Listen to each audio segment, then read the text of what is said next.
picks in 3. AD Mitchell will be gone. Still, Sanders you need to that 100%. Well, if they're real beloved at Ohio State, and there's some people who think he's kind of a little bit of a turd, but if the Texans draft him, they might be able to do it in the third round. They'll probably have to get him in a second, but this guy is a devastating pass rusher, so they are like all in for assaulting the pocket if they draft him. Why do I keep seeing Edgerrin Cooper in this spot? Yeah, so they brought Edgerrin Cooper in also in their top 30 visits, I know, and you know but, what? But like, I don't know that makes. I don't know either because they play base and they play nickel so much that who goes off the field? Like unless Azeez Al-Ashir goes off the field, then that might explain some of it. But we all love Christian Harris right now, and it feels like he plays the role of what Christian Harris might or Azeez Al-Ashir like in a classic 4-3. Yeah, all three linebackers could be on the field, and that's fine and good. But we know how often they're going to get put into three wide receiver sets. And the Texans play in a nickel most of the time.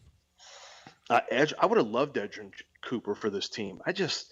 Can you take a linebacker when you have Christian Harris sitting there? I mean, he may only be a 4-year player.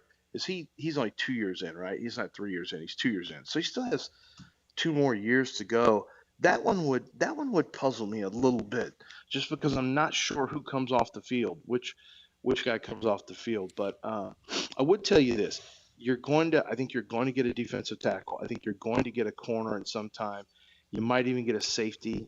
I gave them in the third round. I gave them Kalen Bullock out of USC in the third round, who is a safety who can also potentially play cornerback. What if you wait for 59 and take Fisk there? No, I take it back, John. I've got Fisk going. No. I got Fisk going with the first pick in 42. I got Fisk at 42. Oh, you got Fisk at 42. Okay. Yeah. No, I switched it because my mock draft got all screwed up, and I was trying to fix it. Fisk is a guy I would look at 42 for sure. For sure, 42. Wow. Yeah, 42 if he's still there. But he has a little bit of a knee issue that could cause him to fall just a little bit. But Fisk is a player that I would definitely keep an eye on because he fits the mode of what D'Amico likes, which is that upfield, just ravenous attitude and get after it mentality. So if A.D. Mitchell is there, Enos Rakestraw is there, if Sanistril is there, if Fisk is there, Jerzon is there, who you taking? Man, all those guys. Yeah. I mean, based on D'Amico, who I'll try to think like D'Amico. I think I take Fisk. And once again, when you see my mock draft come out today, I don't have Fisk, but that's only because I had to go back and change it because I accidentally put Edgerrin Cooper in 2 different places after I was already done with the mock. You want to talk about pissed off. And now, by the way, they can't do anything. I'm sitting here on my phone doing a show from a lobby because somebody's banging on my door in the morning, and they told me I've got another player in there twice, Cole Bishop. So I've got to figure this out during the break before they can publish it. I mean, third round, I got the same safety twice, and now I got to figure out how to fix it. Don't just throw somebody else in there. I mean, come on. Just throw somebody in. No one's going to know. How many? Okay, so how screwed up was your last mock because of, well, first of all, because of Michael Penix, but also you thought you had J.C. Latham, but they did take Alt there, and Latham went 2 picks later. So I mean, not a big. You had him up there, and you had Alt up there too, right? Yeah. But it just yeah. I thought Alt would. I had 5 in my last mock. I had 5 Latham, 6 Alt. Right, and it went Alt first, and then Latham 2 later because Michael Penix screwed up the whole draft, didn't he? Yeah, but so did because somebody told me later that they put a lot of money on because Latham. I guess when I was talking about Latham, they thought that I might be right, so they took their shot with Latham as first offensive lineman drafted plus 800. And they told me this guy told me he put $700 down on it. Yikes. Because of you? You lost $700? No, well, yeah, he lost. Well, not because of me. He would have won 5,600. Yeah, but he I can hear didn't. something in the background with Dell. Yeah, I hear something Dell, with Dell. take Dell too. whatever that is. We're hearing you going through that sound. Yeah. Uh, Yeah. so Lance is in the hallway. He's got to get his mock draft fixed because he put the same guy like 6 times. And so Whole bitch we'll did. take a quick break here. We got to hear from CJ Stroud. There's a couple of CJ was on with the Bleacher Report guys. He and Micah Parsons and Stephon Diggs made an appearance as well over Zoom. So we've got a lot of sound to hear about the draft. They were all watching the draft together and had some reactions to some of the draft picks. You'll be surprised to hear who CJ was most disappointed in that got picked last night. So we'll do that on the other side right here on ESPN 97.5 and 92.5. I'm talking about HRP. I'm talking about just a great company that's locally owned and operated. That you could, I guess there's all kinds of these admin companies all over the place that are in different states and different, national companies, and they're huge, and you're just going to be a number. Or you can have personalized. I mean, literally, we know everybody over at HRP because we're constantly we have a lot of interaction with them because it's a locally owned and operated company. And that's not just us. When we went to the party last week there, I mean, all of these different companies that they have, that are customers of theirs, we're all there eating crawfish. It's like a gigantic big HRP family. And if you want to be part of that, you want to save money on your payroll, you want to save money on your HR, and you want to just have your business, the bottom line, just better because you've got HRP, then that's what you do. You go to hrp.net, 281-880-6525, locally owned and operated with that personalized service that you're not going to get elsewhere. It's HRP.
You're back in the Veritex Community Bank Studios with John and Lance on ESPN 97.5 and 92.5.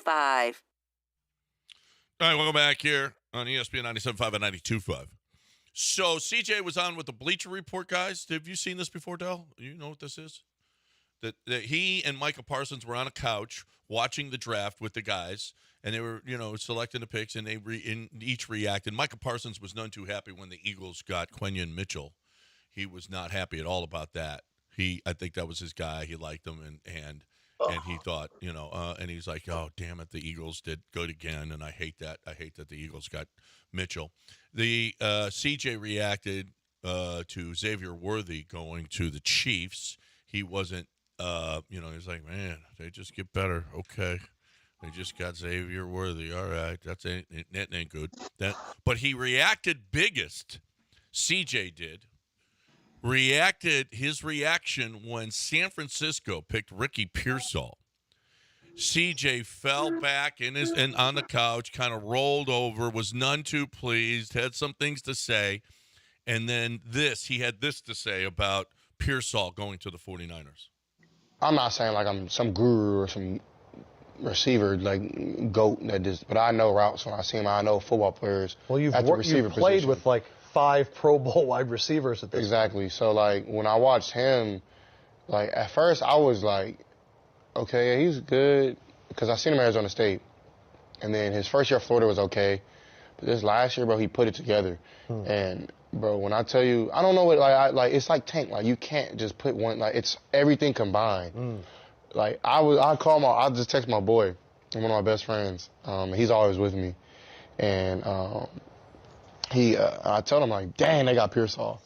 I wanted him bad, like, man. Dude. Especially like before we didn't know we were gonna get Steph. Pearsall was my guy. Like that's the one I wanted. So that's a big time get right there, man. Renner, what was your grade? Dang, man. That's what did you see? Did you like Ricky Pearsall that much? Dude. So here's the thing. You have a hard time like coming off the narrative. I'm just completely honest. And there's an old saying with some wide receivers, don't scout the complexion. Like, don't get too down on a receiver because he's a white guy. Like, don't scout the complexion. They used to say it years ago for quarterbacks where you had to be open-minded and, years and years ago. And I had someone tell me that last year about a player.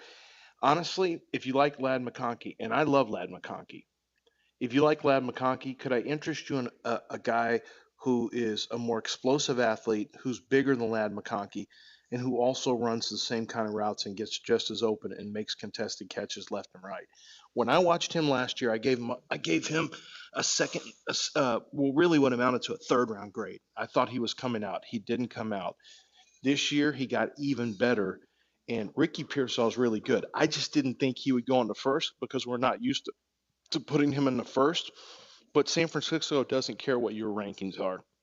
They care about who fits their offense best. And who they San Francisco. They care about who fits their offense best.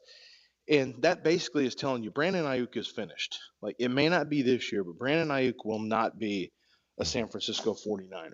And what you have now is a guy who can be that route runner, who can run all the different routes. CJ Stroud is such a football nerd. I absolutely love it. I texted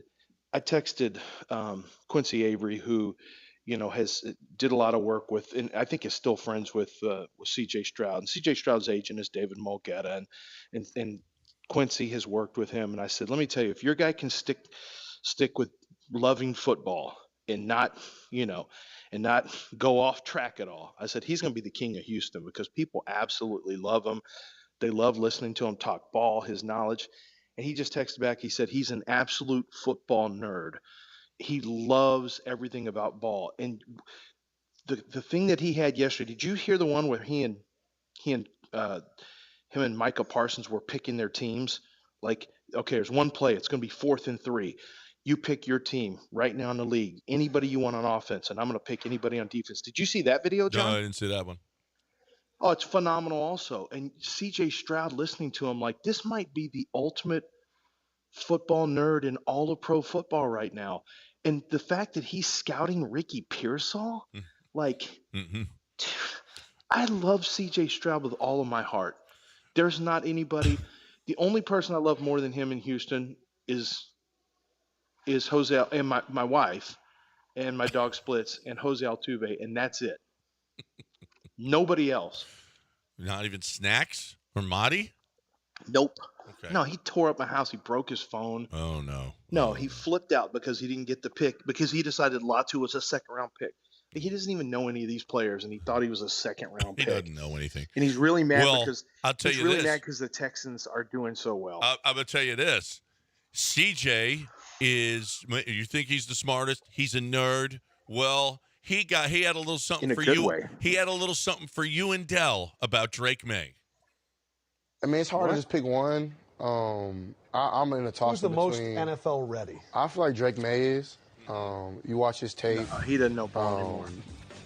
Just his arm talent jumps off. I mean, he's one guy that, like, to me, like, the one mistake that I did early on in, like, his first couple of games was I moved around too much. Like, I didn't get the ball out on time.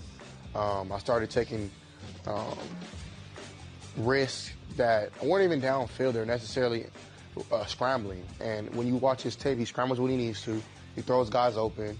He has, like, right here, he has rollout ability. Like, CJ better cut it out with North Carolina Kenny Pickett. He better relax. CJ knows I know. ball, Yeah. and you two are Sure dumb. he CJ doesn't know He ball just anymore. said those two are dumb. Well, it's great. Do you want him to be the GM of the team? Would you like him to make selections going forward? Yeah. Since you're so happy with. We ain't gonna take Drake May. He wanted Tank. Guess what? He was right. Okay. And then they, So this is such a disappointing soundbite to figure out that CJ doesn't know ball. Doesn't know ball. Ooh, the Drake May stuff. Most ready quarterback in the draft. Yeah, Oh, okay. ready. Okay. He was doing so well until he said, "Oh man, he can throw guys open." That's not throwing open. He's inaccurate. Yes. No, Like he he's just throwing wasn't guys accurate. open. Oh man, he was throwing them open. No, CJ, bro, that wasn't. Ooh, he was just inaccurate. That's all that was. He just left it behind him. Stopping guys' feet on routes and stuff. Yeah, it's great stuff. CJ knows ball. No, honestly, I want to watch tape with CJ Stroud because CJ Stroud, like, what is he doing in the offseason besides throw? Is he having any fun at all? He's just sitting in there watching tape. If you're going to do that, come write up some of my reports. Oh, you want him My to write gosh, up he's your watching as guys. much tape. He's watching more tape than people at the NFL Network. Who was your favorite? What was the best pick of the night? Well, I already said Graham Barton, but Oh yeah. No, the okay. best Can I pick. give you one of my moments? Did you get a chance to see Quinyon Mitchell after he was drafted? Did you get a chance to see that? No. Maybe the angriest / saddest walkout that I have ever seen in my entire life. He went, I think, 23rd, or Quinyon went later than expected. And Quinyon Mitchell probably thought, I'm going to be the first corner off, and you were, but he probably thought, man, I'm going to go. And yeah, Jacksonville got him, and he probably thought, man, I'm gonna go. Quinyon like Mitchell maybe went 12. to the Eagles Oh, Eagles, that's right, at 22. at 22. At 22, okay. He thought he could have gone maybe as early as 12. You know, a lot of mocks. I probably gave him false hope when he was reading my mocks since I'm preeminent draft expert, and I had him going 12 Mm-hmm. to Denver. So part of this was probably on me. If you get to watch Quinyon Mitchell's walkout, it is emotion. It was not emotionless. He is obviously extremely despondent, and it's not who picked him. It's where he was picked. He was picked later than he thought, and he was unbelievably sad. So that moment, like, that's either going to be his what do they call it, Dell and Marvel, the story arc of the villain arc, No, or it's the a villain origin story. origin story. Yeah, that's his villain. That's going to be That's his his villain origin story. story? Yeah. Not like Batman, whose parents got killed. Well, Batman has the origin story too. He just turned it into being a Right. hero. Quinyon Mitchell's is I got picked 22nd. Others Yes. have a different Yes. trigger point. Okay. And usually the 100%. villain one is dumber than the hero one. So Okay. maybe this is his villain origin story. All right. Yeah, his origin story is he got picked 22nd when he thought he was going earlier, and now he's going to make everyone pay. I wonder if Brian Thomas is going to make everybody pay. We'll see. And he's going to Jacksonville. Did you like it there? I'm reading 33rd team hated that pick there. Why? Why did they hate it? I don't know. They Because they just wanted corner. they I mean, what are you going to do? You drafted Trevor Lawrence. You're 3 years in, and we still don't see anything remotely. right. Forget generational. We don't see anything that looks like a consistent potential Pro Bowler at all. I don't think they're high on Brian Thomas. That's it. Well, okay. So Brian Thomas. So the thing is with Brian Thomas, the universally it's considered that he's not nearly as competitive as Malik Neighbors. That he's kind of a quote unquote different kind of guy. You get that out there sometime. That he's not a dog. He's not super competitive. He just there's a question if he loves football. So maybe they're working off of some of that stuff. I've heard that stuff. I don't want to. I don't know. How would I know? I hear it. There's no way for me to know. I just know what's on tape is something Trevor Lawrence could use. And if you're going to get the most out of Trevor Lawrence, you better give him some weapons because Houston's got plenty of weapons. And if you want to beat Houston, you may have to score some points this year. So I kind of liked it. I mean, I'm just going purely off the football player. I don't know all the other stuff. And I did hear from other teams they had certain, issues with him. Not anything scurrilous, as Dr. Cogslaughter might say. Nothing crazy. It's just they question how much he loves ball and how much he how competitive he's going to be in the NFL, that he's not really a true number one dude. But I just know Trevor Lawrence has got to have somebody that he can rely on. And if not, what are you going to do? You're going to have his contract coming up soon. You're going to be paying that guy a ton of money with no proof that he can beat my quarterback. Yep. No proof. I mean, he did beat him one game. So I guess there's a little bit of proof. There's some proof. That's since some he proof. did win one, yeah. But you know who they're turning into? Trevor Lawrence is turning into, and the Jacksonville Jaguars, Astros. Wow. They're turning into the well, they were never really great like the Astros, but You know what people are bringing back on us now? Lastros. Oh no. People are bringing back. Well, Lastros. we are. We're both. We're on pace us for 44 and the Rockies. wins. We're heading into the Mexican series at 7-19. Both teams. What a series! That should fill Mexico. All of Mexico City is going to be there for this. All 40 million people that live there. They're going to want to see this, clamoring for those tickets between those 7 and 19 teams. Who do they get to see? JP France? Actually, no, he's been optioned down. JP France. So tell me what they happened. get to see on Sunday. Yeah, they get to see Fromber and JP, or just pull him. Just No longer up. He's down. Oh my goodness. So we'll get. They'll So get we Ronaldo instead of Blanco, Eric right? Getty going down, we sent JP down. Well, they're like, hey, All right. we've seen enough. Wait, so we get Fromber's back. So now it's Fromber and Ronel Blanco. See, it's coming together. Yeah. Yep. It's coming together. I mean, Verlander gave up no runs and still couldn't win. That's how bad this team is. Time to talk about being okay. They were champions. They ain't no more, but you can still be a champion of Champion Energy. ChampionEnergy.com, promo code 1560. ChampionEnergyServices.com, promo code 1560. You're looking for the best way to save money on your electricity. I've been saving for years. I love Champion Energy. I'm not moving. I'll never move off of them because it doesn't matter. They're always going to tell me that it's happened multiple times. Hey, your contract is up. There's a better rate out there. Champion Energy does this. Other ones don't. They want to keep you on that same rate that's higher so that you keep on get charged, lose money. No, sign up with Champion Energy, and they're going to tell you, hey, contract's up, better rate, let's go. And you do it. So that's the kind of Champion Energy they've been for me for all of these years, and they will be for you. ChampionEnergyServices.com/1560.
So much draft talk, and that'll continue throughout the day. And also, we're going to be on the air when the Texans pick. Well, not these guys, but Joe, Paul, and I will have a local pro football unofficial selection show for players, because I can't say the NFL or the Texans apparently. But you can listen to that from 6 to 9 here on ESPN 97.5.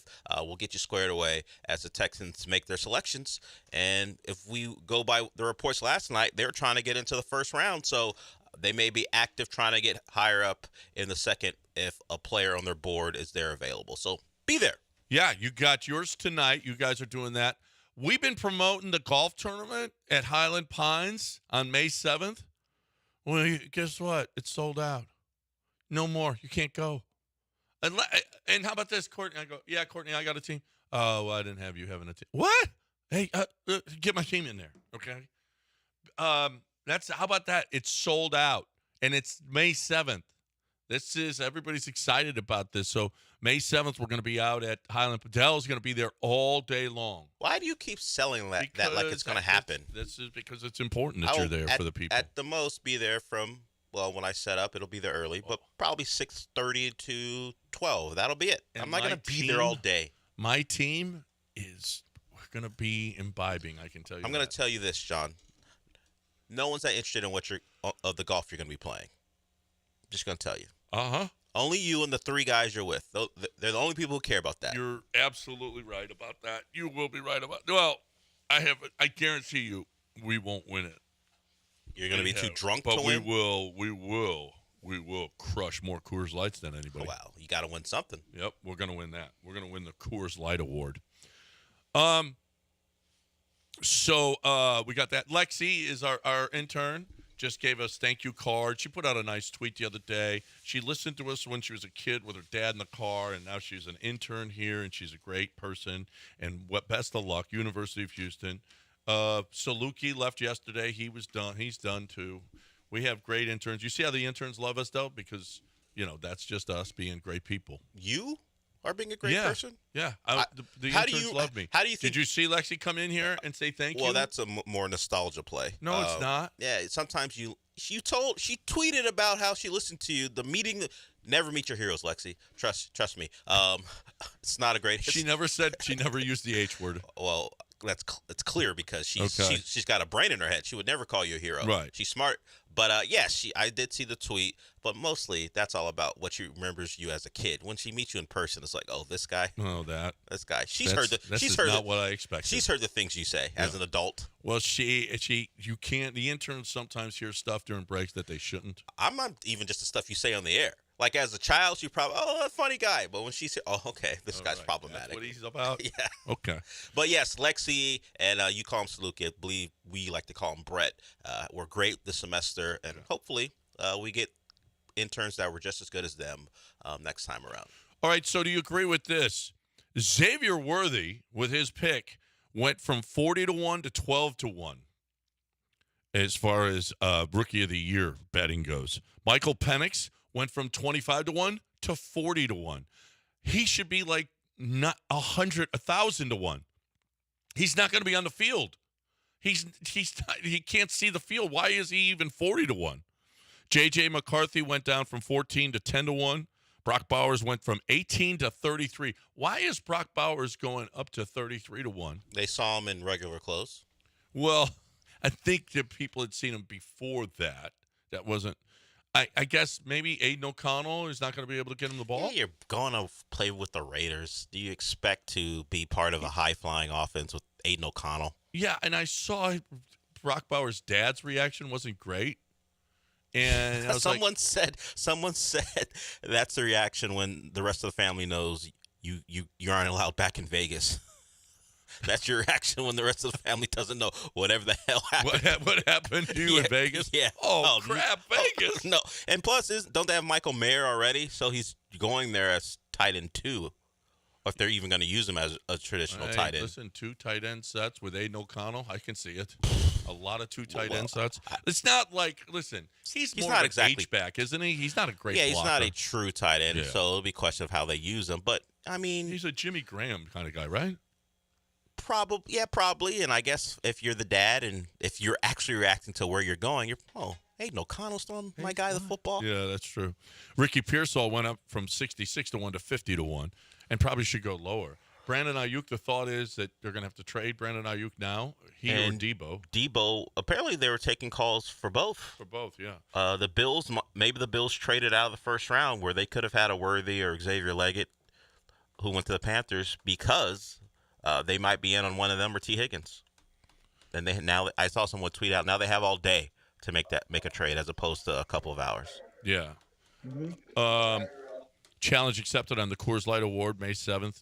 There's no chance you beat me, Jason. Zero chance, okay, that you beat me with Coors Lights. Okay, so the Texans today, 42-59. Lance, for those of you who weren't here, Lance broke down. Hey, there's going to be a good player there. I just don't understand the Edgerrin Cooper thing, though.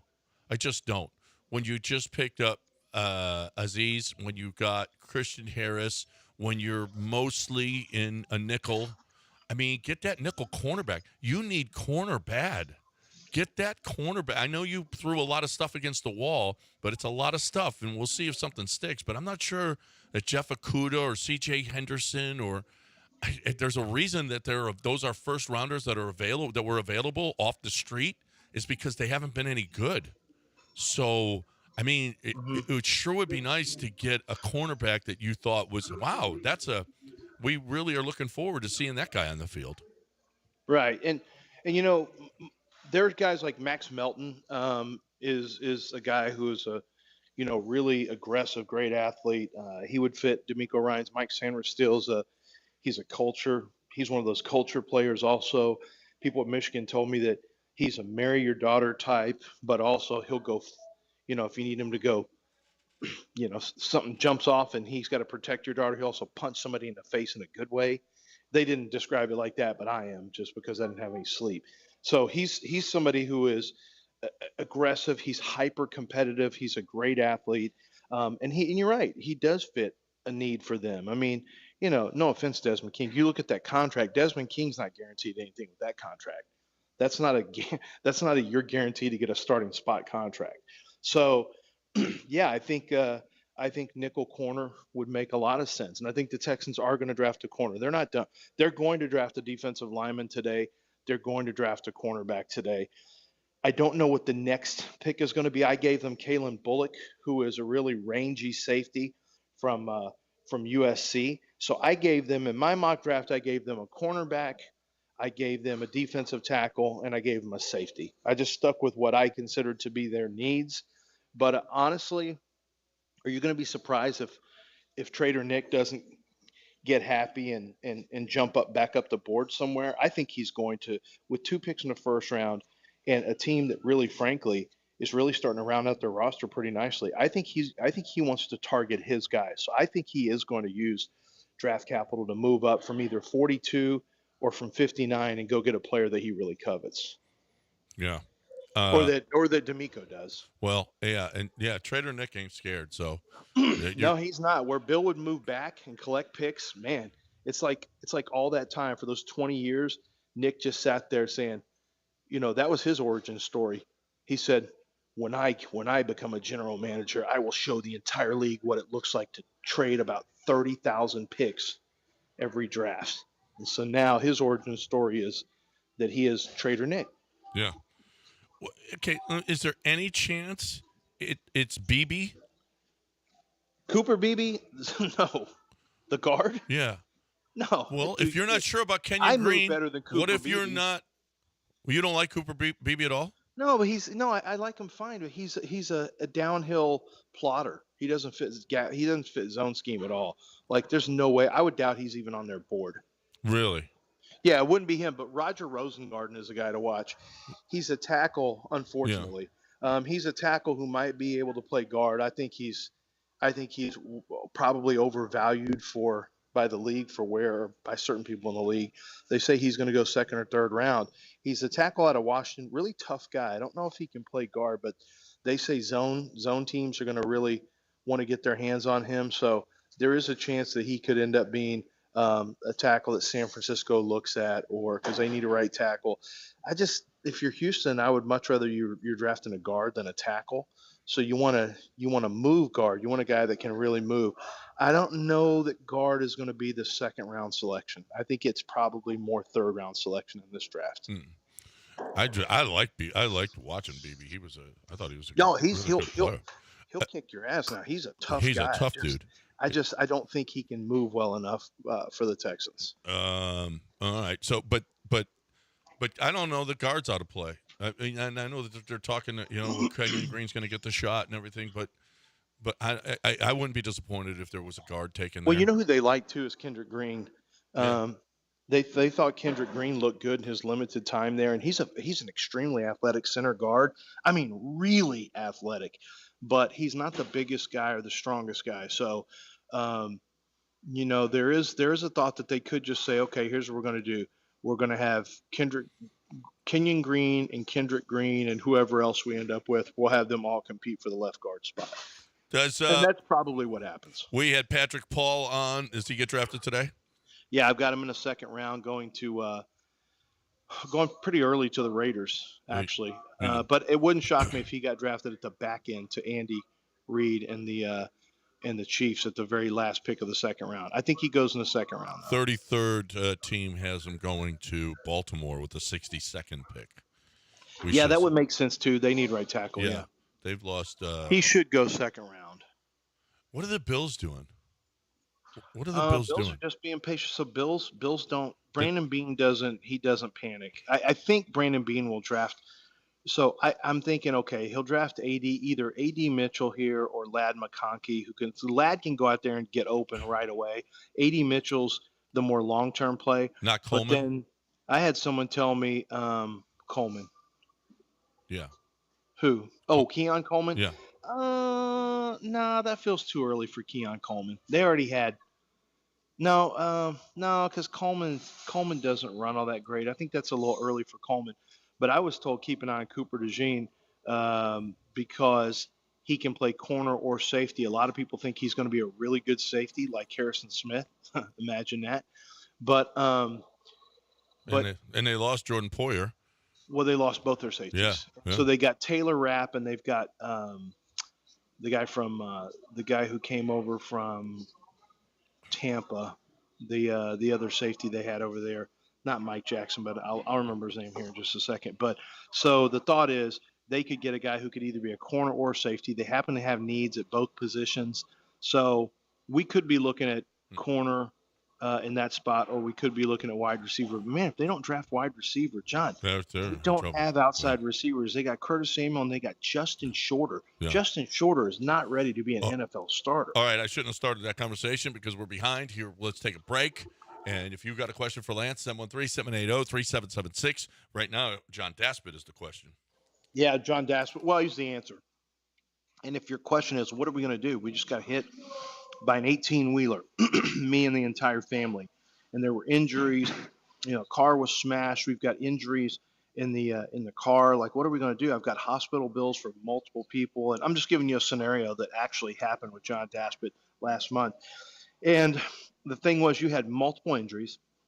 You had to deal with the husband and wife who are both workers. Both, there's a 2-income family. They both were unable to work, so they had hospital bills.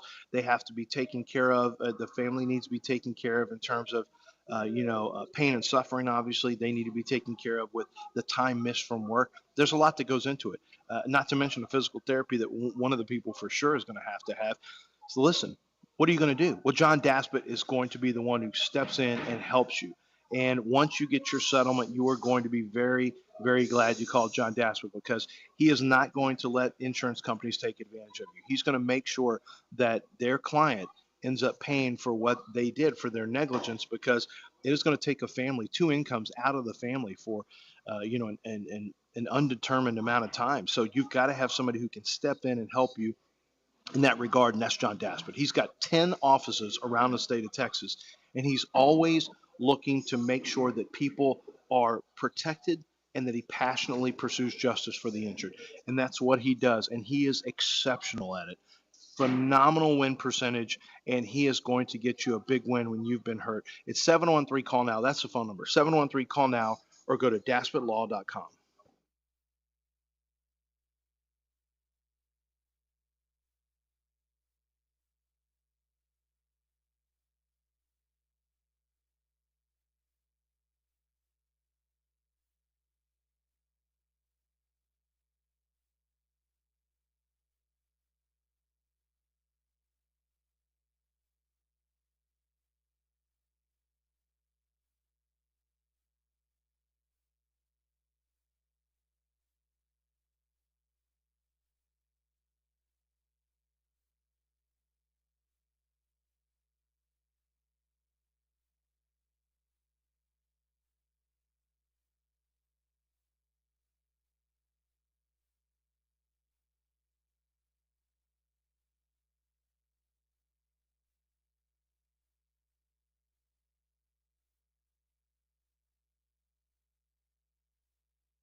You are listening to Houston's longest-running sports radio morning show. From the Veritex Community Bank Studios, here's John and Lance.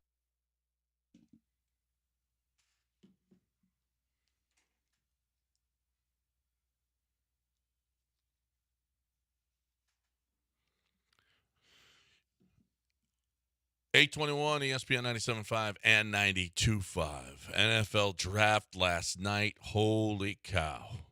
The big story coming out of there was the Michael Penix to the Falcons.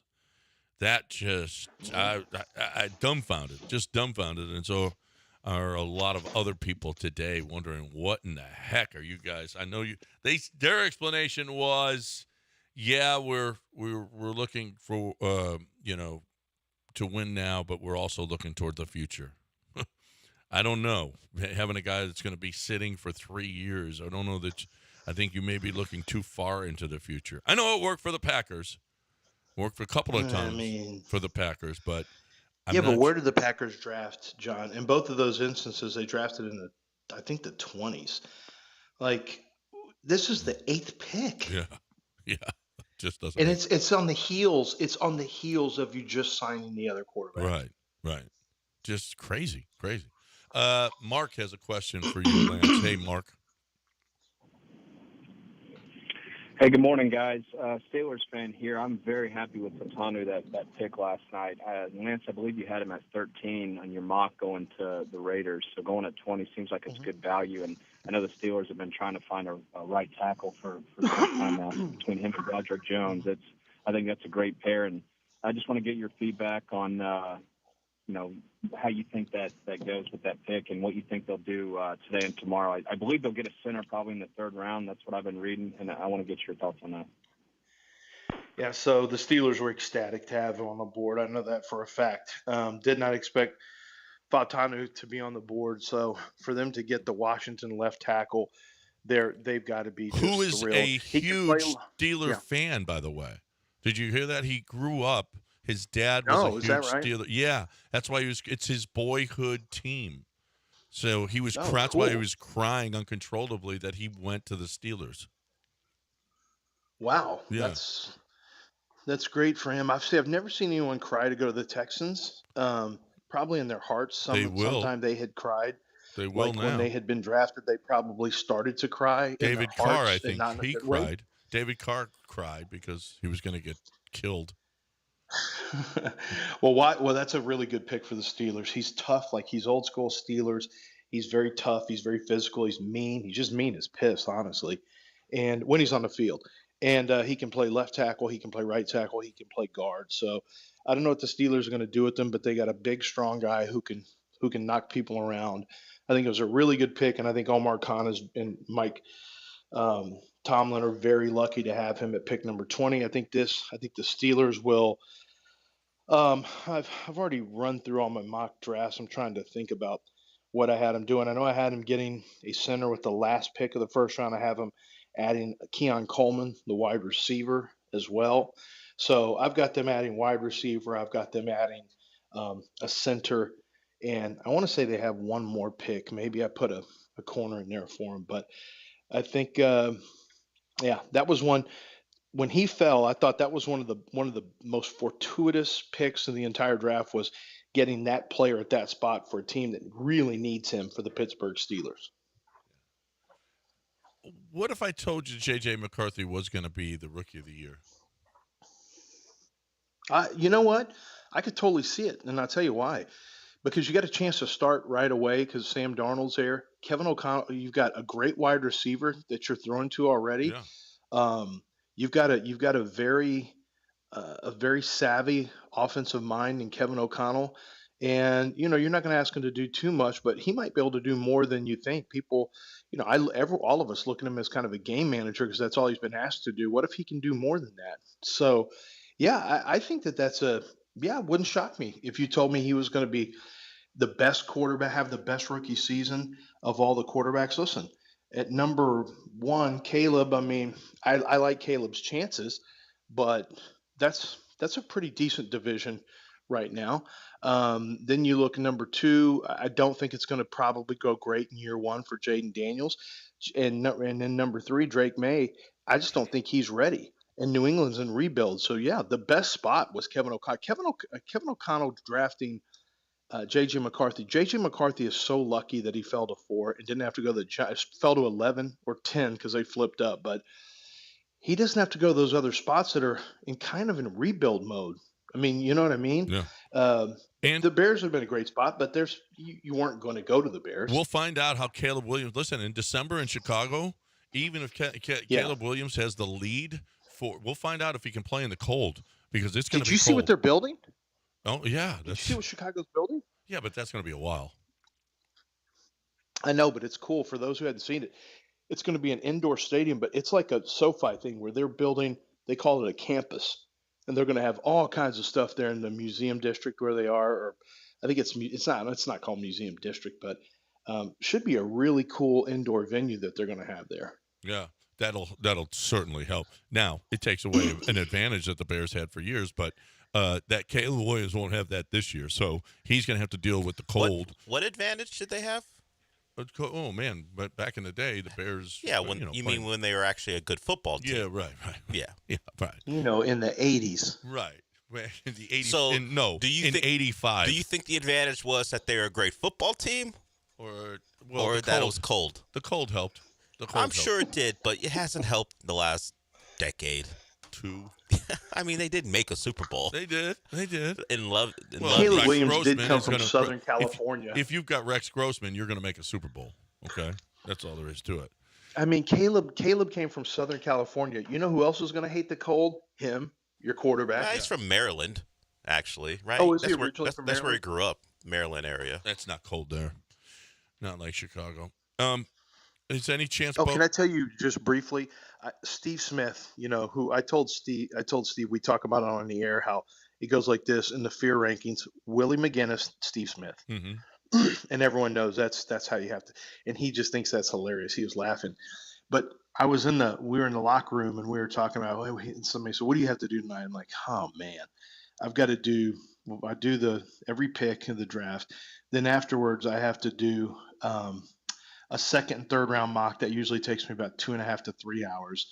Then after about 3.5 hours, I got to wake up and do a radio show. He goes, "Oh, man, it sounds like you've got employment problems." And I said, "Yeah, no, I'm like," he goes, "Man, that's tough when your biggest problems are that you're employed." I'm like, "I know, Steve, I got you.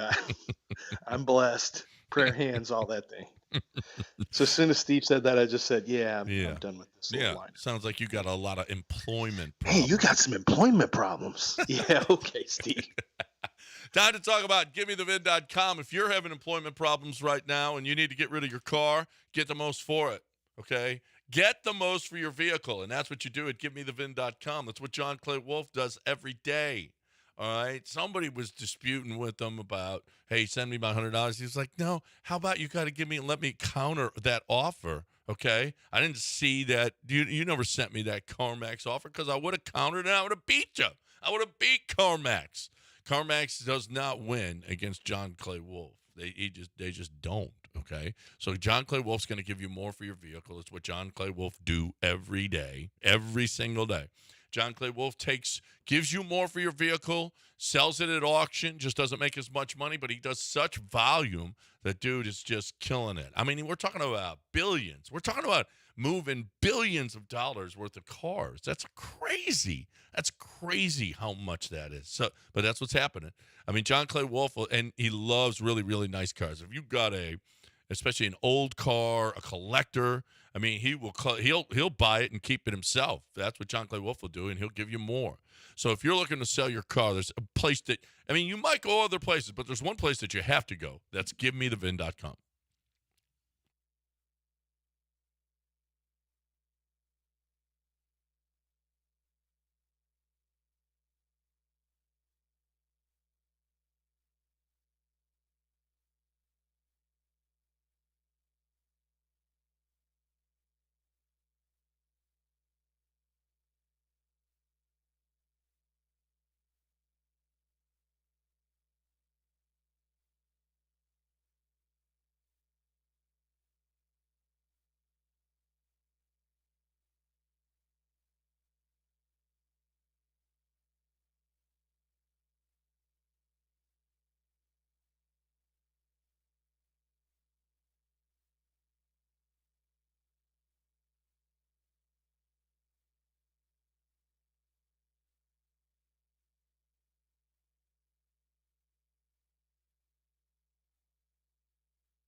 You are listening to Houston's longest-running sports radio morning show. From the Veritex Community Bank Studios, here's John and Lance.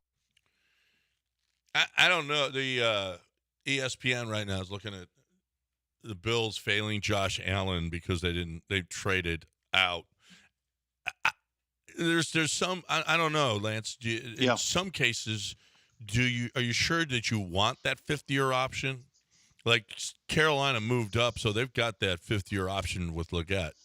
Well, you don't have to exercise it. You don't have to exercise it, but it's also twice telling this if you happened. don't. So there's two things that happened. The Jets basically just bullied the Minnesota Vikings into flip-flopping 11-10. And the Jets just basically said, "Uh-oh, Minnesota, we're getting calls from Denver and calls, from Las Vegas, and well, I don't want to tell you what they're saying, but you might want to get up here." And Minnesota could have called their bluff, but instead they said, "All right, here's your stupid little 5th-round pick, losers, and we'll move up from 11-10." And Joe Douglas got an extra pick for them to just get up there and make sure they had their guy. I think the same thing happened. Buffalo's like, "I don't know. We need wide receiver. Ooh, what do you think, Carolina? Should we just take our pick here, or do you want to have the first shot? It's either we're going to take wide receiver, and so Well, we're either and going to take one Carolina here." might have wanted that 5th-year option too. And they could have, Yeah. and they could have. But Carolina also, I think they just well, it does two things, John. It gives you a 5th-year option, and you say, okay, we'll give you some late pick, but we're locking in on our guy. Yeah. Yes. And they might love, but there's There's three teams or who four. love Leggett. There's There's 3 teams or who love 4 him. guys that could have gone there instead of Leggett. There's Keon Coleman could have gone there. Roman Wilson could have gone there. It depends on your taste, right? It does, I'll but just Lad tell you that McConkey could have gone there. Lad McConkey could, but Lad McConkey's not a ball winning, like a physical size. There was really only 2 guys with kind of the size profile that it was Leggett and A.D. Mitchell are the 2 that really were left. And so teams really like Leggett. So I think in Carolina knew they were going to take him. Apparently their head coach already told the player, and then it leaked out, and he goes, "I told all the prospects we were taking him." I'm like, okay, sure. But so he just made sure he got his guy because they want a big ball winner, a physical Anquan Bolden type, only faster for Bryce Young. And it's good. You need to look out for Bryce Young. Bryce Young had no help. He had Adam Thielen was his best wide receiver, and he had an offensive line that couldn't protect him. So if you're going to invest in your quarterback with the first pick, man, the next set of investments needs to be the weapons and the protection to help him. Absolutely. By the way, can you find for people who don't know Xavier Leggett, Dell, can you find his country where he's country is corn? Yeah. So people can hear what he says. A lot of people thought this was is it doctored? Was it AI? Is he just goofing on people? He's country. No, he's just country. He's country. He's South Carolina country. Yeah, that's low country. Yeah. Chris wants to get in here and talk about the NFL draft. Hey, Chris. Hey, so I wanted to ask Lance, do you think Daryl Morey was sitting at home applauding the Atlanta Falcons? Because if I recall, when Daryl drafts for the NFL, it's quarterback when he does his fantasy draft. And then, I think he might have Atlanta mocking a second-round quarterback. Wasn't sure your thoughts on that. Second, any sticky substances you need to tell us about in your hotel room floor? And then third, were the Tennessee Titans surprised to beat Joe Alcon? And I'll hang up and listen. Thanks, guys. Okay, let me just do this. First, it is ironic that Kirk Cousins, in the very year that he's going to join a team, they add another quarterback, since he was the second quarterback the year that RG3 was drafted. And he was that guy who was like, hey, wait a minute. RG3 had to say, hey, you just drafted me. Why are you getting Kirk Cousins? But that was a few rounds back. Now it happens to Kirk Cousins. Daryl Morey, for those who don't know the story, he was in our fantasy league one year. And when he was in there, he tried to hoard running backs. He did a running back hoard because he thought he was going to bully everyone around and leverage him into giving him everything he wanted. But we had all been in the league for quite a few years, and so no one bought into his shenanigans, and we wouldn't trade with him. So he was stuck with like 6 running backs. So, and every week on the waiver wire, it was exactly like you would think it was with Daryl Morey. It was a bloodletting. Like there would be 6 and 7 moves every single week on the waiver wire. It was unbelievable. The first year I joined the league, I came back to the league, I drafted 4 quarterbacks. And I forgot. Wasn't that accidentally, or were you hoarding? No, too? I was hoarding quarterbacks. You weren't drunk? But no, I might have been. But you were drunk, but that didn't matter. But that didn't matter. I was hoarding quarterbacks, and then I didn't realize that there was only 15 people you could draft, and I'm like, hey, I don't have enough running backs or wide receivers here. What did you guys do here? And they were like, well, why'd you draft 6 quarterbacks, dumbass? Oh, By the way, there's no sticky stuff. I haven't brought honey up to the room and accidentally dropped it on the floor. The floor is just fine. There's nothing sticky. Well, we think you were rolling around in your chicken wings, though, and maybe Not we, you. Oh, well, no, we were talking about it. Me No, and but you. I don't think that's but what me happened. and you were talking about No, it. you brought it up, and I When said Lynn I don't said think he was, had heartburn. I figured you were eating him was in your bad, bed too. and you were rolling around in buffalo sauce all night. And I don't think he was rolling around in buffalo sauce. I did not get great sleep, but I'm okay now. I got some coffee, so I'm fine. I'm fine. I was just hoping that this guy next to me would catch a fade on radio, because if he pulled this crap again, and I'm assuming it's a guy, because only guys walk over. Of course, he also wasn't there at the door when I got there. I looked through there to see if there was anyone holding a gun, and there was nobody there. So whoever it was that banged on my door, if it was my door, they could have banged on someone Might have else's been door. a ring and run situation. Yeah, I mean, it may have been, but they Right. made me end up doing a radio show down at a Ding down dong a ditch. Is that what ding it dong is? ditch is what they call it. Yeah, Right. Yeah. that's He another might- one. It could have been.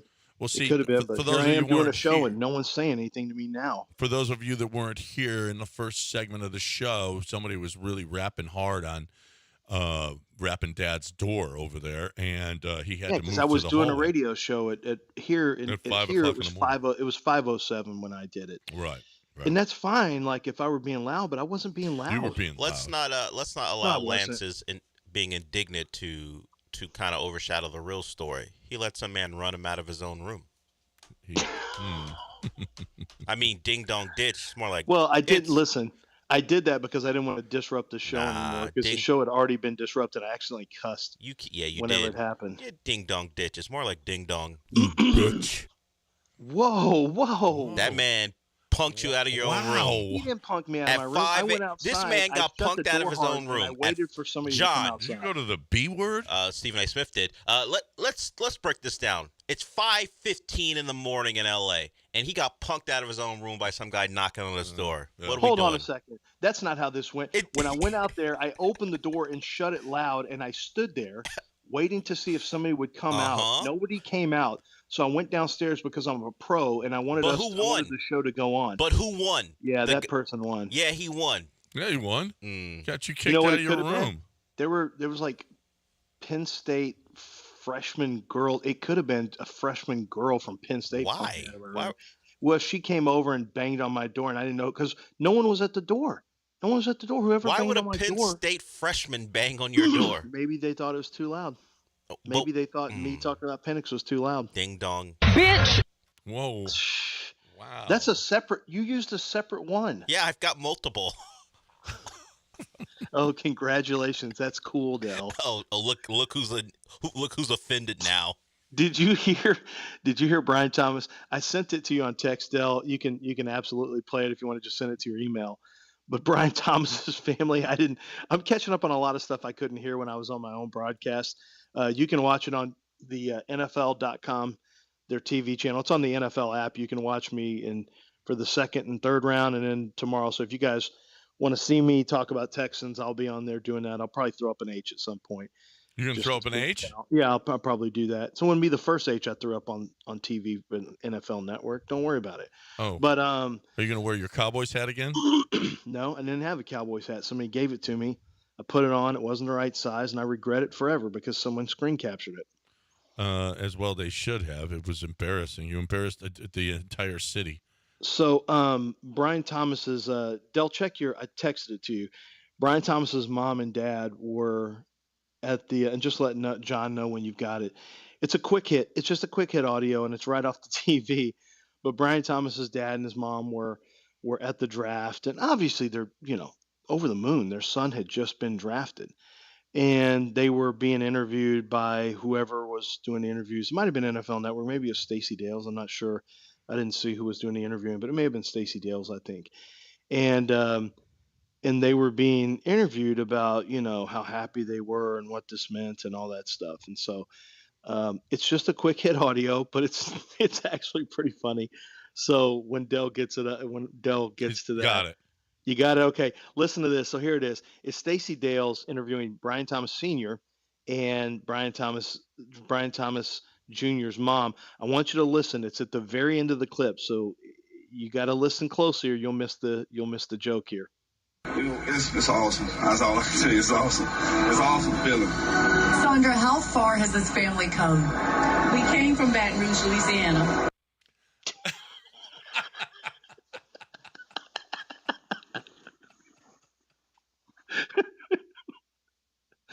Concise and to the point. How far has this family come? We came from Baton Rouge, Louisiana. Stacey Dales, you ain't getting no Tom Rinaldi special out of me. That's what she I'm tried. not gonna give you some sob story. Do you remember Mind the your Terry and business. Arnold? Did you see the Terry and Arnold stuff that went viral from the Stacey Dales got from Terry and Arnold? Where I want you to look into that camera and talk to your mom right now. Tell her what she means to you. And she hit it out of the park. Stacey and Terry and Arnold had this unbelievable speech that he gave. Mom, I just want you to know that everything you did, all the sacrifices. And she's like, all right, I'm going for it again. I'm doing it again. I'm gonna heat check this. How far has this family come? Baton Rouge, Louisiana. Bang. You ain't gonna play me.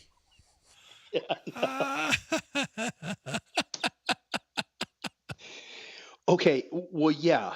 Okay, thanks. Back to you guys. You got. She was matter of fact about it too. Yeah, she's like, we came from Baton Rouge, what Louisiana. story do you want from me right now? Yeah, right. How far have you come from?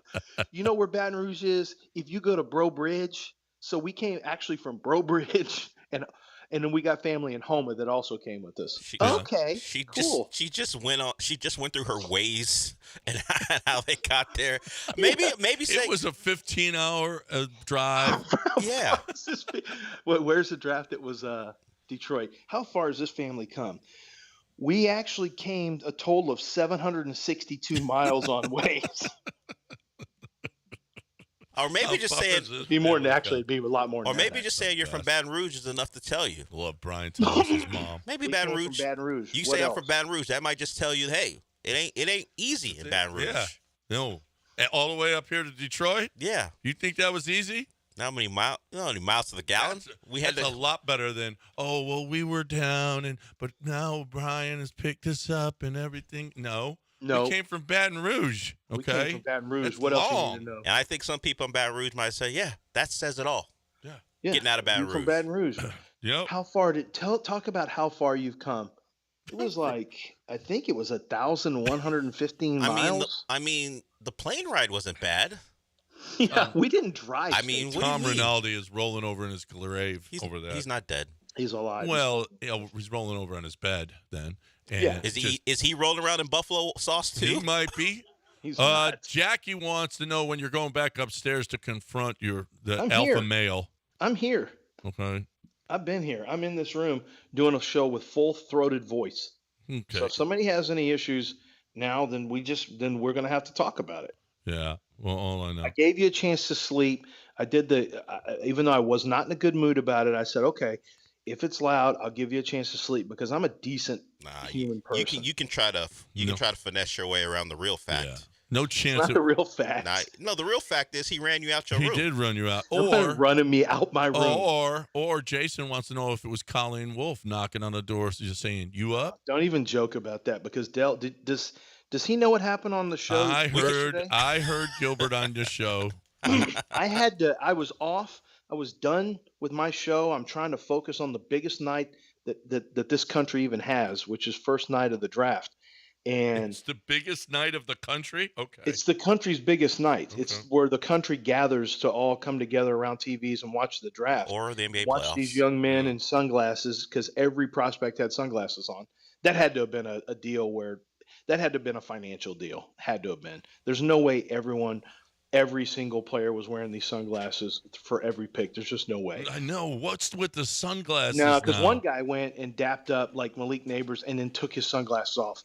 But he dapped him up while he was on camera. So I think it's a financial. What they should have done is gone to Zadok for some jewelry. Yeah, what they should. Oh, they will be.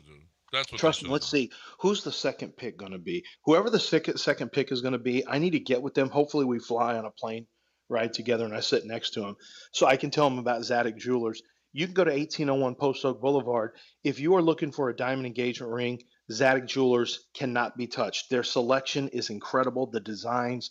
The rings, the diamonds themselves. If you're looking for a tennis bracelet, a watch, if you want to have something custom made with your jersey number on it, and maybe the area code that you came from, Zadig can do that. Their custom jewelers can do anything for you, from wide receivers to offensive linemen to women who are getting engaged to men. If you want your engagement ring, men, they've got some really amazing platinum rings that I think you're going to love a lot. And of course, luxury timepieces that truly stand out. They're boutique location for many of the top brands. And so what happens is they get exclusive timepieces that no one else in the state gets. Nobody. People come from around the state to get their watches at Zadig. ZADOK.com. They've been on Post Oak for 45 years, I think over 40 years for sure. And they're 28,000 square feet ready for you right now. 1801 Post Oak Boulevard at Zadig Jewelers.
You are listening to Houston's longest-running sports radio morning show. From the Veritex Community Bank Studios, here's John and Lance. Welcome back here on ESPN 97.5 and 92.5. 713-780-3776. We just got just over an hour left here with Lance, who has been, apparently he crawled back into his room and is there now cowering, hoping that no one shows up at the door again. This is such bull crap. I mean, honestly, it was a little embarrassing, but we're all No, right. it wasn't. Look, do you hear anyone? Who's a hoe ass that wants to come over to the room and knock on the door now? See? Oh, now we're brave. He was like, somebody's knocking on the door. He was whispering. And he whispers, and then he goes and he looks through the peephole. Nobody's out there, and he makes an escape, goes down to the lobby, does the show from there. This and new then, narrative hey, you guys are developing. And saw a big guy leave, right? Pack up and leave. Who thinks what hoe ass wants to come after me now? Okay. This new narrative Dale developed is it's so not lame. a new narrative. It's what happened. You were whispering. Not what you happened. vacated your room. Yeah. And then you Because came if back. I was interrupting somebody's sleep at 5 a.m., I was trying You were to show. talking in your room. You're allowed to talk in your room at 5 a.m. Yeah. You weren't Well, yelling. I didn't think I was. He's at the talking loud, I'll Tweety be honest with you. Motel, apparently. No, I'm not Paper married. thin walls. I right? know, like I can't hear anyone else's stuff. Well, because Lord knows what they've heard. maybe you're from loud me. talking people. He wasn't. That's the point. He was in the right. I wasn't even You can loud have a talking. conversation in your own room. He wasn't loud. He just let that man bully him out of his room. You're We like, don't know that it was a man. It could have been a You're woman. Tyreek Hill, and he's L'Jarius Sneed. Oh, bully mode, and that's your guy. That is you. You did get bullied. By the way, you know who isn't bullying Del. Tyreek? You know who isn't bullying Tyreek Hill? The Catholic Church. He goes, the contraceptive companies. That's who isn't bullying Tyreek Hill. What are we doing now? We're allegedly at 10 children. What? 10, not this summer, but 10 overall. Wow. Tyreek kills up to 10 children that quietly? More than Nick Cannon, more than Antonio Cromartie? Cromartie was a dozen, wasn't he? Yeah, he was more than that, but more Well, than we're 10. not done if we're Tyreek. But Tyreek allegedly is on 4 this offseason. What did you think about Wait, Chop? 4 in one off? Wow. The women are coming forward, apparently. Does he think that? Does he think? He is. Well, let's see how many. Okay, let's wait till we get the "you are the father." Well, let's see what Maury says about all this first. No. Maury Povich, You said not Daryl Morey. Not Daryl Morey. Yeah, Maury Povich, because you're saying 4 have come forward. So let's let the test happen first, Del. He may only be on 8.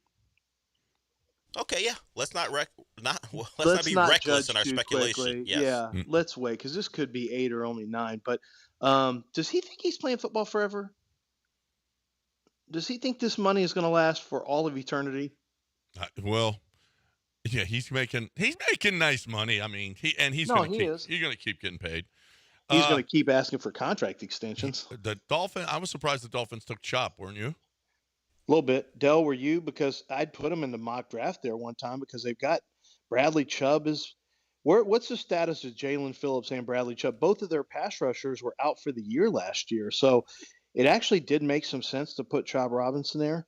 I wasn't sure what other position. I wasn't sure what they would do, and all the pass rushers are gone. So, I mean, I had Chubb going there in one of my mocks, but did you like that, Del, or did you even turn over? Did you just keep watching playoffs and just checking on your little app on your phone? Yeah, I kept watching the NBA, and I kept aware of what was going on. Yeah. Chubb and Phillips were hurt very late in the year. Their status for the start of the season is up in the air. They signed Shaq Bennett in the offseason as a stopgap on a 1-year deal. And the Chop Robinson thing, if we're trying to compare him to maybe a former Dolphin, he's a Cam Wake-ish in his ability to bend the edge and be explosive off the edge. And now Cam was a guy who went to CFL and then became a star in the league. I don't mind it. He has a couple the speed and the bend, the explosiveness are his traits. From what I could tell, people say he needs polish, but he can be a guy who maybe replaces Van Ginkel because he was their 3rd to 4th rusher behind Chubb and Phillips. You got to remember, those two will be back. And you want this, so he will have time to ramp up to be one of those guys you lean on going forward. So I didn't mind it. They need a pass rush. And apparently they were never going to take an offensive lineman in the first round. That's the report that's coming out. So people thought that might have been the case, but they were all in on defense. And he just happened to be maybe the last pass rusher who could have been taken there. Yeah, they passed on Graham Barton. They didn't draft Graham Barton, who they could have because that's a need. So he doesn't – it's not that he didn't have polish. He doesn't know how to rush the passer. He just is fast and can bend and will do a little hand slap. You liked him, though. No, I like his potential. I've got a very high he's another boom bust type guy because Chop Robinson doesn't know how to rush a passer, but what he does, few people I've ever seen play football can do. Like when you talk about bend, he bends even more than around the corner than Von Miller. And that was pretty freaky stuff Von used to do. This guy, Chop Robinson, can go so low that it's if you're a 6'7" tackle, I don't know how you're going to get your hands on him. It's going to be hard. He just doesn't know how to rush the passer. He has no rush instincts. It doesn't really have moves. He just takes off with unbelievable explosiveness and just beats people around the corner. But he only had, I think, 4.5 sacks this year. He doesn't have a lot of production, and they substituted him in and out like he wasn't a full-time player. So he's truly a developmental prospect with elite athletic traits. Yeah, you look at the pressure rates; they're high. So if you're siding with the Yeah. Dolphins, you'll say, well, you look at he caused havoc. He just didn't finish plays, and that Mhm. was some of the discussion around the draft. So they leaned into what Lance is talking about. They go, he's explosive. Sure, there are things to work on, but you can't teach what he has, and that's what they're looking for. Well, and think about this. Bradley Chubb is one of the more well-versed pass rushers too. So it's, you never know. You can't just assume that veterans are going to help younger players. But if Bradley Chubb is cool at all, he'll work on showing, hey, this is a good move I like using with my hands. If you do this, then you can set up this move. Like, all you need is one good mentor, and it can really help a guy take off as a pass rusher. So we'll see if he's got a good mentor on the team. All right, we don't have time to get Dilly. We're going to wait. We've got to get you in on the other side.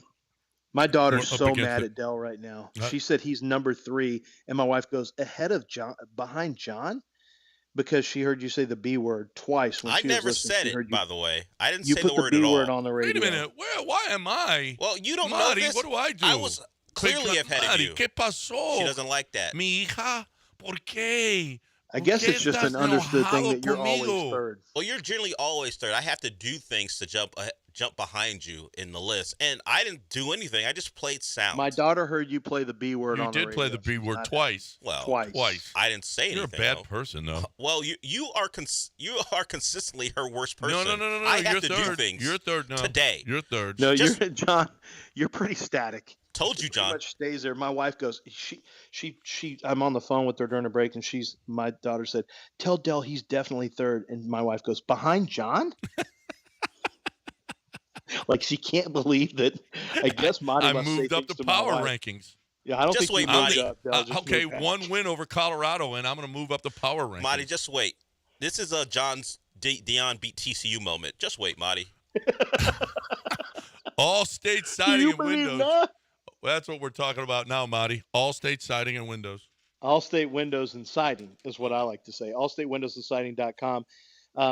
4 different generations have run the company. It's a family-owned company. It's their family who runs it. They take great pride in not just the craftsmanship, but they just take pride in the name. It means something when they get together as a family. I mean, it's who they are. It's what they are, and they're going to make sure that customer service is beyond reproach when it comes to taking glass out. There's never any glass breakage on the window removal. They've got a very special process where they heat the glue and they're able to take the windows out. They explained it to me. So you're never going to have a messy workspace at all. They get the windows installed quickly for you so you don't have to have that downtime and not having the windows. Remember, these are windows made in Texas. So they're made specifically with our weather in mind, which is a lot different than the cheap windows that are made in China. And so these windows are made specifically for the weather we deal with. They're going to beautify your home. They're going to They're going to be built to last. They're going to lower energy bills. The energy efficiency can improve by up to 40%, according to studies that have been done. So if you're looking to beautify your home, lower your energy bills, reduce the amount of noise that comes in from outside, and just reduce the amount of dust that can get into your house and the AC seepage, then my friends at Allstate Windows and Siding want you to call them. Tell them you heard about it from Lance on the radio, and they're going to give you a big discount. Same thing goes for complete siding jobs as well, but you must mention that you heard it on the show. It's allstatewindowsandsiding.com.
You are listening to Houston's longest-running sports radio morning show from the Veritex Community Bank Studios. Here's John and Lance. There's a couple of tweets out here about Ricky Pearsall that hit Kyle Shanahan getting Ricky Pearsall is a problem for the league. One guy's calling him Slick Rick. I think he should be White Boy Rick. Don't you?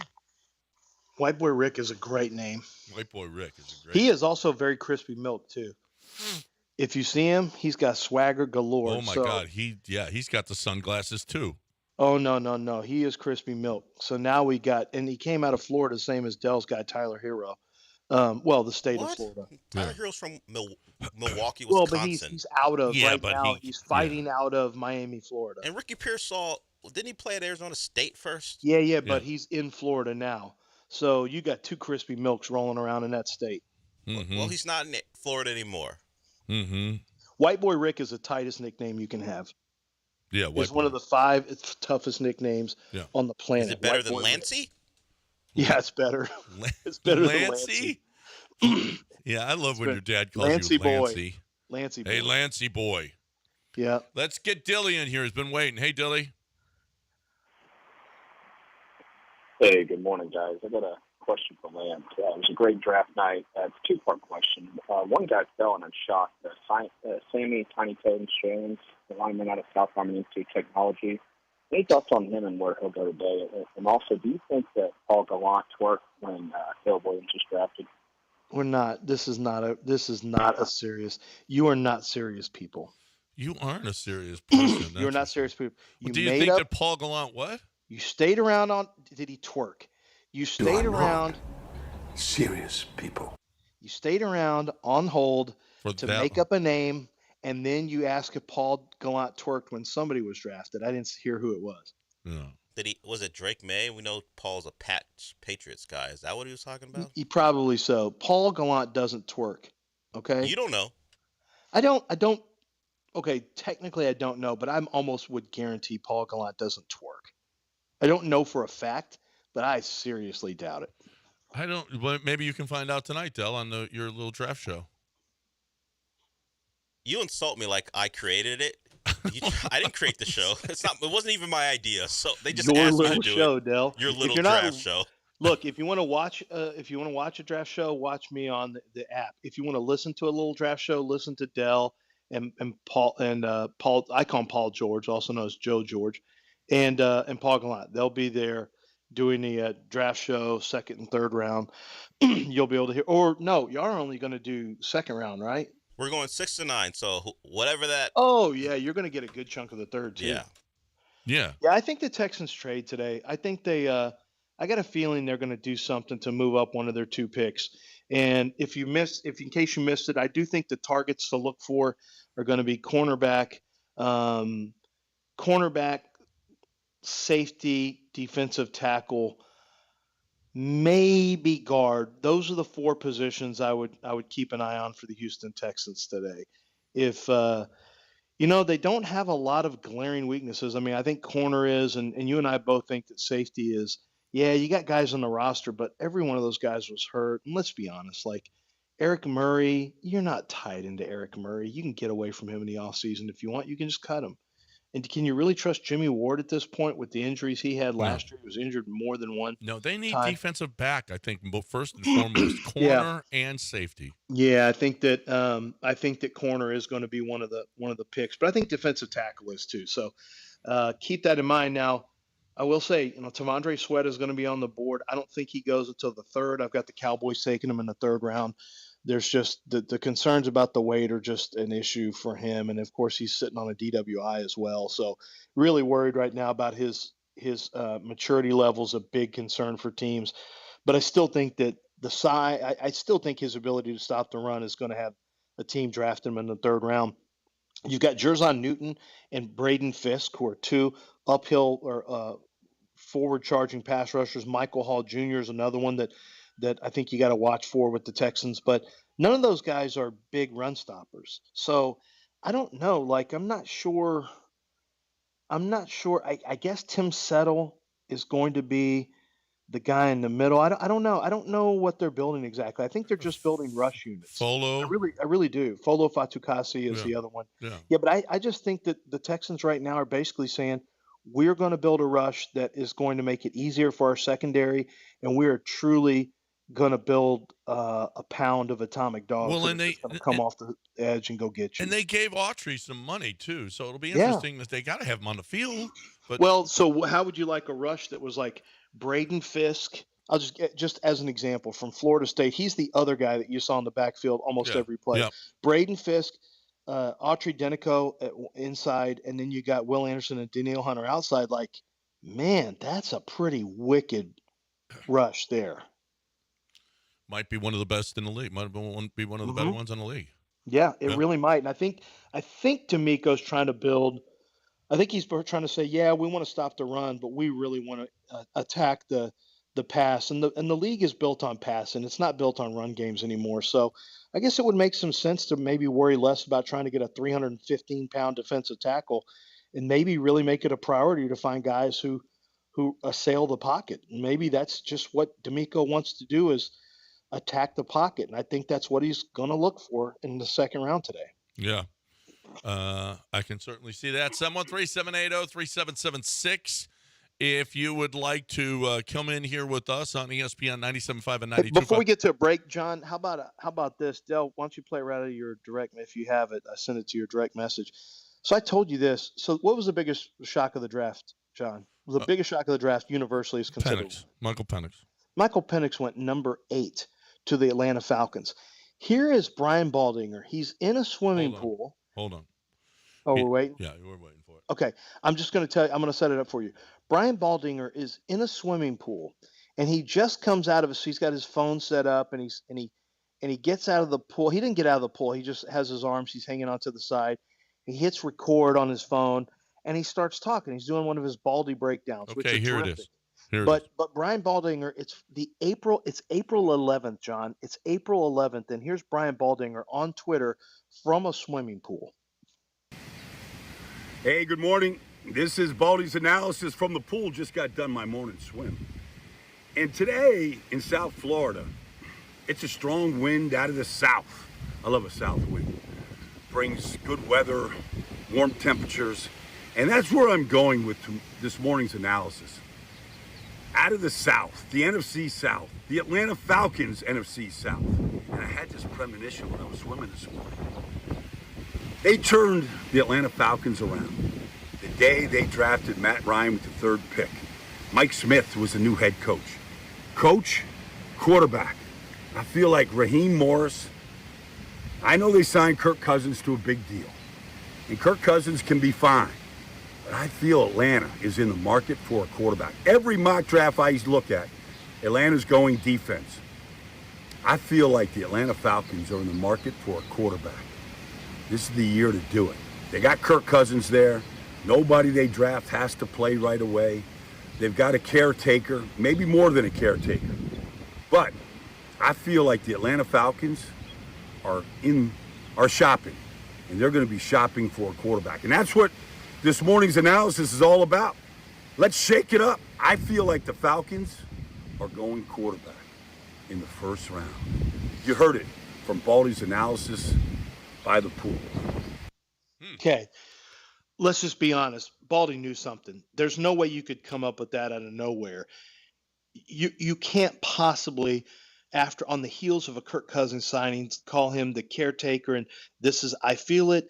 This is, remember you heard it here. Baldy, like he knew. I don't know who he talked to, but he knew that they were taking quarterback. So Atlanta must have known that far in advance that there was a really good chance they were taking quarterback as early as April 11th. Brian Baldinger spoke so confidently. That's the voice of a man who knows what's happening. He had been told that. So shout out to Baldy for nailing that, because I remember seeing that video and like, this is the craziest thing Brian Baldinger has ever said in his entire life, without question. And I think Baldy's brilliant. But there's no way I just got done with my swim, and you know what? I figured out that the wind is coming from the south, and it's warm weather, and dude, who told you that they were getting quarterback? Because nobody could have come up with that. Nobody. If he'd have said Michael Penix, it would have been, It would've- you know. I think the Simpsons might have had them taking Michael Penix, though, didn't they? Simpsons have predicted everything in the world. Everything. The Simpsons. Sometimes now people fake it, and it's Yeah. still believable. But he knew it was Penix. He knew it was Penix. He just couldn't say because that was a total giveaway. Yeah. So he just said, "I feel like they're shopping for a quarter." You do? You feel like they're shopping for a quarterback when you think that 4 quarterbacks could be off the board already, and you want to get the 5th quarterback? Well, that's the assumption. Well, actually, it wasn't. That was He the was the assumption. 4th. Yeah, he ended up being the 4th, but the assumption at that time was he would be the 5th quarterback. When you don't have, when your receiving core is not very good, when you don't have a pass rusher, when you need a defensive tackle, you need cornerback help, and I just you feel think like a this second is not quarterback? gonna. This is not going to end well for. No, it's not. For Atlanta. It's not. I don't know how. It's not. This is going to get Fontenot fired, I think. Yeah, I mean, man, Arthur Blank was like, okay, I'm not going to hire Bill Belichick because I want to. All my people don't want Bill Belichick here because he's going to ruin our draft. Would they have just kept that away from him? He wouldn't have known. Yeah, come on. He had to have known. He may have been the one that told Ball. They were like, "Hey, you're gonna pay Kirk. They're gonna surprise him with the quarterback pick after he just doled out money to Kirk Cousins." I know the owner. Hey, listen, I think you're going to be a little surprised here with this pick. Yeah, what'd you get, Kirk? Are we getting a wide receiver? Are we getting some help for Kirk? Are we going to Dunze? Listen. They were hugging. Raheem and Fontenot were hugging. You're on the right we team. We did it. What? You're on the right team. Wow. I don't know. Yes. Hey, maybe we're all wrong here. Hey, maybe we're all wrong. Maybe this is Duke lacrosse. We're all wrong here. I know. Well, I wouldn't have used that. Oh, that's. I don't think. Oof. I know. I wouldn't have used that. I know the Aaron Rodgers things was years ago and he was drafted low, but would the Packers not have taken him at 2 if they had the opportunity? I know that he fell to them and they took him, but would they have? I know we talked about that. Would they have been like, it's too high. We can't take our future franchise quarterback? So even with Brett Favre. I don't know because San Francisco was originally going to be the Aaron Rodgers, and I think that was just too good a value for Ron Wolf to pass for him to pass up. But think about this though. Think about this, John. You mentioned it earlier. We got to think about a break. We're going to think about a break, and we'll think about this on the other side. Can I say it fast? No, you can't say anything fast. We'll talk about it on the other side. Damn it. I want to talk about Astros. On ESPN 97.5 and 92.5. I got to talk about free reign. You want to talk about stupid draft stuff? I'm talking about the coffee that I was drinking this morning in my Damaris barbecue little cup here that has my name on it and everything. But my free reign was in there. My Texas pecan was in there. And boy, did I enjoy it.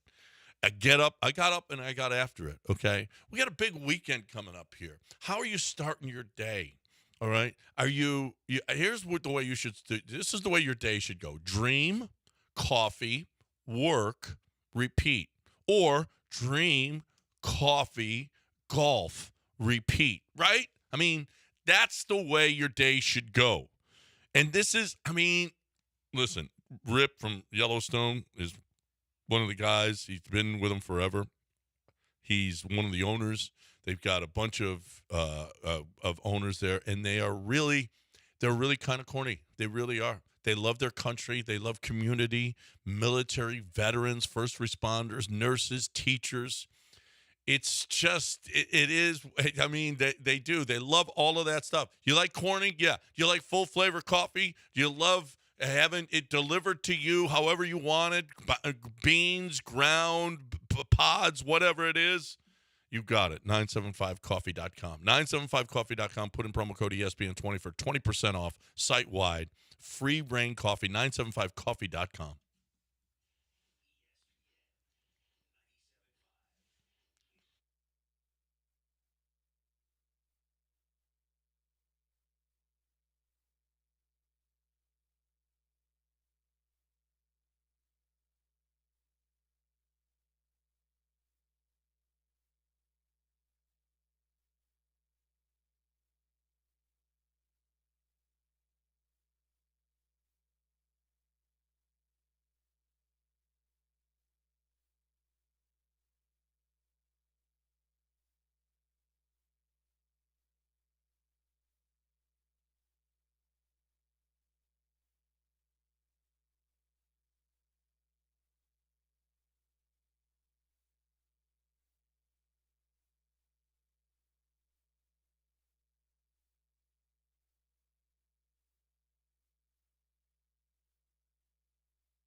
You're listening to Houston's longest-running sports radio morning show from the Veritex Community Bank Studios. Here's John and Lance.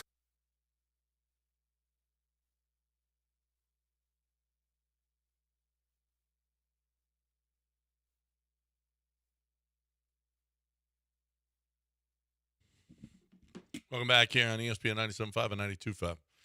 CJ explaining stuff is awesome. I was just listening to him explaining Leggett, and he was like, man, he's going to be perfect for them. You know, you got Deontay Johnson, you got different guys doing different things. Not all the receivers should be the same. And, you know, he was just, just good stuff. I mean, CJ, we got a quarterback that knows things, okay? He knows stuff. And he, like Drake May the best, he thinks he's most NFL ready, which flies in the face of Dell and Lance, which means how I think smart he is. Also flies in the face of Bill Belichick, who doesn't think he is NFL ready. He doesn't think he is? No, Bill had a long breakdown on Pat McAfee that's excellent. I was just watching it during. Now, he showed the good things he does, but he said, look, he needs to learn to read coverages there. He throws in the double team right there. And he's got to do a better job. That's as open as it's going to get in the NFL, so he's got to be able to throw the ball right there and get rid of it. He can make every throw, great arm talent. So it was like a really good breakdown. I heard people, was it you? No, it was somebody at NFL Network yesterday said, I don't want to watch Bill Belichick. I think Steve Smith said, why would I want to watch Bill Belichick talk about the draft? He can't make good picks.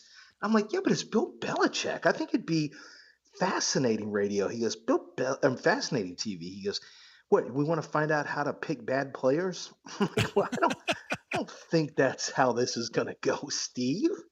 I mean, Bill Belichick is, him and Nick Saban. I mean, honestly, if I had not been actually doing a show, I would have 100% been in on Nick Saban 1 and Bill Belichick 2. I would have absolutely been trying to watch both those guys nonstop. Saban was great, too, especially when his guys were drafted. I mean, his breakdown of them, he loves Dallas Turner. Talked about what a great leader he is. And,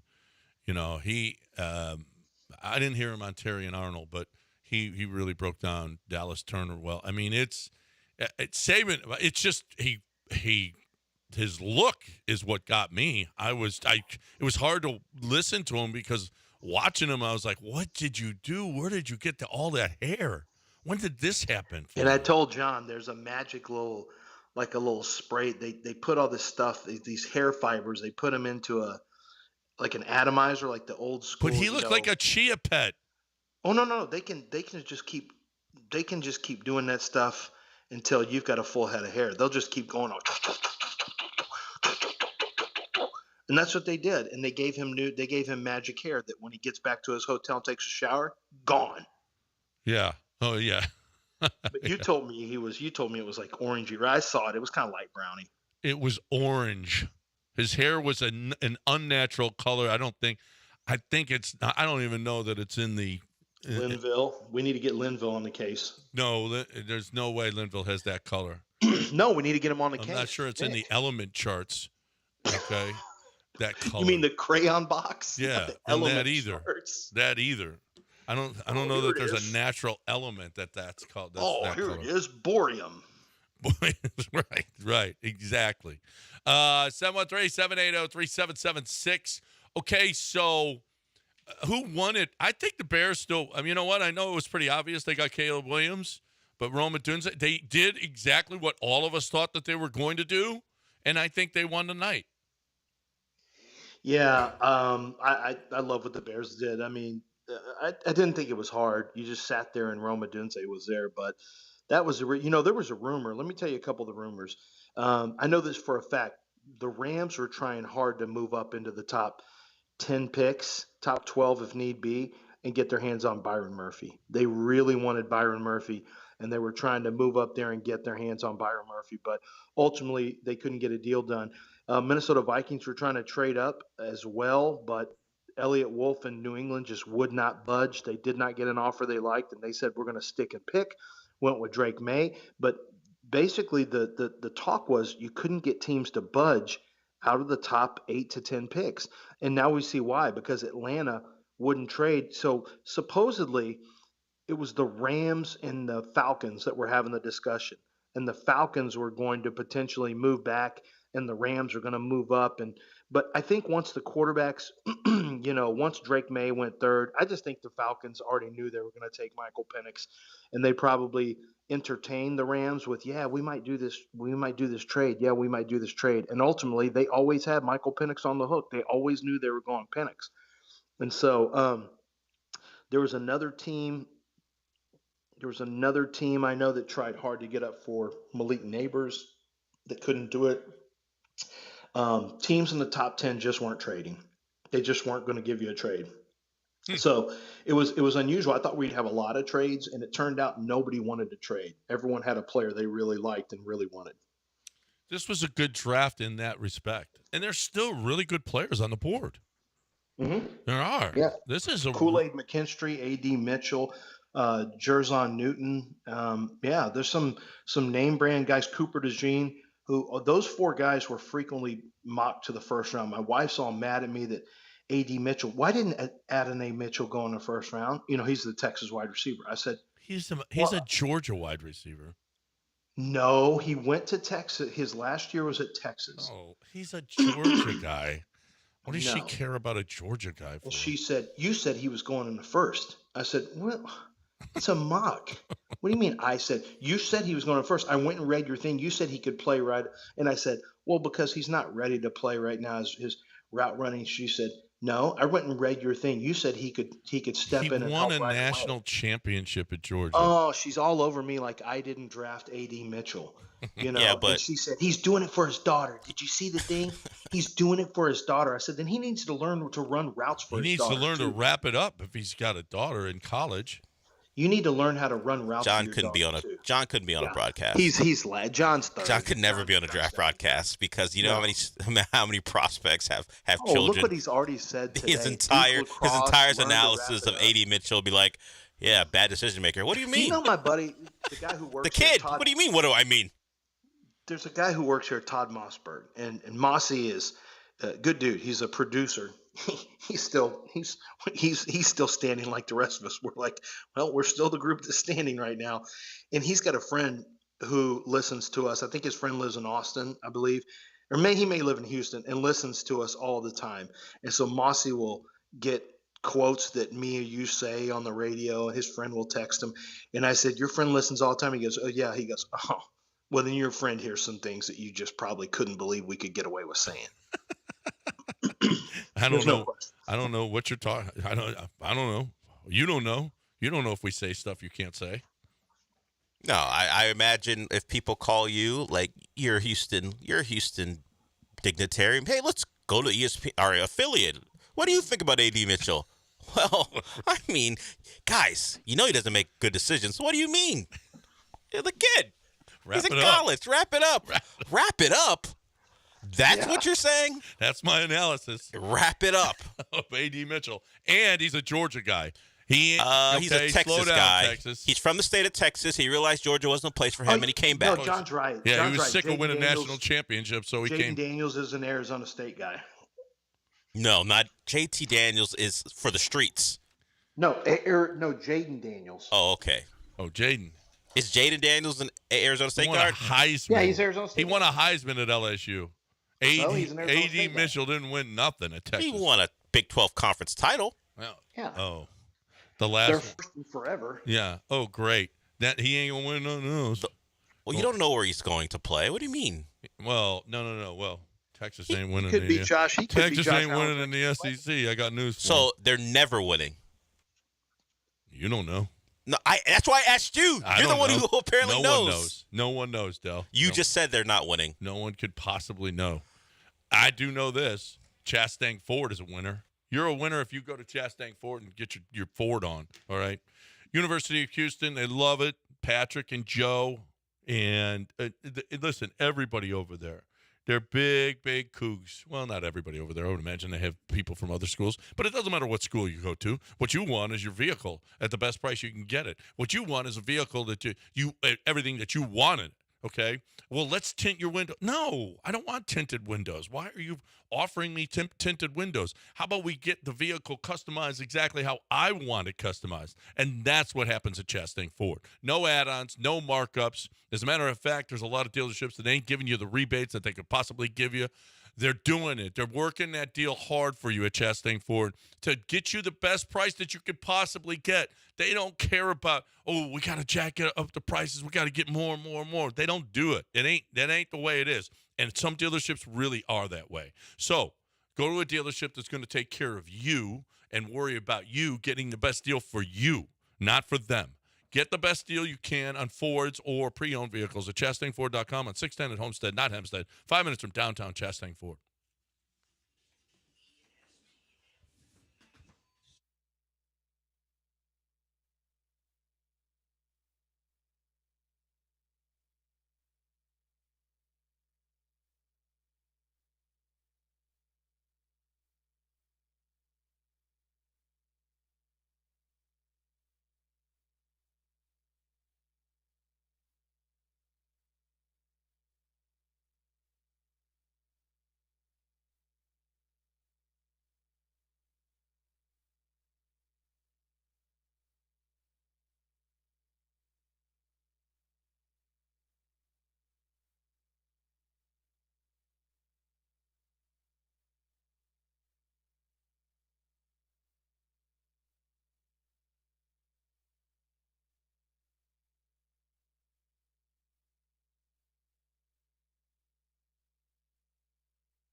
You are listening to Houston's longest-running sports radio morning show. From the Veritex Community Bank Studios, here's John and Lance.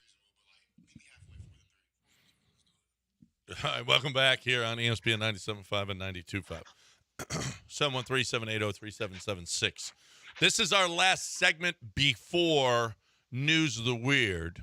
So, Del, have we missed anything? We really haven't talked about the NBA playoffs. You were watching the playoffs last night. I was. We were watching what all of America was watching. Well, I mean, you can watch both. A lot of. How about that the Lakers, is this the first time they've lost 7 straight to a team in the playoffs? I think it is. I would imagine. As an organization. Through their long, storied history, generally been pretty good. Generally aren't in a position where some team completely dominates them. And this one was less drastic than the other ones because they didn't have the lead as long as they had in the other games. They were up by 10, I think, at the end of the first quarter, and Denver kind of figured some stuff out. I think they might have been tied at halftime, and Denver just slowly pulled away. The Lakers kind of panicked.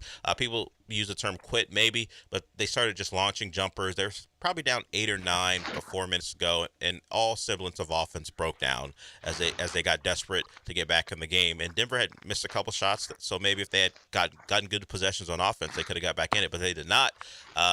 Simply put, the Nuggets, when healthy, are the best team in basketball, and the Lakers are a pretty good team. They're just not great. And you saw Denver's not even playing that well, and they can turn it on and separate from the Lakers anytime they want, and they did it again last night. But the masterclass was Joel Embiid, who we found out has a touch of palsy.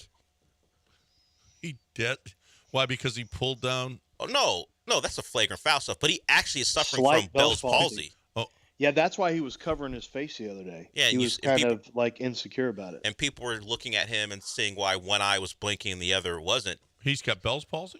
Yeah. It's been they said a slight case. Slight case since Friday. It started in the play-in against the Heat last week. So that explains why he can blink with one eye and not with the other. And sometimes you see a little, like his lip is kind of drooping and stuff. Yeah. It's tough. Like, but he's playing you're going to be fine, but for those who don't know, it kind of paralyzes one side of your face. Wow. Yeah, so he's dealing with that and the knee, and he should have, if he wasn't in a playoff series, he's probably thrown out of that game for grabbing on Mitchell Robinson's leg from the ground while he's jumping. But he put up 50.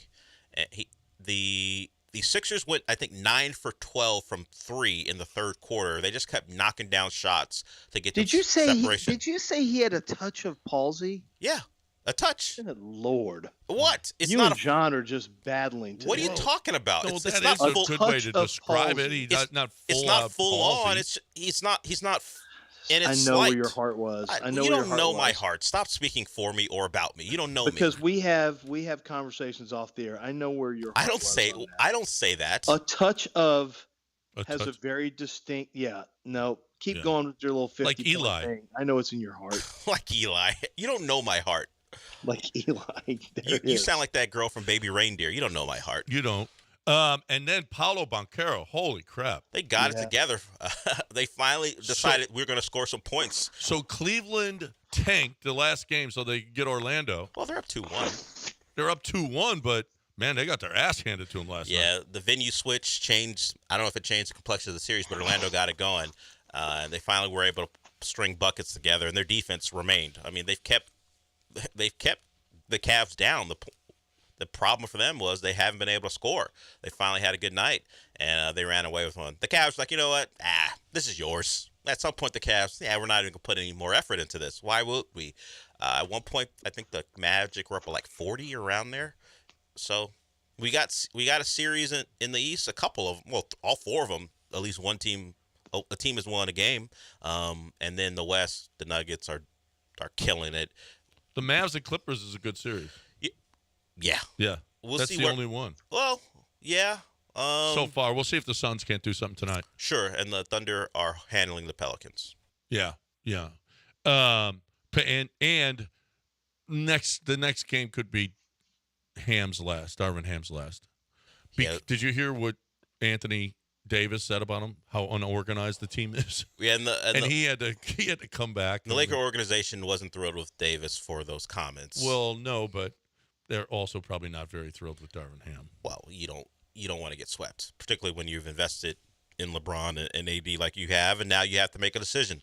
Are you going to give LeBron an extension, or are you going to decide, hey, maybe it's time to part ways because you're great, but making you the centerpiece when you're 39 years old and you're only going to get older doesn't do much for us. So the Lakers have some decisions to make, and you're right. The Ham one will probably be the easiest. That's the easiest one. Just LeBron just as a coach killer. But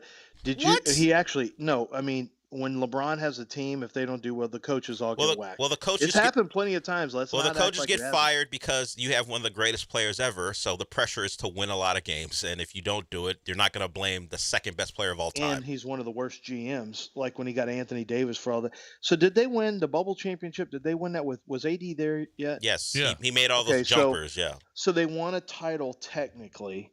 No, they won it during the bubble. Technically. No one counts it. Oh, So just like the Dodgers. It's in the NBA record books. It's counted. No, just like the but Dodgers. in general, was this a successful trade?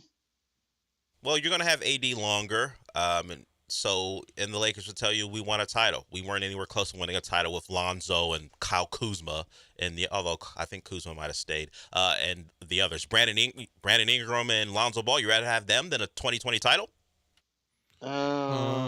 Yeah. No, I mean the Lonzo who never plays. I mean, a title that doesn't really count. You'd rather have Lonzo and asterisk. Do you know? No, but he didn't. This didn't go the way it was supposed to go. Of course it didn't. But basically, Rich Paul they sabotage the whole thing. Hey, act like an a-hole, sit out, say you won't play, pout your way out of New Orleans, and it did not work out for Anthony Davis and the Lakers like they thought. They did win a bubble title, which people don't count. Look, I know I'm around very slanderous people when it comes to LeBron. You think I'm a big fan. I just don't dislike him like you two do. But the title is theirs, and you can't tell me that Lonzo, who never plays basketball anymore, and Brandon Ingram, who we see what he is when he's a number one, is better than even the bubble title. I think that's all fine and good, but you can't deny that this has not worked out the way the Lakers thought. I mean, they're fighting for their playoff life. They're fighting to get into the playoffs every year. It's been, and Anthony Davis has done what he always does, which is be injured. Like, there's no way they're happy with. I know they won a title, but in terms of the scope of being a competitive, they've been competitive. Like they've made a conference finals. They made a conference finals out of a play-in spot, so I give them credit for that. They made a run. But it wasn't great. I mean, the Astros went to an ALCS with a losing record during the bubble. And did you enjoy them making the ALCS or not? That's not right. It didn't feel like – I was more worried about, everyone keeping their jobs and everything. I wasn't really into the Astros season, kind of like the Astros weren't into it. I think if you're talking about if it's what they're happy with, of course, they always want to win more than they did. But we saw the trajectory of LeBron and that team when those young guys were there, and those young guys have proven to not be as valuable as people thought. So you make the trade, you win one title, now and you don't win another one. Sure, that sucks, but it still goes on the rafters, and they'll say, "Hey, we won," even if they're deluding themselves. All right, we've got news of the weird coming your way next. That's it. We didn't miss anything else, Del. You got any hidden sound just for your show? No. Well, it would be basketball stuff, but you guys didn't want to talk about basketball, so I don't know if it's hidden. It's just basketball stuff. Well, this is the biggest holiday of the season. It's not a holiday. A lot of us went to work, including you. Well, it's a holy day of obligation. It's not a holy day. You're Catholic, and you're gonna blaspheme like that? I'm not blaspheming. The NFL draft is America's Your biggest team didn't event. even have a pick. I know. What are you talking about? Didn't really even care. But Lance cares. I think he cares about this crap. Yeah. Not after this year, though, because he can't see what you're doing. He won't be. Nobody's going to be around anymore. That's ugly. Maybe he's done such a great job, he'll keep it. Jeez. Well, you're the one that keeps saying it, Lance. What an amazing person that John Granado is. Well, you're the one that keeps saying this is my your story last to year. tell. It's my story to tell. It sounds worse when you do it. Yeah, it's my story to tell. It's not your story to tell. Like, if he wants the gallows humor, cool. But you doing it, he doesn't want you chopping off his head. Listen, if Harvey Weinstein can be exonerated. I don't know the comparison you're doing, but let's not do it. Let's not do it. No, let's move on. Who's got a life to do? It's my turn. On Lexi's last day, you're going to show Lexi's last day. You're going to show all your awful sides to her? Lacrosse, Harvey Weinstein, poor decision maker. This young woman brought you donuts and a card, and this is what you're showing her? This is your going away present. Hey, Lexi, this is as good as it gets. It's time to talk right now about Ownwell. Ownwell doesn't want to be in this spot either right now, I'm pretty sure. But guess what, Ownwell? This is what you get. You got your property taxes coming up. You got your appraisal from the government, right? They send it to you, and they say, here's what we think your house is worth. Okay. All right. Where did you come up with that number? Out of the blue? I mean, honestly, you really think that's the number? No, they don't really think that. What they think is, here's what the government does. Oh, let's see. This is what this house was worth last year. Let's just jack it up. Let's just put another $100,000 on it or whatever. I mean, it's ridiculous. It really is. It's never like, oh yeah, well, we're not gonna We don't think it's worth more this year. What? No, it's not worth. Why do you think it's worth that much more? You got to fight it. You need to protest your property taxes, okay? And who's going to do that for you? Ownwell's going to do that for you. It takes about 3 minutes to sign up. You don't have to do anything, okay? No stress, no big-time investment. Doesn't cost you anything to sign up. You don't pay unless you win, unless Ownwell wins, okay? No upfront costs at all. Savings or free. That's a guarantee. If you don't save, you don't pay. Hundreds of thousands of happy customers with 5-star reviews. Save money on your property taxes with Ownwell. Sign up in less than 3 minutes. Start your protest today at ownwell.com. That's OWNWELL.com.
All right, guys, did you see this? I mean, this world is falling apart. By the year 2050, half of the world is going to need glasses. Did you know that? Half the world will need glasses by the year 2050 because of a lot of it is staring into, well, probably computer screens, I would imagine. Although I had an eye doctor tell me that doesn't do anything. That looking at your phone doesn't ruin your eyes. I don't know if I'm going to go ahead and say that I'm right on this one. It does. Actually, he says outside light keeps myopia at bay. So apparently we're staying inside more. Mm-hmm. Myopia rates, cool stuff. Neat stuff. Way too. Yeah, it's all nerdy stuff. Let's get the myopia rates. Yeah, myopia rates. And having two parents with myopia does not necessarily mean you will. It's behavioral driven. So neat. it's your behavior that is. I'm probably gonna. I need some reading glasses now. Brains are getting bigger, which could help prevent age-related dementia. Do you feel like your brain is bigger than it has been in the past? No, and I feel like brains are not getting bigger. Just people are getting waterheads. That's all. People are They're not getting as smart. bigger. But if they're bigger, that will help with dementia if you have a bigger brain. Smooth brains. There's a lot of smooth brain people. It's not. Let's quit acting like everyone's getting smarter. Does anything in this world look like people are getting smarter? Well, I John? don't think that having a bigger brain necessarily means that you're going to be smarter. Right. Exactly. Just Big that you're brain, mutated? big deal. Yeah, look at the big brain on Brad. Right? Yeah, it can be big and smooth. It could be. You're big. really down on people right now, Lance. No, Lance is Yeah, not. He's not a I'm people anti-person right now. Just because people are knocking on his door. Well, when you get bullied out of your hotel room, you'd be down on people happen. too. Well, if I was scared, little. Somebody's knocking. I got to run downstairs. I was being a considerate lover. Oh, consider it lover to what? What? What are you talking about? I don't know. It just fits this. Is terrible Marty show. listening? Because now you're third on the list. Yeah, Marty, No. listen to your dad. Did you hear what your dad is talking about?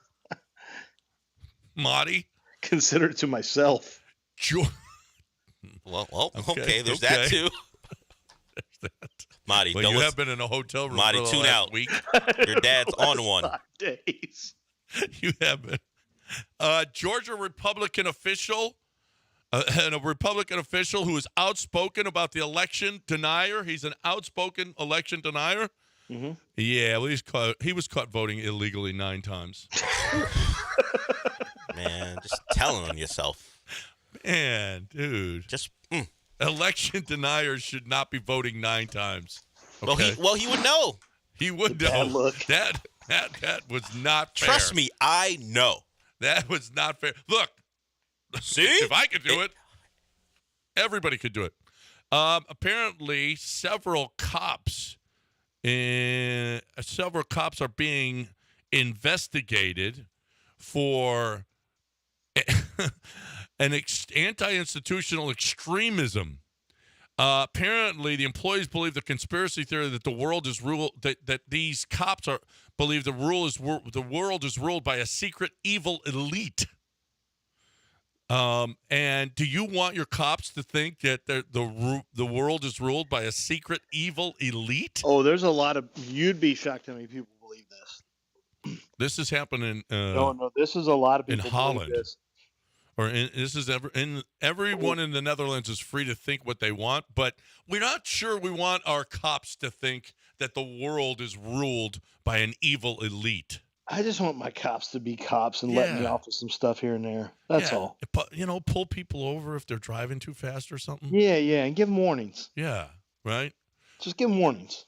Apparently, the Spotify CEO, Daniel Ek, he was surprised by how much laying off 1,500 employees negatively affected the streaming giant's operations. He didn't feel like losing 1,500 people was going to affect anything. That guy's not a very nice guy. I watched a show on him. It wasn't a documentary, but it's worth watching on Netflix. It's a pretty good show. And he's not a great guy. He's not? So, yeah, he's not a great guy. It shows how the whole thing started. It's actually very interesting. But it's not a documentary, though. But, yeah, sometimes when you get rid of people, things don't work as smoothly. He looks a little like the guy in Succession who was trying to take over the... Well, I think he was playing a version of him. He is? Wait, isn't he bald? Yeah, he's bald. Well, who was trying to take over?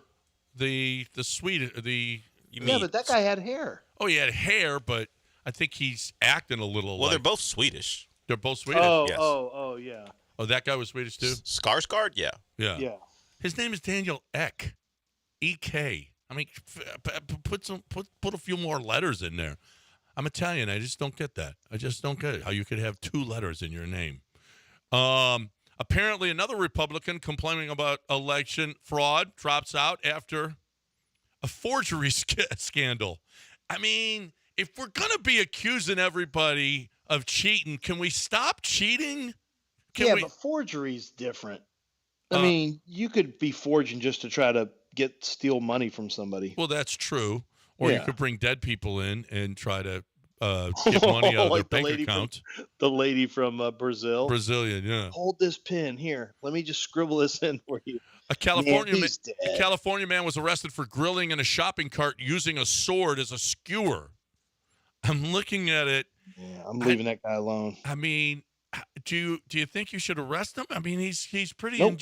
I mean, this is ingenious. Yeah, it's an intelligent way. I'm surprised there wasn't that it's not a TikTok or a Reels where somebody's trying on Steak Channel, because Steak Channel has wild stuff. If you don't follow Steak Channel on Instagram, you better get up on Steak Channel. But sometimes they'll have dumb stuff like this. But if there's a guy with the sword cooking with fire in a shopping cart, I'm just walking by. I'm not saying anything. I don't know. I kind of want to watch. Yeah, no, I'll watch him, but I'm definitely not going to step in and stop. Oh, we know you won't. No. We know you won't do No. that.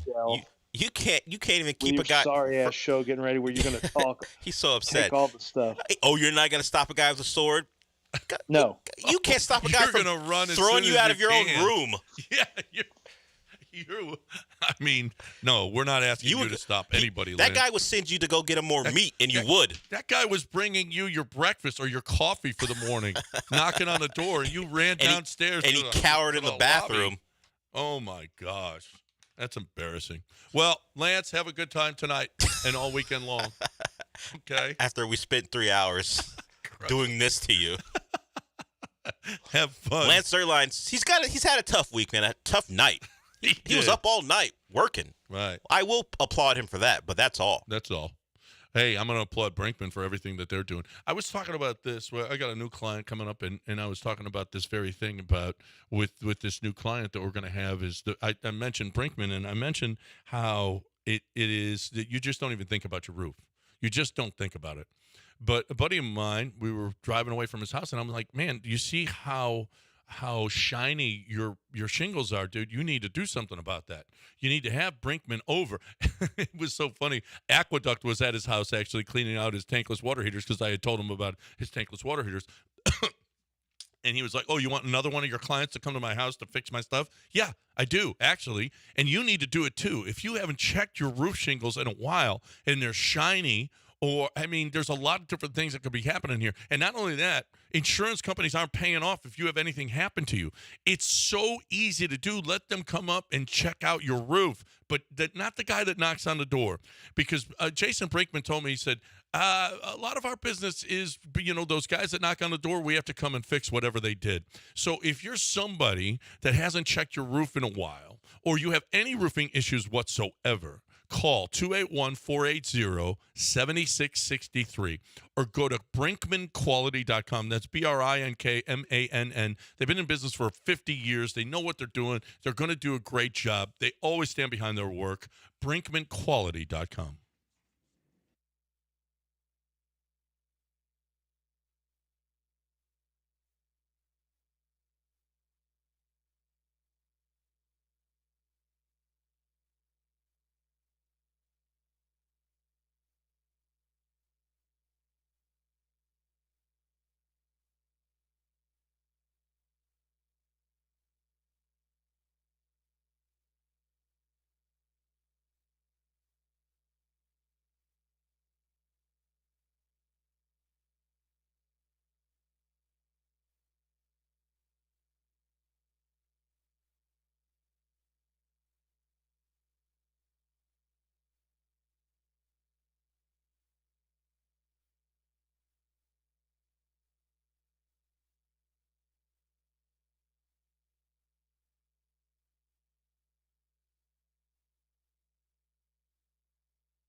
welcome into the show.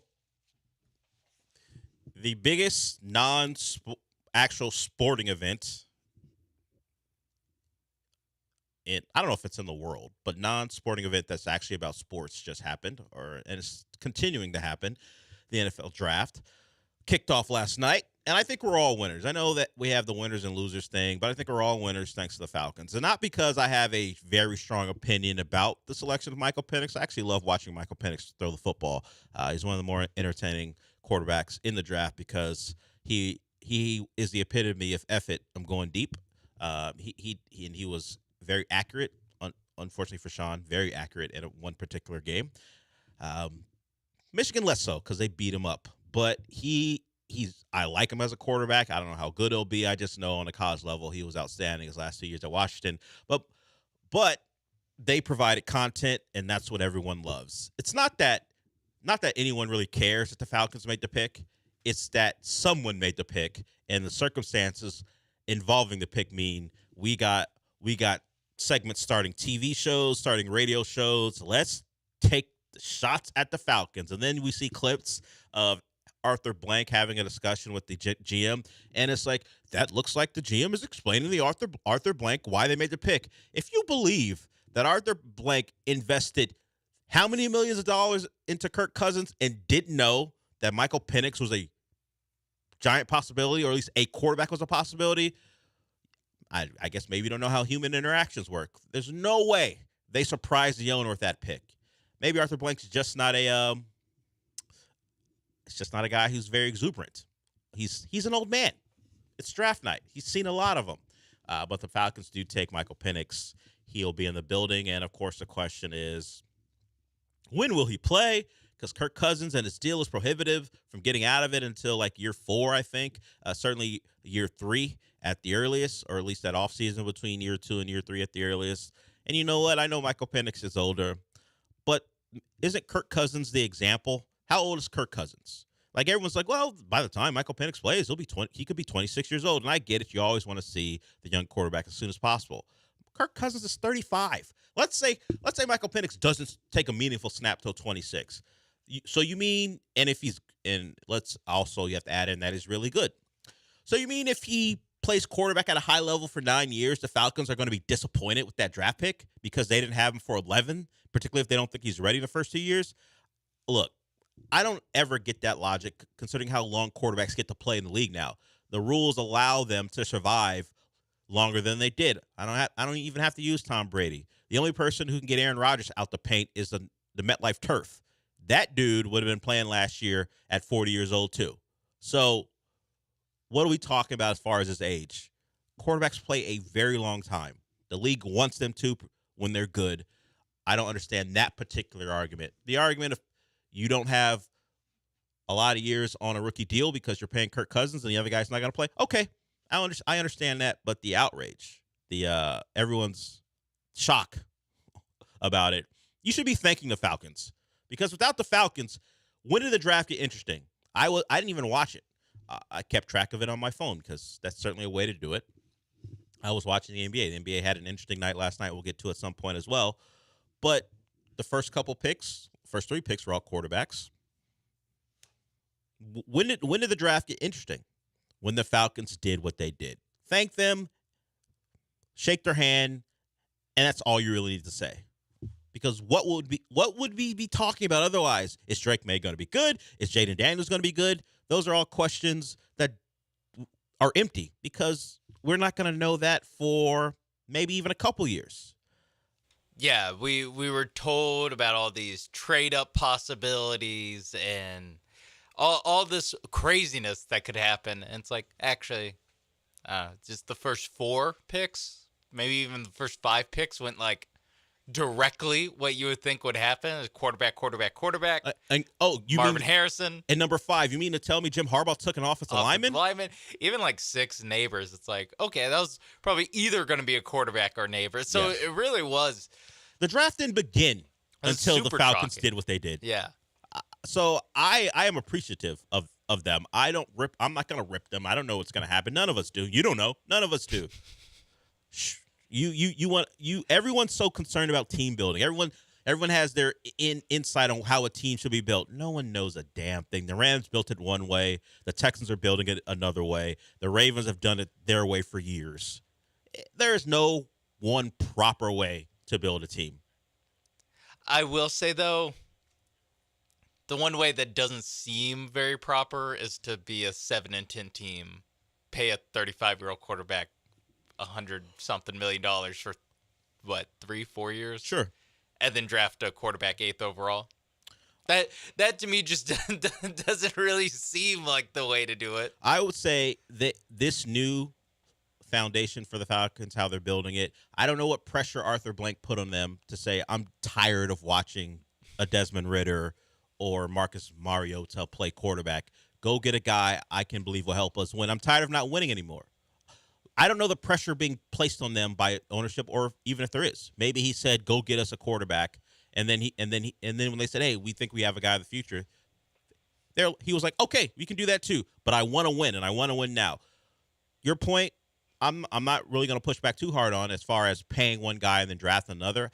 But once again, I don't mind the drafting of Michael Penix, particularly if people are going to use, he's older, so what? Quarterbacks play for a decade. They play into their 30s, late 30s, whatever.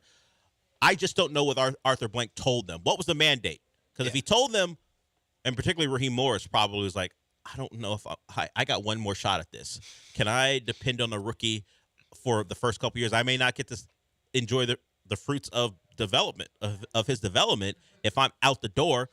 There are a lot of things that come into play, and you might be kind of serving two masters in this. We want a guy we can for the next decade, even if that decade starts 2 years late.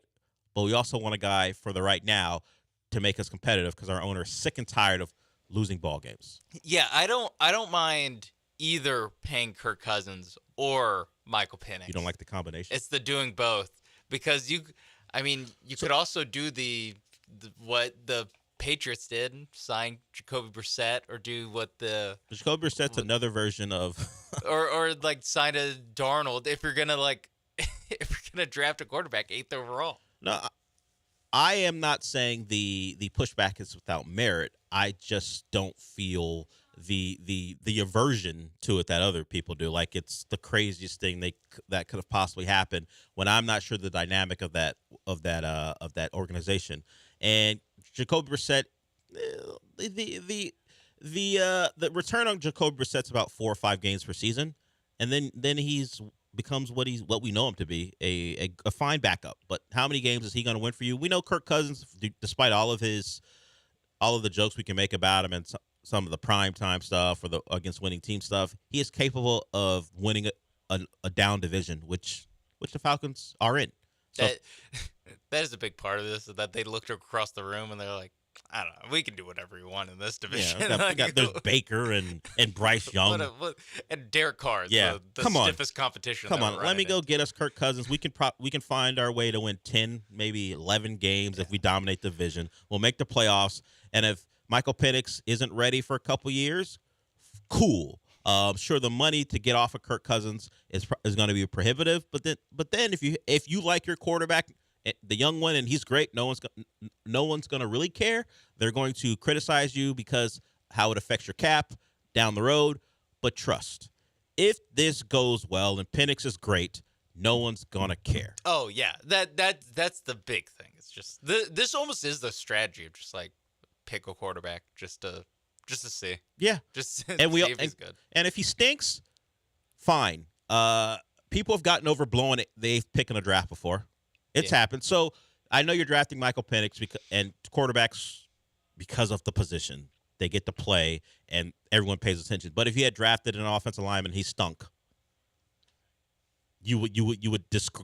Kirk Cousins would still be there. You would discard the offensive lineman, just like you would discard the quarterback, and you'd move on. But I'm not naive. I know when you draft a quarterback, all the ancillary things that come with that mean it's going to be a disaster if it doesn't work out. Of course, we've seen it. It doesn't always have to be the case. And it's the 8th pick of the draft, the 4th quarterback taken. It ain't exactly a franchise ruiner if it doesn't work out. Because guess what? You have Kirk Cousins. You do have an established starter who's probably going to be good enough to win you plenty of games in a bad division. You know who's glad that the Falcons are catching all the smoke? Who? The Broncos for picking Bo Nix. Ooh, the Bo Nix thing. Bo Nix is like, how did I get picked 12th in the draft? A, how did I get picked 12th in the draft? B, how did I get picked in the draft, 12th in the draft? And everyone is upset about another quarterback getting picked. Look, there are people. Whoa. There are people when they start to take a breath, will go, wait a minute, what did the Broncos do? What did they do? Do you think that's going to be around like 3 o'clock this afternoon? Or is it going to be until like after the draft when they do the full review? When we start, then they go, yeah. They're looking at the like, all right, and then 11th, and then 12th. What the hell? What? I know people. I'm sure the only people who are really focused on it are the people in Denver. At the time, draft people or Twitter people were making jokes about the desperation for the Broncos, and because the stat, it's not even really a stat, it's just an observation that Sean Payton didn't draft quarterbacks in the first round because he never had to. Yeah, he had Drew Brees, and then for him, despite his opposition, he had Russell Wilson. So there's no need, he couldn't because he didn't have a first round pick. Either way, he had no need. He didn't draft first round quarterbacks. He wasn't in a position to. And the first year he really is in a position to, he takes Bo Nix at 12. Someone who, I mean, I know Lance is like this. I think a lot of the people who cover the draft are like this. They go, you know what? Don't watch his Auburn tape. You have to push it away. Don't watch because the first 3 years of his college career. You have to take into account that Auburn under Gus Malzahn ain't exactly quarterback friendly. Who have they produced except for Cam? And Cam only had to do it for 1 year, and Gus was the OC at the time, not even the head coach. So you go, he gets out of Auburn, he gets away from all the pressure of playing where his dad played. He goes to Oregon and he's great. So what's more important? When he was a young player in a, I won't call it a dumpster fire, that's disrespectful, but a place that didn't develop quarterbacks, or he went to Oregon where they kind of different regimes, different coaches, they find a way to get quarterbacks to the league. Yeah. Now that I think about it, it is funny that there's like 3 guys that got drafted in the top 12 who are the main thing is like, well, if you look at the last like year and a half. Yeah, Penix at Indiana. If you disregard the first 3 years he was in college. When he could never finish his season. Jaden Daniels will push away the Arizona State tape. Yep. And Bo Nix push away the Auburn tape. And the funny thing about Drake May, you have to convince people to push away the 2023 tape. Look at what he did in 2022. Not 20. He's the opposite of those guys. Yeah. It's like, don't watch him play against Virginia. All right. Well, you know when he was a young player, he was good. When he got older, he was worse. When he was 19, that's when he was really was peak man. You better get skinny Christian Hackenberg out of my face. Great as a freshman. Come on. Great as a freshman. What else? No, don't. On the day after his big day, you're gonna hit him with Hackenberg. That's no different than what I've been calling him before. I called him like Kenny Pickett from North Carolina. I've done everything. Drake May is fine. I've never understood why people were excited about how great. Yeah, that's a little too far. The Hackenberg thing. I'm not going to apologize. I'm just going to acknowledge it was a little too far. But yeah, the Drake May thing, I've never understood. I understood putting him in the first round. I completely get why you would do it. I don't get the hype. I don't get why everyone thought he was a clear 2 or maybe a 1, depending on whether you like Caleb Williams a lot. Now he's 3. Certainly didn't fall very far, but I'm thrilled the Patriots drafted him. Thrilled. Oh, you ain't scared? Yeah, they're not. I don't believe they're like the Colts, where they could stack Peyton and then Andrew Luck. I believe they're more like the Broncos. Well, they already mixed in a Mac Jones, so they're not going to do. They're not going to do a Colts. That's true. That's true. But they're I not think going to do a Colts or Packers. But I feel like they're more like the Broncos. They got Elway. Hey, let's try Greasy. Let's try the other. They're going to be a team who has to sign a veteran like 5 years from now. Who is the Jake Plummer of the NFL? Yeah, or Peyton at some point. But yeah. Who's Peyton Manning? Yeah, he went there. Well, they have to wait 15 more years. That's what I'm saying. That's what I'm saying. That they're not going to Bo Nix in 15 years. Get ready to go to New England. They're not going to have the success drafting quarterbacks. I'm going to put them in the Broncos, Cowboys too. After how long after Troy Aikman did they draft a great quarterback? It's hard. That's really the point, unless you're the Packers and the Colts or the Texans. Well, Watson, Stroud, not back to back, but back to back. Do you think the Texans want people to acknowledge they took Watson anymore? he was the best quarterback in franchise history until the most recent guy. True, but they'd appreciate that being wiped from existence. They're like, hey, What? they've done it themselves. It's like we don't even remember what happened before 2023. It's like that doesn't exist anymore. Those are different owners. Yeah, no, same last name. No, well, I heard Cal McNair say that they took over a tough situation. The one they created. He won't mention that part of it. That is our take on the draft. Michael Penix and Kirk Cousins. I'm not as offended as other people are. You know what? Thank you, NFL Draft, for making us not have to talk about the Astros. Oh, you brought it back to the Astros. Oh, no, I didn't mean to. I was saying thank you so that we don't even have to pretend to start the show with you. Yes, that has been a conversation on the show. What starts the A block? And for once, because of the draft and the Falcons, we didn't have to start with the team in this town. And I guess we'll get to them at some point. But you guys know what happened. Verlander pitched. He didn't go very deep, and then Abreu happened. And not Jose, the other one. We're cursed with Abreu's. Great. We'll talk about that. We'll talk about the NBA. Plenty of sound to get to because CJ, Sean mentioned him, was very active yesterday talking to Michael Parsons as they did their live draft reaction. He has something to say about some of the picks, and he differs from me when it comes to Drake May. A battle of wits. I imagine a lot of people are going to side with CJ, well, considering his experience in the matter. He thinks quite a bit of Drake May. So we'll play some sound from CJ. We'll play some sound from the NBA. It was a masterclass from Embiid last night. And I'm not just talking about the points scored. It's all the things you dislike about Embiid, but will tolerate because of how great a player he is. So a big night last night. We'll get to it. We'll be back.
This is the Del Olaleye Show, on ESPN 97.5 and 92.5. broadcasting live from the Veritex Community Bank Studios. Here's Del Olaleye.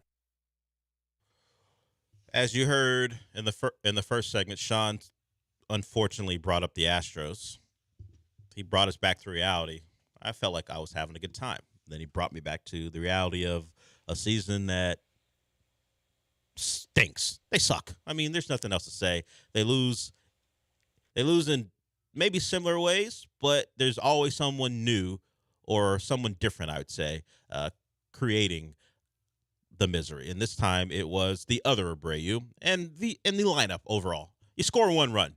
Sure, the Abreu thing, atrocious, but you scored one run.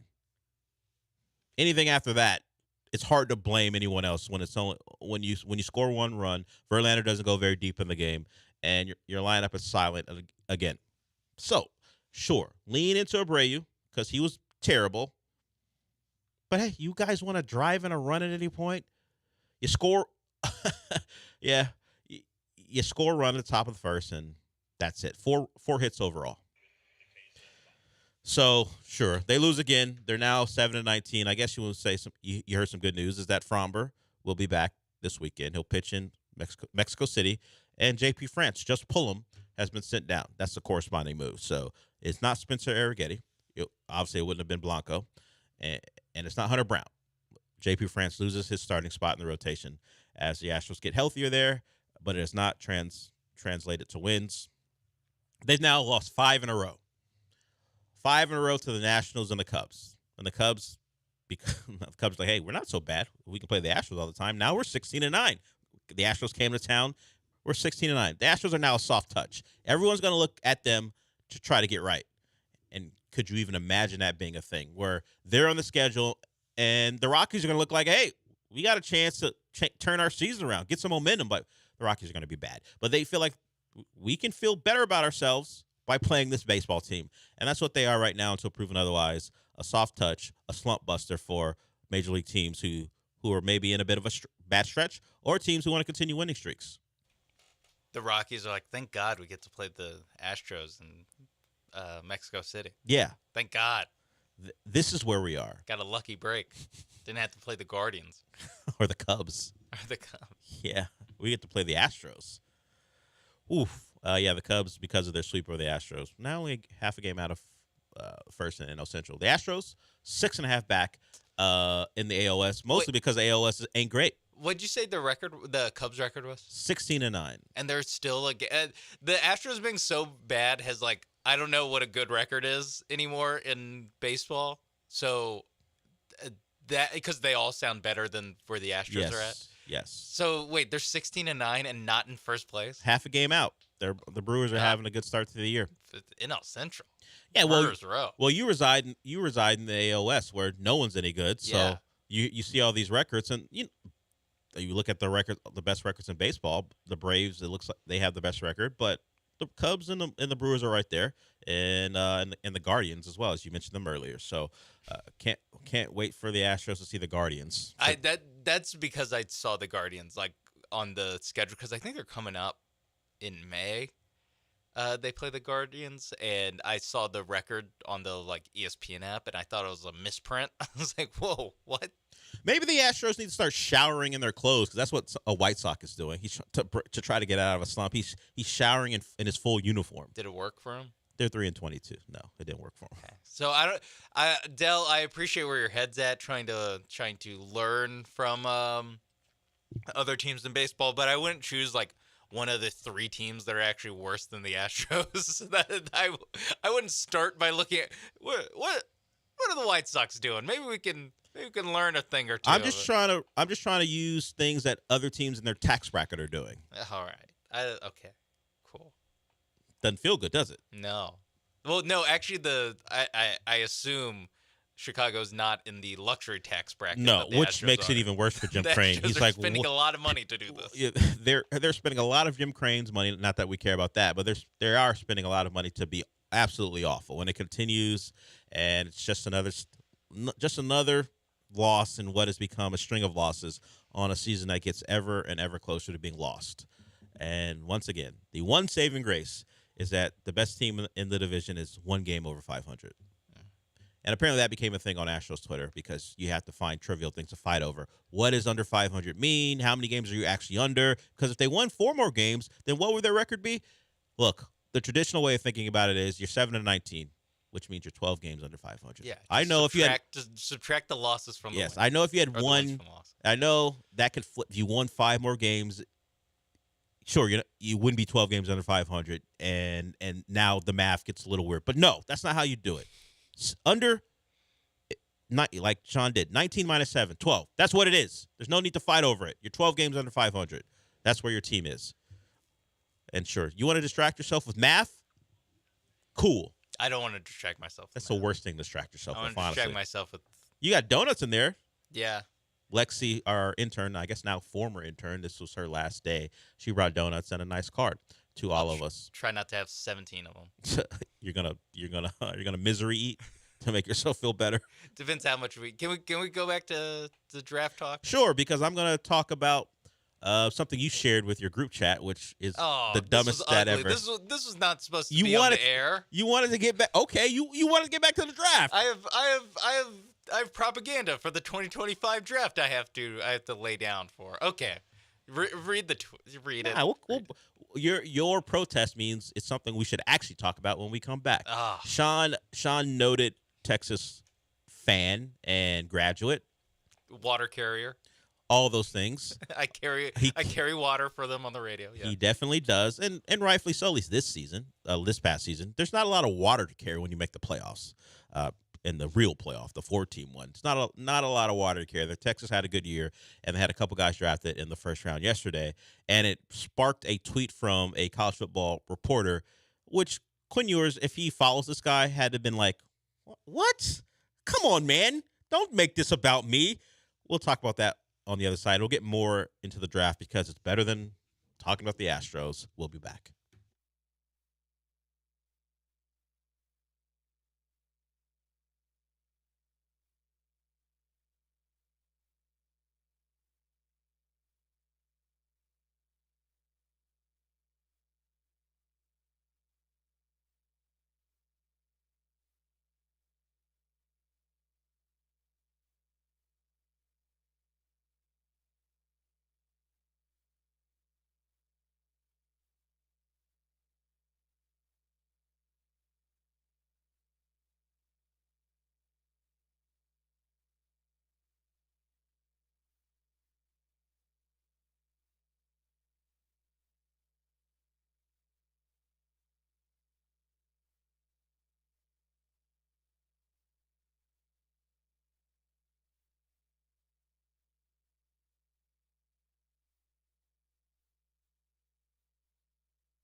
You're listening to the Del Olaleye Show. On ESPN 97.5 and 92.5. Live from the Veritex Community Bank Studios, here's Del Olaleye.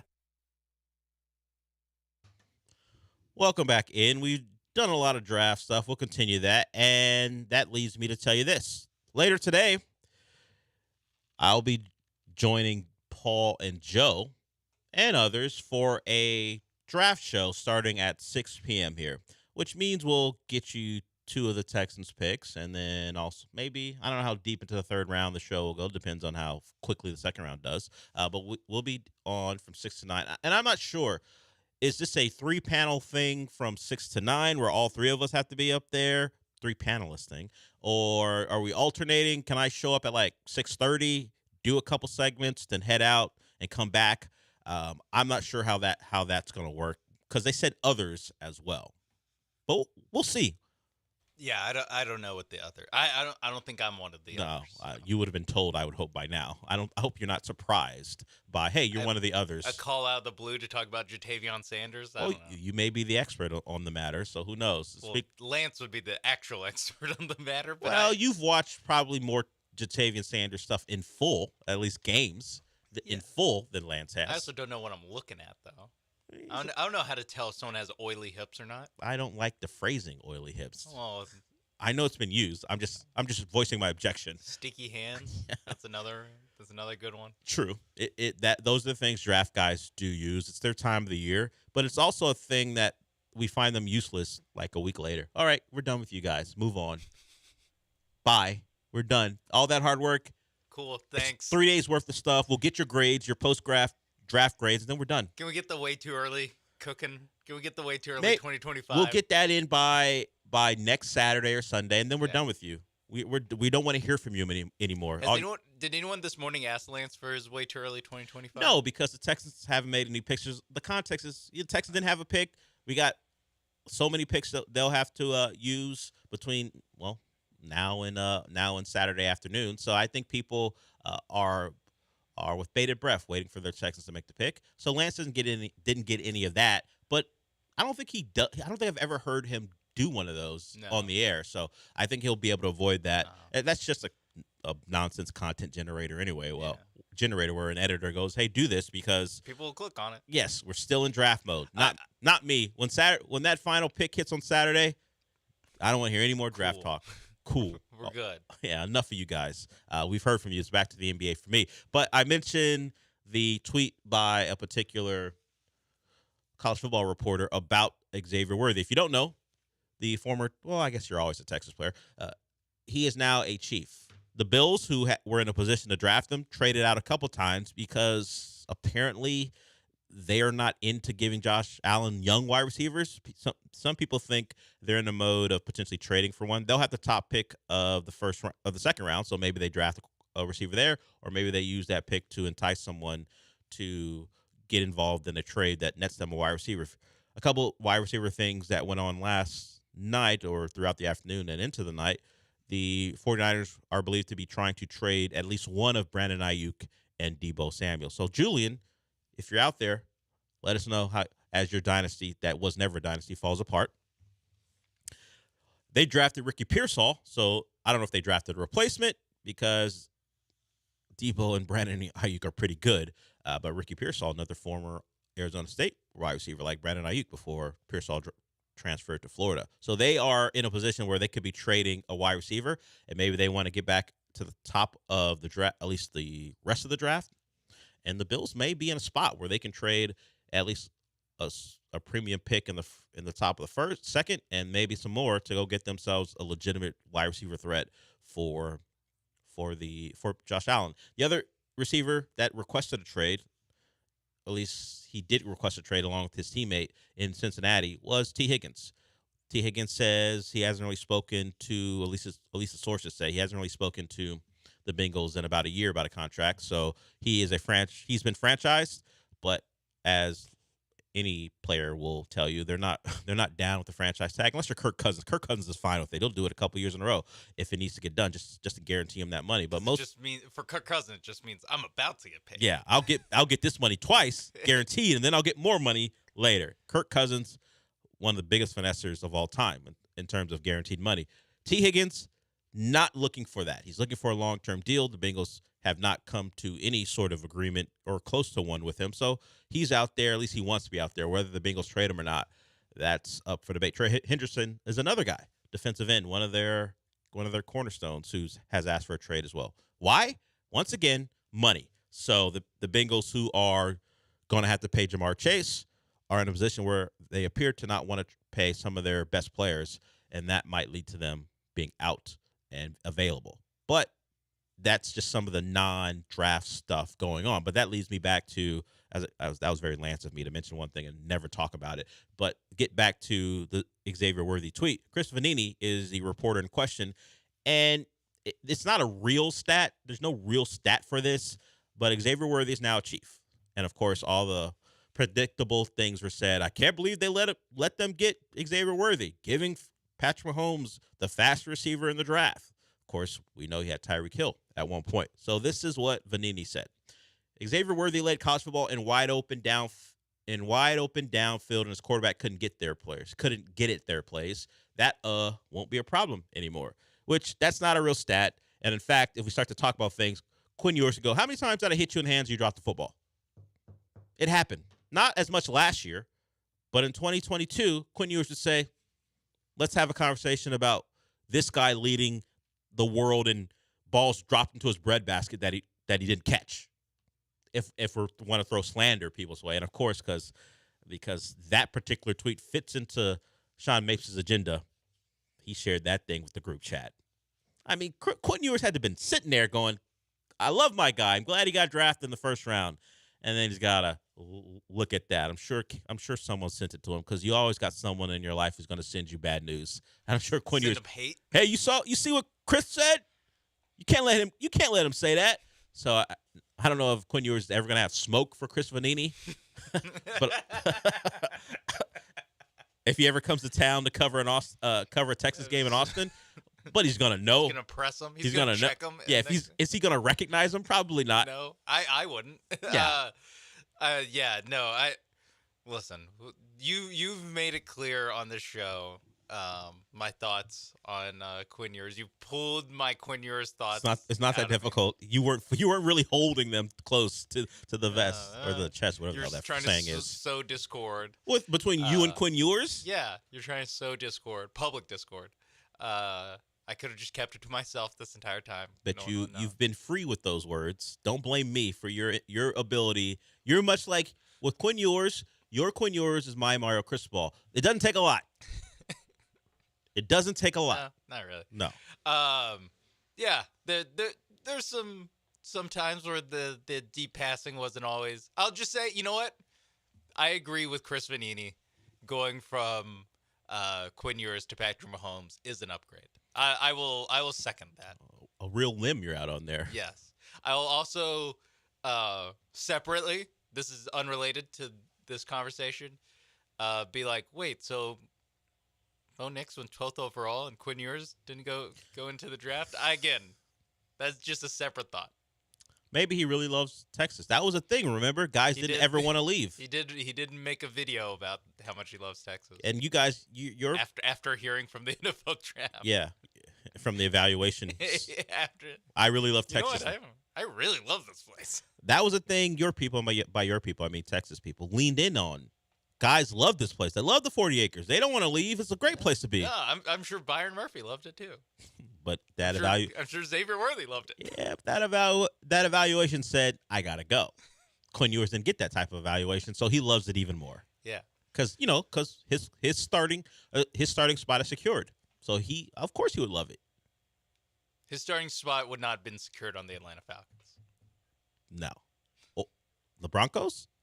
Oh, come on. What you think? You've seen that? You think Bo Nix is going to start right away? No. Who am I insulting? The Broncos or Quinn Ewers? Quinn Ewers. No, you think Bo Nix is starting right away? Probably. You think he's sitting behind Jarrett Stidham and Zach Wilson? I think he's sitting behind Jarrett Stidham. He may win the backup job, but I think he's sitting behind Jarrett Stidham. So 2 teams drafted backup quarterbacks like in the top 12. Both backup quarterbacks, by the way, played 6 years of college. That is why some people, for questioning both decisions, They need a little bit more seasoning. particularly the Bo Nix to Denver decision. Did you see the quote from Terry Fontenot after the draft where he's like, "Hey, if Michael Penix had to sit for 4 or 5 years, that's fine." You mean through the length of his contract? He never plays? Yeah, A, that. B, 5 years from now, if he sits for 5 years, he'd be 30 when he first plays.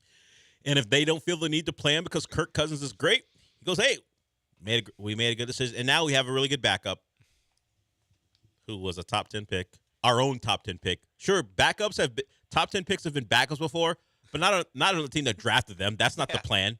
Hey, like Aaron Rodgers was a backup for 3 years. He wasn't even 25th. Yeah, he wasn't a top 10 pick. Yeah. And they had a Hall of Famer, not Kirk Cousins. Yeah. Whoa.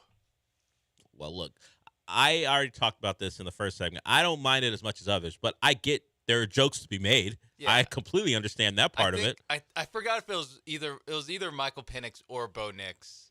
One of them is like 3 months older than Trey Lance, who was drafted in 2021. I mean, they played football a very long time, at least on the college level. They're very seasoned. All the seasoning that Trey Lance doesn't have, those guys have it. They've played like 70 college football games. There's a joke about white people and chicken and seasoning that I just couldn't put together. Bo Nix has better seasoning than Trey Lance, in an upset. Yeah, you saw that the Knicks home, did you? Did you see the Knicks No, home I didn't see watching it. the draft? No, I didn't see the home. Not a lot of seasoning.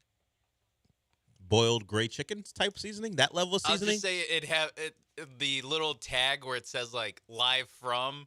It was like Jackson Gap, Alabama. Well, you're telling me the native son of Auburn football didn't have a lot of seasoning?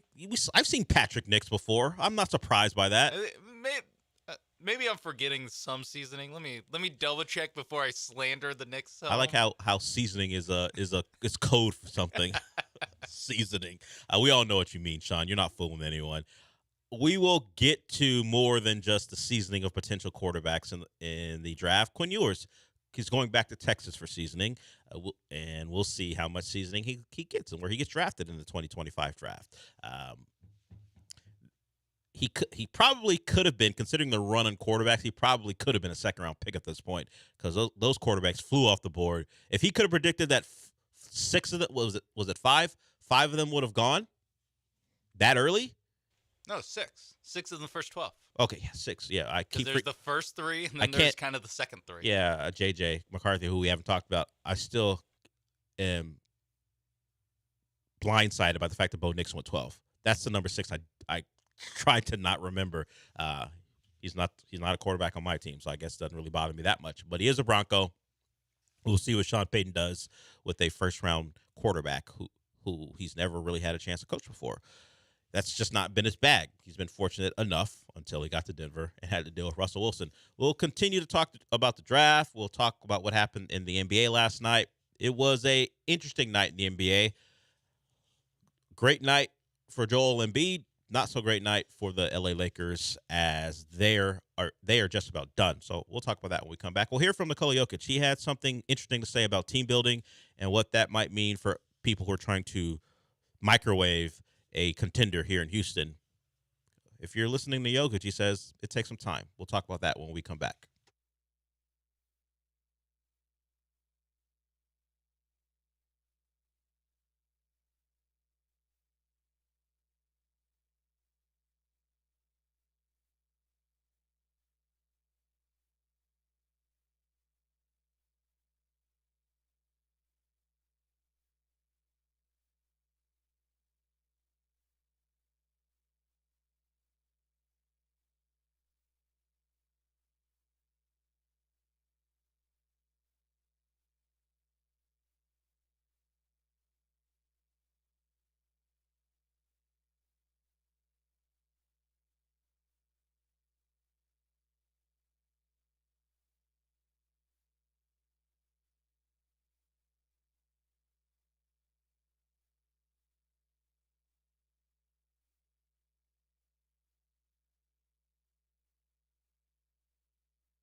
Broadcasting live from the Veritex Community Bank Studios, it's the Del Olaleye Show. On ESPN 97.5 and 92.5. Now back to Del Olaleye. Welcome back. We went way long in the previous segment, so we will have to catch up here. We'll do that by not talking about the NBA. We'll do that in the second hour of the show. But Eric is called in. I'm not sure what Eric wants to talk about. It could be many things. What's up, Eric? Hey, guys. I forgot about that great Texans quarterback, Matt Schaub. But anyways, y'all think the Vikings got a steal in J.J. McCarthy? And why was that brother wearing a Niners shirt when Dallas drafted Tyler Guyton? And I got to say, Laura Rutledge, she didn't look good last night. I'll hang up and listen. Did he say she didn't look good? Is that what he said? No, she didn't. Oh, she knows she didn't look good. She didn't look good. I didn't see Laura Rutledge last night. Eric, I know that is your bag. I did not see her. I cannot comment. Generally, I don't have a response to Eric because, as I said before, the women he's talking about, they're usually TV anchors here in town. Don't watch local news. I get my news from other sources, mostly tweets from news sources online. But I didn't see her, so I can't speak to what she looked like, her makeup, her dress. Sorry, Eric. That'll be something you have to, whatever chat room you're in, or group chat you're in, you're gonna have that discussion with them. Chat room gives it I realize different connotation.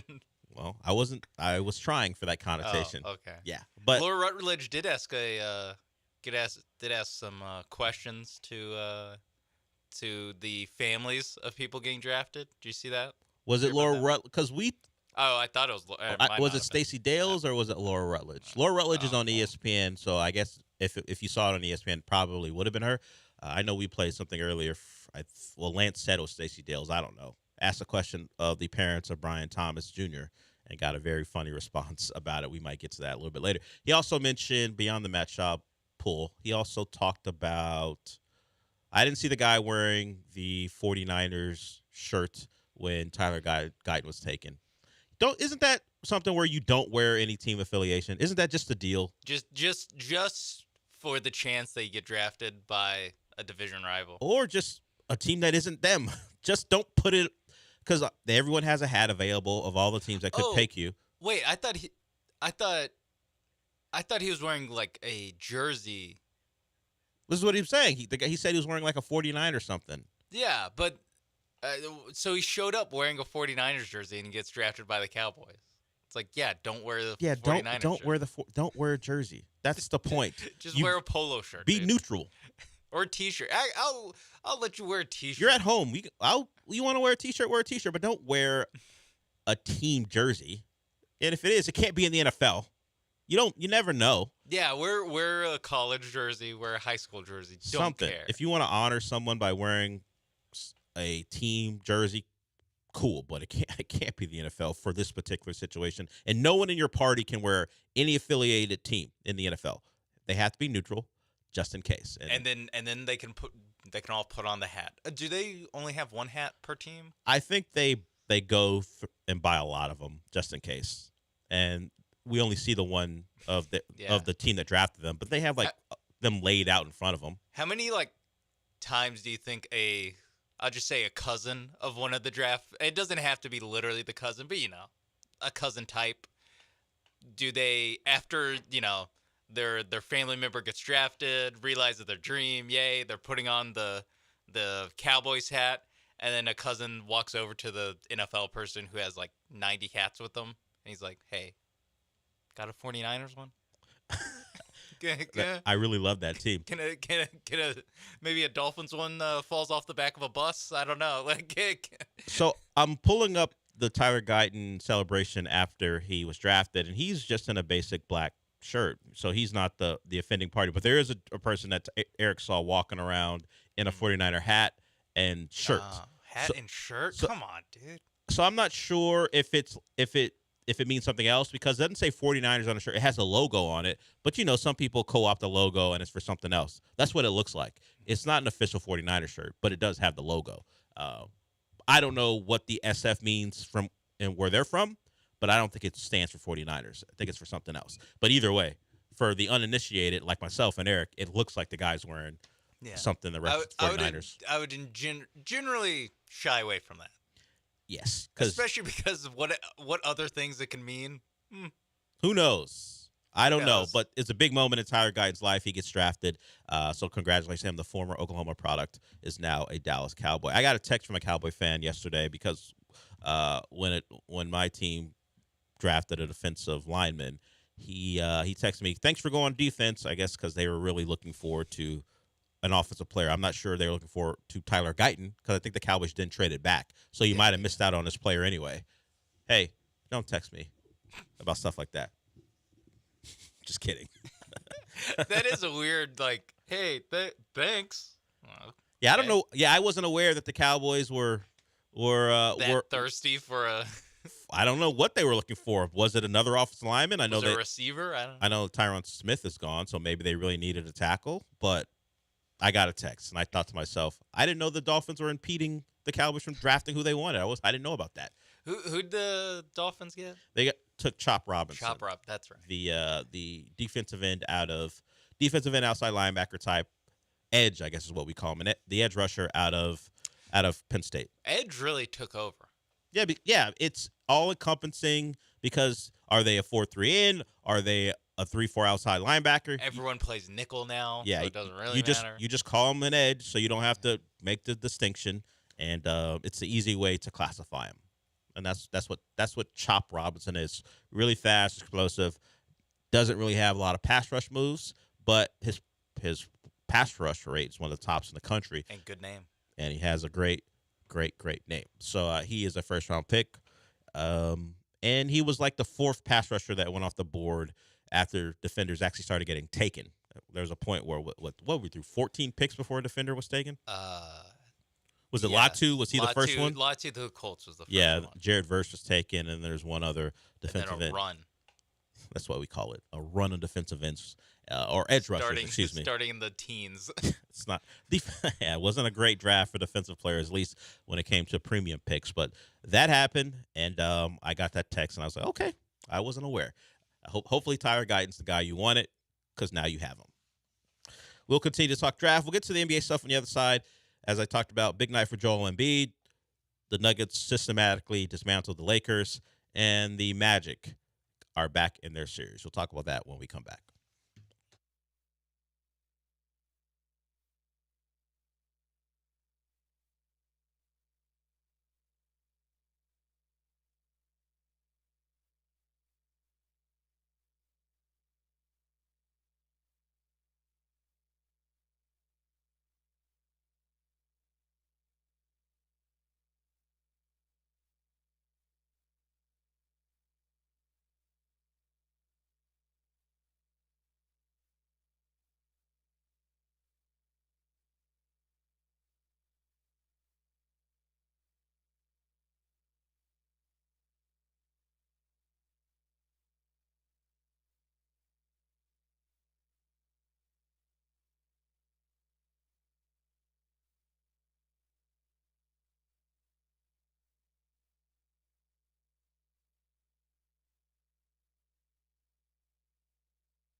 Well, that's not a full word. Welcome, to the second hour of the show. At 11:30, we'll be joined by Michael Carroll. Michael Carroll will give us what we should and shouldn't watch in pop culture, or maybe it's just a drama. Maybe it has nothing to do with comic books or a genre television. Who knows? Michael Carroll is diverse. We'll talk about him.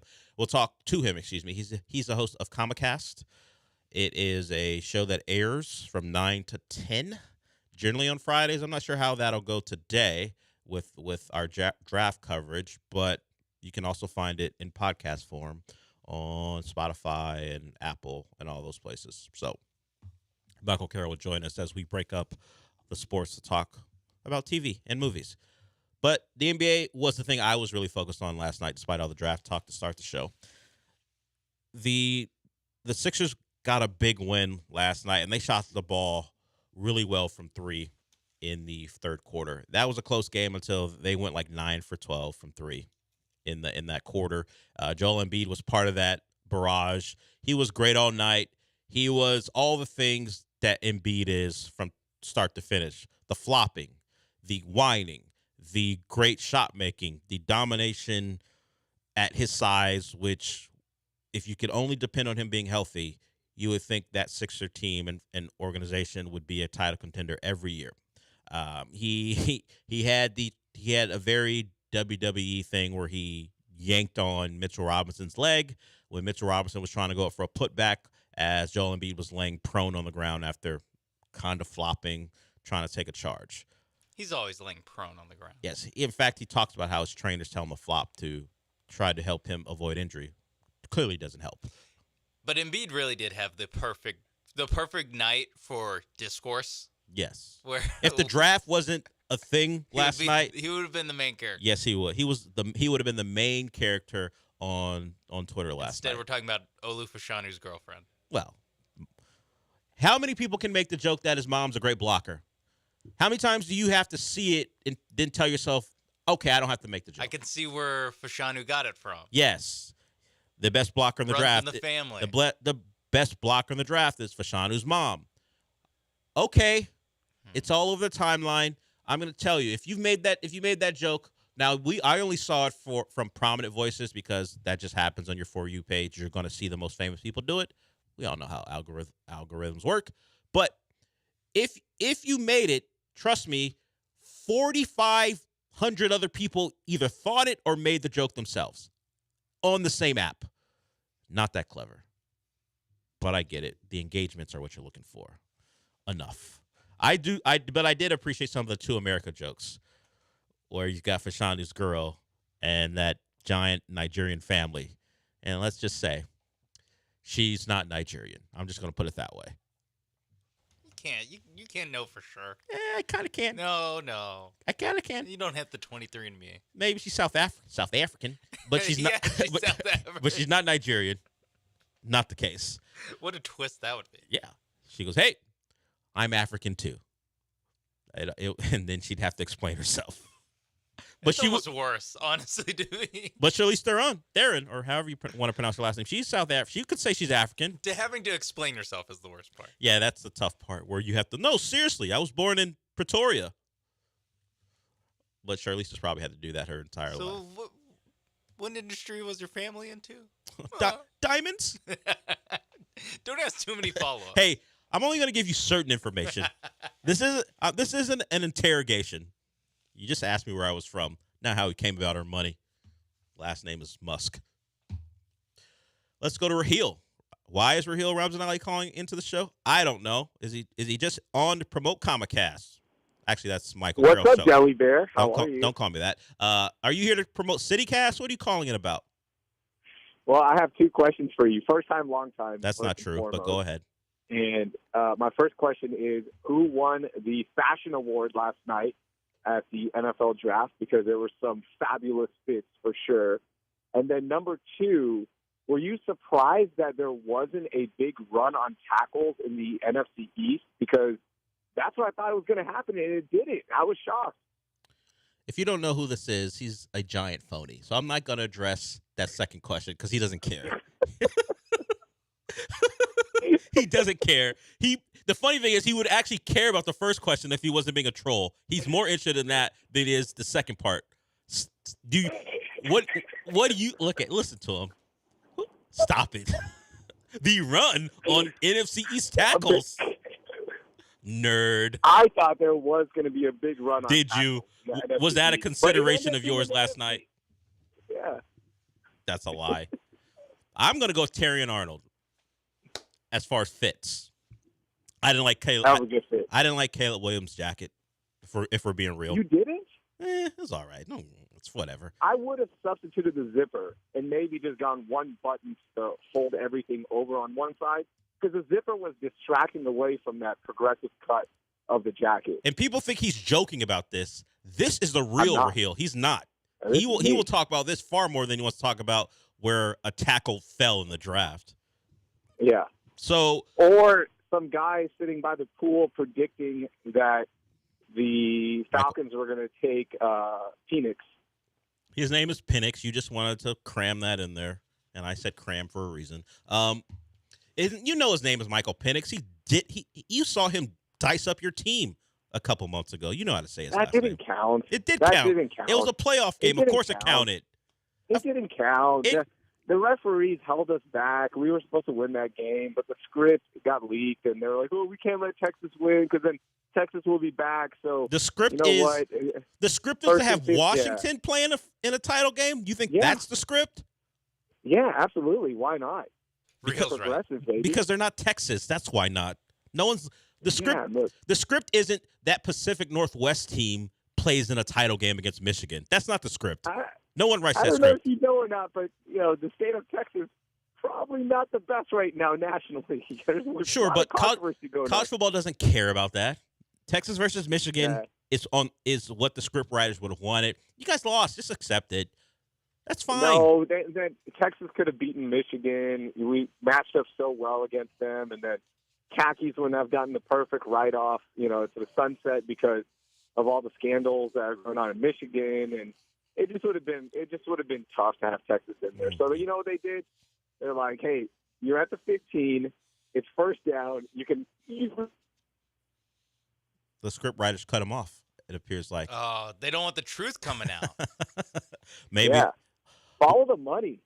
The money's with Texas. That's where the money is. Is there anything serious you wanted to discuss, or did you just want to troll the show for 5 minutes? I don't mind it. I don't care. But did you want to talk about the Astros? Do you have something to say about them? Do you want to talk about some of the things you say in our group chat? What do you want to talk about, Raheel? I want to get your thoughts on this for real, okay? What did you think about Drake conjuring up the spirit of Tupac via AI for a diss track that really kind of just fell under the radar? What did you think about that? I think it's trash. The whole Drake's part of this back and forth between him and Kendrick, I don't like any of the moves he's made.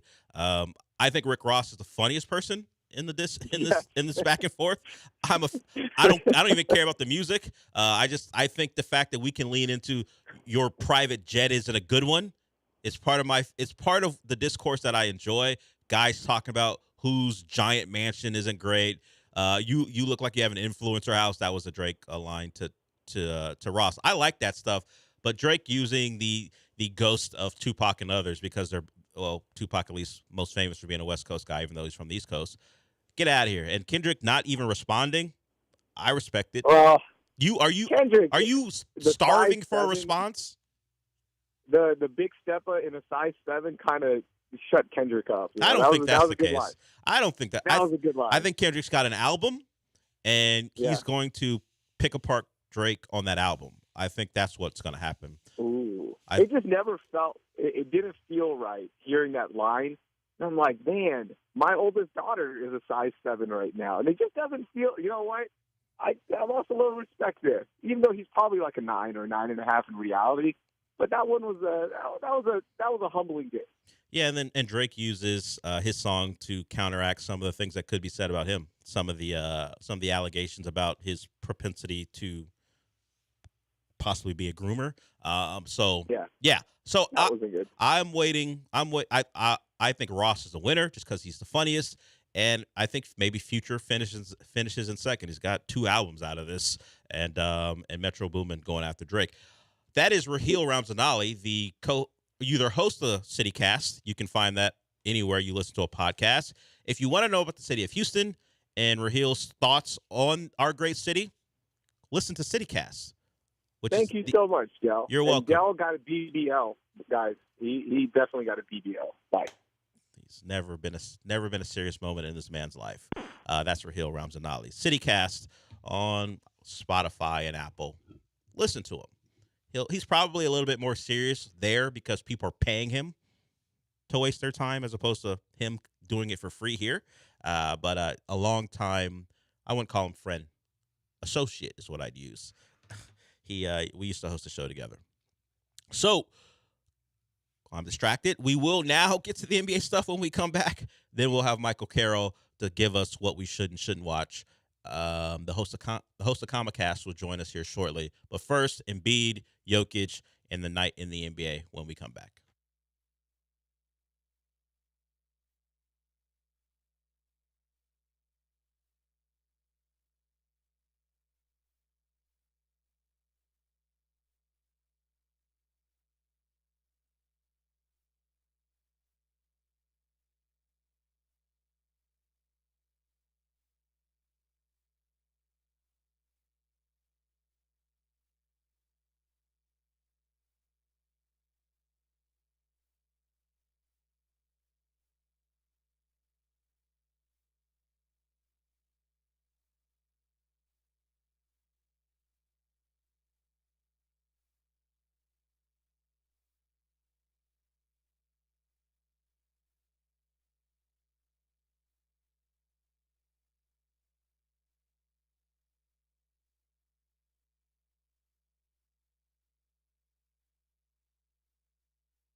The Del Olaleye Show continues. On ESPN 97.5 and 92.5. Live from the Veritex Community Bank Studios, here's your host, Del Olaleye.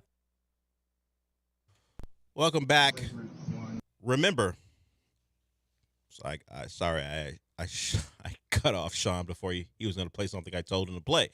But mostly I'm doing that because we do have a caller, which we'll get to. And I was going to say before I rudely interrupted Sean, I'm not joking about that. I did step on him, is that I mentioned a lot of the NBA stuff I want to get to. But once a caller comes on, I'm going to get to you.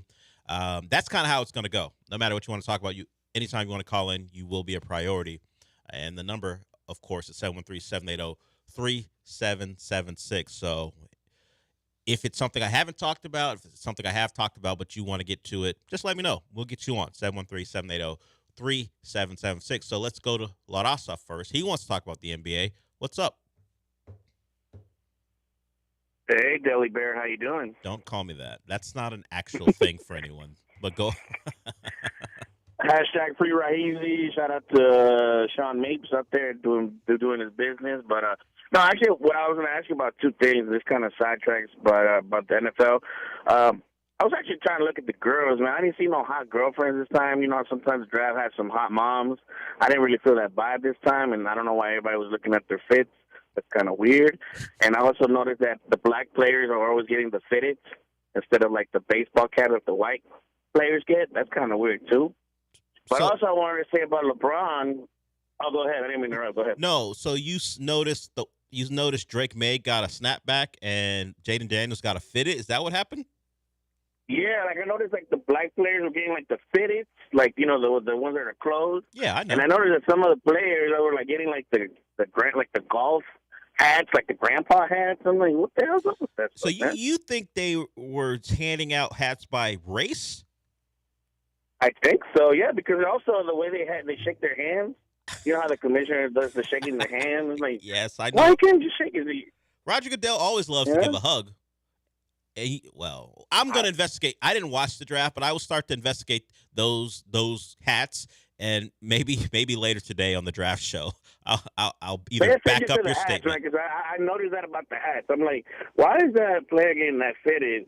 But that white player is getting like the rusty old hat from when you go fishing. Well, what about when someone who's of Samoan or Tongan descent gets drafted? Because we had, I don't know if they're at the draft, but that happened last night. What type of hat are they getting? Do you think? I don't know. Some of them were actually getting some of those hats too, and they weren't even wearing them. I think one of them didn't even bother even wearing them because it was it didn't even fit him. He was just hugging his family. I don't know what player it was, but I really didn't care. Anyways, go to NBA question. What about LeBron? After this, yeah. But LeBron, after this, I know the debate is always going to be is he the great? I don't really care. I just hate the Lakers so much because they just are so overrated, and they're never going to catch a team like Denver. Denver's complete when they're healthy. But I'm just saying, why not give Jokic give him his flowers, bro? He's just been playing phenomenal. He got the squad around him. But is this it for LeBron? Is he going to move somewhere else with Bronny, or what do you think is going to happen to him? I think LeBron will do what he always does. He will see what the plan is, and if the Lakers don't come with the plan that he likes, he will make a move. He's always one who and the surprise was he actually locked in with the Lakers long term, and I think signed an extension too. I think he's a guy who will let it play out, and if he feels like the Lakers are gonna make a move for a Donovan Mitchell type or Trae Young type, even though we can question the fit with Trae Young, is he going to be a guy who's willing to play off ball? Because I don't think we're taking LeBron off the ball even at 39, 40 years old. So he will wait a bit and see if the Lakers do something that propels them past depending on D'Angelo Russell and Taurean Prince. And if that happens, then I think he'll stay. But if it doesn't, I can see him on a move trying to find one more title. Do you think they give the NFL players that get drafted a choice of the type of hat? I've never known that. Because you're going to have to ask. This is living rent-free in my head. I'll have to look. Because you'd have to ask the guy if he wants to fit it, how big his head is to make sure it fits. Are they doing that, or are they just doing these snapbacks so it can be adjustable? I have to look into to see. Snapchat or the snapbacks would make the most sense. Yeah, but it provides you with some versatility. You don't have to worry about the size of a guy's head or how much hair he has and how it works out. It is a question. They do flat brim, like, hey, you want a flat brim or, Because if he's right, I'm going to have answers for the draft show. I'm going to look into it to see some of these guys' walk-ups, and if it's based on race, we got a real investigation on our hands. I mean, what hurts is that I think wasn't there only like 10 guys that went to the draft? Yeah, not a lot of guys showed up. Yeah, normally it's like 20. So if we have more in the draft room, we could possibly have a broader sample size to see if there's anything real to it. Yeah, we just don't have. Yeah, exactly. We just don't have. Were there any white players that were at the draft? So Drake May wasn't there? I don't know. See, we didn't watch the draft. I just kept up with. That'll be my research for the draft show tonight. It won't be about like players available and who the Texans might draft. It's this hat thing. We'll see if I have an answer for it. you got nothing on Kool-Aid McKinstry? Nah. He was fine. Cooper DeJean. Little handsy. Ain't a great technician, but a great name and a talent. But what type of hat would he get if he was a first-round pick? Those are the answers I'll have later today. Drake May was there. Did he get a fitted hat? See, I'm looking at Caleb Williams. He's got a fitted hat on. So that's evidence to suggest that maybe La Raza is right. The question is, when we start to look at other guys, and particularly, I guess, the white guys, did they have the snapbacks on? I can't see him putting on the hat. I think he's looking at Drake May, right? Oh, maybe that's Roma Dunze he's looking at, his wide receiver teammate. So we'll see. As La Raza has brought the show to a screeching halt because we want to investigate. But before we do that, Keith, I see you. We'll get to you here in the segment 2. We got Michael Carroll coming up next. We heard La Raza saying, why are we giving props to the Denver Nuggets? And he also talked about team building as far as what LeBron's going to do and where he might go. Well, Nikola Jokic, who we forget that this Denver team had to deal with injuries, had to deal with early exits, a disappointing loss in a series to the Portland Trailblazers, and now they feel like they've been a contender for years now.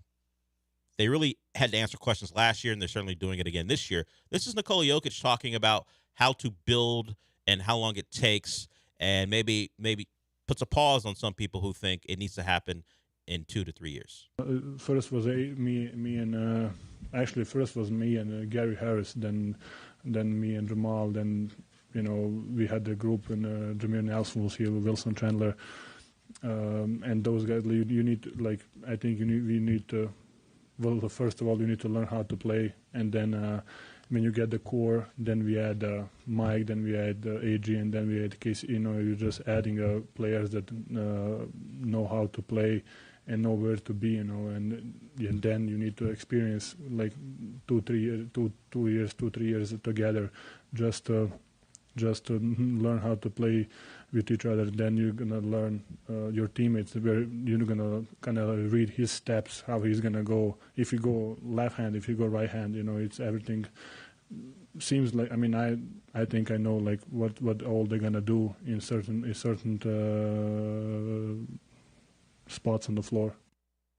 Nikola Jokic, the best player in the game today, and just letting you know, we've talked about it in different sports, particularly football, how you build teams different ways. That was from our first segment. But basketball, I know getting the stars and putting them together, that's how you win. Tell it to Phoenix. How's it going for them? Tell it to Durant outside of joining Golden State, who was already fully formed. And everyone likes to go back to the Celtics and in 08 and certainly the Heat. But we know the Warriors did it through the draft. Denver did it by suffering through losing series and losing guys to injury in big moments.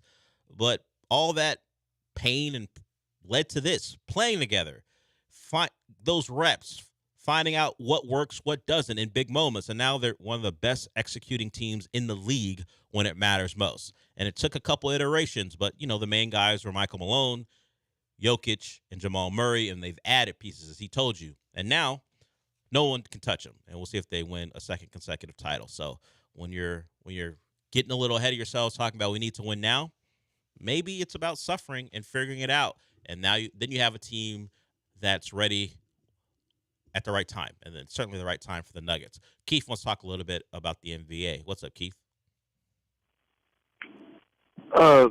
Hashtag free Raheezy. Personally, I He's not in think jail. the NBA has been trash since 2003. And what are your thoughts on Misha Barton being on OnlyFans? That's Ryan. Well, do you want to see Misha Barton on OnlyFans? At 2003, who won in 2003? The Spurs? Yes, that was Spurs over Nets. Is that the last time the Spurs won a title? No, they won. They beat my 3 favorite. more. Yeah, what am I talking about? So why 2003? That's probably just a random. Was Keith in high school or at some point when he? When did the OC start? Was it 2003? Is that why you brought it up? I'm gonna say Misha Barton. You're getting closer and closer, Keith, to potential candidates. I'm just not sure if you want to see Misha Barton on OnlyFans. Or maybe he's just asking questions. Maybe he's not even interested in seeing them. He's just asking me questions. Yeah, he's legitimately curious. Um, Also, I have some breaking news.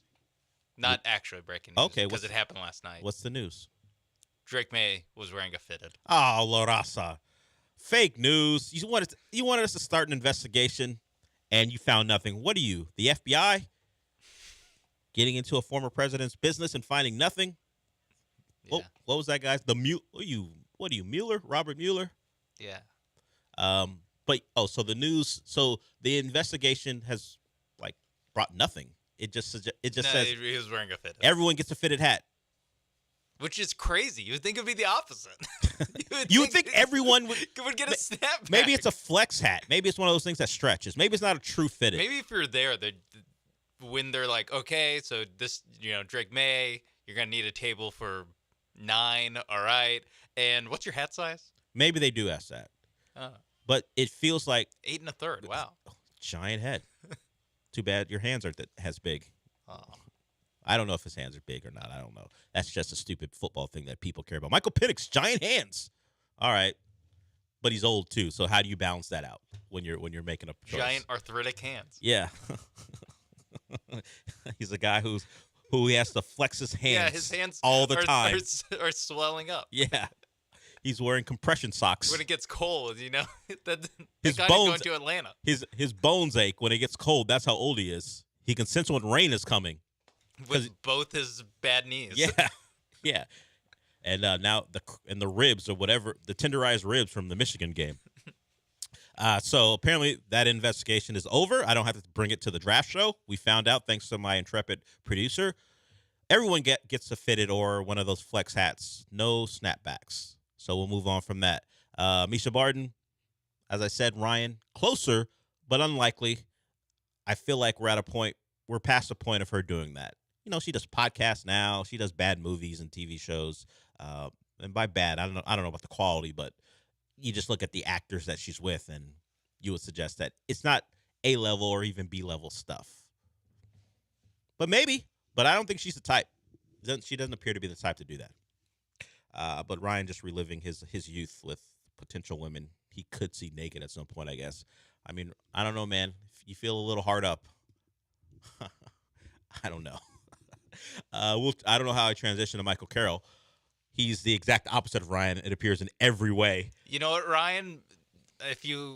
Maybe these women in the shows that Michael Carroll's about to talk about, maybe they'll be on OnlyFans. Listen for that. We'll give you some shows, then you can maybe focus on a new class of women to objectify. Michael Carroll, host of Comicast. He'll talk to us when we come back.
That Some Guy is here. Michael Carroll, welcome. Hello. Thank you, Michael, for joining us. As Michael brings a bit of class to the show, considering how we ended the last segment. I'm going to say I'm not loving these transitions to my segment so far. I mean, it's not a great lead-in, to be fair. Last I week can't. it was like, what was I don't remember. It was just another like, wait, I don't know that I'm fully on board with this. I can't govern when someone calls in and takes us to a place where it wouldn't fit how you like to do things. I just complimented you and said you would bring class because That's you true. will. You I will. try. I Thank try. you. We appreciate it. So Michael Carroll here with us. He always gives us generally what we should watch, and then the last couple weeks he's kind of a bit of a negative bent because sometimes shows are bad and can confirm that one that I said don't watch is bad. Because you said it, I haven't watched it yet. I'm still every time it comes up, I'm going, Michael Carroll said the Scargiver's not going to be good. Well, to fully prove my point, I watched it. Okay. I've never seen so much slow motion and so much slow motion grain in my life. It's terrible. It's terrible. Zack Snyder, the James Harden of filmmaking. Hey, you don't have to dribble the ball out for 20 seconds every possession and then launch your step back three or slow mo. Zack Snyder's case. Zack Snyder throwing up his hand on his own team in some ways. And then when things don't go well, the palms are upraised. He's going, "What? What's going on?" And he blames Corey Brewer for not knocking down a jumper, or his actors in this case, I guess, would be this case. So Scargiver, you're confirming. I watched it last weekend and can confirm terrible. All right. Terrible. I mean, don't watch it. Like I said before, I'm a bit of a completist, so I probably will eventually watch it, but it's not something I am looking to jump to. If you did a drinking game where you had to drink every time there was a slow motion scene or they mentioned the word grain, you would have to go to the hospital in like the first 30 minutes. It's bad. It's so bad. These are two things that don't sound. Forget about the hospital stuff. Just the mention of grain and slow mo. That isn't appealing. What are we doing? Well, you're being Zack Snyder. I guess you're being Zack Snyder. I guess that's what we're doing. So that's a clear no. He punished himself by watching it to confirm his beliefs. I did it for you. Yeah. So we've had multiple trailers come out that have excited people. Mm-hmm. I don't know if they're on your list, but I'll ask you quickly about the Deadpool and Wolverine trailer. I've talked about how I'd like Marvel to get back to getting away from maybe the Taika Waititi the way of doing things as far as the humor. And certainly Deadpool will have the humor, but it does appear to be somewhat dour if we're going from Wolverine's perspective. Yeah. Have you seen the trailer? Yes. What do you think? What do you think it means for the? What do you think it means for the movie? I mean, I think for one, like to kind of speak onto what you just mentioned in terms of Taika.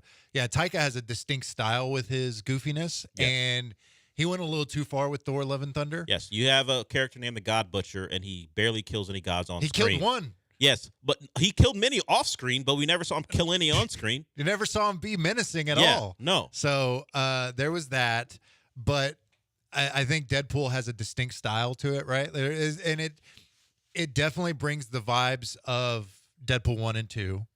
Obviously, you are infusing Marvel Studios into the mix and Disney into the mix, so you are getting those references, those jokes and stuff like that. But I think it's the same Deadpool. Not necessarily Deadpool 3 from what I've seen and heard.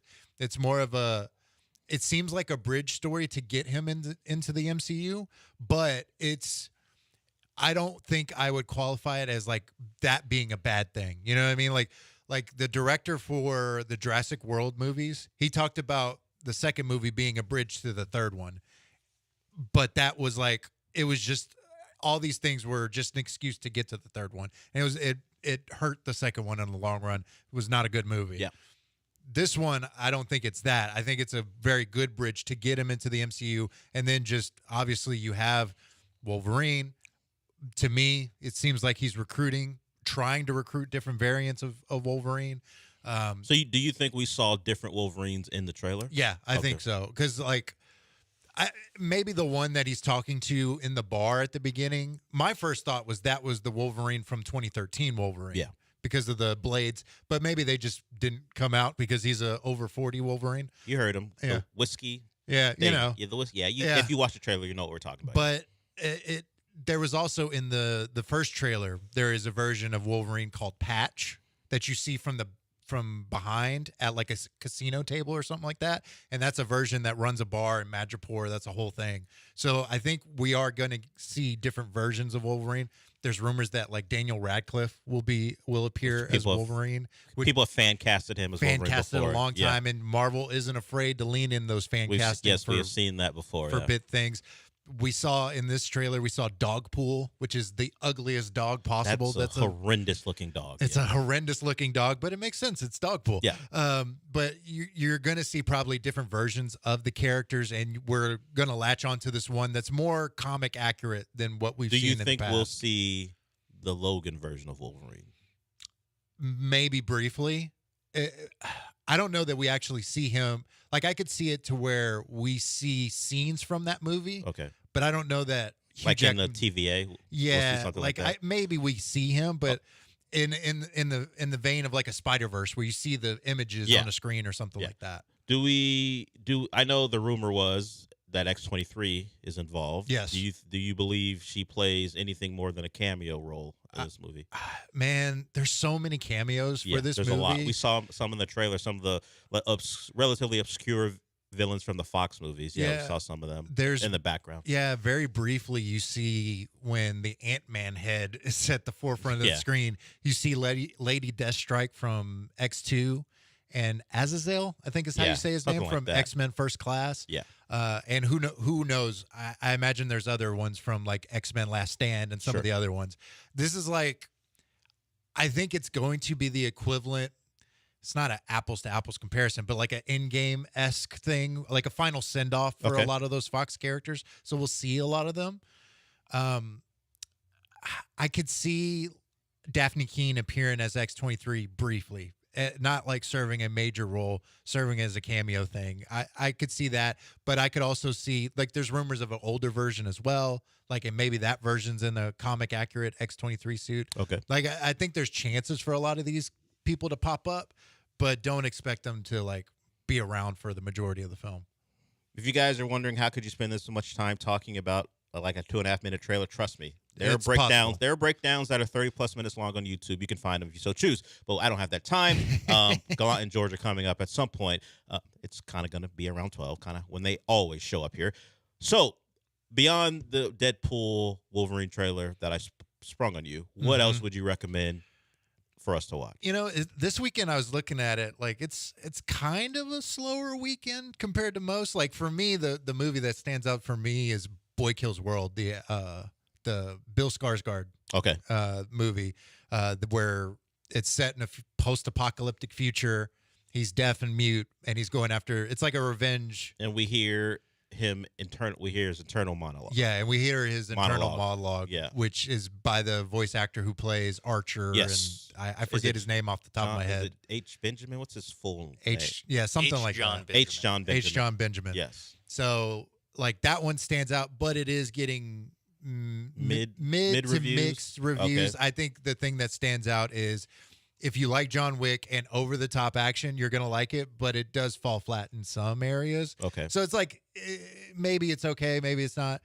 Challengers, of course, is the new Zendaya movie. So if you want to watch a love triangle of tennis, and there's that. And it's pointed out that if you play Peter Parker's main squeeze in a movie, at some point you will play a tennis star. Yeah, exactly. Because Kirsten Dunst has done it, and who else has done it? There's one other actress. Emma Stone. Emma Stone has played Billie Jean King. She's played Billie Jean King. Yeah, that's right. Yes. And then, like, if you look at some of the other releases this weekend, Cinderella's Revenge. Yeah. No. But Pass. Challengers. What's that one about? It's Is it a horror version of Cinderella? What a shock! Yeah. Take a horror version of Cinderella. Yeah. You know, like, what do you that's think the happens? Thing. Yes. What do you think? And yeah. going back to Challengers, the stepsisters push her too far. Yeah. You know, that kind of thing. Yeah. Yeah. I think that was the synopsis.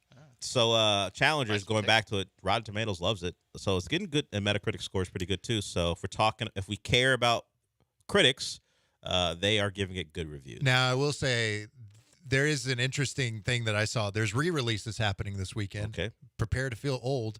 There's a re-release of The Mummy because it's the 20th anniversary of The Mummy. Yes, and not the version that killed off the potential Monsters universe No, with no, Tom no, Cruise. not that one. No. The Rachel Weisz Yeah. and Brendan Fraser one. The that one. the one that people like and love. Yes. And then a re-release of Alien. 45th anniversary. Yeah. I don't know if I care to see a movie that old back in the theaters. Like I'll watch Alien at home. I love the Alien series. I'm going to be in on the new one. I've watched all of them. I don't remember all of them. There've been plenty. AVP, what are we doing? But sure, I've seen them and I will watch it, but I'm not going to the theaters to see Sigourney Weaver from 40 plus years ago. Dude, is there a re-release of any movie that you would go and watch? I'm trying to think of things I have missed in theaters I've only seen on television. I'd probably see Terminator 2 in theaters. I've only seen it in home. I was too young to go to the theaters and see it. So something like that, if you could guarantee a really different experience, I'd go. That's one of my favorite movies. I'd do that. What about you, Sean? 2006 Rose Bowl. Yes. Oh no, I was old enough to, but I only got to see it in my home. Avatar. No, I'm just kidding. I watched the sequel. I already saw the real. The Airbender one or the? No, okay. James Cameron's Avatar. Okay. No, I don't know. I don't know if there is one that would definitely get me in a theater to watch. I would watch The Dark Knight again. Oh, I would do yeah, that. That's a good one. I've seen that in theater, but like I would watch that in a theater. That should have been my pick, actually. You should have. Fast 5. Yeah. Furious 7. There you go. Fast X. Okay. So just all the Fast. Well, not all of them, but some of them. Most of them. How many? Have you seen all of them? Yes. Don't insult me. What kind of question is that? How dare you? How many have you I seen? have Peacock. There it is. How many have you seen, Del? You know, I don't remember anything from Tokyo Drift other than I don't know if I can spoil it at this point. Spoil it. Yeah, don't spoil it. I've seen them all, but I don't remember any. Like I barely remember the sequence. Like if you told me this scene, I can tell you what movie it happened in, stuff like that. So when I'm more in line with Sean, I've seen all of them. Yeah, so when Tyrese goes ejecto-cedo, cuz you don't know. I don't know what I know the reference. I know the scene, but I could not tell you when it happened. I've seen them all. I just can't tell you what happened when. Too Fast, Too Furious. Impressive, Yeah. or maybe embarrassing. I'm not sure which one it is. I like to think it's impressive. To remember it is impressive because there's been so many of them. I like to think so. Yes. Are they still family? Family above all? Well, didn't John Cena get redeemed? I'm talking about in the movie. I know they have issues outside the movies, but didn't John Cena, wasn't he a bad guy as a brother? Now Fast and the Furious now he's saving Dom's kid, and now they're all good again. Fast and the Furious is like an anime where they make the villains become friends and family. It's a soap opera. Yeah, soap opera. It is what it is. Yeah, I'm sure there's an evil twin lurking someplace. 100%. Yeah. Real quick, because I know we're running out of time. Streaming wise, there's not too much. I know we talked about on one of these first ones that I was on. If you want to watch Anyone But You, that's on streaming now this weekend. Yeah, I did see that come up. Yeah. Knuckles, if anyone cares about the echidna from Sonic, that's all 6 episodes have released on Paramount Plus. Them, which is I saw that. The Scare, which is a season 2 of an anthology horror series, is now on Prime Video. All episodes are available right now. I didn't know season 1. I didn't. Apparently, it was 3 years ago. Oh, it's been a while. Took some time. So I watched the trailer for it. It looks interesting. Again, I'm not like the biggest horror guy, so I don't know that I'm rushing out to see it. But hey, if you're into horror, you got that on Prime Video. Okay. And then any Bon Jovi fans, there's a docuseries on Hulu out for that. That's all I got. Eric Wong called in last week with Late Night with the Devil, which we talked about. We talked about some horror. You were talking about what movie you liked because it wasn't going to be full on horror. Oh, Abigail? Yeah. Yeah. Did you get to see it? I haven't got to see it. I watched the Ministry of Ungentlemanly Warfare. Okay. That was good. Okay. That was good. That's getting good liked reviews, too. I'm interested in seeing that, It's a solid movie that's sort of based on a true story. Okay. It's good. I liked it. So I watched Late Night with the Devil thanks to the recommendation of Eric. Oddly enough, I'm trusting Eric on things. I don't know what the hell that's about. But I watched it. I enjoyed it.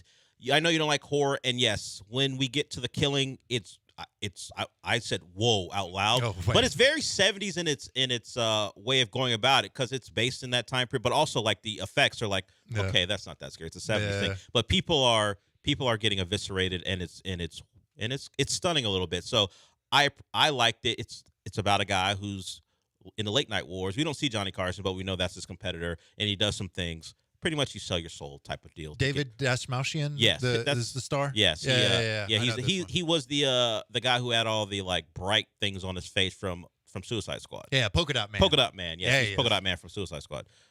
So that wraps up another segment with Michael Carroll. I know we have the draft show tonight. Are you guys going to still air it from 9 to 10? No, they kicked us off.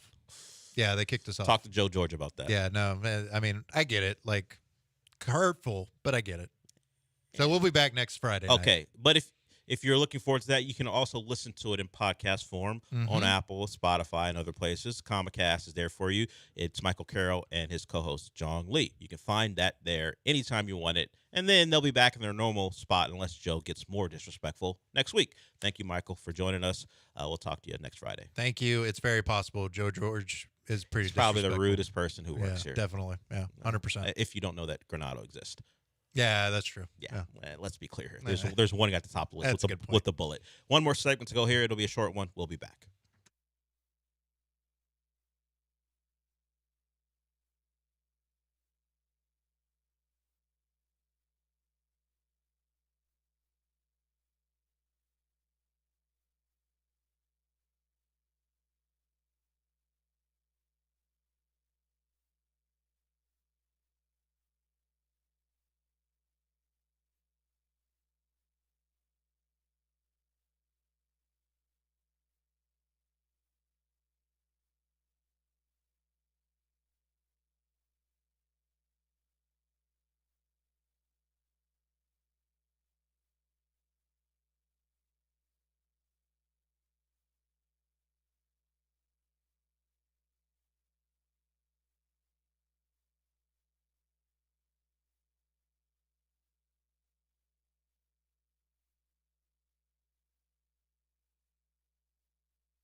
You're back inside the Veritex Community Bank Studios with Del Olaleye. I mean, you're not actually in the studio, but if you watch ESPN Houston's YouTube channel, it's kind of like you are.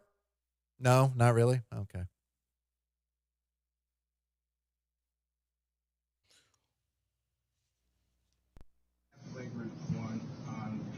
Which one? The one they called or the one they didn't call? Okay. Oh, okay. All right. I just want to make sure we have clarity on that. Did you see that as the proper, was it flagrant one, or did you feel like? Nah, I don't even know. Like I guess they had, what did they have? 33 free throws. Yeah. When you referencing the one they didn't call, is that Isaiah when he got Isaiah in the groin? Yeah. That is a less than jovial Tom Thibodeau yesterday or last night after his team loses their first game in that series. They're still up 2-1 over the Sixers, but it was a rough night if you thought that the referees let Joel Embiid get away with a lot, and Tom Thibodeau thinks they did. There's a real chance if this wasn't a postseason game and there wasn't the discourse about the referees favoring the Knicks, that Joel Embiid gets thrown out of the game for what he did to Mitchell Robinson, particularly when you back it up with what happened previously with Isaiah Hartenstein. When you heard the reporters talk about kind of a kick to the groin. You combine those two, Joel Embiid probably would have gotten tossed if not for his status and what the game meant.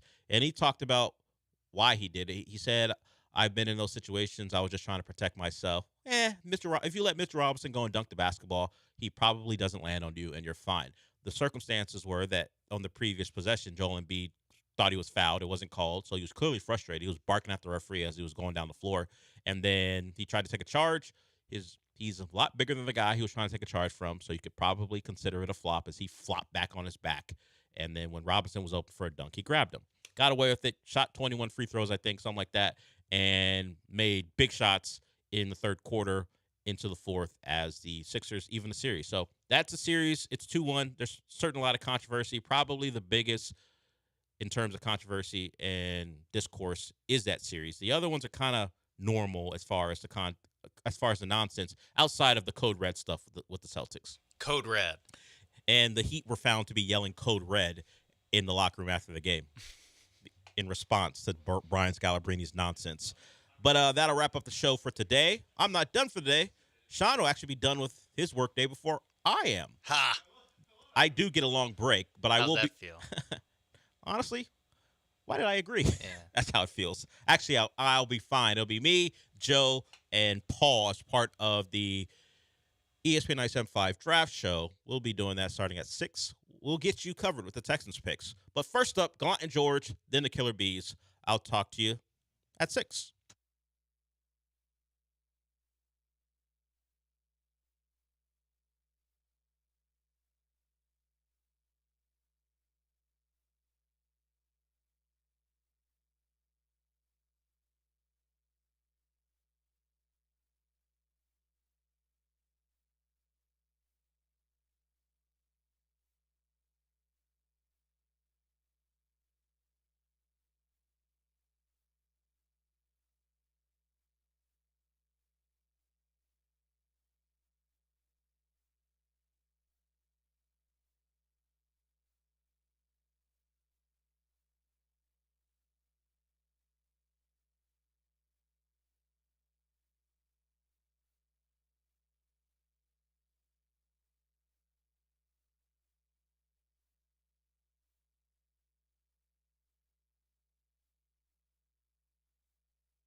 It's finally time for the Houston Texans to make some draft picks. The 2024 draft, the first round is over. The Texans will be on the clock with the 42nd pick in the NFL draft. Paul's all dressed up nice today. I am. For a sad occasion. Yes, for a very sad occasion. At 1 o'clock. We won't talk about them. At 1 o'clock, we will lay the Houston Astros to rest.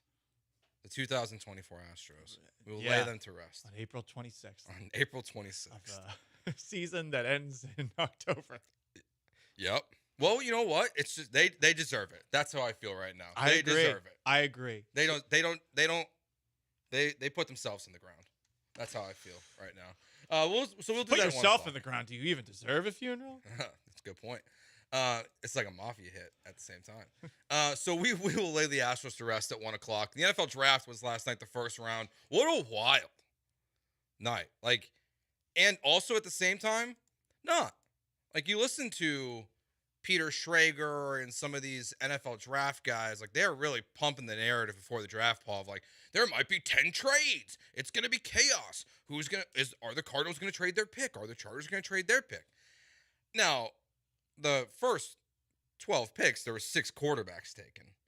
And maybe Paul, one of the most stunning picks I've ever seen in an NFL draft with Michael Penix going to the Atlanta Falcons. Whether you want to be a draft expert or not, the one thing I can tell you is that if you sign a quarterback to a contract with $100 million guaranteed, you don't typically follow that up with taking a quarterback in the first round. You normally don't do that. Also, when you have the 4th choice at quarterback, you normally don't do that. Mm-hmm. Also, to go a little bit further, after, taking the 4th quarterback with your first pick after signing that quarterback to the really, really big-time contract, normally you'd at least tell him, I don't know, before the draft that you're at the very least considering it, because no one was thinking about taking Michael Penix there.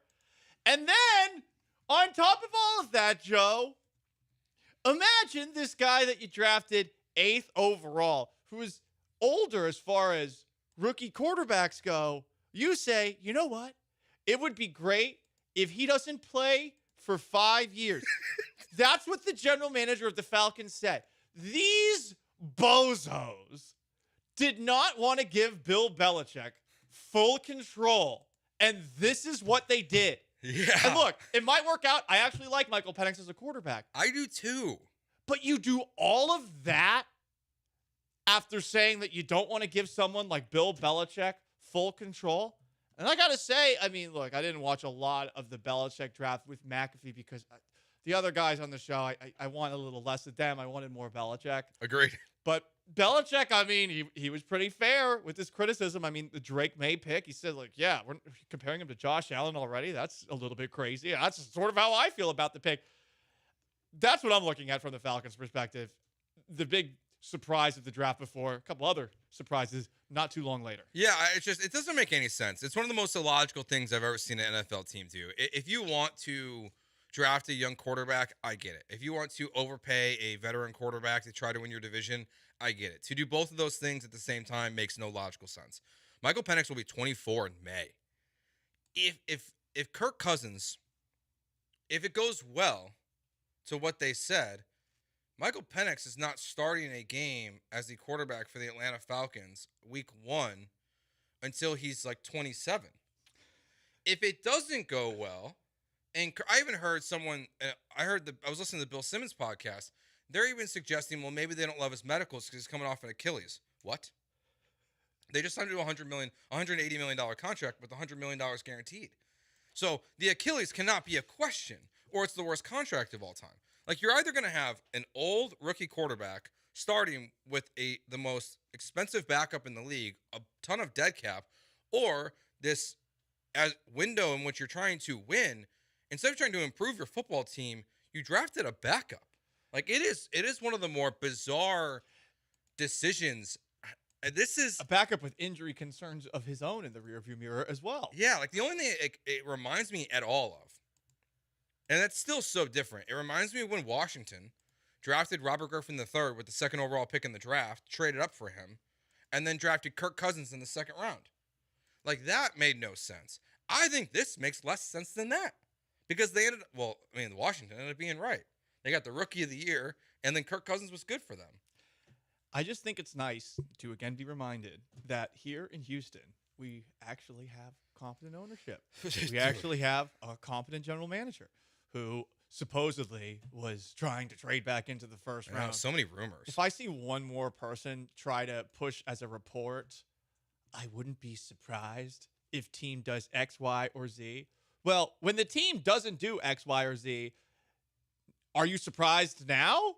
Because the amount of people that were reporting the Houston Texans were going to trade back into the first round yesterday from before the draft started to during the actual draft got a little bit annoying. But the Texans did not get antsy and make a move to go get one guy. They sat back on their hands and they watched teams like the Falcons do what they did. They watched teams like the Denver Broncos draft Bo Nix in the kind of selection that you see from a player in a fantasy football draft who realizes he's going to have to wait a really long time to make his next pick and decides to draft a position that's a rush is going on. Yeah. I mean, there were enough moments last night, and again, I don't know much about the draft, and a lot of people are going to make snap judgments in the moment after a lot of these picks are made. But it was nice to sit back, no pressure on the Houston Texans, and to watch other teams, at the very least, last night, seem like they shot themselves in the foot. Yeah, the Bo Nix one is my biggest issue with that one was this nonsense that Sean Payton was peddling to Adam Schefter. What was that? Schefter put out this long tweet going back to when Sean Payton intended to draft Patrick Mahomes in 2017, but then the Chiefs traded up to the Bills spot at number 10 and got him instead. The last line here in this tweet, Paul, is Payton feels as strongly about Bo Nix as he did Mahomes. Okay. Well. Okay. All right. Good luck, Sean Payton. And then we have the Dave Tepper thing last night, which was awesome. So reportedly, there was this restaurant in Carolina that had a sign out front that said, "Let the GM and coach make the picks." The manager of this restaurant goes on Twitter and says, basically, "You'll never believe this, but Dave Tepper, the owner of the Panthers, just walked in and challenged us on who should make the pick, basically asking us to take the sign down." And we were kind of texting back and forth about it last night. I wasn't sure that I believed it. Right. I saw that and I was like, this is plausible enough to be real, but at the same time, this seems exactly like something somebody would write as a joke. Yep. Well, then this morning, the restaurant released the footage from inside the restaurant. And in fact, Dave Tepper is standing at the host stand talking to them, not aggressively. Was he driving by it and he saw the sign? Probably. I mean, I doubt that he went to this restaurant, no offense, just based off of the exterior vibes. Doesn't seem like it doesn't have owner vibes. It doesn't strike me right as some place that a billionaire is going to go visit, specifically the wealthiest of all NFL owners in terms of net value. But here he was going full Karen mode on a poor hostess because of a sign that was outside the restaurant, ironically confirming what everyone already thinks about him. I gotta say, you're doing stuff like that in 2024 and expecting it not to get out? You're crazy. Now there is film of it? What an idiot. Yeah, that's embarrassing. It really is. And I mean, this is one of the most successful people alive. You have that much insecurity about the job you're doing, which hasn't been a very good job Dave Tepper's has been doing with the Panthers. So, yeah, you had that. I mean, there's just a lot of owner incompetence last night. Arthur Blank looked like he was yelling at Terry Fontenot, the general manager of the Atlanta Falcons, in the draft war room. You have Jerry Jones spilling the beans that the Cowboys would like to draft Jonathan Brooks, right? Yeah. The running back, and everybody that's sitting around him at the Cowboys press conference, they're rolling their eyes. The first pick the Cowboys made pissed off Micah Parsons. I mean, look, I'm not saying that the McNair family's a bunch of menses up there, but they're the greatest ownership group to ever own an NFL franchise. What I am saying is, here we are, a year after one of the more frustrating frustrating stretches that we've seen for sports in this city. Here they are. We're looking at them. We're like, yeah, kind of thankful I have them. I'm not asking for the best. I'm just asking to not have dumbasses. Idiots, insecure, small peened folks. Yeah, just don't be a moron. Don't be the Panthers owner. Don't be tipping your picks like that, Jerry Jones. What are we doing? Like, Do you see everyone else like up on the They dais all- with them, and they just all like cringe. they can't just glare at him because he like runs the show, but they kind of have to be like, don't spill all the beans, Jerry, please, because we're gonna get fired if you do. yeah, what a weird draft day it was. Like, And it started out so boring, in my opinion. It Where was. The first 3 picks were just Chalk. all quarterbacks the exact order you think. 4th, Harrison. Cool. All right. 5th, offensive lineman. Sick. And that pick is so on brand for Jim Harbaugh. yeah. Though. Well, did you see afterwards sense. they asked him about why didn't you get a weapon? And he was like, well, in my mind, offensive linemen are weapons. Hell yeah. He's the best. And also, I mean, Justin Herbert is constantly under siege. Maybe not to the degree that Bryce Young is, but I mean, the guy's gotten hit a lot. Yeah. And then 6 and 7 was a receiver to the Giants. And a tackle to the Titans. Good luck. Neighbors to the Giants. And then it's like, boom, firecracker. Yeah. Whoa, here's Michael Penix. And then after you catch your breath, it's like, oh, here's Bo Nix. Whoa. I was watching it on the NFL Network broadcast, and Ian Rappaport broke in to say, like, don't be surprised if Michael Penix is the pick here for the Vikings. And I guess that's as close to tipping the pick as possible. But it was really funny to see everybody sitting at the table saying, and then when it actually happened, they were still taken aback, even though Ian Rappaport teased that it was actually a possibility. It's just jarring. It really was. It's just because it makes no logical sense. Because we've seen, I mean, both examples are the Packers, but drafting Jordan Love when you have Aaron Rodgers, drafting Aaron Rodgers when you have Brett Favre. Sure. But it's like, those were like, you didn't know if that was your last year with Favre or your last year with Rodgers, and it ended up not being the case for either of them. But it was completely different. Also, both picks were in the 20s. You were in a 7-win team that has tons of holes all over your roster. Right, and a ton of weapons on the offensive side of things. And look, I'm not dumping on the actual selection of Penix. I like Michael Penix a lot. Again, I think, Joe, you like Michael Penix too. It's doing both. Doing both is the stupid part. If they took Penix and spent the $80 million they just invested in Kirk Cousins and invested that in other football players, and then had Penix as their quarterback, I'd be like, okay. Like, he's old. He's torn his ACL twice. He's had multiple season-ending shoulder injuries. He seems like one of those players where he's close to a finished product. Put him out there. So instead of doing that, and also instead of hiring Bill Belichick, they hire Raheem Morris, who sucked with the Tampa Bay Buccaneers a decade ago. Maybe he learned. Coaches sometimes in their second time around, they do well. But they hired Raheem Morris. They get this guy instead of hiring Bill Belichick, who, again, not the best as far as personnel goes, but they did all of these things to avoid doing the kind of thing that they would assume Bill Belichick would do if he had that pick, which was probably trade back and get more picks so they can add more talent to the roster. And again, they sign a quarterback to a massive contract. Maybe get hit with tampering charges. Oh, that's true, too. Totally forgot about that. Don't forget that. Totally forgot about that, Sean. Great point. They're probably going to get hit with tampering charges. And then after making this pick, the 4th quarterback option in the draft, they say that they're okay if he doesn't play for 5 years. I mean, wow. Congratulations to Terry Fontenot living the American dream, making money. He is robbing Arthur Blank, the founder of Home Depot, blind. And you know what? Like, again, congratulations. Honestly, I'm impressed. Doesn't it just feel like that, like, Arthur Blank signed Kirk Cousins, and then their GM was like, I don't like this move, I'm drafting a quarterback? Like, or the other way around. Or the other way around. Like, well, I don't know. That one video they put out from the war room that was going around, it really looked like Terry Fontenot was like trying to explain his whole thought process. And But Arthur Blank's just like, what are we doing? You don't draft a quarterback, especially top 10, without like your owner knowing about it. Like the reason he's sitting in the room, if he was so against Michael Penix, he would just slap the phone out of Terry Fontenot's hand. Yeah, my favorite is Tom Pelissero, the way he described this with not telling Kirk Cousins this morning on NFL Network. He said, this isn't just cheating on your wife. This is cheating on your wife on the honeymoon. Because, like, he hasn't even played a game for you yet. Shoot or shoot. And you just, like, screwed him over. I would love.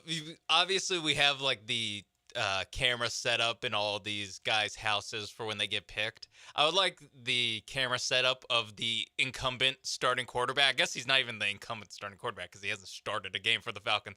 But just a camera setup in the Cousins household when that pick goes through. Dude, when Rodgers was on Pat McAfee's draft show, yeah, Rodgers was on McAfee on their draft show when they took Love. And it was awesome because he was just like, what is happening? Like, you could do, he was not happy. I'm sure we have other draft observations we get to. Plus, the Houston Texans will finally be on the clock tonight. I think the run on quarterbacks and everything that happened in the first round, the fact that a defensive player was not taken until the Colts took Latu from UCLA at 15, is definitely a good thing for the Texans tonight. So we'll get into that next year on Gallant George on ESPN 97.5 and 92.5.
It's Gallant and George. On ESPN 97.5 and 92.5. Broadcasting live from the Veritex Community Bank Studios. Here's Paul Gallant and Joe George.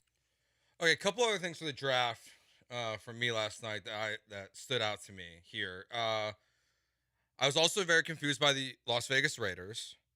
They drafted Michael Mayer, the tight end from Notre Dame, early in the draft last year. So then they drafted another tight end this year. You can never have too many tight ends. Yeah, worked for Gronk and Aaron Hernandez. That's on the yeah. field.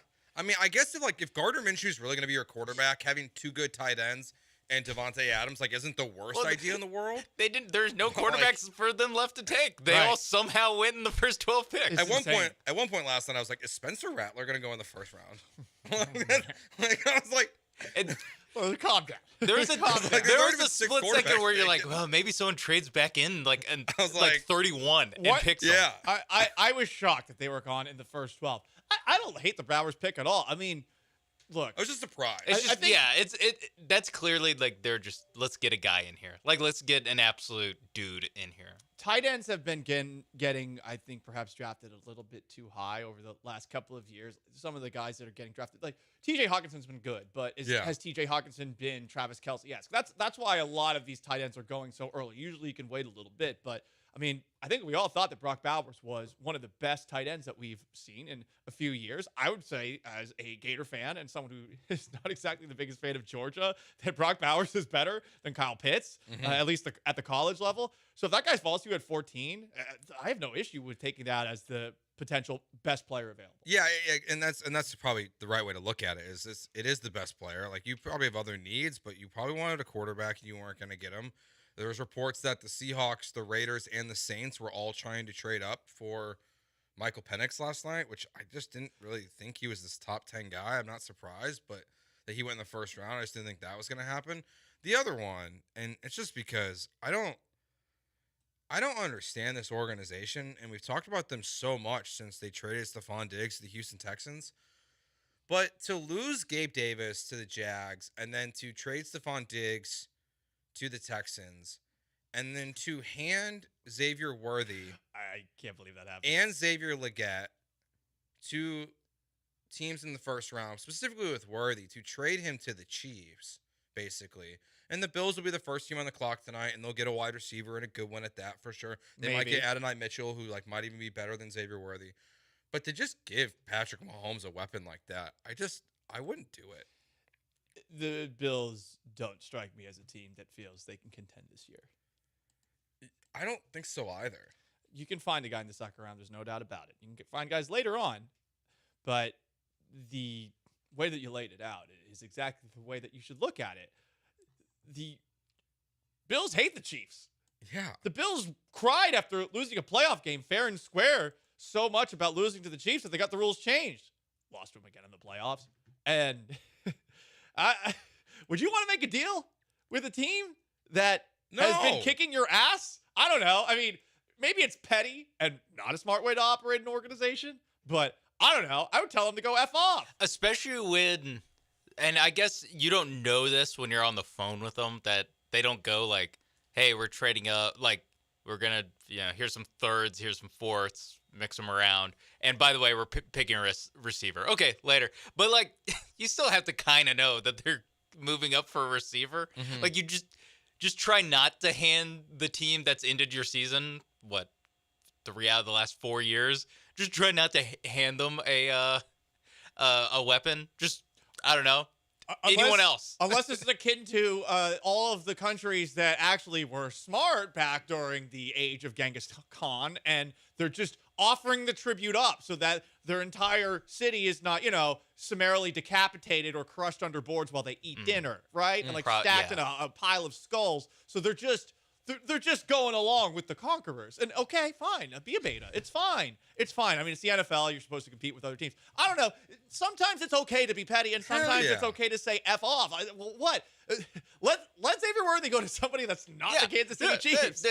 Carolina, do you want this guy? Please take this guy. Right, exactly. David Tepper, I'm sure, wants to distract everybody from going to the restaurant the way that he was. I don't know. You can't put his finger in some 17-year-old's chest. Whoa! Oh, okay.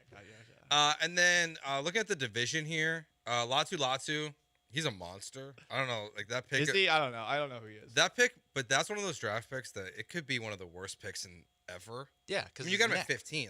They medically retired him at Washington.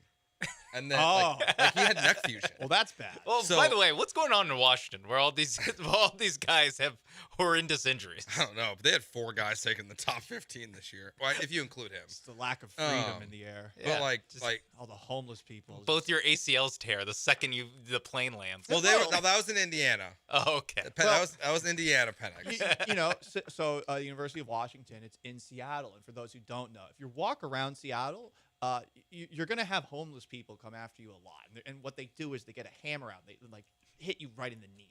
That's what it's the thing. It's part of it's a tradition, and it's something that I just couldn't understand when I moved up to the Pacific Northwest. Like random homeless people coming up to me with a hammer, sometimes battle axe, and hitting me in the knee. Gotcha. The battle axe thing is not. I'm not even kidding about that. The hammer thing. Am I? See, that's what Seattle is. Someone came up to you with a battle axe? No, but I once did when I was doing my little fill-in day of conservative talk radio in Seattle. Some man broke into somebody's home with a battle axe and was released on his own recognizance.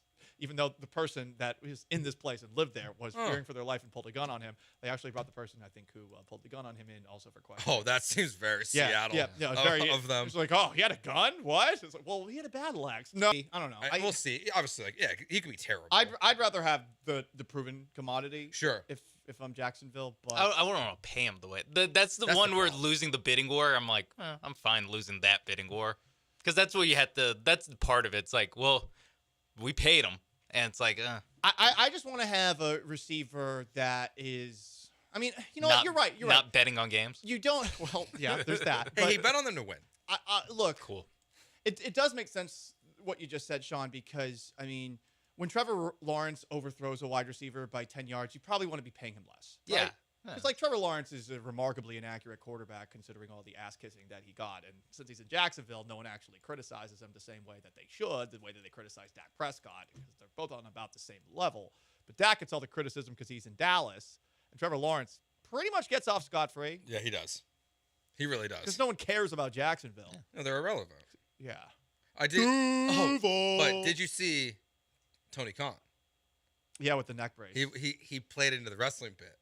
I give him credit for. So wait, but hang on. So he wasn't actually hurt? I don't think he's actually hurt. Well, I don't know what's real and what's not. I don't understand wrestling. I'm pretty confident he did get dropped on his head, but that probably happened more than once in his probably life. Sore at least. Have you, either of you guys ever worn a neck brace? No. No. Have you? I mean, it's something listen. Only while a lawsuit was pending. If times get desperate, I think about it. You're just gonna step in front of a Lexus. I mean, maybe that's a bet that we should do. Somebody, if we have a bet ever, the other person has to wear a neck brace. I think you're gonna get hit by a car. No. That's if we're really, really desperate. I forgot I didn't work at Jackass. I'll get an OnlyFans. That'll be my OnFans content. Whoever loses the next bet has to intentionally get hit by a car to try to get a loss. A sedan. Yeah, like those are a semi truck. Like a coupe or a sedan. Yeah. I mean, if you just stand in the parking lot, I feel like you've got a good shot to get hit. This parking lot's wild. Yeah, go especially the first floor one. Yeah, like I think you got a shot at it. Could I run through a Fiat? Run through a Fiat? Yeah. Fiat's going like 5 miles per hour. Like you're the juggernaut? Like what are you talking about? So you think like if it's like moving slowly and you run it and you hit it from the side. From the side, you lower your shoulder. And you lower your shoulder into the side, the driver passenger door. The driver's side door. Mm-hmm. Like, can you tip it? Is that what you're asking? Well, yeah. I'm not even kidding. My most intrusive thought is whenever I see a Fiat, I just want to shove it on its side. I just want to roll it over. Whenever I see it, I'm just like, that would be funny. All I know is that if we wake up one weekend and there's a news story about a drunk man flipping a Fiat, what if he was sober? We know it was Paul. That's all I know. I mean, probably. I'd be cool with that.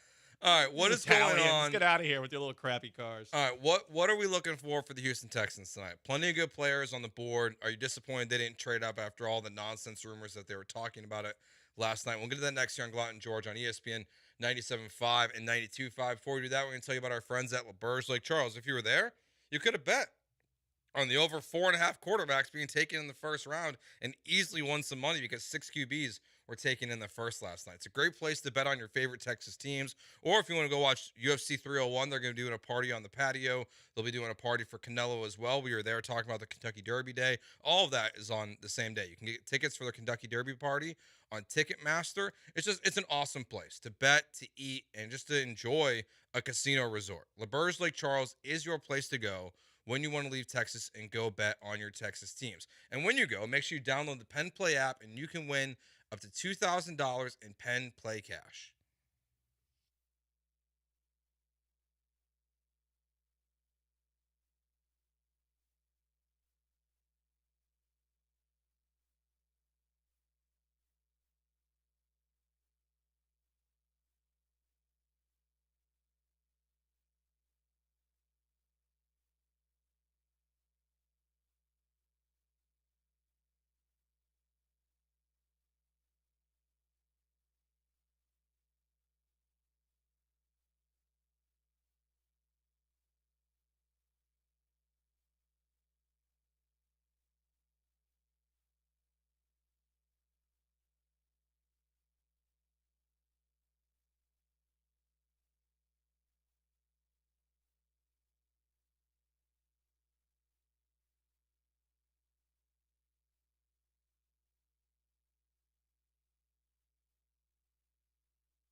You are back with Gallant and George on ESPN 97.5 and 92.5. from the Veritex Community Bank Studios. Here's Paul and Joe.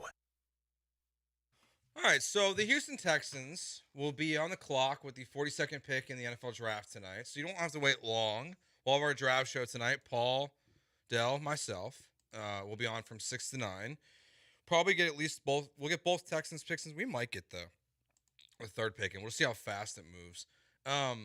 But the draft board, like the guys we've talked about, like if you look at mock drafts, whatever, that you were talking about when the Texans had the 23rd pick, a lot of those guys are still there, actually, when the second round starts today, which is what I find interesting about where the Texans just are in this draft, because you have Kool-Aid McKinstry, you know, the cornerback from Alabama. You have Cooper DeJean, the corner/safety from Iowa. Yeah. So, like, you have Jerzon Newton, the defensive tackle from Illinois. If the Texans pass on Cooper DeJean, you know, there's been lots of accusations that they're racists against black people. Mm-hmm. Well, if they don't draft Cooper DeJean, is there a case to be made that they're racist against white people? I mean, is there a case that the NFL is just racist against white people? Well, there definitely is a case to be made that. I mean, he didn't go in the first round. The white cornerback has been blackballed for far too long.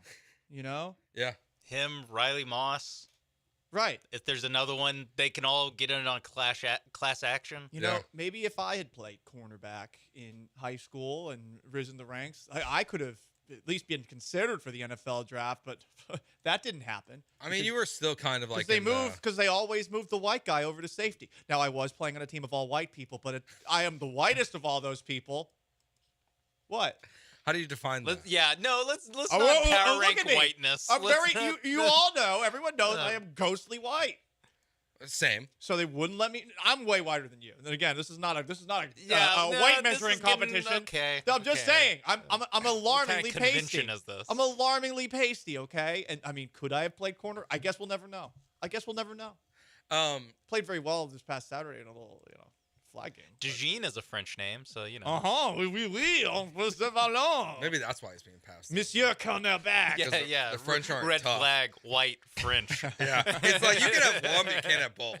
Like you just can't. You can't check both those boxes. Yeah, probably not. We'll ask. Jason Sihon. Is that that doesn't sound French, and it comes off the tongue. I mean, it's okay. It's Sounds like it's Dutch. Yeah, it's definitely more Dutch than French Yeah. for sure. But like, it's just we don't know what the Texans are going to do tonight. It's a crapshoot. Like, Look, half these players are going to be bust, but like to what you were saying, okay, they got theoretically 3 cracks at it, and it seems like a lot of defensive players are left on the board. So that's good because I think when we look at the Texans and we're not thinking to ourselves they need to go after an offensive player at this moment in time. Maybe a running back at some point because it won't be Jonathan Brooks because he's going to go to the Cowboys. Gonna take him? Luckily, the Texans picked 10 picks ahead of the Cowboys, so they can snake them if they want. That would bum me out. Someone is definitely going to snake the Cowboys for Jonathan Brooks. Maybe is Jerry Jones, crafty smoke businessman? Is this a smoke screen? Ooh. I don't know. Like maybe he wants like Trey Benson from Florida State. Trust me, I respect Jerry Jones, the businessman, but he's been on too much of a cold streak for me to be like, you know what? Maybe he's pulling a fast one on us. The one thing with the draft too, I guess we have to keep an eye on. One conversation we've had a couple times was about how much say CJ Stroud has had or has in the NFL draft. Well, he got we don't have this audio, so it's okay. But when Ricky Pearsall got drafted by the San Francisco 49ers last night, he was very disappointed. He said he wanted Ricky Pearsall to be a Houston Texan. So I don't know, like maybe they are going to draft a wide receiver if they're listening to CJ. I like that CJ Stroud. Just like I like that guy. He's like I wanted that guy. I want I'm like, do you need him though? Like, you don't need another wide receiver. It's okay. Please don't. How much Florida tape do you think he was watching? I hope not. They much. never played Florida. They never even came close to playing. As someone Florida. who watches Florida tape is depressing. NC-17. Perhaps worse, considering the talent levels of those who have played high school football in Florida. But look, they're not going to be bending over backwards to give CJ Stroud what he wants anymore. They've given CJ all of his toys. CJ, Yes. I'm a big fan. Please don't turn into Veruca Salt. Please don't turn into her. Veruca Salt is probably a porn star. Veruca Salt, don't do that. Okay. Her movies are also NC-17. Yeah, definitely, 100%. I was just Googling Veronica Salt to see if there was some. Lots of porn stars named Veronica. Yeah? Probably more porn stars named Veronica than real people named Veronica. No offense to porn stars who are real people. But Also, no offense to real women named Veronica. Yeah, no offense. Veronica Vaughn. Somehow you insulted both people Yeah, there. you're like, Paul's like, how many people can I insult in one segment? He insulted white people, the French. No, I didn't. Veronica, I stood up porn for the stars. white. No, he lifted French people above us normal white people, or us lesser than white people. Yeah, it's true. He And, did. yeah. But look, the Texans, like, I'm fascinated to see what they do tonight. I do wonder, like, if they'll make a trade up, but like, just seeing the names that are on the board, like they're names that are just discussed so often for what this team could need. I'm just very curious. It feels like, and this is again just like the external talk about this team's draft, but it does feel like the 3 main guys that again we're getting talked about at 23 for the most part. They're still, or at least 2 of them with Johnny Newton and with Kool-Aid. Yeah. Kool-Aid McKinstry. Throwing Cooper DeJean. Those are the big 3 for me. Enos Rakestraw, he's on our board. We're gonna Yeah. build out our board in full. How scared were you when the like murmuring, not from like the whatever local yokels that are like, don't be surprised if they, but when like I actually sent you the Diana Rossini report because she's an actual reporter, and she gave like they are actually trying to trade up. I wonder who that was for, that's who they were targeting with that. Yeah, I mean But also, how scared were you that it's like, oh God, we're going to have a draft show with no picks? I think someone said it was the guy that the Eagles drafted.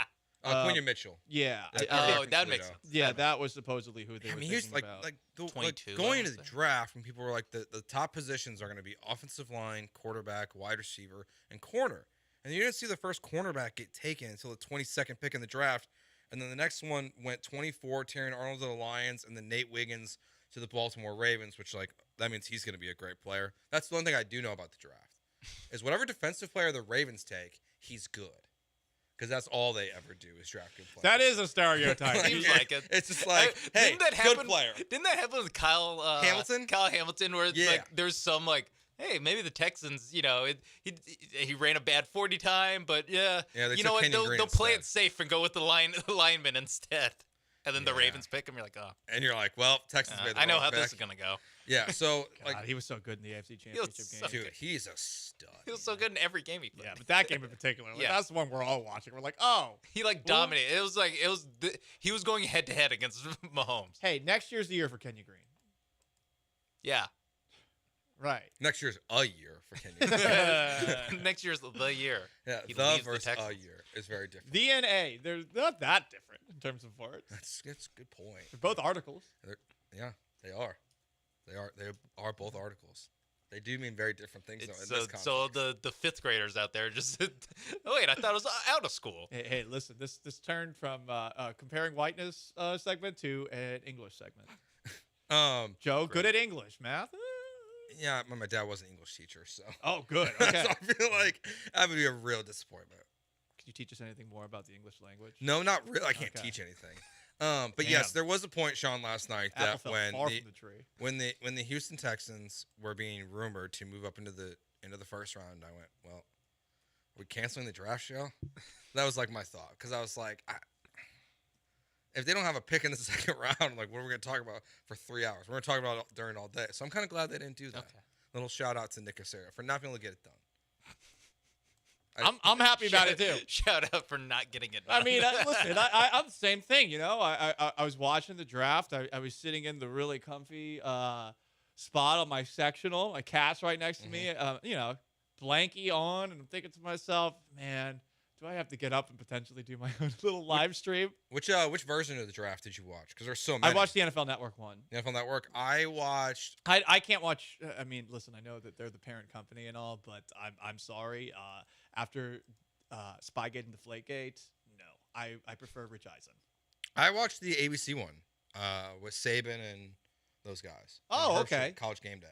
Oh, I didn't know there was an ABC one as well. Yeah. I thought that was because Saban also, like Bill Belichick, like super curmudgeon-y person, but like actually doing the media now, awesome.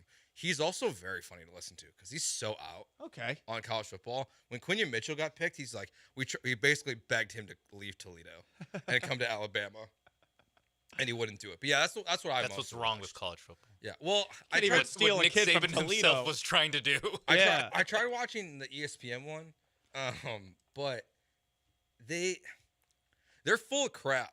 Like, there's really no other way to put it. Who?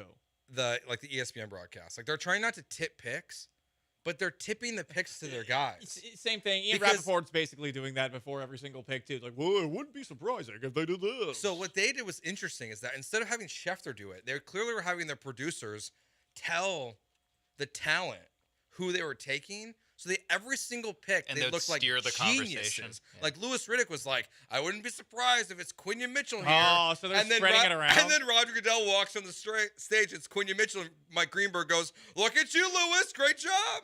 Like, see, so you build up the credibility through fraud of your analysts. Yeah, they were doing it hardcore. So it's Greeny, yawn. Riddick, who else? Orlovsky. Oh, it was Booger. Okay. Booger and Mel Kiper. Yeah, Mel Kiper's still on. It wasn't a bad. It actually wasn't. It wasn't bad. I'm just glad there was no. I mean, listen, Orlovsky seems like a nice fellow, but like Greeny and Orlovsky, my God, that would.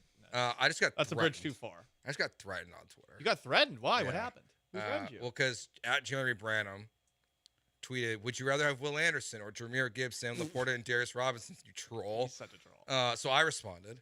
I thought Elon was getting rid of engagement farming. Ooh. And then he just tweeted me saying, "Dangerous territory playing the quote tweet game with me, Joe." I think I just got threatened. Whoa. What does that mean? I don't know, but I think it was a threat. Wow. I don't know what the response is going to be. Because you quote tweeted, or did you respond to him? He quote tweeted. Oh, but no. Jeremy's in the right. I think he tried to dunk on him. I did. If you're quote tweeting someone, you're trying to dunk on them. The response that you gave me feels like I checked. You can't. No.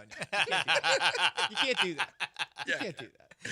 All right. It's what's going on. Last night, CJ Stroud was doing a draft show with Mike Parsons and Bleacher Report, and he gave us some goodies. And we're going back to Deep Steel Blue Pill. Blue Pill, baby. Just blue pill. Yeah, because the red pill or is Yankee Blue Pill. Yankee Blue Pill. Yankee Blue Pill. Oh no, I forgot that. You're right. Yeah. Wait, hang on. Are they? Is this a thing now? Is it going to be Yankee Blue, or is it still Deep Steel Blue, but it's a different shade of Deep Steel Blue? It's technically Yankee Blue. Why did they? That's the one thing that they screwed up this week. It's Nike. I know, but why did they say that? I don't know. What was the point of saying that? There has to be another dark blue also. Like there just has to be one. You're just saying like, it's a different shade of dark blue. Detroit Tigers blue. Yankee blue. There we go. Yeah, great. Red Sox blue. I mean, that would have been, you're talking about a team that's been battling the Astros and has been accusing them of cheating. All right, Yankee Blue Pill. That's next year on yeah. Gallant George on ESPN 97.5 and 92.5.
Texans swarm. Hashtag H-Town made. Hashtag. They moved on from We Are Texans. Yankee Blue. Oh, don't. I know. It's technically Yankee blue. It's still deep steel blue to me. Okay? It's always be. That blue helps me go deep when it comes to takes that I have on the Houston Texans. Is it still batter red? No, it's Ohio State red. It doesn't look like Ohio It's State. like let's I think let's the red take the colors from the two most annoying fan bases in the United States of America. Yeah, I like how they also were trying to be like, yeah, we did this before C.J. Stroud was a Texan. Lie. It does look. I mean, It was red Rutgers. pops. It was Rutgers red before Yeah. C.J. Stroud. I think it's scarlet at Ohio State too. Yeah, it's scarlet and gray. Yeah, but Not Nike now red. has with the colleges and some of these teams has given them credit for their colors. A like side the note Pantone or whatever. Yeah. about the Pantones that Nike has. Is Nike like poor or something? How do they not have every Pantone under the sun? I don't know. Right? I mean, because that's what this is. They did not have access to deep steel blue. Right? How? Reebok still has it. Yeah, Reebok does. They had it with the current jerseys, but when the Texans changed their jersey, they were not allowed to choose deep steel blue. Especially with because they do It's so soccer stupid. too, and it's like, yeah, can we get like, I don't know, a soccer team's blue that's deep steel Barcelona blue? blue? I don't know. They're dark enough. Yeah, Barcelona. That's I a don't very know if bright it's dark blue. enough. Yeah. Does the from the company that gave you the JJ Watt dad shoe? Here we are, Reebok, with way more resources than Nike. Also, can you just like offer them like a ham sandwich and they'll be like, here's deep steel blue. Dude, that's what I'm saying. Like what kind of trade is this? Here's $1.50. Here's deep steel blue. This is one of the tragedies about Nike. I mean, it's basically, run by like 8-year-olds living in Southeast Asia, right? Like it's all and they don't have the resources to create all these colors. Sad. Just sad. Also, that part is really sad. I mean, that's the really sad part. You buried the lead there. But it's sad that they can't also come up with these colors. Reebok does it the right way, we assume. Coug Blazers is upset. Why? Not picking Coug Red. True. Well, you can't. True.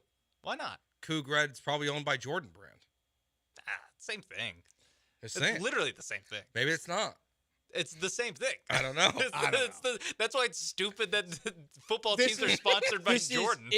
This is why, to go back to what you said, though, Joe, this is why it was a misstep by them in this interview to say it was Yankee blue. You could have come up with another blue easily. Yeah. Mariners blue. Comets blue. How about that? Houston Comets blue. I think Reebok has that one, too. And you could, but hang on, though. You get what I'm saying, right? And same thing for Ohio State. Instead, Joe, they could have said Cougs Red. I mean, that's real H-Town made. So they could have done it better. But hey, it's a rare misstep. This organization can do no wrong. Astros blue. Oh, That's you're good. right. That's a good point. And they have, and it is a Nike because we know those jerseys are trash. Hey, hang on, though. They could have just done that. Do we want our Texans associated Yeah, we don't. with the Astros these Nope, we days? don't. No, because we're gonna bury them in the next 5 minutes. But first, before we do that, before we bury the Astros 2024 season, CJ Stroud was doing a draft show watch along with Micah Parsons. It was actually pretty entertaining. And we got this gem when I don't remember his name, the guy from Bleacher Report. Adam Lefkoe. Adam Lefkoe asked Micah Parsons and CJ Stroud who the best team in Texas was. Who would you say is the best team in Texas right now? We trying to create some beef. I like that. You know what it is? I mean, I feel like Micah knows who it is. I think Steph knows who it is. You know, so. But no, like, everything got to get figured out on the field. You know, like. I ain't even see no chemistry, and I ain't even get a snap. We the best team. What the hell? You feel me? I ain't say that. We're going to figure it out. Yeah, we're going to, like, like, everything in life, man, like, there's a time and place, you know what I'm saying, where you're going to figure it out. You're going to see. You're going to see what it's about. And you know what it is? You know what it is? What is it? You know, he faced some pretty good guys, but he ain't never see a killer, though. You sit on a couch with one. Yeah! Get him, CJ. OJ Stroud. Yeah. Look, I think they got good chemistry. I would actually love to watch more of CJ Stroud and Micah Parsons with Adam Lefkoe. Yeah, we're gonna play another thing at 145 because they have this debate where they took their best 11 players, offense versus defense, and currently in the NFL, and matched them up, and it was another great thing. They're very good together. Micah Parsons is very entertaining, actually. Yeah, Now, he is outspoken to the point where maybe some Cowboys fans are starting to get a little fatigued, but he is one of the best defensive players in the league. And yeah, this is the second time that I've seen Micah Parsons and CJ Stroud in the same room, and the conversation that they've had has been entertaining. I think the last time they were talking about Kobe versus Jordan. Oh, yeah. Because CJ It was Stroud. Kobe versus Steph, wasn't it? Oh, you're right. Steph, you're right. You're Because they're right. talking about defenders. And, Yeah. and CJ is a bit of a Kobe Bryant truther. I bet that he would say Kobe Bryant's the best player of all time. Hopefully he's not texting Kobe Bryant from beyond, unlike Jason Tatum of my beloved Boston Celtics. Tied 1-1 with the Heat. What? Jason Tatum, you've Wait, never heard that story? You didn't know that? Jason Tatum, like... It was before Game 7 against the Heat in 2022, I want to say. Yeah, Jason Tatum sent a text to Kobe Bryant's number. Kobe Bryant's number. Who had been deceased for and then posted it on social 18 media. months. Right. It happened. Yeah, I know. Rough. But anyway, to bring it back to CJ Stroud and Micah Parsons, they had a fun debate about, I think, Steph Curry versus Kobe Bryant. Good times. I'm just like baffled by Jason Tatum right now. Like, he posted a screenshot of like he was like, I'm gonna kill him tonight, and then they almost blew a 10-point lead with 2 minutes left. The only thing missing was in the background of that, if he posted it on Instagram, would be playing "See You Again" by Wiz Khalifa. Yeah. CJ does have some like he has takes. I've said he has bad takes because sometimes he does. Like he crushed the food in Houston. He's wrong. He didn't know. Crushed the women in Houston. He did crush the women in Houston. But like this is CJ. I just typed in CJ Stroud, Kobe Bryant on Twitter, and the first thing that popped up was from the celebrity game. His all-time starting five is Steph Curry, Kobe Bryant, Kevin Durant, Dirk Nowitzki, Good. Shaquille O'Neal. Love it. How often do you see a starting five without LeBron or Michael? Like, well, he was born probably 3 years after Michael Jordan retired. It's a team game. It's true. Yeah. I mean, LeBron is the ultimate team guy, I would say. Not that I'm a LeBron guy, obviously. I also love Kobe, so I don't totally disagree with his take here.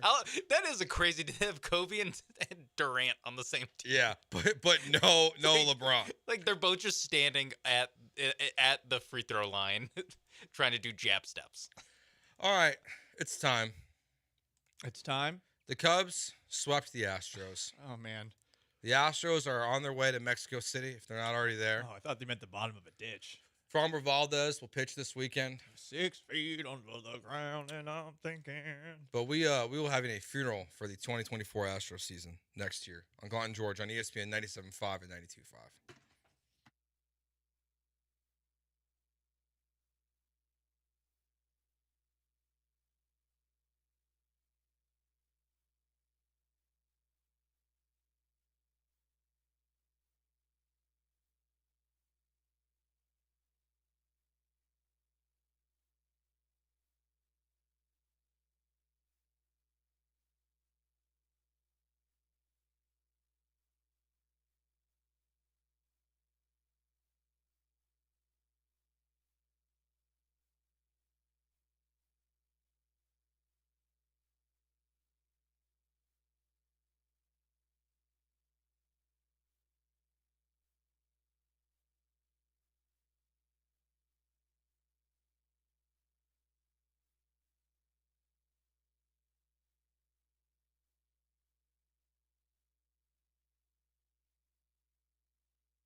Reminder that tonight from 6 to 9, we will have our 2024 Houston Draft Show, ESPN Houston Draft Show. Paul, myself, Dell will be here that whole time. We'll be on YouTube, Twitch as well, reacting to the Texans selections as they happen. 3 picks tonight at least. Wouldn't be surprised if they end up with more and we see at least one trade back, but we'll wait and see.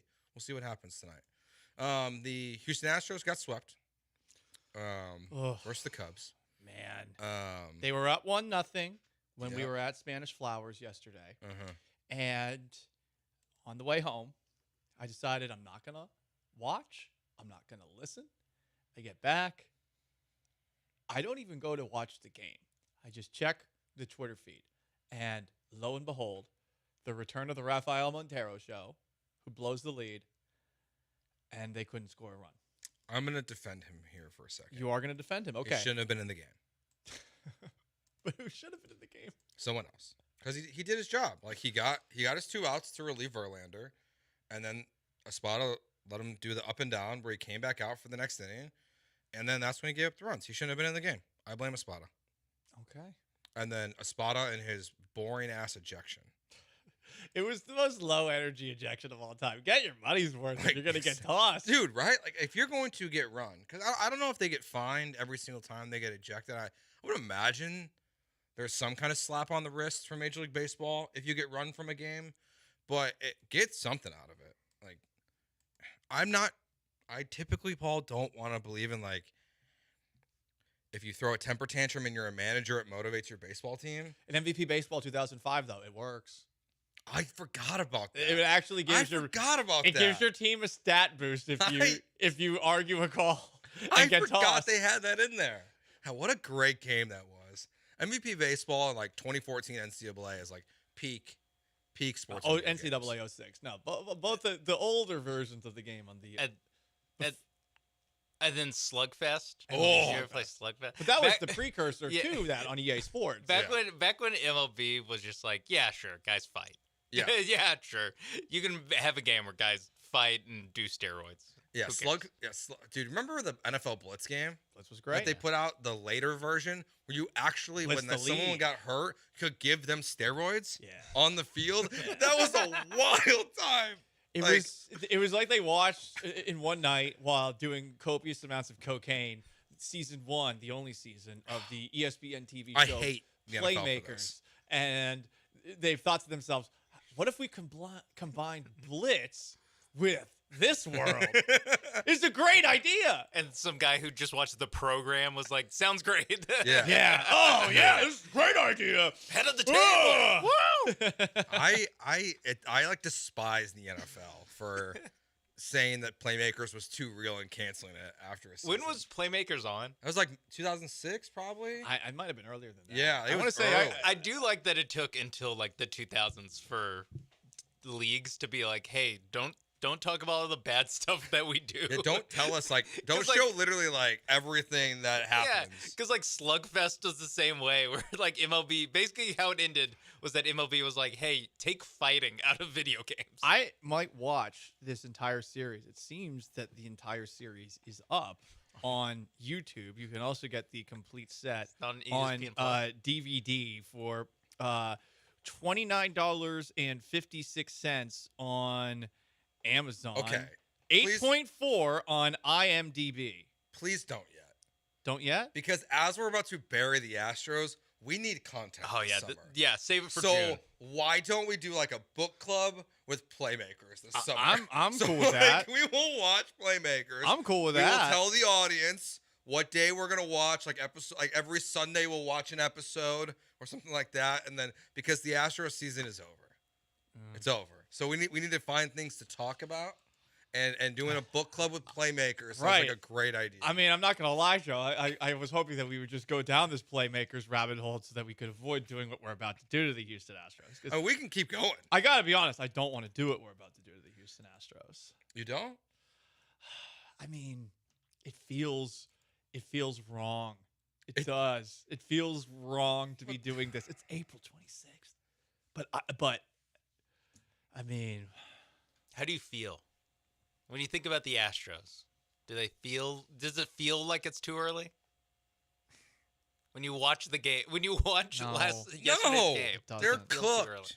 Like they are cooked. It really, I don't know what to think anymore watching them. I mean, it's clearly not the team that we've seen the last 7 years. How, though? How? What happened? I don't know. Even if they turned it Same around, this season, 80 wins.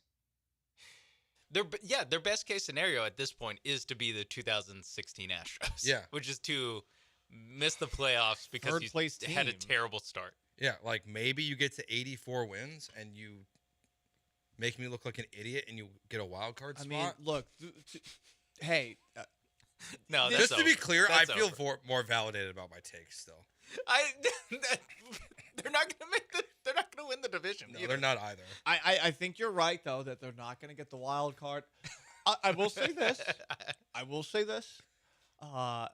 For all those people who believe in jinxes and bad juju, especially in a city that has had the Houston Chronicle rule out the 05 Astros, and on top of that, rule out the Houston Rockets of the Clutch City years, calling it Choke City.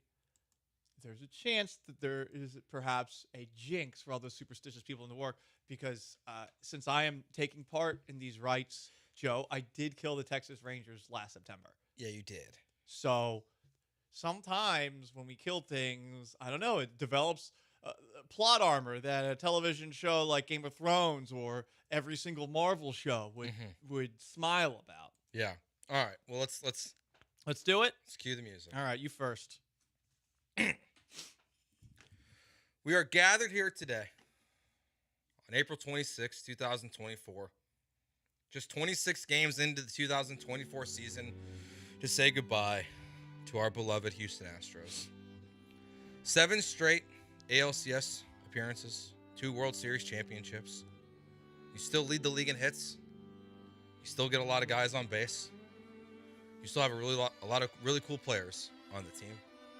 But just like your trash Space City jerseys, you were saying goodbye. Whoa. Trash? Come on. We're going to say that in the middle of a eulogy? They'd be fine if they just didn't, wore white Let's pants. not talk about a dead person's appearance, Joe. I'm sorry. Right, that was unfair. I apologize for that to the jerseys. That was low. Not to the people, to the jerseys. They're dead. They can't defend themselves. But we say goodbye, Ryan Presley. It was fun while it lasted. Can't handle pitching in the 8th inning. Jose Abreu, on pace to be the worst baseball player of all time. We say goodbye to the 2024 Astros in the hopes that they will go to another ALCS, to another World Series. I hope one day you come back to life like The Undertaker in WWE, and just in 2025 we can see you again, as the great Wiz Khalifa would say. But for now, we lay you to rest. We say goodbye to the 2024 Astros. R.I.P. Very moving words. Thanks. I'd like to share some thoughts too.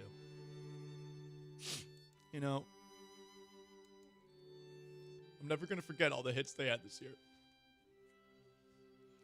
There were a lot of hits. Not many with runners in scoring position. I mean, there's a lot of left on base. But I mean, they scored like not that many runs. But man, there's just so many injuries.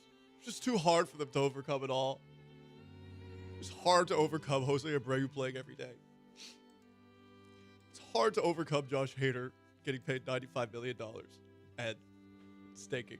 It's hard to overcome Rafael Montero also doing the same thing again, and Ryan Presley doing the same thing again. Also, Jose Abreu doing the same thing again. And on top of that, Jeff Bagwell and Reggie Jackson and Craig Biggio, them doing the same thing again. And Alex Bregman in a contract year, not playing well, and all of those things. I'm never going to forget it, though.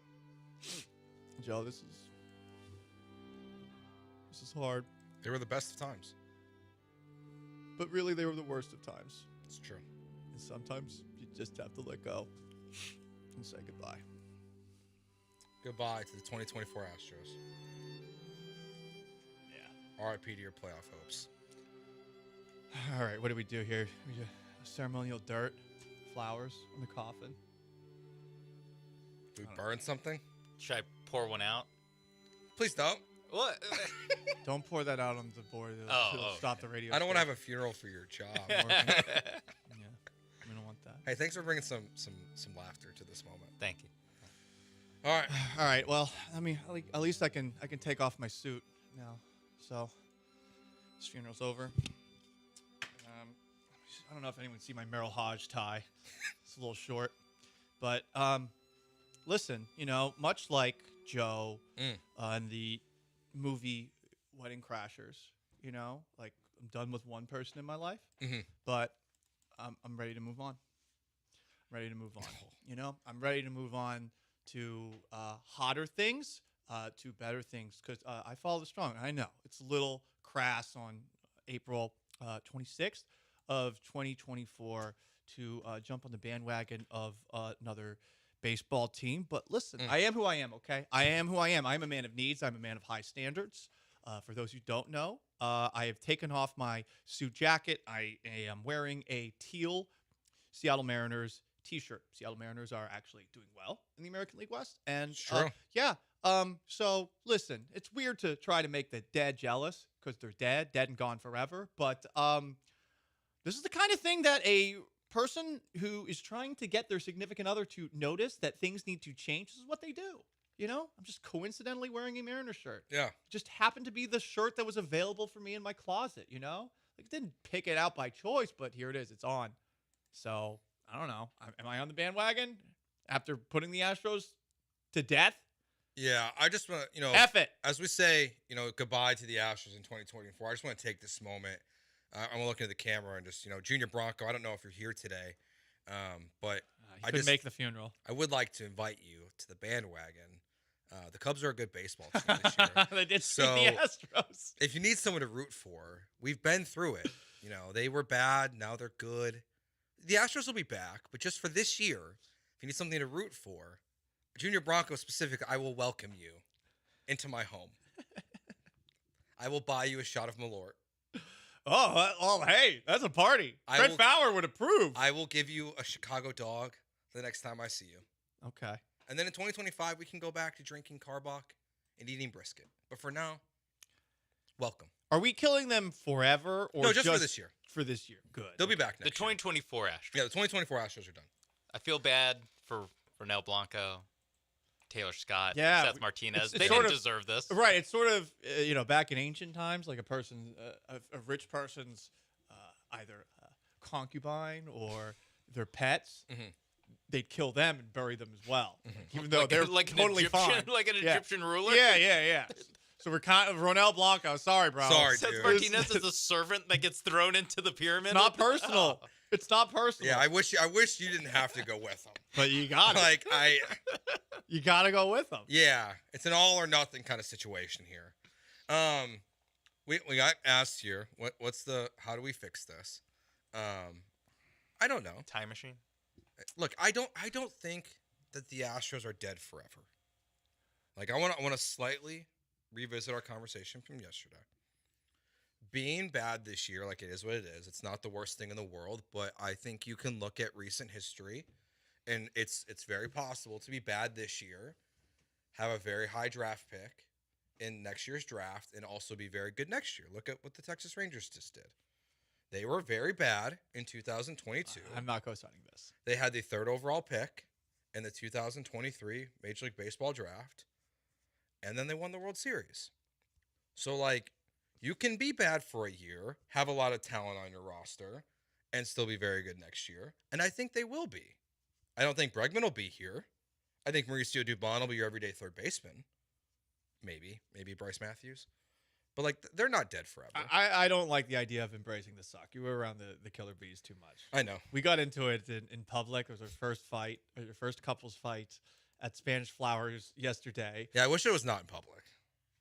It felt like we could have had a lot more juice there. Sometimes the fight needs to happen in public so that Yeah. you can help someone save himself from himself. Because no, we can't co-sign on this. I look, they're dead, but I mean, there's a part of me. It's sort of like the the old Romans who were putting that one guy in the tomb. You know, I do want to come back 3 days later and see, the Houston Astros out and about, right?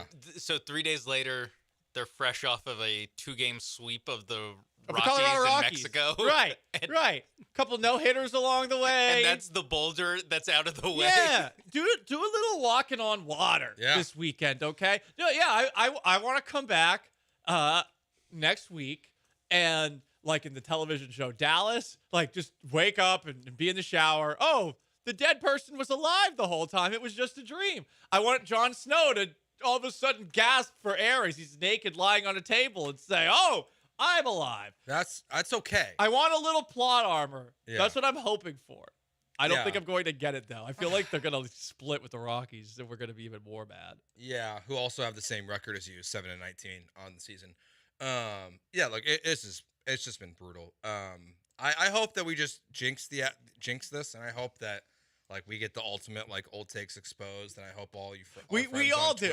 We all do. I hope one day all of you on Twitch who are watching right now can call Paul and I the dumbest people on the planet. I hope you get that opportunity.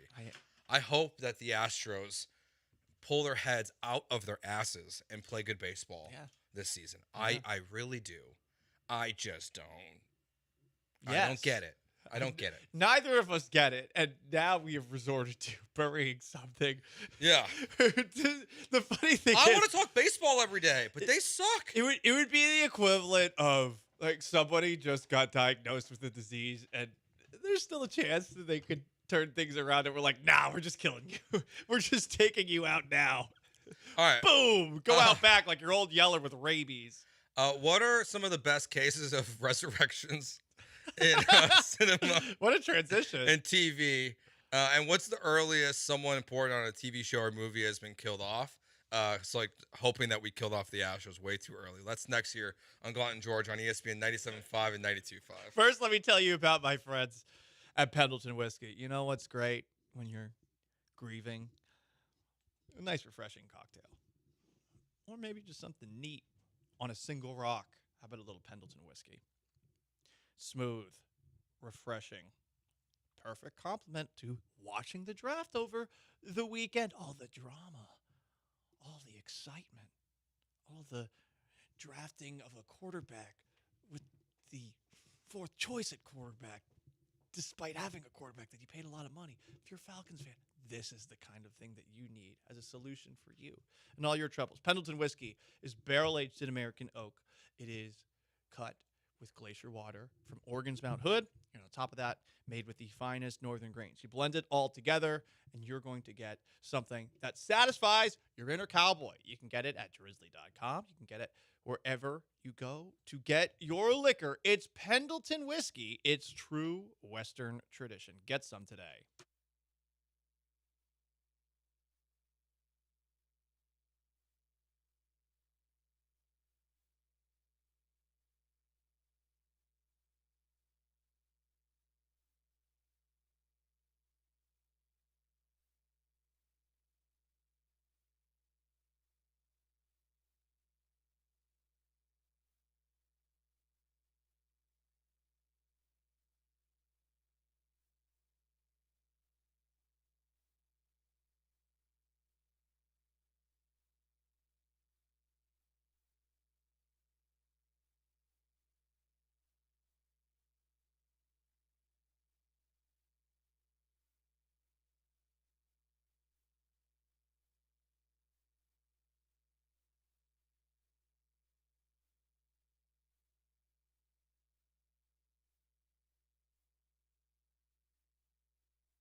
Broadcasting live from the Veritex Community Bank Studios, it's Gallant and George. On ESPN 97.5 and 92.5. All my homies drinking Pendleton. Tears in everybody's eyes. Astros fans cry. Wardrobe change even here. Well, yeah, it's Friday. That was in a 2-minute break, too. I know. Moving quick. It's a Friday. Got to get down on Friday. I'm wearing my tropical shirts. Always wear a tropical shirt on Friday because you want to cruise into the weekend on the best possible vibes. Will I do another wardrobe change before tonight's Houston Texans draft coverage here on ESPN 97.5 and 92.5? You bet your bottom dollar I'm going to get some Texans gear on. Nice. You know, I'm H-Town made. But I would not want to do that to you. I don't want everybody to see me wearing a Mariners t-shirt for an entire show. But I hope that the Astros saw that, yeah, the Mariners shirt is back out. I'm out on the town in my teal Mariners shirt. You better notice. Not everybody else notices. Not even the halvesy either. Not even the halvesy. We went full teal. We didn't even go with the Trident uniform where there's a little bit of like, who's that? What logo is that? The upside down Trident?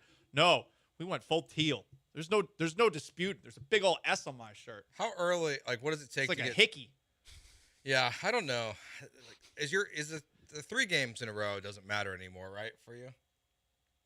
3 games in a row would be a start. But it feels like it's just not enough. 3 games in a row would be a start. Because they just keep losing. I think I'm now at, like, get to 3 games, 4 games under 500. Yeah. Because there's so many games under 500 that it's going to take work. I am not an easy man. Excuse me. I'm not a difficult man to satisfy here, okay? Like, it's a small little action here. I'm just asking for 3 wins in a row. I'm really not asking for much. Right now you are. I'm not. This is not that hard. 3 in a row. The Rockies stink. They should win these 2 games in Mexico City. I don't know if Mexico City levels the playing field, but you should be able to win 2 games in a row. I'm not asking for just 2 though. I want 3. But you're getting two easy ones, even though yes, we thought the Nationals were going to be 3 easy ones. They won one of those games at least. Yeah, with Verlander. Opening day.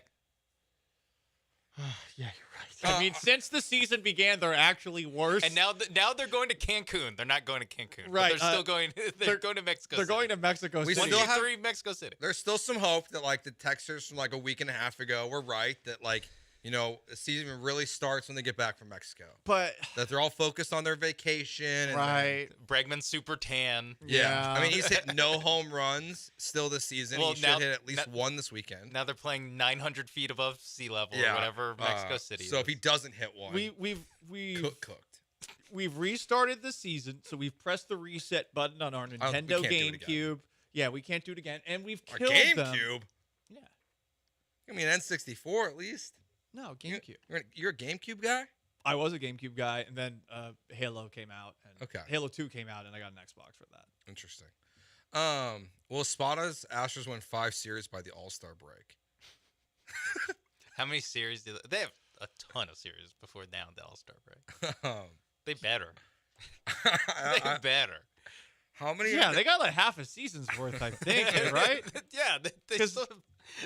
Because the All-Star break is a little bit after the halfway point. Okay, so they have won 2 series. Okay. So they just need to win 3 more, right? Or are they talking about 5 from now until the end?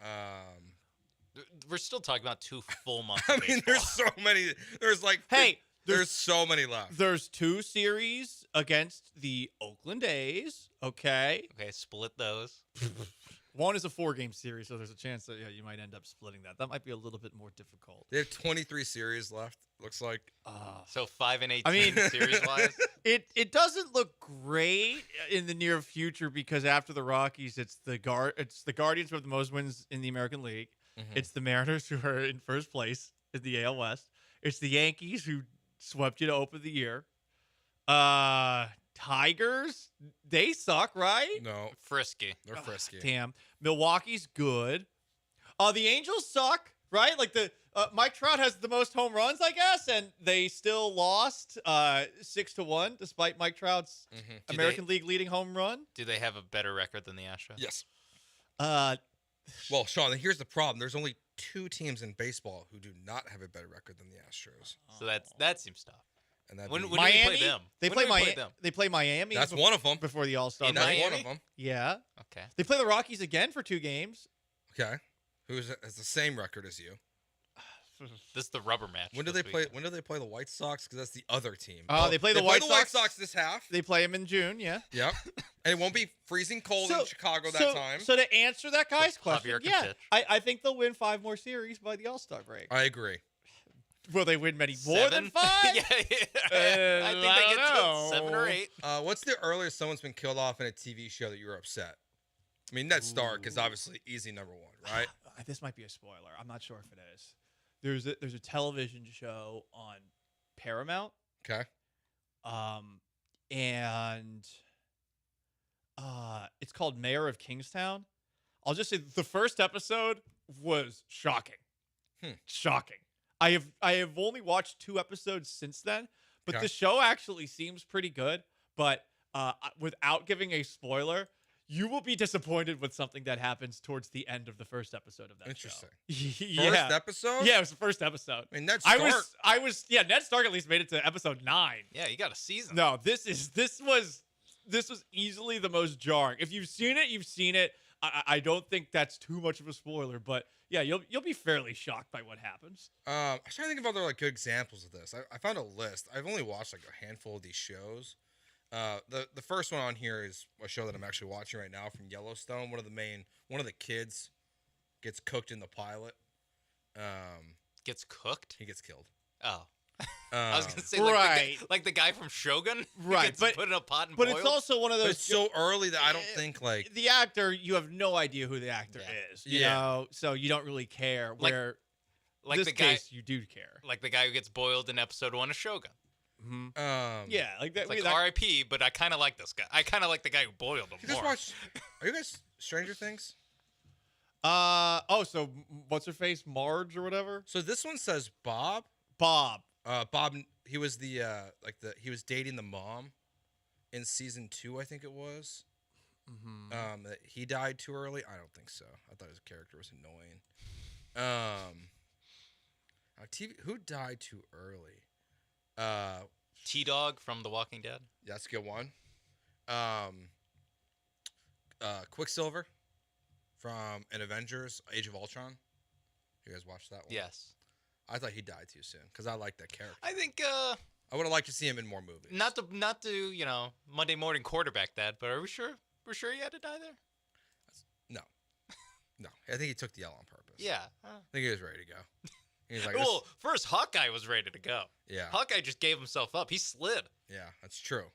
I'm looking. It's hard, man. I'm going through a list. Really, like the Mayor of Kingstown was the only one that I can think of, like where it happened like that early. Okay, 'Cause so most of it's usually like around the season finale. Like say the first episode of, the first season of 24. Terry Bauer dies in the in the last episode. Effing Nina, traitor. Darth Maul. I guess he didn't technically die. Yeah, Darth Maul didn't even speak. That doesn't count. He was awesome though. He was awesome. Also, really awesome to get Splin too. I mean, it's not awesome to get Splin too, but in the movie, it's like, whoa. But then he lives. It's so stupid. Wait. Oh.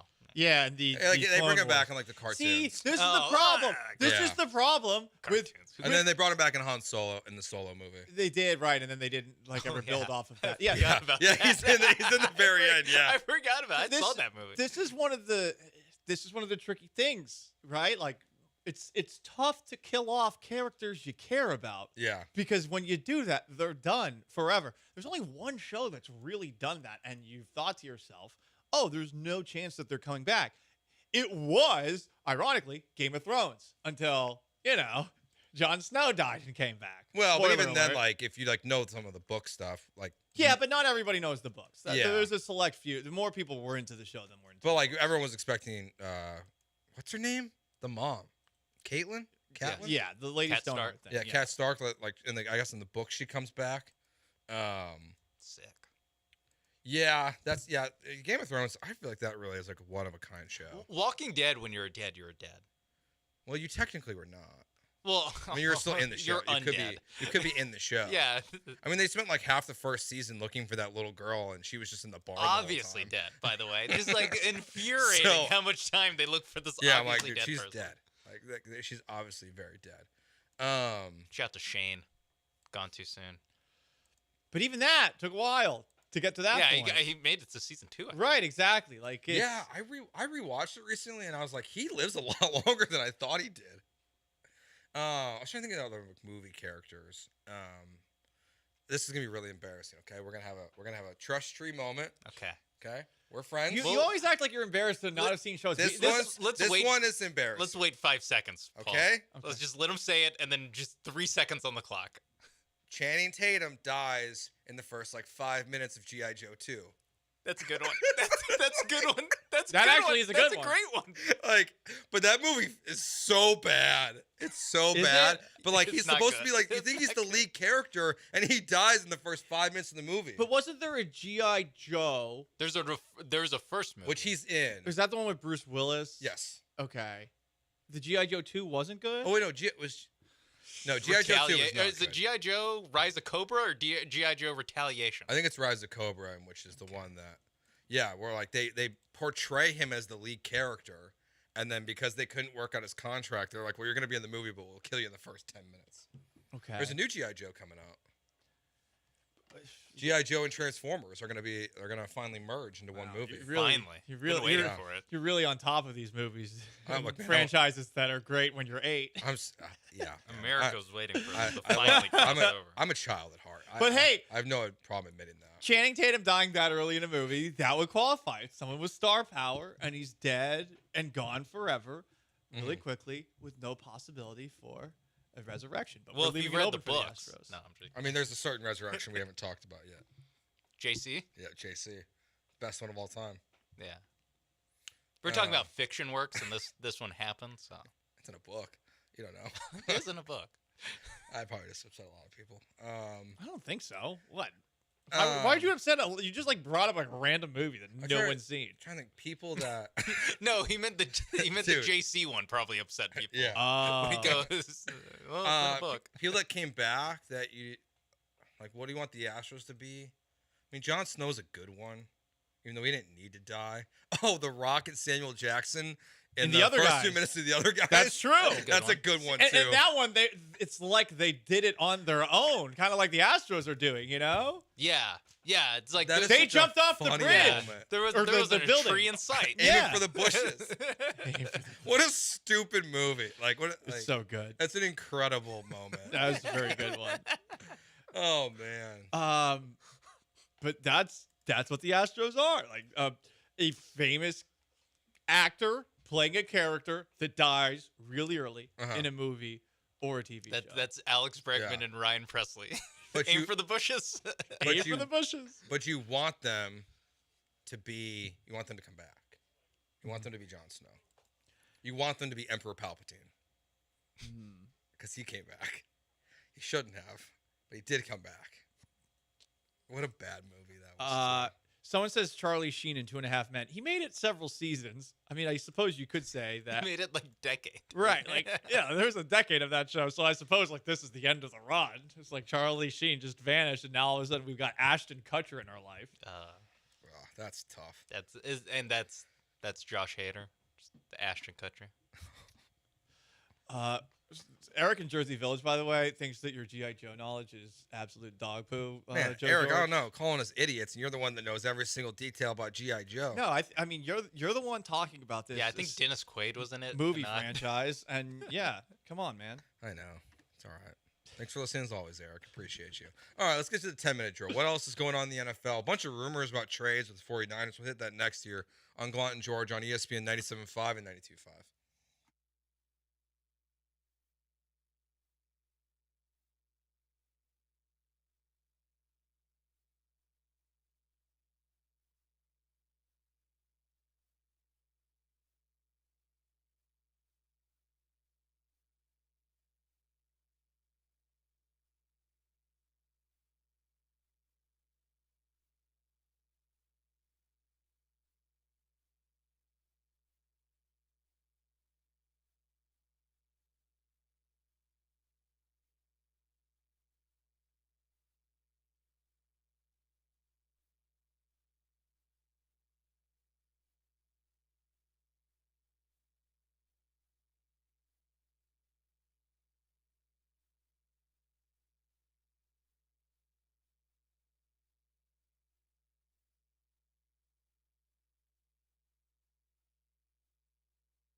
In a rare public interview, Roger Goodell was on the Pat McAfee show today. Gave us a bunch of little interesting little nuggets. Like what?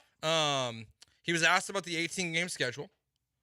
He said that he thinks they're good at 17 right now. But he does envision where the Super Bowl will be the Sunday before President's Day.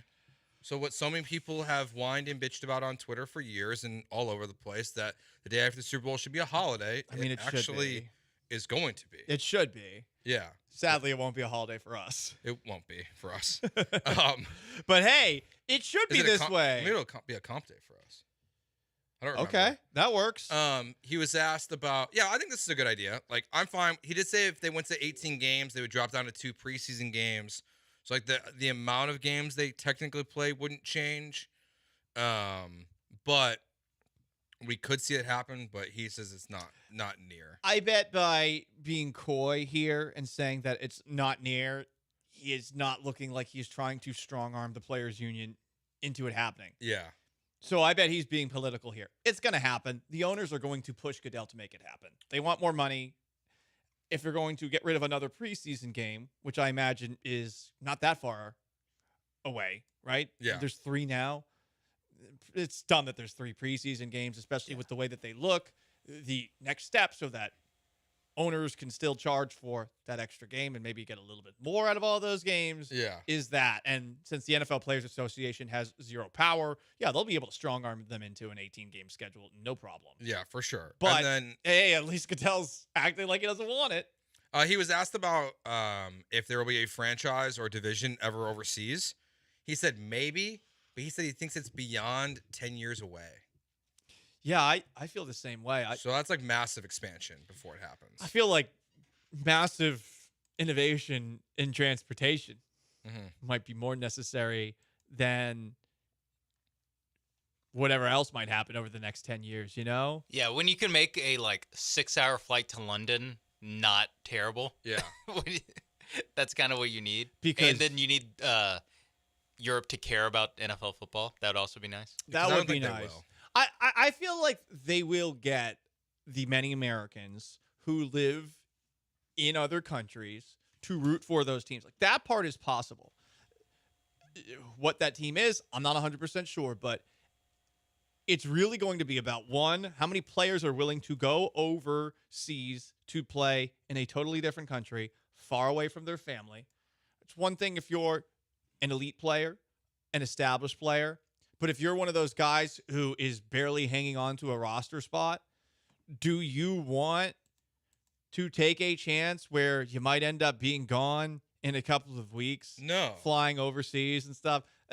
There are some logistical hurdles. I don't know how they fix that, you know? Like, to have a core group of good players on a team like that, I think it's possible to have that and a good coach, and there's going to be some people willing to go over there. But I don't think there's that many people who are willing to play in another country.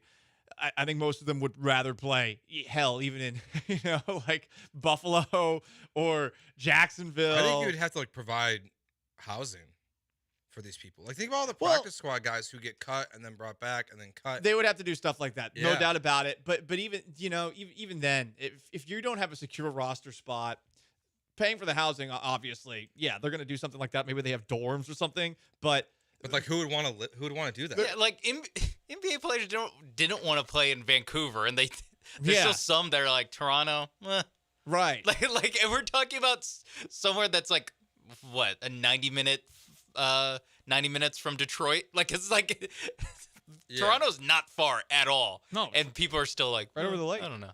Yeah, and like I to what you were saying about like the Americans that live there that would root for it. Yes, I think so, because it'd be more readily available. Like, when you talk about like fandom and stuff, if the NHL ever moved to Houston, and I'll always love the Blackhawks because it's hard to watch hockey down here. If there was a local hockey team, I'd be way more likely to just fully invest in them, because just the ease in which it would be to watch on television versus other products, it would increase that. And that's probably what you would see in Europe. He also said the reason why they're going city to city for the draft is because Radio City Music Hall demanded that they move the draft to June. So shout out to you, Roger Goodell, for stopping that. Huh? That's interesting. Yeah, they were like, hey, we're kind of done with this. Like, we want to do other stuff around this time. So if you want the draft to stay here, it needs to move to June. Imagine if they did move it to June. That would suck. Paul, imagine if they moved it to June. That would be brutal. There's already enough pre-draft True. conversation from February through April. Guys, yeah, I could do like a June 17th draft. I like this. 2 weeks later, the NBA draft. I like the NFL draft a lot. I like to talk about it. The idea of adding 2 more months to draft coverage sounds awful. My first year doing a daily radio show 10 years ago in 2014 was when they moved it back 1 week. Just 1 week. And that extra week was torture, especially knowing the Texans are probably going to take Jadeveon Clowney. Oh, yeah. It was torture. 2 more months? No, I don't want it. Now, I am not working at the flagship station of an NFL team anymore. Feeling the need to talk about that number 1 pick over and over again. Should they do Johnny Manziel? Should they do Blake Bortles? Actual angles that were discussed. Maybe Manziel. We talked a little Manziel. Yeah. How was he on the golf course? Oh, terrible. Hungover. And then apparently the Patriots and the Vikings tried to trade for Justin Herbert, but they both got told no. Duh. Make them say no. Make them say no. You may as well make the phone call, especially seeing as Jim Harbaugh was talking so loudly about J.J. McCarthy that you thought, okay, well, maybe there's a chance that he wants to have his college quarterback in the NFL. You may as well make the phone call, see if they're open to it. It would have been wild if he did that. They got him a tackle. They clearly think that they're going to be able to make him happen in a way that his predecessors as head coach of the Chargers, Anthony Lynn and Brandon Staley, were not. And last thing here, okay, so there are these things called guardian caps that you see players using during practice. There are these giant, cushiony things that go around helmets. It's to prevent concussions. Today, the NFL has decided that if a player so chooses, they can wear these guardian caps during games. I don't know how many players we will see actually wear them in the game. Will it look cool? No.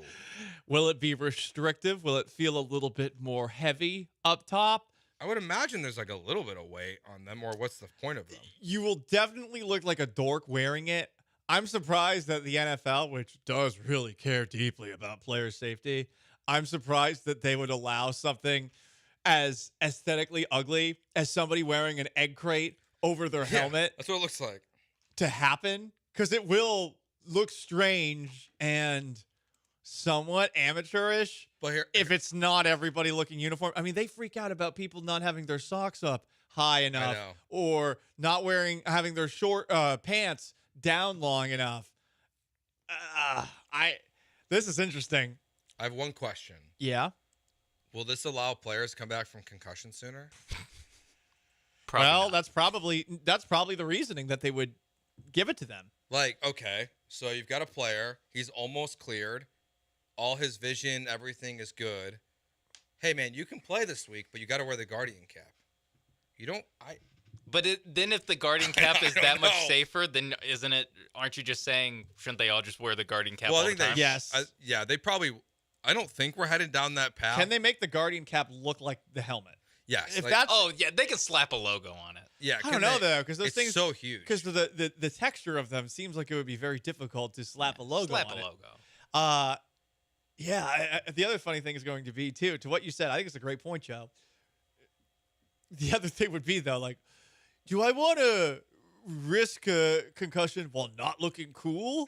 Like, I really do think that the aesthetic side of this is actually a big deal. Because we were all remember the Wes Welker helmet. Yeah. The great Kazoo helmet. Manning's helmet, too. Yeah, and, like, theoretically, like, I don't know, that if that's safer, shouldn't they all be wearing that helmet? Yeah, but they choose not to. But then there's a reason it's only known as the Wes Welker helmet or the Peyton Manning helmet. Like, I think it's going to be the same thing with this, where there's going to be a couple guys who have, like, a history of brain injuries that wear this. And it's more of a, like, when you see a guy on a kickoff team that has this, you're just going to be like, ugh. This makes me feel kind of gross. First starting quarterback, Tua Tagovailoa, to wear it. He's got mush brains at this point. Hey. He already signed a deal with the Guardians. Like he probably. We don't know that it's this is probably his brain, idea. But yeah, the yolk has been rattled inside the shell. All right, another His thing bell has from- been rung. Another fun little bit of audio here from C.J. Stroud and Micah Parsons. We'll play for you next. Doing some offensive versus defensive debate. It was actually a very good conversation. We'll play that next year in Gallant George on ESPN 97.5 and 92.5.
You're listening to Gallant and George on ESPN 97.5 and 92.5 from the Veritex Community Bank Studios. Here's Paul Gallant and Joe George.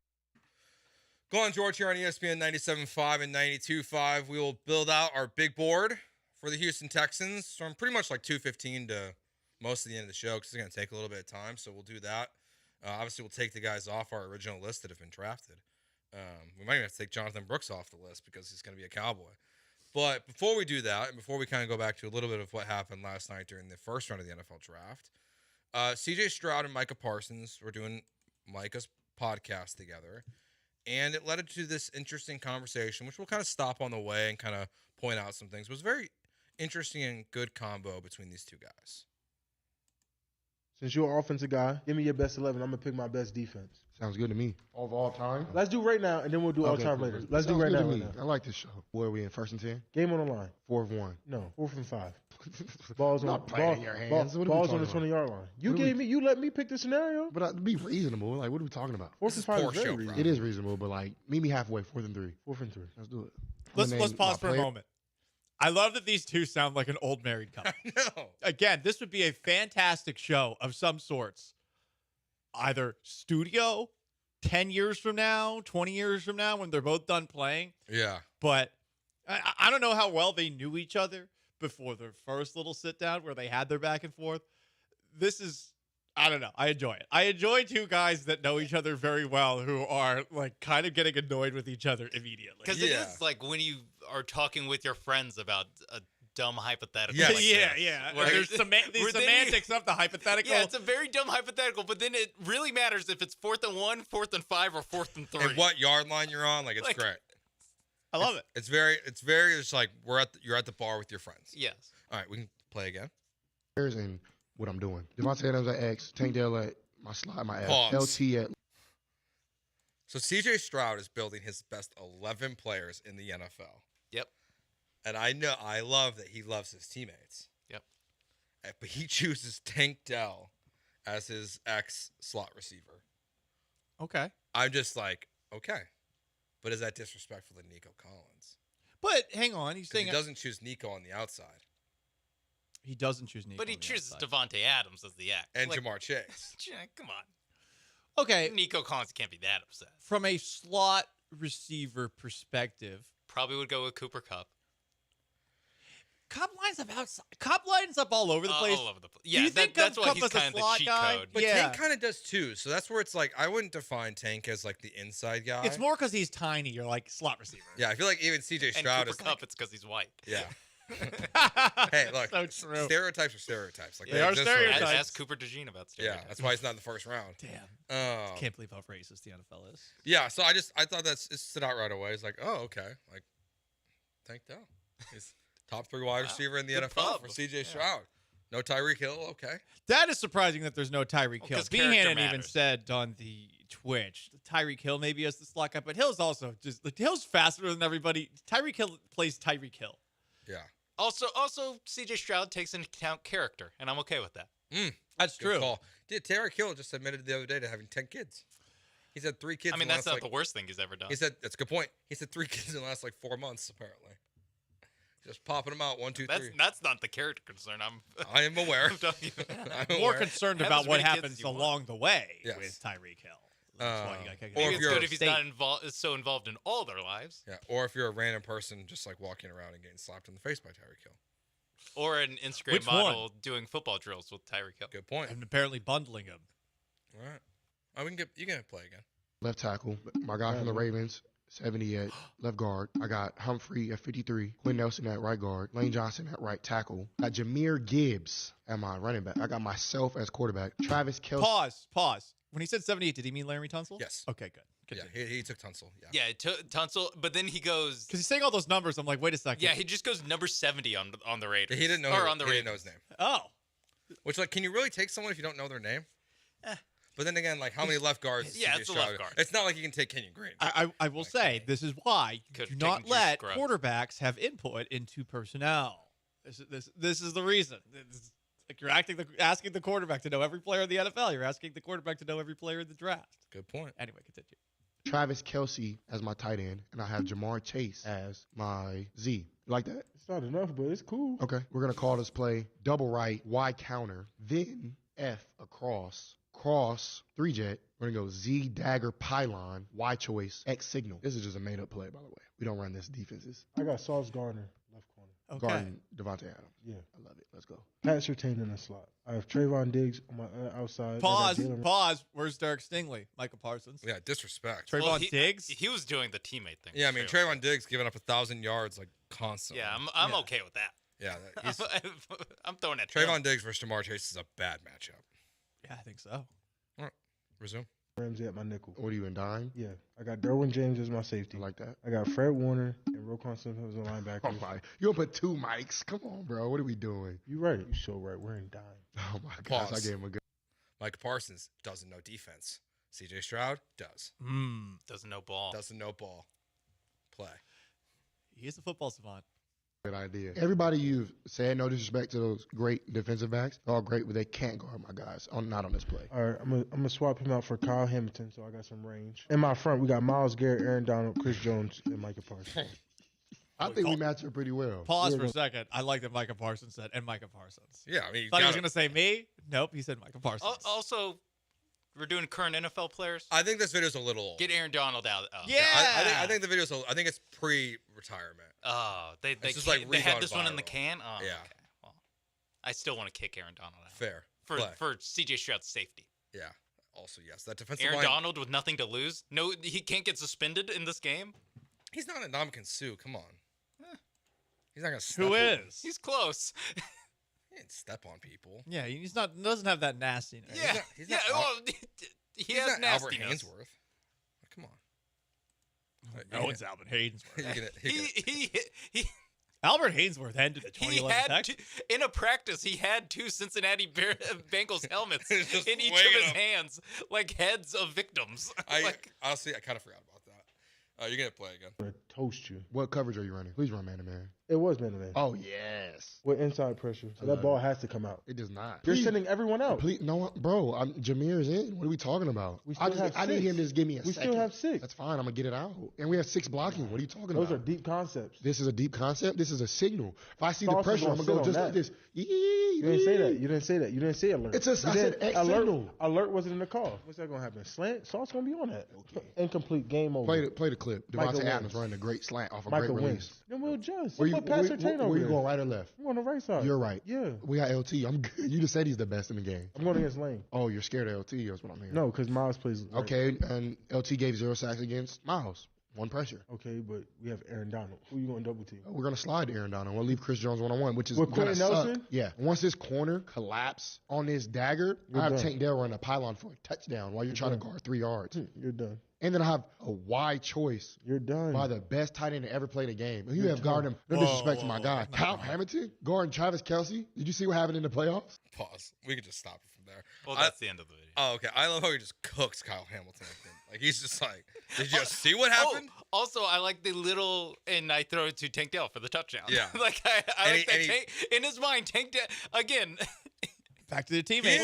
With 25, or I guess 22 of the greatest players in Yeah. the NFL, the touchdown is still going to Tank Dell. And then like the fact that he just immediately, what's so funny about the conversation is just clearly how much more he's just like kind of aware of what's going on. That's where I'm at. Yeah. He sounds a lot smarter talking about football than Parsons does there. But here's the other thing, and this sort of goes back to how calm, cool, and collected CJ Stroud is. If you were talking with Micah Parsons for an extended period of time, based off of the 2 interactions we've seen between CJ Stroud and Micah Parsons, wouldn't you lose your temper a little bit? Yes. Wouldn't you get a little mad? I think I would. And the fact that Stroud keeps composed despite talking with Micah Parsons, who, seems like he would be frustrating to converse with from time to time. That's my quarterback. And Fuentes. Why all the Cowboys hate him. Fuentes is Stroud high IQ, Parsons cranny. Hey, I was don't gonna say that. I That's was not gonna nice. be nice and say, well, it is like Cran eater. I was gonna say it's literally a quarterback talking. So, Yeah. like during the pre-draft, that's like all they do is like Come on. talk about every single play Low in the playbook. S2. Yeah. Low S2. Okay. Worst S2 ever. Justin Fields had a great one. Good point. It's not about the S2. That's It's why about the Wonderlic. Oh, the S2 got canceled because of CJ Stroud. So. The Wonderlic has also been canceled. Especially the Wonderlic, because when I would see the like fake Wonderlic or they put out like old Wonderlic things, you're like, Yeah. It's just a bunch of math problems. Like it's just a bunch of word problems. Yeah, no wonder I'm Like- screwed. It's like, also, who thought this was an idea for football? Yeah. It's literally just like if a train's going 25 miles per hour heading east, like it's just. It makes no sense. You have to think about that all the time on the football field. Yeah, how fast people are going. Yeah, when you're breaking away for a touchdown, you're like, It's all math. All right. Tyreek It is. Hill's just doing math. how in much his head. how much stamina do I have left on the R button? 6 quarterbacks Condoms taken don't have in the first round of the 0. NFL draft last night. Which one ended up in the best spot? Which one ended up in the worst spot? That's next on Gallant George on ESPN 97.5, 92.5.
So we saw 6 quarterbacks taken in the first round yesterday. Caleb Williams to the Bears. Daniels to Washington. I wanted to call him the R words. Just pausing right there. Daniels. Drake May to the Patriots, and then you have Michael Penix, the surprise, to the Atlanta Falcons. Even though someone just posted this that like 4 days ago, Adam Schefter had that in his column, and I guess we all just overlooked it. Also, Brian Baldinger had a video by the pool where he was in a pool talking about how the Falcons were going to draft Penix, and no one paid attention. Interesting. And then Bo Nix goes to the Broncos. Oh, and at 10, J.J. McCarthy went to the Minnesota Vikings. Which quarterback do you think landed in the best situation? Because, like, I guess the argument for Penix would be he can sit until he's ready. Yes. But I wouldn't say that because that situation is going to be chaos. One of my buddies actually sent in a text while we were having that conversation when it comes to the Penix selection, and I think this is a decent argument for taking Penix. It's hard to, I think, stack it up against the totality of everything that Atlanta has done, but it's a short-term hedge with a long-term plan. Really, the contract to Cousins is, for him, the big issue, but after 2 years, they can cut Cousins. Yeah. So, but still, it's like it's hard. You have to do some actual gymnastics to get to that point. Because remember, this was an organization that did not want to hand over the car keys to Bill Belichick based off of what we heard. And again, maybe Belichick wouldn't have been good at this. He was not very good drafting recently with New England. But instead of with a team that clearly has pieces for a quarterback to work with, and now a quarterback, you would think, add someone on defense, add someone to the offensive line or something like that. There are definitely options for them there, and they got the 4th quarterback available. If they love Penix over all those quarterbacks, great, awesome. And maybe this was their plan going into the draft. I guess Ian Rappaport foreshadowed that before the actual draft started. And then, of course, when the pick was, when they were on the clock, said like Minnesota's really, Atlanta's really thinking about this.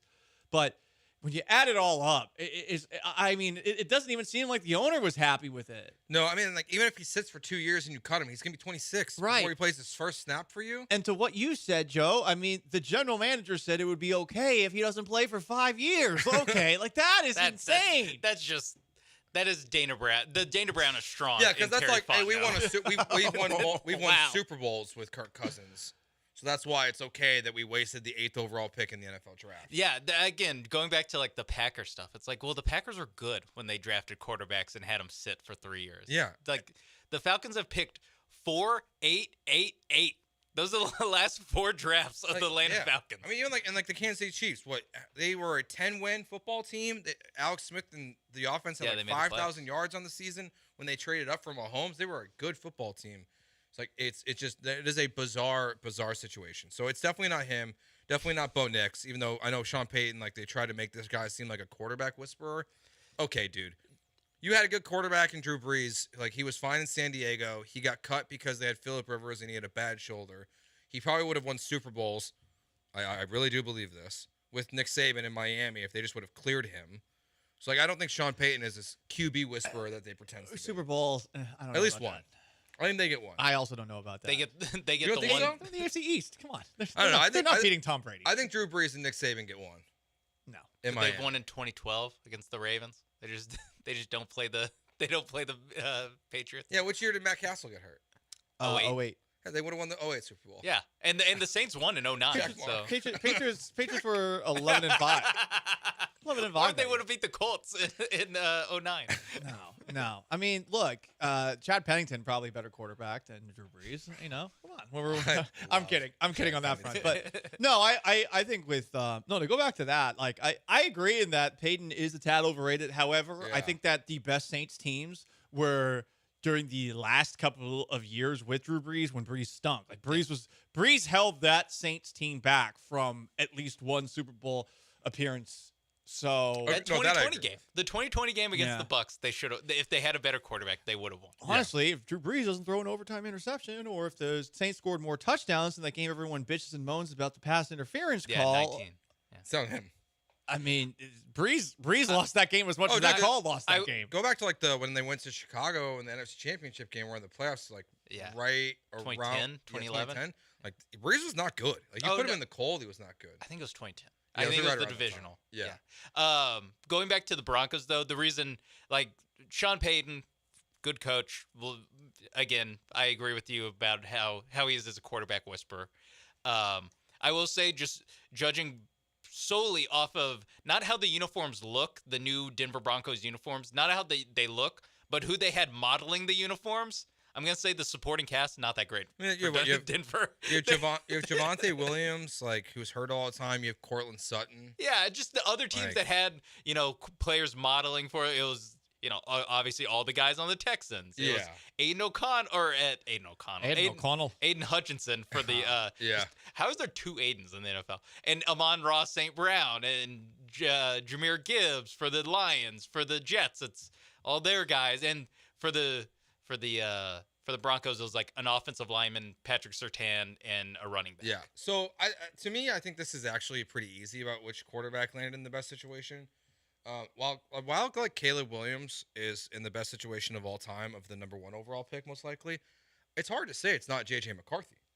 I mean, they have Aaron Jones, who's a good running back. You have Jordan Addison, who was good last year in his rookie year, and you have the best wide receiver in the NFL. At worst, he's number 2.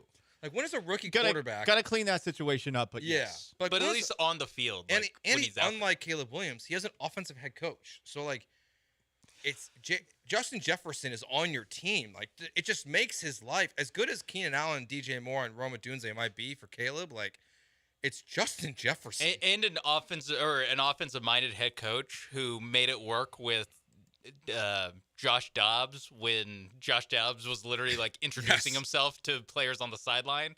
So there is a little bit of I think that whatever McCarthy can do, Kevin O'Connell can kind of MacGyver his way into an offense, which, by the way, like you said, with Addison, Hawkinson, Jefferson, probably doesn't need that much MacGyvering to figure it out. There's so much talent. Like, hey, throw it to that guy. That guy will be open. Throw it to him.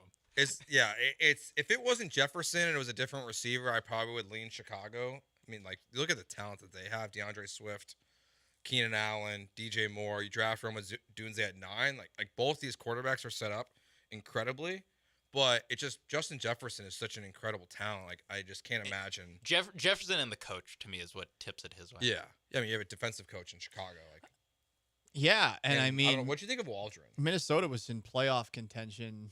What with like the Seahawks OC? What? Hang on. What? For the Seahawks? I thought we were still talking about. Okay, my bad. We're Shane Waldron. Yeah, because he's the Bears OC now. He was okay. Yeah. I mean, I think a lot of people in Seattle were not really that upset that he left. Yeah, so I think that kind of adds into the Minnesota thing. Gotcha. Okay. Yeah, I think with the Vikings, that situation is really good. He's not that far away from home too, because I think he's from Chicago. Originally, like somewhere that's like a suburb of Chicago or something like that. McCarthy, I think, is from Illinois, and he went to IMG. Yeah. So I feel LaGrange Park, Illinois. I don't know if that's near Chicago. Yeah, it's like probably like 45 minutes. Gotcha. Okay. So yeah, that's a really good situation for him. I like Marvin Harrison Jr. with the Cardinals. Yeah. I feel like, hey, Kyler Murray.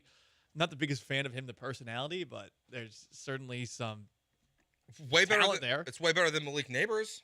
Yeah, Malik Neighbors got Danny Dimes throwing him footballs, or maybe Tommy DeVito. I was gonna say, for a wide receiver getting drafted in the top 10, you can do so much worse than Kyler Murray throwing you the football. See Malik Neighbors, and I think Caleb's gonna be better than if you're asking me Danny Dimes or Caleb Williams right now. Give me Caleb Williams. But still, Rome Odunze still has to work in with a rookie quarterback with several different veteran mouths to feed on that as far as pass catchers on that Bears team, where Harrison kind of walks in as, I'm going to be the guy on this team. Who else is – I don't even – like – Trey McBride.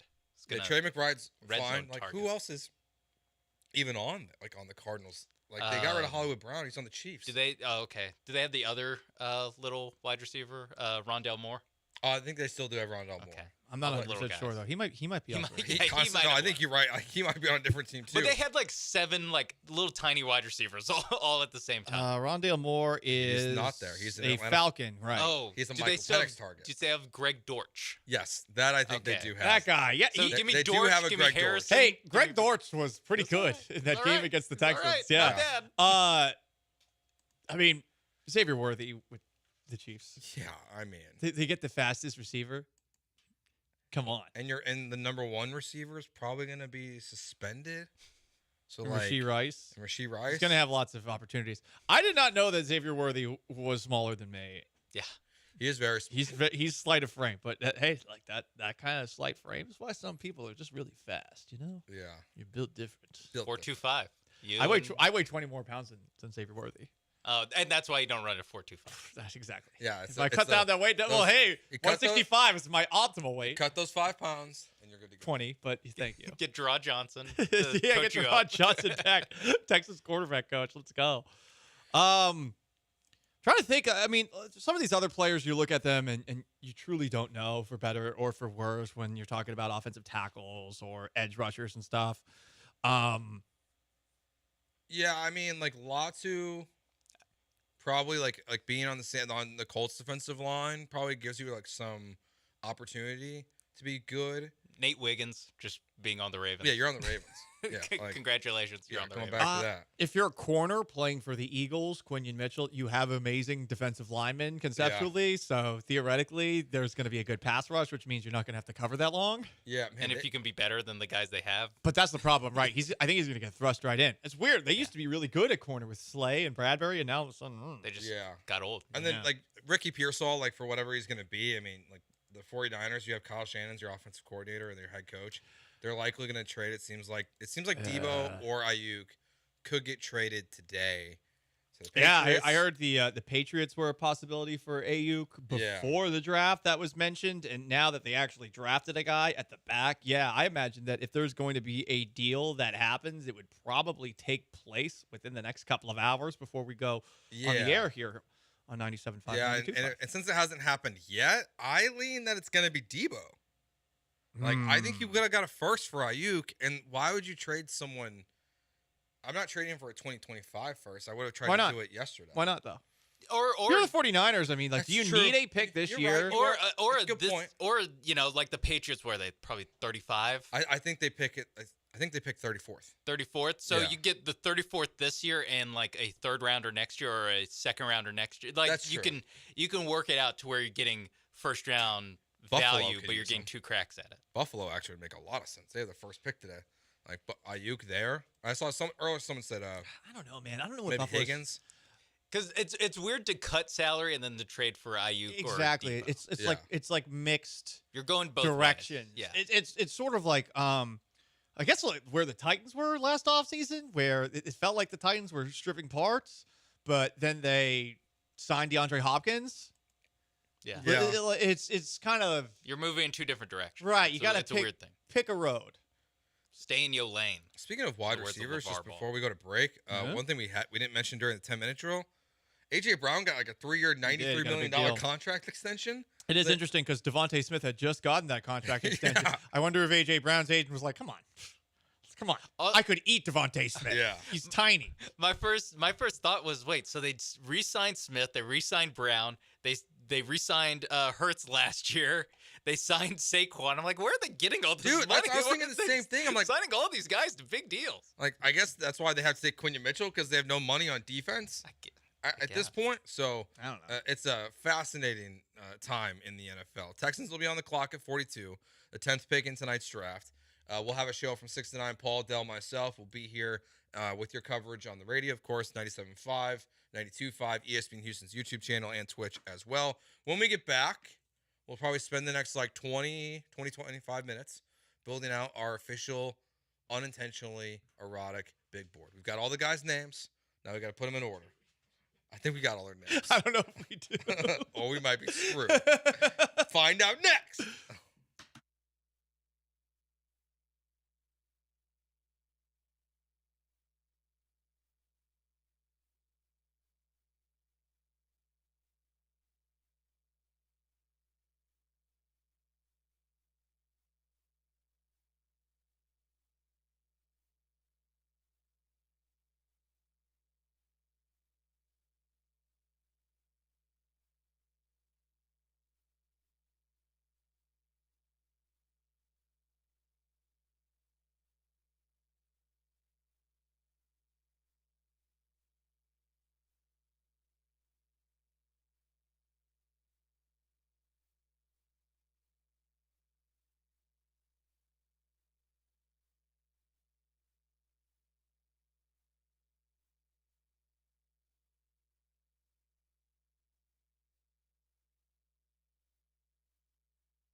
You know Lance Zerline for his mock drafts. This is where the problems start in my hometown. I pass on C.J. Stroud. But have you ever read his scouting reports? Look at the body. Look at that bubble butt. They're power generators right there. We're going to pick who the Texans should draft entirely based on these things he actually wrote. He's a little stiff in the hips. Ooh, they fall down hard and long. And now, our unintentionally erotic big board.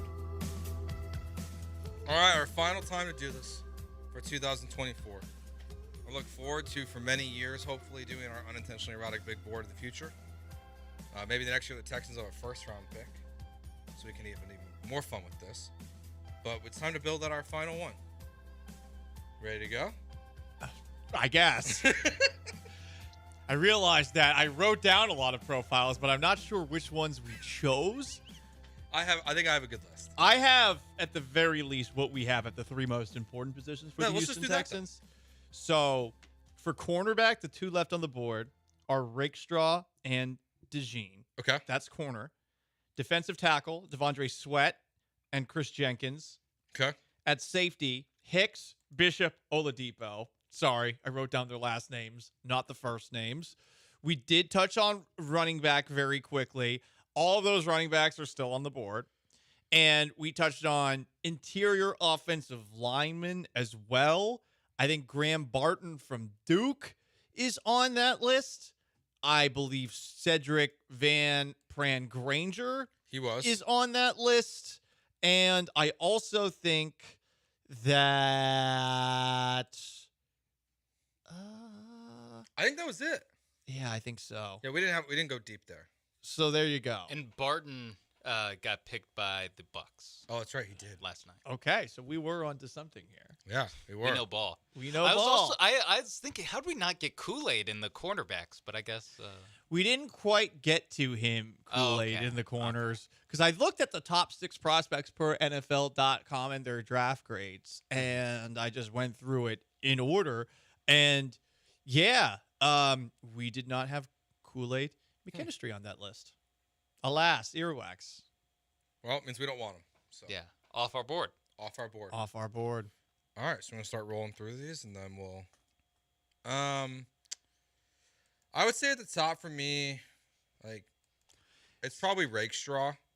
It's probably the guy going Sticky back brand to. of man coverage. Rough ride for receivers when he's jamming. I remember why now. Drive I remember hard why to the now. throw. The only drawback is handsy play. Enos Rakestraw, are they going to call handsy play every single play that he's out there? I have a first-round grade on Rakestraw, actually. Yeah.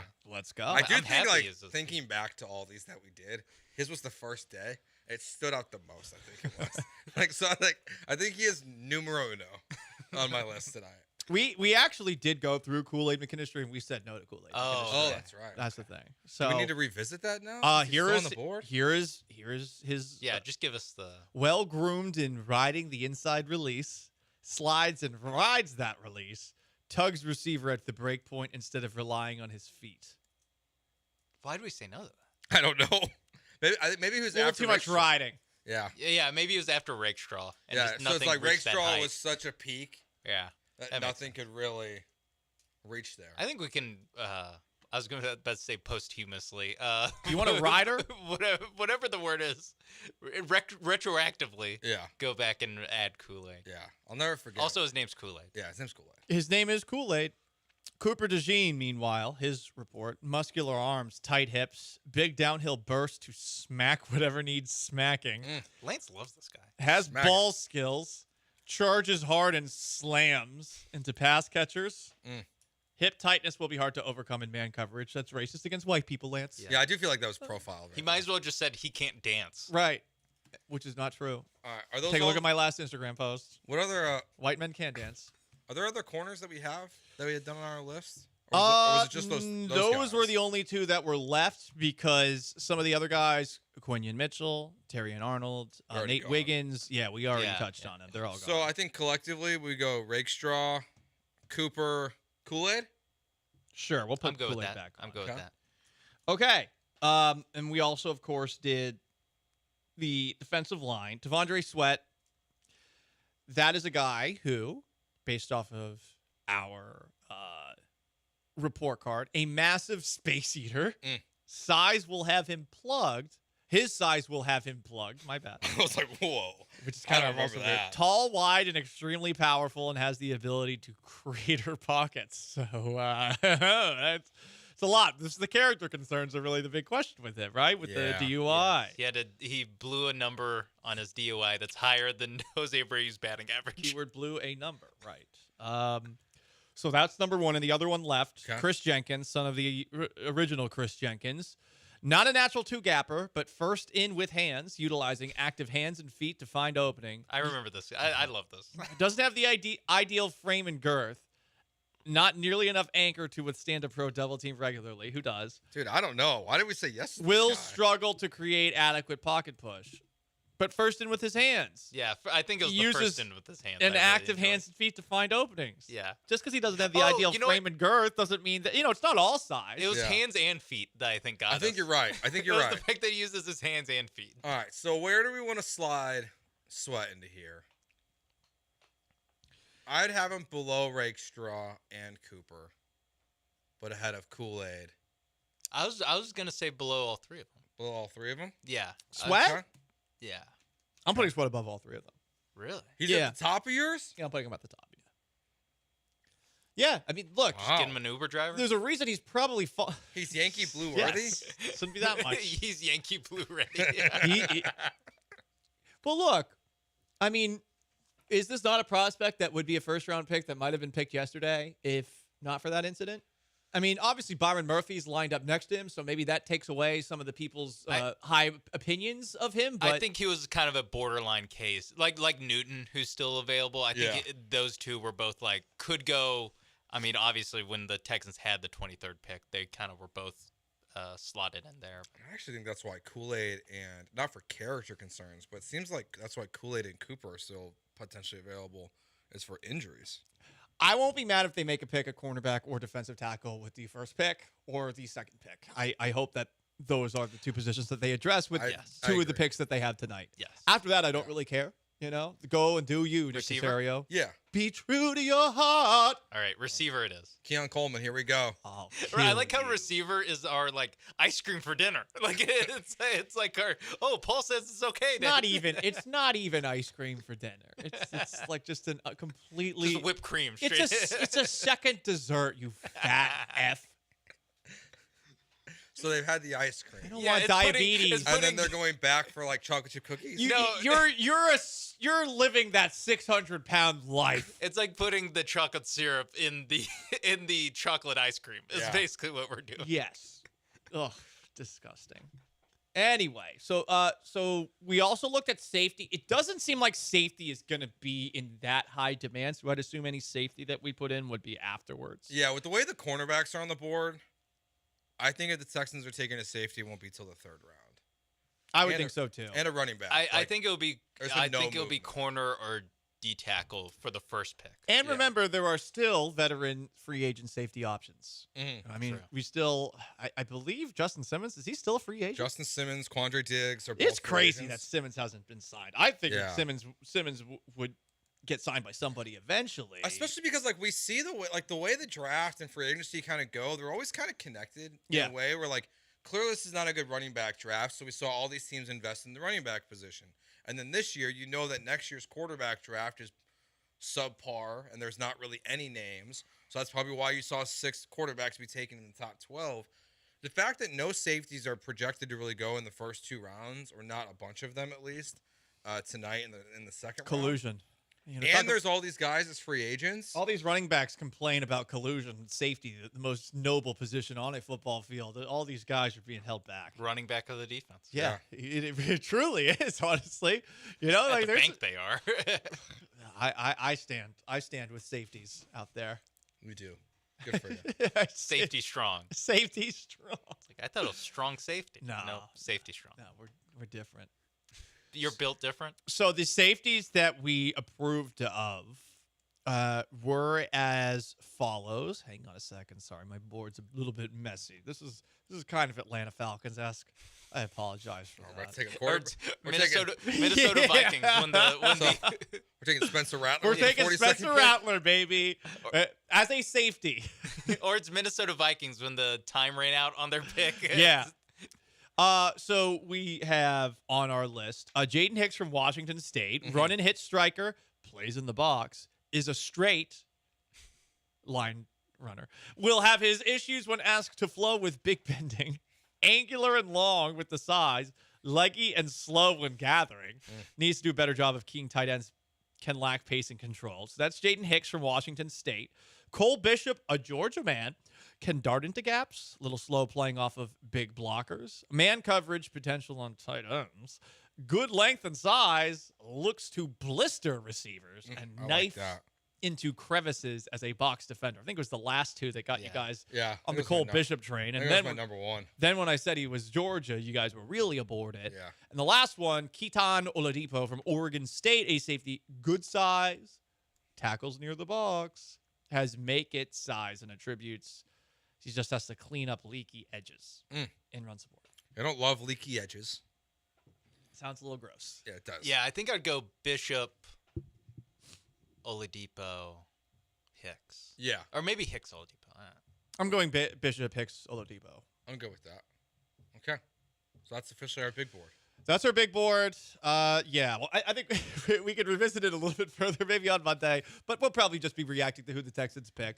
It is a big night tonight. You got 3 picks, and I think you need to have at least one of these guys be an immediate contributor. Yeah. It's asking too much to have all 3 of them be that, but you got 3 cracks at it, and Nick Casario's done a pretty good job in the 2nd and 3rd round over the last couple of years. Yeah. Yeah, and that's where, because we kind of talked about this a little bit, I agree with you. As long as one of them is like an impact guy, because you have the reason why we're focusing on corner and defensive tackles is because it's their biggest weakness. If you can solve one of those in the 2nd or 3rd round today, and I don't really care which one it is. I think the people who are critical of GMs because let's say their 3rd round pick ends up being the best player right away versus the 42nd pick, that's stupid. As long as you get an impact player tonight, this season, that's all that really matters. Yeah, I agree with you there. I mean, it is tonight where the finishing touch happens. Obviously, we're going to see. I'm curious if, would you rather them, with what we talked about with safety, would you rather them draft a safety or still explore the veteran market? I think here's the good thing. You can do either. If the safety you like isn't there, you have a fallback option because there is actually a market out there. If you want to go that route, I think it also is a question whether or not they actually are looking at it the same way that we're looking at it. I think they should because they kept on getting beat deep last year, and they don't have a guy that's just good at playing the traditional role of a safety, which is to not let anyone past you. Yeah, stay on top. I guess and I think we're all kind of in agreement that they just don't view it the same way we do at the safety position. Yeah, but these guys are still free agents for a reason. Their price cannot be that high. So even if you don't value it that much, you think that the market would have kind of come to the Texans level. But yeah, apparently not. Maybe they do just want to see what the draft holds. Maybe one of these guys. Hopefully it's Bishop or Hicks or Oladipo. But hopefully, they think one of these guys in the draft could be that, and then if they strike out on these guys, then maybe we see a Simmons or a Diggs get signed. Yeah, I'm ready for the NFL draft to be over. Damn, already out? No, I just it's one of those. It's like it's not like me. It's it's not Christmas. It's not that great of a day. Well, Christmas. If you're a father, doesn't Christmas become more stressful than enjoyable? You know what, though? It's I bet it's rewarding at the end, but it's a lot of work. Yeah, because you get to see it through your child's eyes. So, so you got to do all that work before you're gassed. Here's the thing, right? We're not at that point yet. I don't have to build anything. Next year's Christmas, I'm dreading. This year, it was hey, here's a fire truck. How old is Junior? He's 3. 3, okay. So, we didn't do, So you're still in truck phase. Yeah, so we're still in, here's a My fire... godson's into trucks, here's too. a fire truck. Here's a ball pit. Okay. That's his favorite. We bought a pool, And then we bought like the ball pits you would have, like the balls from the ball pits at McDonald's. Yeah. And like that's his favorite thing. And then also like now That the does worst sound part, cool. the worst it does. You know the worst part about having a kid for Christmas, it was when you buy something expensive, and they just like the box. They don't like the toy. Oh yeah. But so draft day is like Easter Sunday. Interesting. I've been trying. It's like An egg hunt? Sunday. It's an egg it's hunt. an egg hunt. But once it like I'm just kind of ready for Then it. you got to clean the egg hunt up. Yeah, I'm just kind of ready for it to be over. Gotcha. Okay. Like it's I like more of the lead up to it, and then I'm ready to react to it. Yeah, I hate the lead up to it. I like to react to it. The thing is do I really want to study all of these prospects that I'm probably going to be wrong about when I first talk about them? Like yesterday, for example, everyone is crucifying the pick of Michael Penix to the point where, like, okay, like, is it really the worst idea? And then you add up all the scenarios and factors that led up to it, and you still say, yes, it still was a bad idea. Yeah. But it is one of those things where it theoretically could be the right choice, no matter how panned it was in the moment. Yes, but then best case scenario, you have an awesome rookie quarterback who's 24 years old. Yeah. And then also you have a $100 million backup quarterback. That's the best case scenario. I mean, like inflation, it's inflation. In an era where the Seahawks signed Matt Flynn in an offseason and then drafted Russell Wilson in the third round. And they paid Matt Flynn a lot of money. In the third round, and also Matt Flynn to not get $100 million. It was a lot, but it wasn't. Yeah, it wasn't. I think he got like 80. I don't know if it was 80. I want to This say is like 2012 bucks. It was 2012 bucks. So I want to say it was like almost 50. And it got paid off with one good game. Right. Which It is really crazy. was. It was like week 17. I think it was like it was a 3-year, $26 million deal. That might be lower than Caleb Williams' deal. I'm pretty confident that's It's less than definitely Caleb lower. Williams. It's definitely lower. Dude, that's so crazy to think about. Like, I remember people were freaking out about that contract. Oh yeah, it's It's like $26 million. It's like the Miami big three in basketball, where they all took like a haircut on the deal to make it all work under the salary cap. Yeah. And they all took like $17 million, and that was like barely they barely fit under the salary cap. Now we're talking about like, will Jalen Green say yes to making a little bit under 30? All these salaries out of control. Thanks, Obama and Biden and Trump. Do you think there's anyone like calling the Atlanta Falcons today, asking if Kirk Cousins is available to trade? When they first picked Penix, my brain was maybe they're gonna pick Penix and trade him. Yeah, like pick him like for it's the NBA. Yes, and then I realized this is the NFL. Yeah, they don't do that. they don't do that. Are the Raiders calling the Atlanta Falcons, being like, "Hey, we don't really want Gardner Minshew to be our quarterback. Like, can we have Kirk Cousins?" Probably not, because I imagine the dead cap, where if you trade a guy who makes $100 million before he plays for you, the dead cap number is like shuts down your Excel spreadsheet. So I don't know. I don't know how you trade this guy. Yeah, I couldn't imagine being an Atlanta Falcons fan today. I couldn't imagine being an Atlanta Falcons fan at any time, but especially today. Yes. Yeah, it's not as bad as after 28-3, right? You've had worse moments. Dude, I don't know. I don't know. At least there's hope. 28-3 is so much worse than Right, that. exactly. Like there's hope at least for the Falcons. You're hoping like, well, Penix might be awesome. You're up 25 in the third quarter of a Super Bowl. In 3 years, Penix might be the answer. Yeah, when he's 27. Or in 5 years, as the GM Sean, how old are you? said. I'm 28. Sean just turned 28. Michael Penix might. Sean Mapes going to be older today than when Sean Mapes, and then when Michael Penix starts his first game for the Falcons. Wait, hang Michael on. Penix and I might have been in college at the same time, and I'm 28 years old. You definitely were. I've worked here for 4 How years. old is Penix? 24? He'll turn 24. 24 in May. Okay. I mean, He was Good born in question. 2000. Best optimally, the Falcons would like Michael Penix to be older than Sean Mapes when he gets his first start. man. Imagine getting your first start when you're 29. I mean, I can imagine. Backup quarterback life. If I'm a 7th round pick, yeah, I can imagine. Sean, when did you go? When did your freshman year of college? First round money for My a backup. freshman year of college Love it. was 2014-15. And then my last year was 18-19. Yeah, Michael Penix played 3 games for the University of Indiana in 2018. Yeah. 2018. Yeah. Cam Rising is going to be the University of Utah starting quarterback And he and I were at UT in 2018. And Fuente says here on the Twitch, the worst part about Christmas is that his nieces and nephews get better gifts than he did from his parents. It is tough. That is true. It is kind of part of it. Like once they're grandparents, they typically do buy better gifts for the. I had a brother. I still do have a brother. 10 years younger than I am. That's good. I still, but when I was a kid, and when you see it slowly shift away, the focus on Christmas go from, because like you're saying, Joe, where the first 3 years, it's not like, it's still Christmas, but it's not like full on Christmas.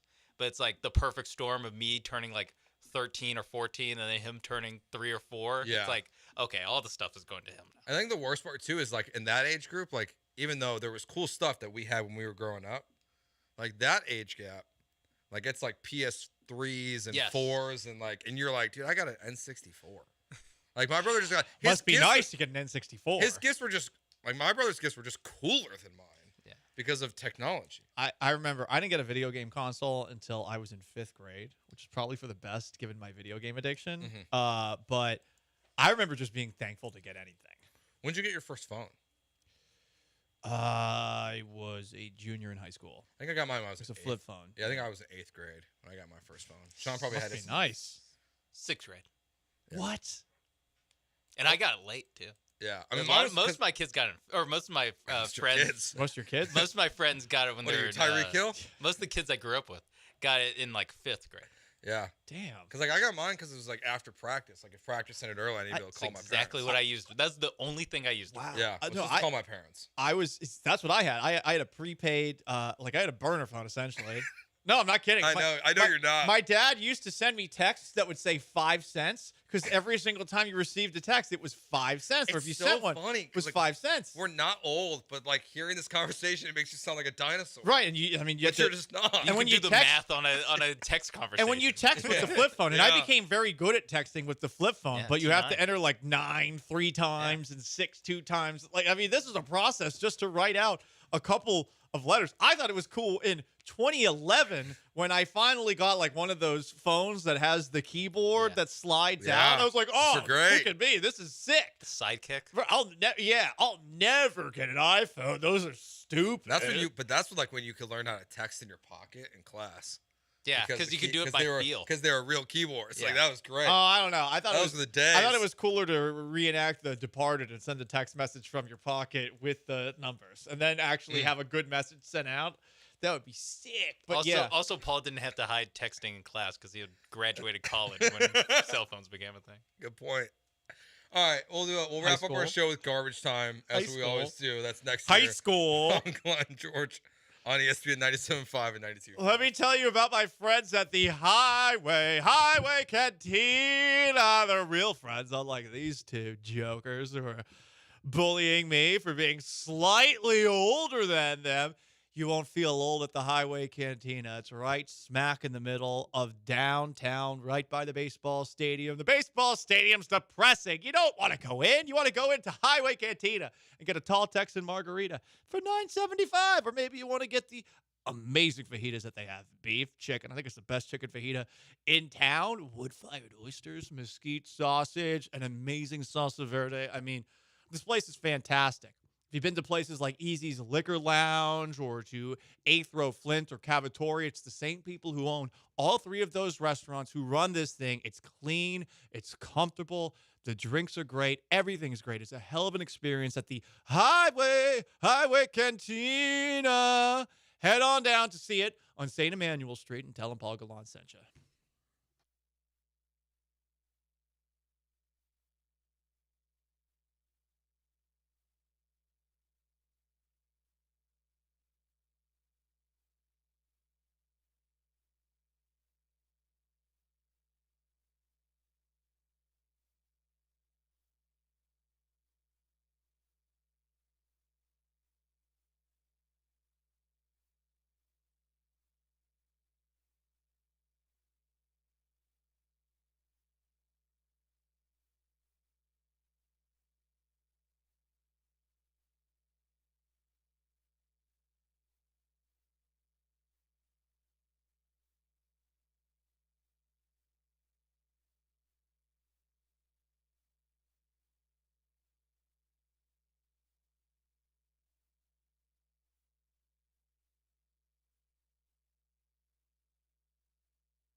Broadcasting live from the Veritex Community Bank Studios, it's Gallant and George. On ESPN 97.5 and 92.5.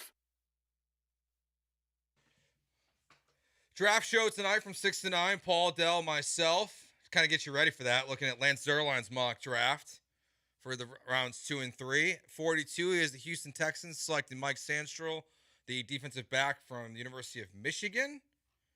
And then in their next pick, he has them taking Michael Hall, the pass rusher, the defensive tackle from Ohio State. I like both of those picks. I know, locker room division, though, taking a Michigan and Ohio State guy. Look, C.J. Stroud will explain to them that. Okay. You have to get in line. Oh, With Ohio State. Nico Collins and we've already Stroud have already proven that they can. Oh, we've already broken those boundaries. Yes, it's the picture of the Crips and the Bloods Ohio together. State Scarlet Bloods and the Michigan Crips. Mm-hmm. Hell yeah, dude. And then he has the Houston Texans with the 86th overall pick taking, I think it's Kalen Bullock, the safety from USC. Sure. Oh, whoa, USC defensive player? So we're No literally way. Troy Polamalu. But what we asked for. I mean this year's USC defense. Well, hey, might have been be misused. one good player. Can't do it all on his own. That's what you're saying. Exactly. Well, a safety can't do it all on his own. A safety's just there. You know, like you got to everyone. You're the last paid line for by big safety. You shut up. You're the last line of defense. It's the most important. It's the most important position on a field. Yeah. That's why none of them get paid. That's because no one understands how to use them. The man's keeping them down. The man is keeping them down. So Lance Zierlein thinks that we're smart people. 'Cause Zone's he took better than man. He took a corner, a defensive tackle, and a safety. So yeah. Well, thanks for listening. Our Lance. thing is based off of Lance, so there is kind of just it is just kind of a recycling. We literally are taking his content, but we're doing it in a fun. And then we're like semi-sexual way. Our boards are the same as the guy whose board we're basing this off of. Let's do a garbage time.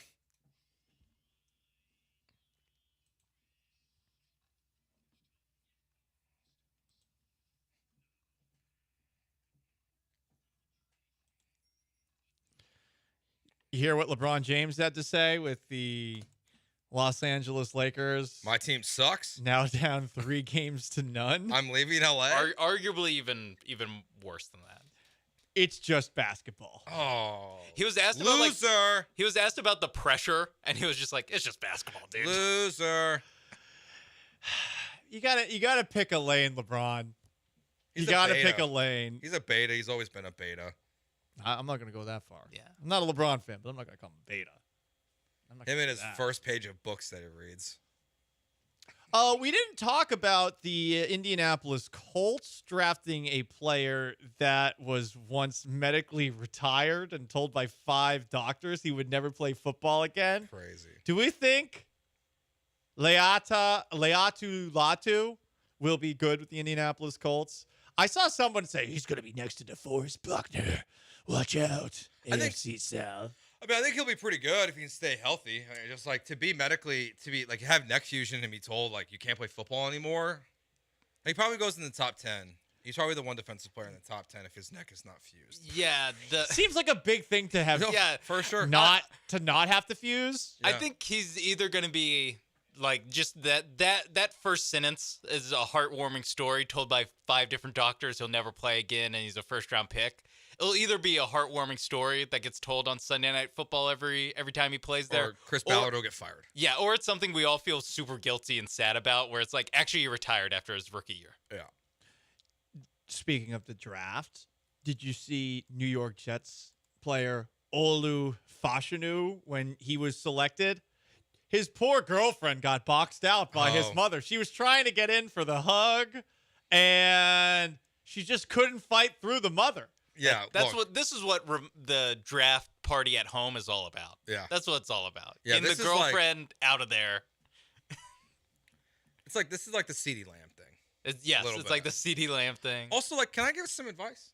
Yeah, to these college kids in the future. Didn't go well for Russell Wilson's very excited girlfriend, then fiance, then wife. Because a lot of times, then ex-wife.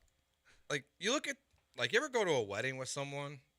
Like the worst part about getting married is like when you have these wedding photos and like it's like your best friend is next to you and then the girl he dated for like a month. I got you. Yeah. Do you really want to go to the NFL draft with a girl you're not going to marry? Like every single moment of like the best moment of your life there's gonna be some random side chick there. Well, potentially. That's a little. I'm just saying, you better be like locked in if you're gonna bring a girl to the draft. A little misogynistic. What? Joe. No, I'm just saying. 12 months or longer. I would say dating? the same thing about Caitlin Clark and her boyfriend if she has one. I wasn't allowed to bring a date to my sister's wedding for this reason. Yes, that's proving me correct. Barred from taking. Dude, I there was someone I wanted to take, and I wasn't allowed. I dated this girl for she has not forgiven me. We're not even dating anymore. I was gonna say good call by your sister too. Honestly, I wouldn't.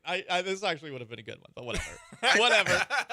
I dated this girl for like 3 years in high school. Brought her to my cousin's wedding. I was a senior in high school at this wedding. He still brings it up.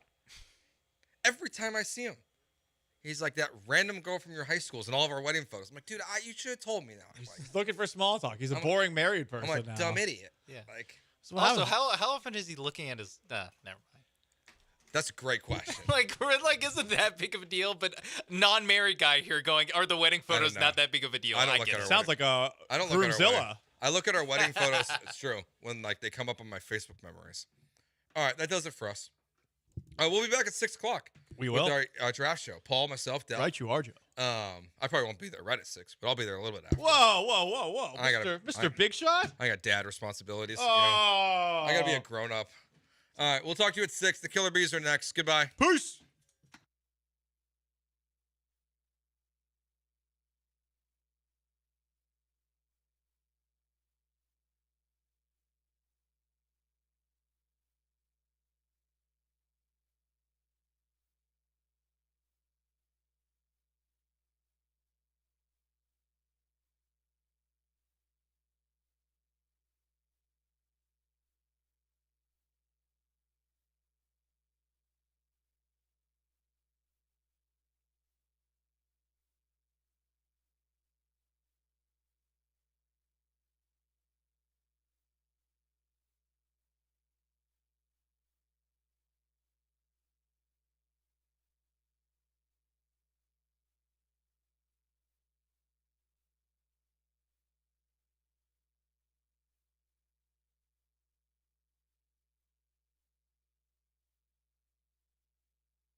Ooh, what up, H-Town? Hey, how we doing? He's Blank. I am Branham. Brian behind the glass. It is a Friday edition of the Killer Bees on ESPN 97.5 and ESPN 92.5. First round of the NFL draft is in the books. Did you see the Houston Texans draft grade on NFL.com? It was an A. The Texans got an A for their grade yesterday. Instead of an incomplete? A. It was an A. Okay. An A. That's what they got. I don't know how exactly. Maybe part of it was the trade down, and maybe this specific draft grader likes what's left for the Texans. You know, they did get Stephon Diggs as part of that, too. Watching the draft unfold yesterday, and certainly there's some craziness that happened in that draft, like Michael Penix being drafted number 8 whenever you spend $100 million guaranteed on a quarterback already. It's a lot of capital to be spending on the quarterback position, $100 million and the 8th overall pick. That's weird. Before. Not really.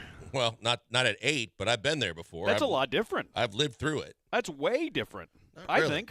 Oh, absolutely. Like, are you talking Rodgers or Love? Because those are similar. Well, that's what I'm saying. Those were both in the 20s, right? No, I'm saying well, you're right, both of them. I've been it twice. Yeah, both of them were in the 20s, yes. I mean, that's more manageable than a top 10 pick after you spend $100 million in free agency. That's the other thing what's different about the Packers is, like, they were grooming a young quarterback under a veteran that they've had in Green Bay forever. Like, they had Favre already. They had Rodgers already. And then you drafted Rodgers for Favre. You drafted Lodge for Rodgers. This is different. You went out in free agency and outbid everybody to sign Kirk Cousins, gave him all this $100 million guaranteed, and then you used the 8th pick to draft the quarterback. It was so bizarre. I mean, we'll get to it later. Yeah. It was really, really weird. But from a Houston Texans perspective, watching this draft, seeing how it unfolded, I'm asking myself, would you still do the trade down knowing what you do now? Because we saw 23 come up. We saw all the defensive players slide. There wasn't a defensive player taken, what was it, the top 13 picks, top 13 picks? Yep. First defensive player was number 14 or 15. I think it was 14. So you saw what came and went whenever number 23 was on the clock. You know what you would have done whenever 23 was on the clock. Hindsight 2020, knowing what you do now, would you have still made the trade that you did with the Minnesota Vikings, where you trade from 23 down to 42, a future second-round pick. You flip that future second-round pick for potentially 1 year of Stephon Diggs. So 42, 1 year of Stephon Diggs, or what you would have wanted yesterday at number 23. Oh, I think I do the trade right away again because I like where I'm sitting, because I like the fact that if we talked about in the offseason going free agency versus the draft and what side of the ball you were looking for, whatever. At this point now, when you look at the roster, I think defense is where you have the holes that you want to fill, with maybe the exception of one offensive lineman. And the fact that all these defensive guys were sliding, the fact that the defensive backs slid way further than I thought they were going to slide, I think you got to be jazzed about the fact you have 2 second-round picks, that one at 42 is close enough to where you can either maneuver up a little bit if you want, because I think the first 2 picks of the second round are going to be receivers.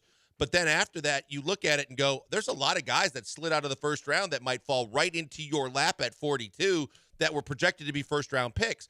And you got Stephon Diggs out of the deal, too. If I'm the Texans, I would do it again right away because I'm ecstatic with the kind of talent that's sitting there in the second round. Even for 1 year of Stephon Diggs. Yeah, I hate the fact that they did that, but even still, I would do it, yes. I'm with you, too. I'm with you, too. I would have made the trade as well. Hindsight 2020, revisionist history, I'm still making this trade because I think you are going to get comparable, not as good a value. I mean, it's 42 versus 23. It shouldn't be as good. But I think you're going to get comparable value and then 1 year of really good player receiver. So I would have done the trade, too. Revisionist history, hindsight 2020. I still would have done this trade knowing everything that I know now. I thought it was a win then, and I think that it is a win now. Can I do revisionist history and also say that I wouldn't do the reworking of the end of the deal? But that's not really relevant to this conversation. No, it's not, but it kind of is, because if you knew you'd make the trade for Stephon Diggs and you had the opportunity to keep him for another year. No, that's reinventing things. Like, now we have all the information presented to us, and we're deciding now that we can be revisionist historians, would we still have made the trade? You're kind of rewriting the parameter on Stephon Diggs. Because I agree with you. I don't love that they rewrote the deal. I think Diggs and his agent probably demanded it. But that's actually part of the equation now. Like, okay, we know that you're getting 1 year potentially of Diggs. You can re-sign him, but there's no guarantee to that. I'm happy with it. Who would you have picked at 23, though? If you did not make the trade, so you don't have Diggs, who would you have picked at 23? Well, since I was sitting there watching the Packers not make me very happy, I was thinking about the cornerback from Alabama. If Terrion Arnold. Yeah, if he had slipped to the Texans at 23. He did. Yeah, He did. yeah, that's exactly where I would have went. Yeah, that's who I would have taken too. Brian Thomas ended up going there. Jacksonville ended up with that pick and took Brian Thomas, which I actually thought was a really good pick for Jacksonville. I didn't love that Brian Thomas landed in the division. I don't love that he lands in Jacksonville. But I would have taken Terrion Arnold too. Arnold would have been my pick there. You line him up opposite of Derek Stingley, and ultimately Detroit ended up trading up for him to grab him at 24. Mm-hmm. Dallas trading down, Detroit getting into that spot, and then taking Arnold. Yeah, I was a fan of that trade for Detroit. I was an Arnold guy. Arnold would have been the pick there for me, but Arnold's not enough for me to be like, yeah, I wish I could rewrite the trade. Brian, do you have a different answer on who you would have picked at 23? I think I would have leaned Terrion Arnold as well. I certainly am not disappointed with the trade overall, getting back to the original question, because, I mean, a lot of the guys, when we were going through the mock draft exercise of who we were looking at 23, guys like Cooper DeJean and Enos Rakestraw, Johnny Newton, a lot of those guys we talked about still available. You look at the big board, it looks like one of the guys we like should get to 42.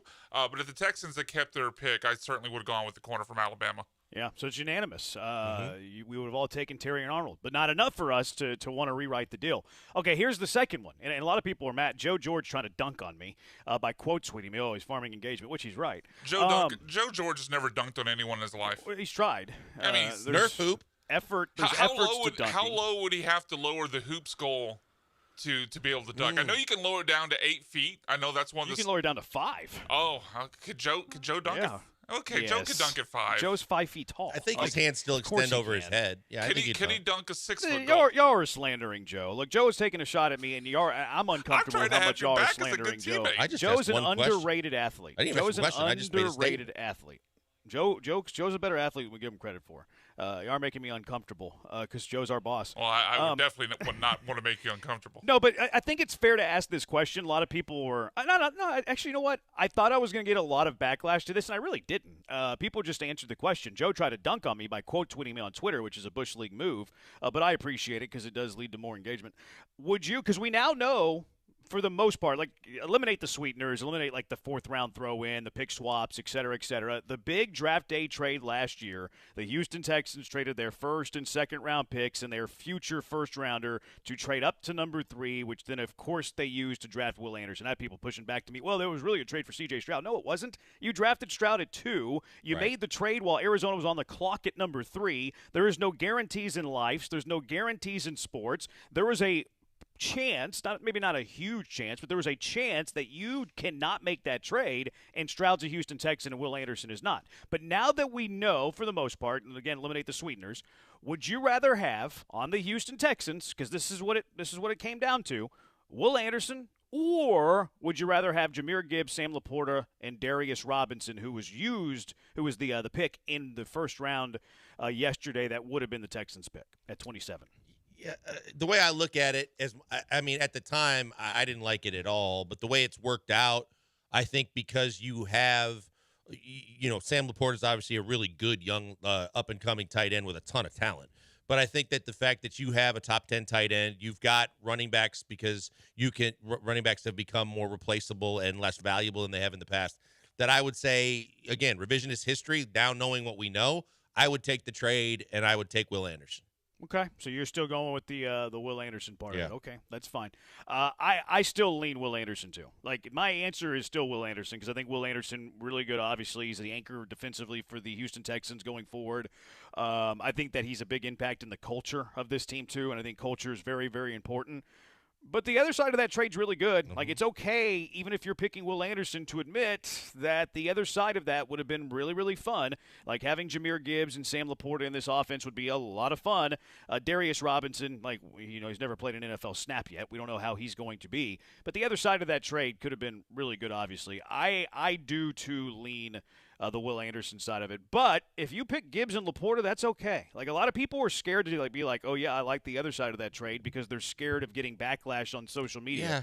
Like, everybody's so – like, this is part of, like, the homerism that people have in sports. It's like, well, I'm going to pander to the audience. I'm going to pander to the fan base because I don't want them to blast me. I'm going to say I love the trade. I love what they got. I love every player in Houston. All of these things because people don't want to deal with the backlash that is social media.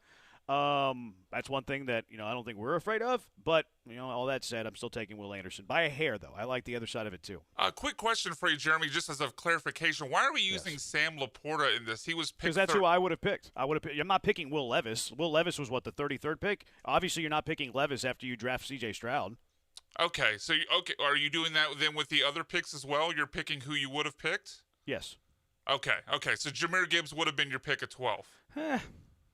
Maybe. See, that's where it kind of falls apart. We either got to go with the actual picks being made, or we got to go with who we would have taken. You can't with take each spot. Levis. Like, that's stupid. Like, you can't say, oh, yeah, they would have taken Will Levis. They wouldn't have taken Will Levis after you draft C.J. Stroud. But we don't know they would have taken Sam Laporta, though. No, he was the very next pick after Will Levis, though. I know. I just think it's I would rather go with the actual picks being made. I understand your point. They obviously wouldn't have drafted Will Levis. We can do that, but you got to eliminate quarterback. Yeah, you're not, because it's irrational it just to think feels that. like cherry picking though with Sam Laporta because we don't know they would have gone with tight end. Then go with the original pick and then eliminate quarterback because it's obvious. If you already have CJ, you're not gonna. Look, maybe I'm nitpicking the conversation, but just trying to get some clarification as we continue to debate this to see what grounds that we're basing it off of. Because I think pick that it was eliminate quarterback because you just drafted a franchise quarterback. There's the basis. So then what? So then if we use our draft, it would be Gibbs and Laporta formulas. You would have what, the next 3 picks to choose from, or 4 picks? Well, that's like more of that simulated game we do. But Yeah. if we're going real picks within reason, you can make the case that Gibbs wouldn't have been. But if we're going real picks minus quarterback, Gibbs went literally 12, and then Sam Laporta went the very next pick that would have been the Texans pick in the second round that Tennessee used on Will Levis. You're not drafting Levis. Yeah, I tend to agree with that. So, but I think Jeremy, to your other point, would too, right? I think that it's okay to say that, as much as it looked one-sided the night that it was made, or the potential was there because we didn't know how good the Texans were going to be, it's okay to say that's a push, that's a win-win. Like, no matter which side you take, there's evidence that says that's the right side. That's a good side to be on because you added on a team that looked like it was in desperate need of building up a roster. You could have added that kind of a haul at the different positions you really needed, or you could get an impact player like Will Anderson that has turned out to be good, probably going to be even better now with the guys that you added in free agency. 8-3-1-1 without the Will Anderson trade, we didn't make the playoffs last year. I don't know if I agree with that. You wouldn't have Anderson on the defense, which would hurt. Right. But you would have Gibbs, a real running back, and then, you got pretty good tight end play with Schultz. So Laporta, I would say, is a slight upgrade over Schultz. I don't know if it really moves the needle that much in terms of production last year specifically. I think Gibbs would have, though.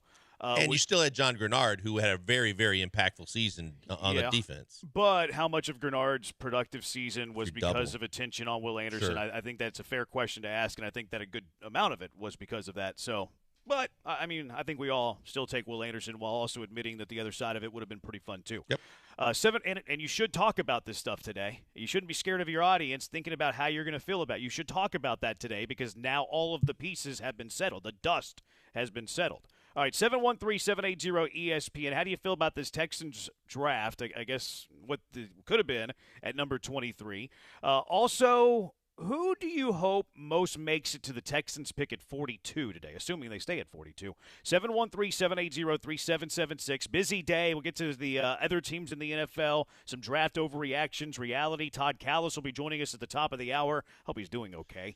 Who Said It coming up at 4:30. Busy show for you today. You're not going to want to miss any of it. 713-780-3776. We're on Twitch, twitch.tv/ESPN975.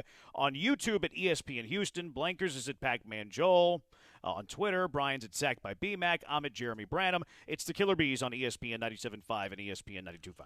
Guys look a little ominous out there. Maybe you had a tea time. You're not sure if you're going to be able to make it or not, or it's going to hold up with the weather. You don't have to worry about it if you go to X Golf and Katy. X Golf and Katy is the best golf simulators in the area, the only X Golf simulators in the area. And the fact is, they are realistic, and you can hone in and work on your game with every swing that you take in the greatest environment that they could possibly make for you. It's the combination of a great sports bar with lots of great TVs, really good food and beverage, and then the fact that they have these 8 great golf simulators where you can play 50 courses worldwide, or you can just work on your game like a driving range. You can use the golf ball that you use on the course. But the best thing about it is it tracks the distance, the spin, the direction of every shot you hit, including putts. It's great to practice your chipping and putting, just like it's great to practice your iron game and your woods. And it's all under one roof. It's fantastic. And they're the only X-Golf simulators in the area, so you need to check it out. If your tee time's rained out or you want to hit balls at night and you don't want to deal with the heat and all the different things that can drag you down trying to hit golf balls outside, check out X-Golf and Katie. You can watch TV while you're playing golf, while you're eating great food, and while you're hanging out and kind of just mingling with other people. It's fantastic. Chris and his staff do a phenomenal job. I can't tell you and recommend them enough because once you go there once, if you're a golf fan for sure, you're going to be back there again and again. Check them out online right now. Set up a time, maybe rent out a simulator. X-Golf Katie right now.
You found the killer bees. Live from the Veritex Community Bank Studios, here's Joel Blank and Jeremy Branham. What do you make of the Texans draft so far? They've done nothing and got an A, according to NFL.com. 713-780-ESPN. This texter, my dudes, ridiculous convo. Would you rather have the offensive rookie of the year and defensive rookie of the year, or offensive rookie of the year and a dude? Granted, solid dudes, but really? I don't really know what side he's arguing here. 3 dudes. 2 pretty good. Yeah. I don't understand why he says or offensive rookie of the year and a dude. Oh, okay. He's saying Stroud and then all of the others. Mm-hmm. I mean, Stroud and Gibbs and Laporta on the offensive side would be nasty. With Tank, just saying. I'm not trading Will Anderson. I'm not going to revisionist history that trade. Hindsight 2020. But it is pretty exciting if you were to have that in an alternate reality. 713-780-3776. And we all said Anderson. Let's go out to the HRP listener line. Thomas from LaPorte. You're in the hive with the bees. What's up, Thomas? How you doing? Good. What's up, brother? Hey, I wanted to call. I was talking about the Will Anderson trade. I got a question for Jeremy. Go ahead. Do you not think the third overall pick lost value once C.J. Stroud was off the board? Slightly, but the Texans also paid very similar to what Trey Lance's trade looked like. So it still was quarterback worthy. It was still like a quarterback ransom, but slightly maybe. Like I'm willing to concede it might have been slightly less. Yeah. Okay. That's all I have. Okay, appreciate the call, Thomas. The thing that and look, that's very possible. Like maybe instead of what was the sweetener they used? Wasn't it like a third rounder or a fourth rounder? Like maybe that would have been another additional second. Like I'm willing to concede that the sweetener might not have been as good that they gave up than if they would have taken Anderson 2 and then traded up for Stroud at 3. And there certainly would have been more teams in the mix trying to trade up for Stroud than Will Anderson last year. If we go back a full calendar year ago, the argument that annoys me is, well, that trade was really for Stroud. No, man, it wasn't. They guaranteed themselves C.J. Stroud at 2. Maybe they give up a little bit less by taking Stroud at 2, which is wise. Like, that's an easy move. Like, yeah, take the quarterback who has, higher trade value than the guy that's the defensive end. But there was no guarantee that trade was going to get done. Caserio might have felt confident. He might have felt like it was, 90% done, 95% done. But what if Arizona gets cold feet with 90 seconds left on the clock whenever they made the trade, or somebody else comes in with a better package? So, like, that is not a guarantee. And if it's not a guarantee, you can't say the trade was for Stroud and it was really because they drafted Stroud. Well, they locked themselves in Stroud, and then they left themselves with a little bit of doubt whenever the Cardinals were on the clock at 3. Yeah, and you said it right. I mean, they took of the two, they took the one that they needed more, that they knew that regardless that they had to have, and they also took the option of quarterback, which always jacks the price way up, out of the equation to try and level the playing field at least a little bit, or take the sting off of what could have been an even bigger package if it was for the quarterback by taking Stroud first. And then you don't know how the rest of the draft at that point is going to play out. You assume Arizona would have taken him and kept him, or like you said, maybe they were trying to make another move and they were hell bent on getting more assets than they were making that pick at all as it related to last year's draft. Yeah, my boy Thomas took a syllable out of my name, too, by the way. Sure. All right, 713-780-ESPN. Ocho's not pleased that the Texans aren't taking part in this receiver draft. Brian Thomas was willing. I liked him. I was willing to gamble that he's the next great LSU receiver after Jefferson and Chase. Someone Stroud can grow with on a rookie contract. Ocho says, I'm very disappointed the Texans missed out on the deep wide receiver draft. Mitchell and McConkey are the only fast receivers left, and they'll be gone in the first 2 picks tonight. The rest on the board are slow possession receivers the Texans already have. Frustrating, Ocho. Okay, but who says they're hell-bent and focused on wide receiver? And wouldn't Neighbors wouldn't Neighbors be the next in line to kind of fill in with those great LSU receivers before you get to Taylor? He's betting on Mitch. He's betting on he's betting on the other guy. I heard Lance this morning say that there's questions about his love of the game. Thomas? Yep. Yeah. That's not good. No, not a good sign. Important. Yeah, I don't know if you want to take a first-round pick on a guy like that, Kelvin Cato. It sounds like Clowney too. True. Both. I'm not a huge fan of guys who don't like the game. Josh from Seabrook. Okay, so segues into this to the question. Okay. Who do you hope falls to the Texans tonight? Josh from Seabrook, if we don't get defensive tackle Johnny Newton from Illinois or cornerback Kool-Aid McKinstry from Alabama, I wouldn't mind corner Enos Rakestraw from Missouri. Who do you hope slides to 42, or maybe even Nick Caserio targets with the first 7 picks in the second round and trades up a little bit? Who do you want the Texans' first pick to be? To me, it comes down to either corner or defensive tackle. It's either Newton to me, or if I'm going to say of the defensive backs that are out there, I think Rakestraw would be my first choice. And if at 42 they have the choice between those two guys or one of those guys falls into their lap, I'm ecstatic. I think that they played it right. I think that the draft absolutely went as good as it possibly could have gone for them. And that's why they got an A. That I don't understand. But at the same time, looking at a second round where you've got guys that had first-round grades at least throughout most of the process, like Newton and McKinstry and even Mitchell, and Rakestraw, and some people had Keon Coleman higher. So you look at it, you go, hey, if you could get a first-round graded player in the second round at 42 after adding Diggs and doing what you did, you got to be really, really happy. That's why they got an A. You're explaining why they got an A. They didn't do anything. Well, they did everything that you did. They're doing everything right, that you said. Right, but normally they had a pick. You give grades to teams that don't have a pick in the first round. You give them an incomplete. Well, this guy's creative, and he listed out all the reasons you just said. There's 16 players that I would like at 42. So if there's 16 players I like at 42, there's not really a whole lot that Caserio could do wrong by, for me at least. Mm-hmm. Now, if he decides, hey, I really want this guy of the 16 that I have listed, and he trades up 5 spots to lock that guy in. Okay, like I don't mind that either. Like go target your guy, be aggressive, have some courage, be brave, and Nick Caserio certainly is that. I critiqued him last year because of the trade up to number 3, and then he nailed his analysis on Will Anderson, and it made that trade look good because Will Anderson was better than the value that you lost in the trade. The guys that I like, Cooper DeJean, the great white hope. It would be like bringing dinosaurs out of extinction. What Cooper DeJean's bringing to the NFL.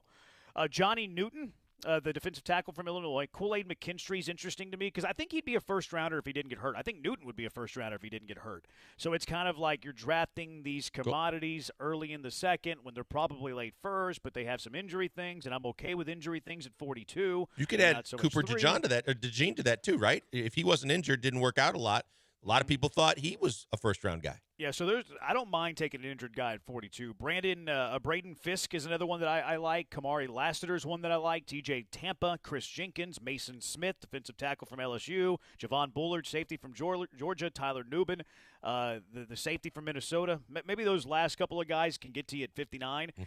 The Sandersdale from Michigan, who might be a nickel corner, but they say he can play all over the field. And there's 4 offensive players that I wouldn't mind at 42.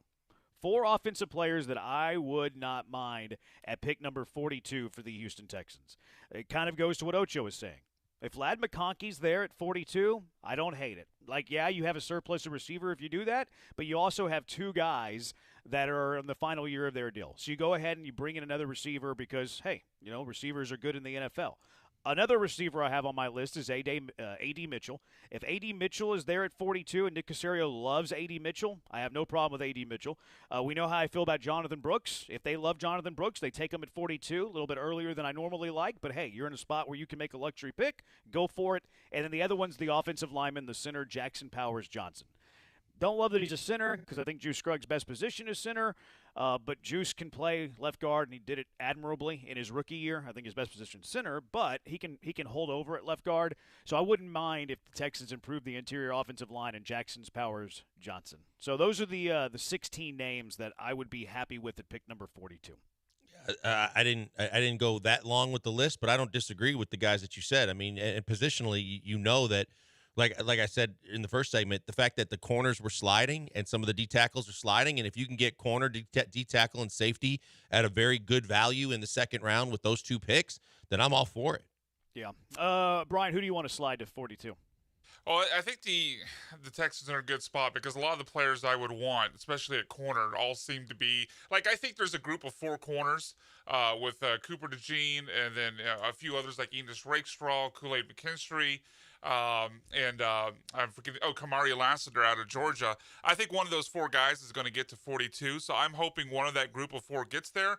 And then looking ahead to possibly their next pick, or if there's just a run on corner that takes all those guys off the board, I'm with you, and I would look at offensive line with Jackson Powers Johnson. Guy's nasty. He's going to be a 10-year starter in the league.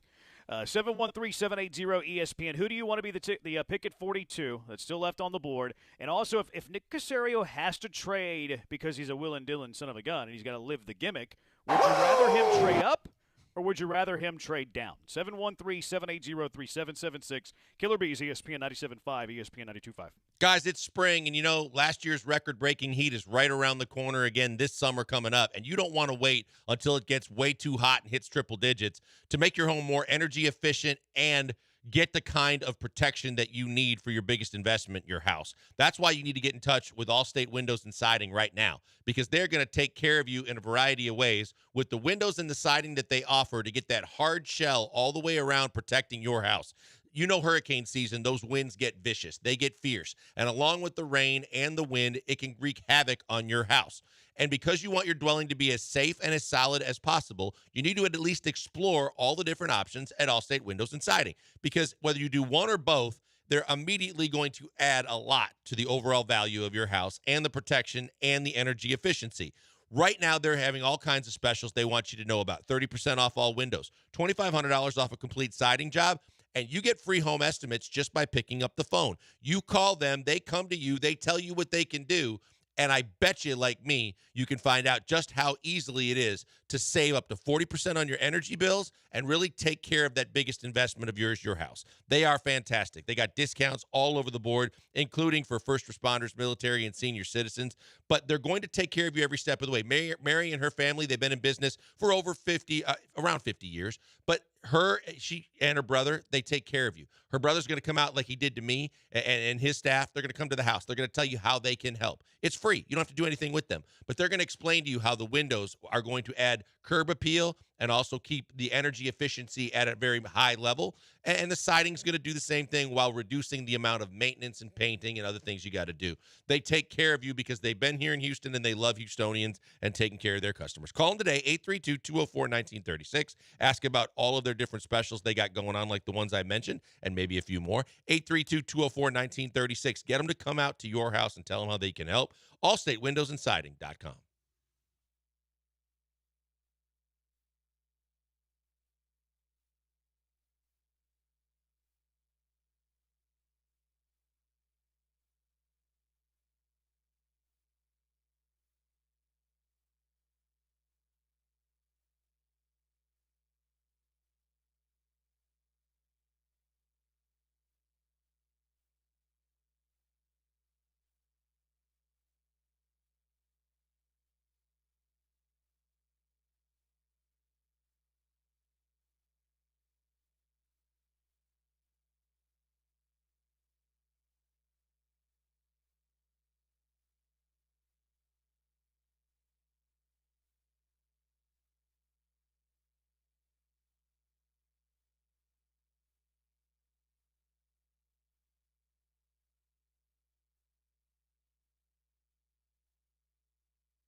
Live in the Veritex Community Bank Studios, it's the Killer Bees. Now back to Joel and Jeremy.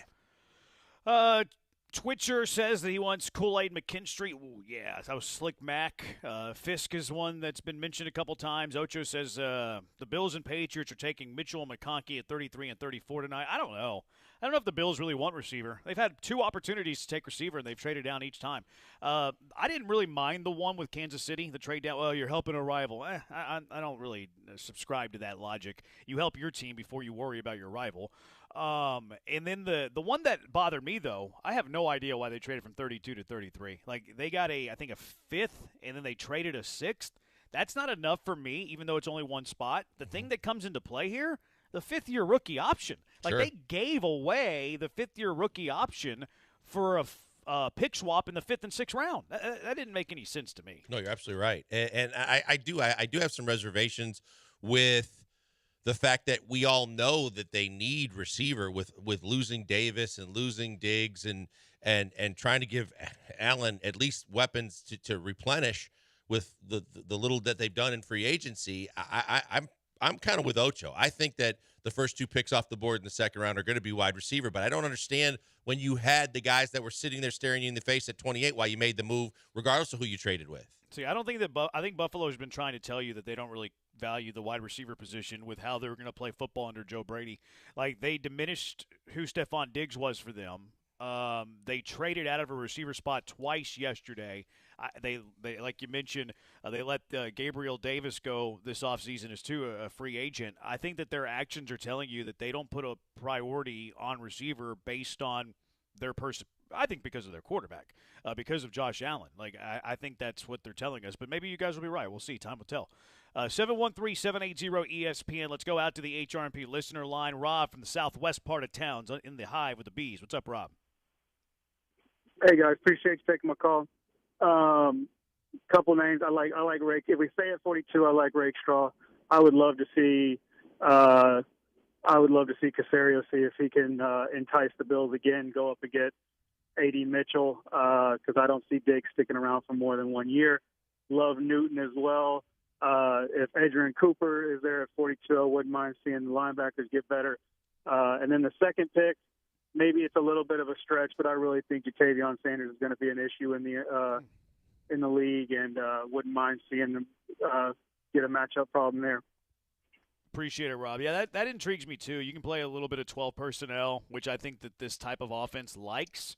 Even though you have three, receivers that you want to be have on the field a lot, like mix it up, like make it difficult for defenses. I like that, especially at 59. 42 too soon there, but I'm with you. I would not be bothered with that pick at all.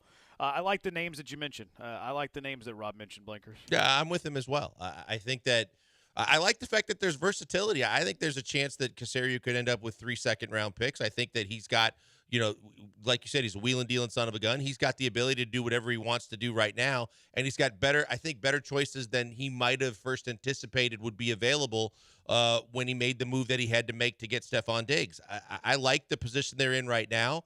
I think that if there's just one guy he's hell-bent on getting, he has the assets to go get him.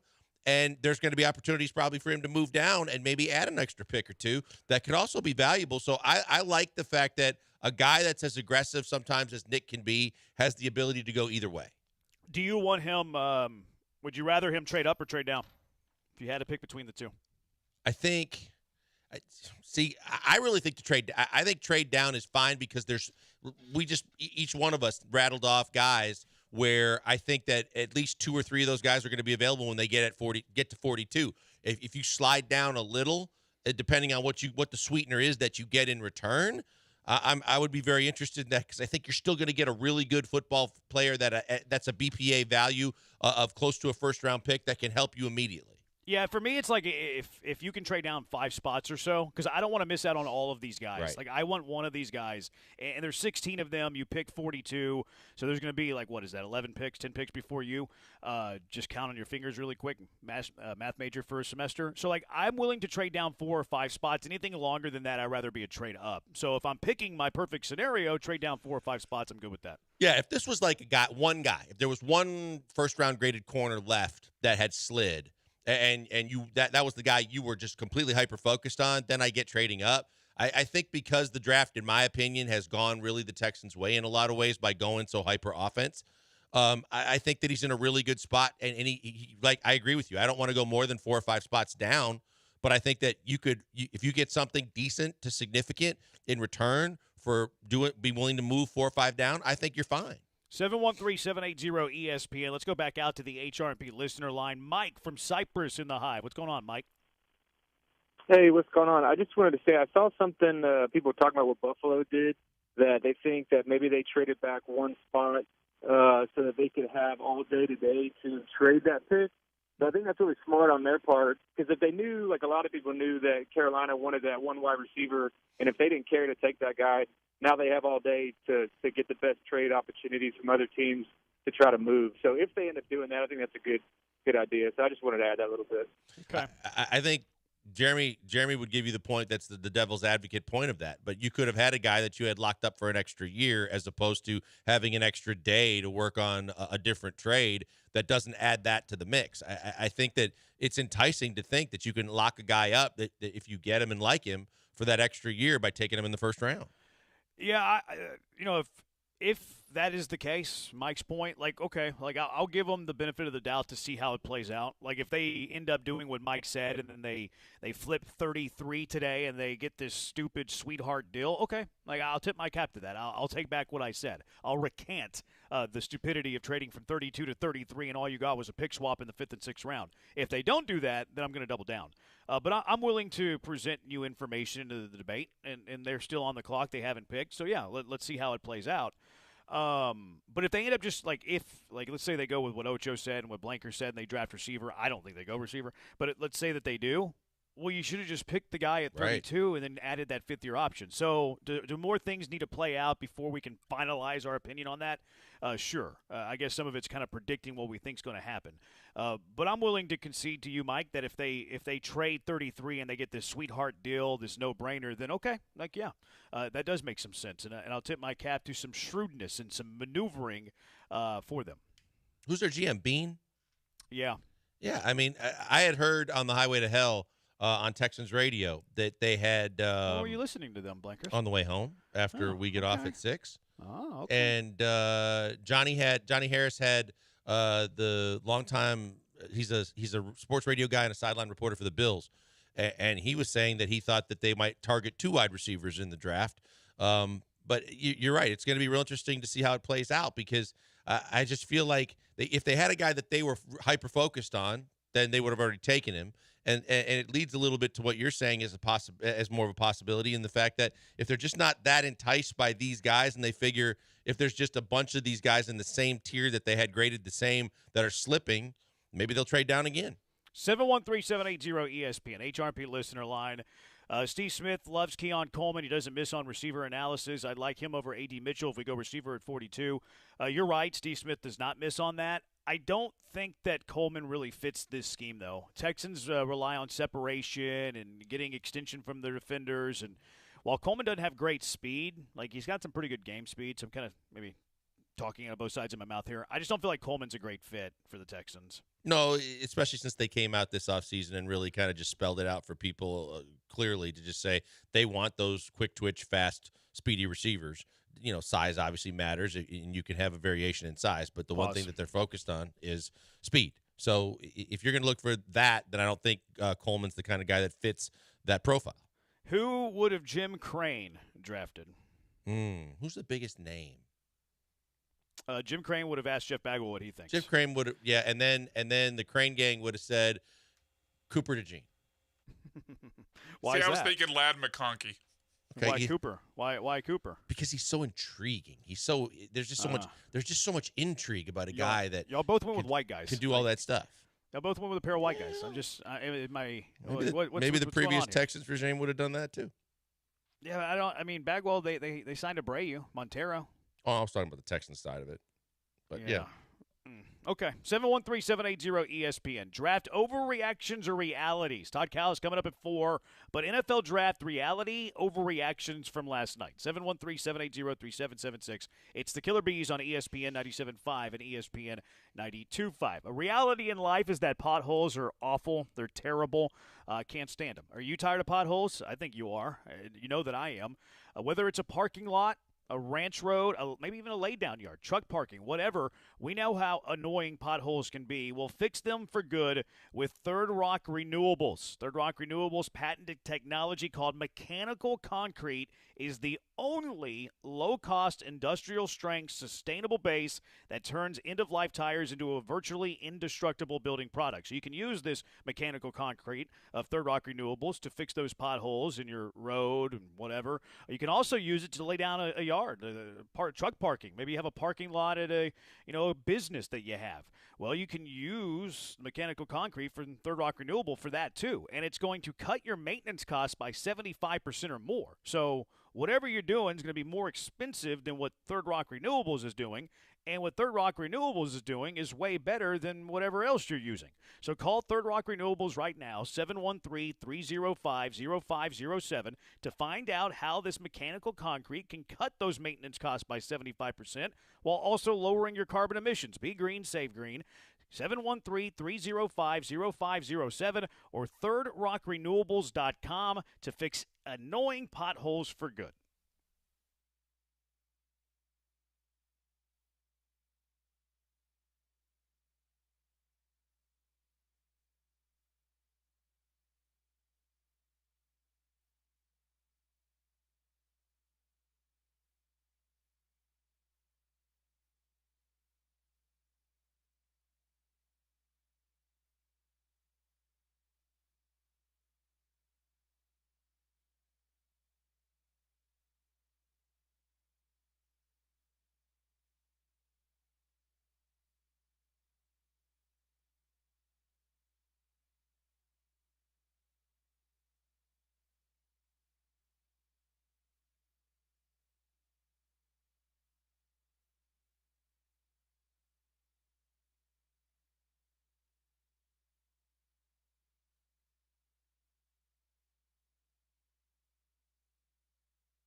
Coming to you live from the Veritex Community Bank Studios, it's the Killer Bees. On ESPN 97.5 and 92.5. Here's Joel Blank and Jeremy Branham. Todd Callis will join us in 12 minutes, worried about his well-being, but we'll talk to him in 12 minutes. First, though, overreactions realities from last night in the NFL. Brian's going to read to us things that played out, and we'll say overreaction reality. Brian?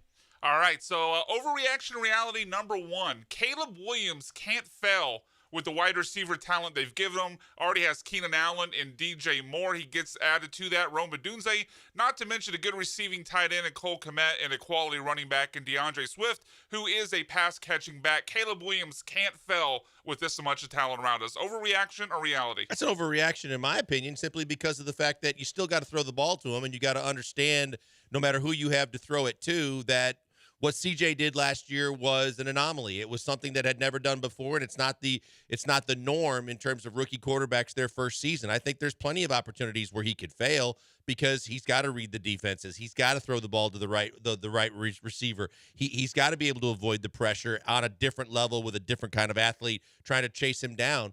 Yeah, he's set up to succeed because of all the weapons he has, but there's still a ton on his shoulders, and a lot of he's got to do and prove before I could say that that's just a slam dunk. It's going to happen.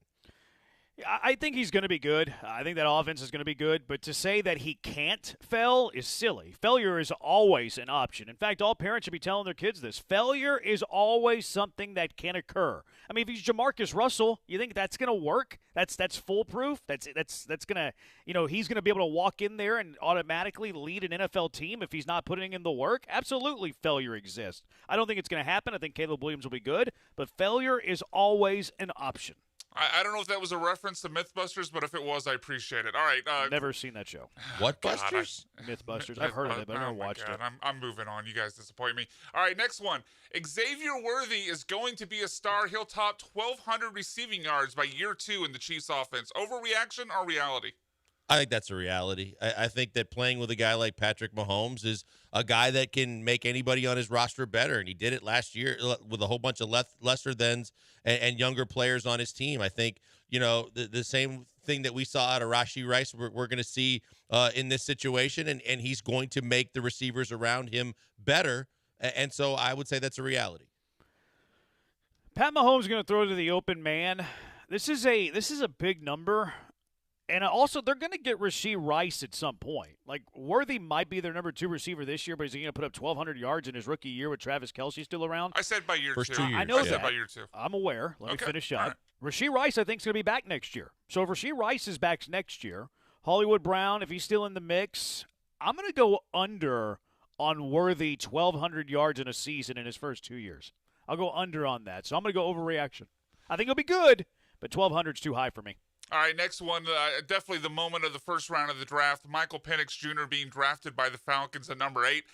We talked about this the other day. I believe, Jeremy, you agree with me. I'm a big fan of his game. I think he was undervalued by, every team except for the Falcons. But this offseason planning to me was just horrible by the Falcons, spending $160 million in Kirk Cousins. I think the Falcons just went full Jeff Bagwell. Overreaction or reality from the Falcons offseason and this planning they did at the quarterback position? I think the reality is that they screwed this thing up royally. I don't understand it for the simple fact their defense was so bad. Their defense was a sieve last year. They had the least amount of sacks in the NFL over the last 2 or 3 seasons. The fact that, you had Dallas Turner, you had guys on the board where you could have made the first defensive player picked, or you could have traded down. You could have done so many different things to make your team better immediately because of the fact that you already added a quarterback. And now your return on investment on this kid might be 3 years down the road, and it might hinder the growth of your overall football team with the talent weapons that you've used in the draft and what you signed in free agency. I thought it was horrible by the Falcons. I was really trying to spin this in a way that made the Falcons look good. I was going to try to take the contrarian opinion here, something that I never do. I was trying to find a way to make it happen, and I just couldn't. I don't hate the idea of grooming a young rookie quarterback, but when he's the 8th pick behind a $100 million man, you're spending a lot of financial capital, a lot of draft capital, and you can only play one quarterback. I don't like it either. I think that their roster's nowhere near where it needs to be to pull something like this off. I think the Falcons have screwed up the entire offseason, quite frankly. I think it goes back to not hiring Bill Belichick. Bill Belichick would have been a way better hire than Raheem Morris. Their Fontenot, the general manager there, is pulling off a move where you're signing a $100 million quarterback and then using the 8th pick on reaching for a quarterback. I think the Falcons not only screwed up last night, I think the Falcons have screwed up all offseason long, and if I was a fan of the Falcons, I would be ticked. All right, next one on the board here for overreaction or reality, things that happened last night in the first round of the NFL draft. Malik Neighbors, the wide receiver LSU, landed in the worst possible spot for a wide receiver going to the Giants. You got Daniel Jones this year. Who knows what the Giants have next year? I feel bad for Malik Neighbors. I feel like he's going to absolutely be wasted. We've seen so many wide receivers go over there. Jalen Hyatt didn't do anything last year. Wan'Dale Robinson, Kadarius Toney. The Giants have wasted receiver after receiver after receiver. Obviously, who was the Lions wide receiver that went they over spent there all the money on. Kenny Galladay is the name I'm thinking of. So I feel bad for Malik Neighbors. Worst landing spot possible for a wide receiver in this draft. I would say that's a reality. I look at it and say you lost Saquon Barkley. Your offensive line was horrible a year ago. You're trying to do whatever you can, and you've made a few free agency moves to try and strengthen your line a little bit, but you still have Daniel Jones. And honestly, Daniel Jones ain't it long-term for that team. He's gone in a year anyway.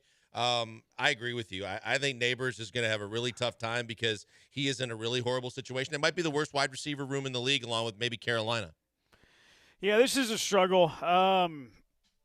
Would I rather be in New York than New England with Drake May? I don't know. I think that one's on the board. Bryce Young in Carolina, maybe. Denver situation, maybe.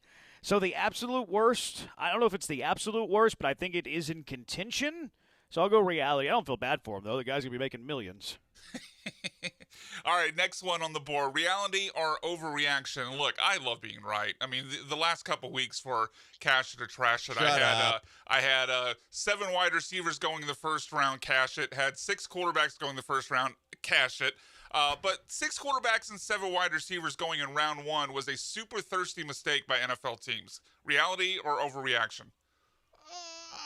I think that's an overreaction. I think that teams know what they want, and they even Atlanta, I guess, but they went out and got it. I think that if Penix hadn't gone 8, I think he would have gotten a lot of consideration to the Raiders, a few picks down the draft board. I think that we had seen that the stock was rising for Bo Nix and Penix, and that 6 was a reality there. And from a wide receiver perspective, we knew that was one of the deeper aspects of this draft. So it's not surprising to me at all. So I don't think that there were teams that were reaching. I think that they knew their needs and they went out and got them. Yeah, I don't. For the receivers, no, but the quarterbacks, yes. The quarterbacks is definitely thirsty. 6 QBs in the first 13 picks. I think that 3 of them had no business being in the top half of the first round. So quarterbacks definitely super thirsty, but I would say the receivers part of it not. Let's do one more of these, Brian. All right, so Raiders spending the 13th overall pick on a tight end when they drafted one high last year with the tight end out of Notre Dame. I believe Michael Mayer was a second-round pick for them last year. So pretty high draft capital for the position. So with the Raiders spending the 13th overall pick on a tight end when they already have Michael Mayer, who they drafted high last year, and have a ton of holes, was the worst pick of the night that a team could have made. Yeah, I was shocked. As much as everybody thought the first and the biggest shock was Penix, I looked at this, and the first thing I thought about was, unless you're going to use Brock Bowers at something other than tight end, and you're going to try and just go with 2 tight end offense, and he has the ability to play more, spread them out around the field, and even still, because there were so many holes to fill, I thought this was a reach by the Raiders, and I think it was caused by the fact that they didn't expect all the quarterbacks to be gone by the time that they drafted, and I think they got caught with their pants down, and they just took the best player available when there was a lot of best players that could have been available for positions they needed to fill. Oh, no, they took the best player available. How terrible of them. Is there a new rule in the NFL where you can't play 2 tight ends? I'm not aware of this rule. And they took the best player available. When is that ever the bad pick? I don't care that they have Michael Mayer. You can play 2 receivers. Like, get pass catchers. You couldn't get a quarterback. Yeah, they need quarterback, but that didn't exist there anymore. So draft offensive playmakers. So whenever you eventually bring in the quarterback, he's coming into an already good offense, a turnkey offense. No problem with the pick at all. If he is the best player available and you're getting him all the way at 13, it's a good pick. I like this pick from the Raiders. Overreaction. All right, let's get to Todd Callis. A little worried about Todd. Things haven't been going so well for Todd. I hope he got a Chicago dog, though. Todd Callis, the voice of the Astros on the shin, joins us next. Killer Bees on ESPN 97.5 and ESPN 92.5.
You're locked in with the Killer Bees on ESPN 97.5 and 92.5. Live from the Veritex Community Bank Studios, here's Joel Blank and Jeremy Branham. Let's go straight out to the HR&P guest line, being joined by the voice of the Houston Astros, Todd Callis. Our conversation presented by Texas Star Grill Shop and Gulf Coast Chevy, Buick, GMC, and Angleton. Start shopping for your new vehicle at lancezcars.com. Todd, how's the morale? How are the vibes right now around the team? I think the guys are happy to have a day off and happy to get some sort of change of scenery. It hasn't been great, obviously. I mean, it's been rough. 9-17, or 7-19 rather, is what it is, and it's the second worst record in baseball. And the Astros never could have imagined themselves here. So yeah, the guys are good, but I've seen them a lot better. Todd, you look at everything that's played out, and there's people that are jumping ship left and right, and people writing this team off and closing the door on the golden era and all these different things. As you look at it, and you're traveling with the team, we know that you're starting to get some of the cavalry back. You know you're going to get Fromber back, and hopefully Javier right after that. Is that enough? Is it the starting pitching, or are you more concerned with all the runners left on base and not getting those timely hits? Well, there's definitely concerns. You don't get to this point, 12 games under after 26 games, without things going the wrong way in a lot of different areas. The wrist speed numbers are terrible. They're obvious. They're not hitting with runners in scoring position. The back end of the bullpen, for the leads they've had, have not been able to close it out. That first homestand was kind of a tough way to start the season, where they were tied or had the lead in the 6th inning or later of every game and ended up 2-5 on that homestand. And it hasn't gotten much better since then. Having said all that, you're starting to get your starters back, like you said in your question. That'll improve. So you got Bromber coming back this weekend. JB's made 2 starts. Hopefully shortly thereafter we'll see Christian Javier, and maybe sometime after that we'll see Jose Urquidy. So pieces are starting to come back healthy. And for the most part, this team is who they were last year. It's the same faces. It's the same dudes. The guys are getting hits. They're just not getting hits at the time you need them. So everything that can go wrong for this team has gone wrong. You can call it snake bit. You can call it whatever you want.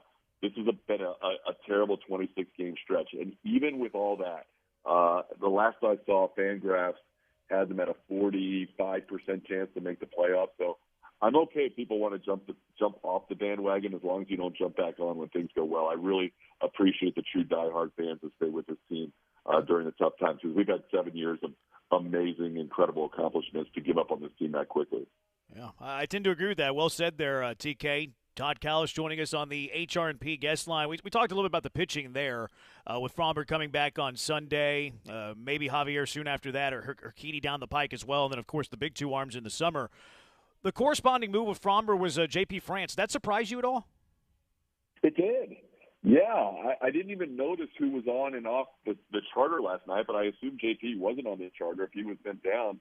I was thinking it was going to be Spencer Arrighetti just because he's been the guy that's filled in, spot started, and then been sent back in the past. So, yeah, that did catch me off guard when I saw that, to be honest with you. And I don't know what the next plan is. So, obviously, there's space for Fromber, but I don't know if they have plans to bring up another reliever and maybe move Arrighetti out, because there's so many off days. You don't need that 5th starter for a while. With Blanco going now and then Fromber, then you've got Hunter Brown and JB on the next homestand. So you won't need that 5th starter for a while. So I'm not sure how it's going to play out, but to answer your question, yes, that was a surprise to me to see JP set out. TK, we look at first base. We know Abreu is struggling again and scuffling to the utmost, and John Singleton had a couple of hits in Chicago, but they're bringing Cabbage up for the series in Mexico City. We've kicked it around. Do you think that it's a possibility that Dubon starts getting reps at first base? He's been hitting the baseball. He's been reliable, or is he just too valuable as like a Swiss Army knife? I think you've got to see something change at some point. It's getting. I think you guys asked me a couple of shows ago, what's the leash? And it's getting to that point now where if you get into May and then mid-May and things aren't changing and there's no signs of things improving, you've got to do something at first base. You just need more production offensively and more solid play defensively than what the Astros have been getting to this point, 26 games in. So, yeah, I think you're at the point in the next 15 or 20 games, things have to get turned around, or else I think you're going to see major changes, whether that's Dubon, whether it's Yiner getting a couple of starts at first base, whether it's a Cabbage or Joey Loperfido. One of those will probably be the better alternative to what has been going on now if things don't get turned around. So, yeah, Cabbage can do his thing. He's obviously in a spot here where you're in the highest altitude and elevation you'll ever play in a major league game. So if he can hit a couple of balls out and get himself some confidence, maybe he sees himself as the answer. But I think they're going to stay with the Abreu-Singleton combo for at least a few more weeks. But then beyond that, I think they have to get things turned around. You can't go past mid-May without seeing some improvement. Todd Callis joining us on the HR&P guest line. We were doing the show during yesterday's game, so we were watching from the corner of our eyes, and we realized that, Joe Espada just got thrown out. What was your vantage point of that ejection? How did you see the build-up, et cetera, et cetera? It was weird because the home plate umpire, Jansen Visconti, was kind of going at our dugout, and he was the one yelling more than I felt like the Astros dugout was yelling back. Joe was very calm, cool, collected, went out there, had a little say with Jansen, and then got tossed during that conversation. It wasn't very animated. He didn't get up in his face. He was frustrated to the point where he felt like he needed to say something about the balls and strikes.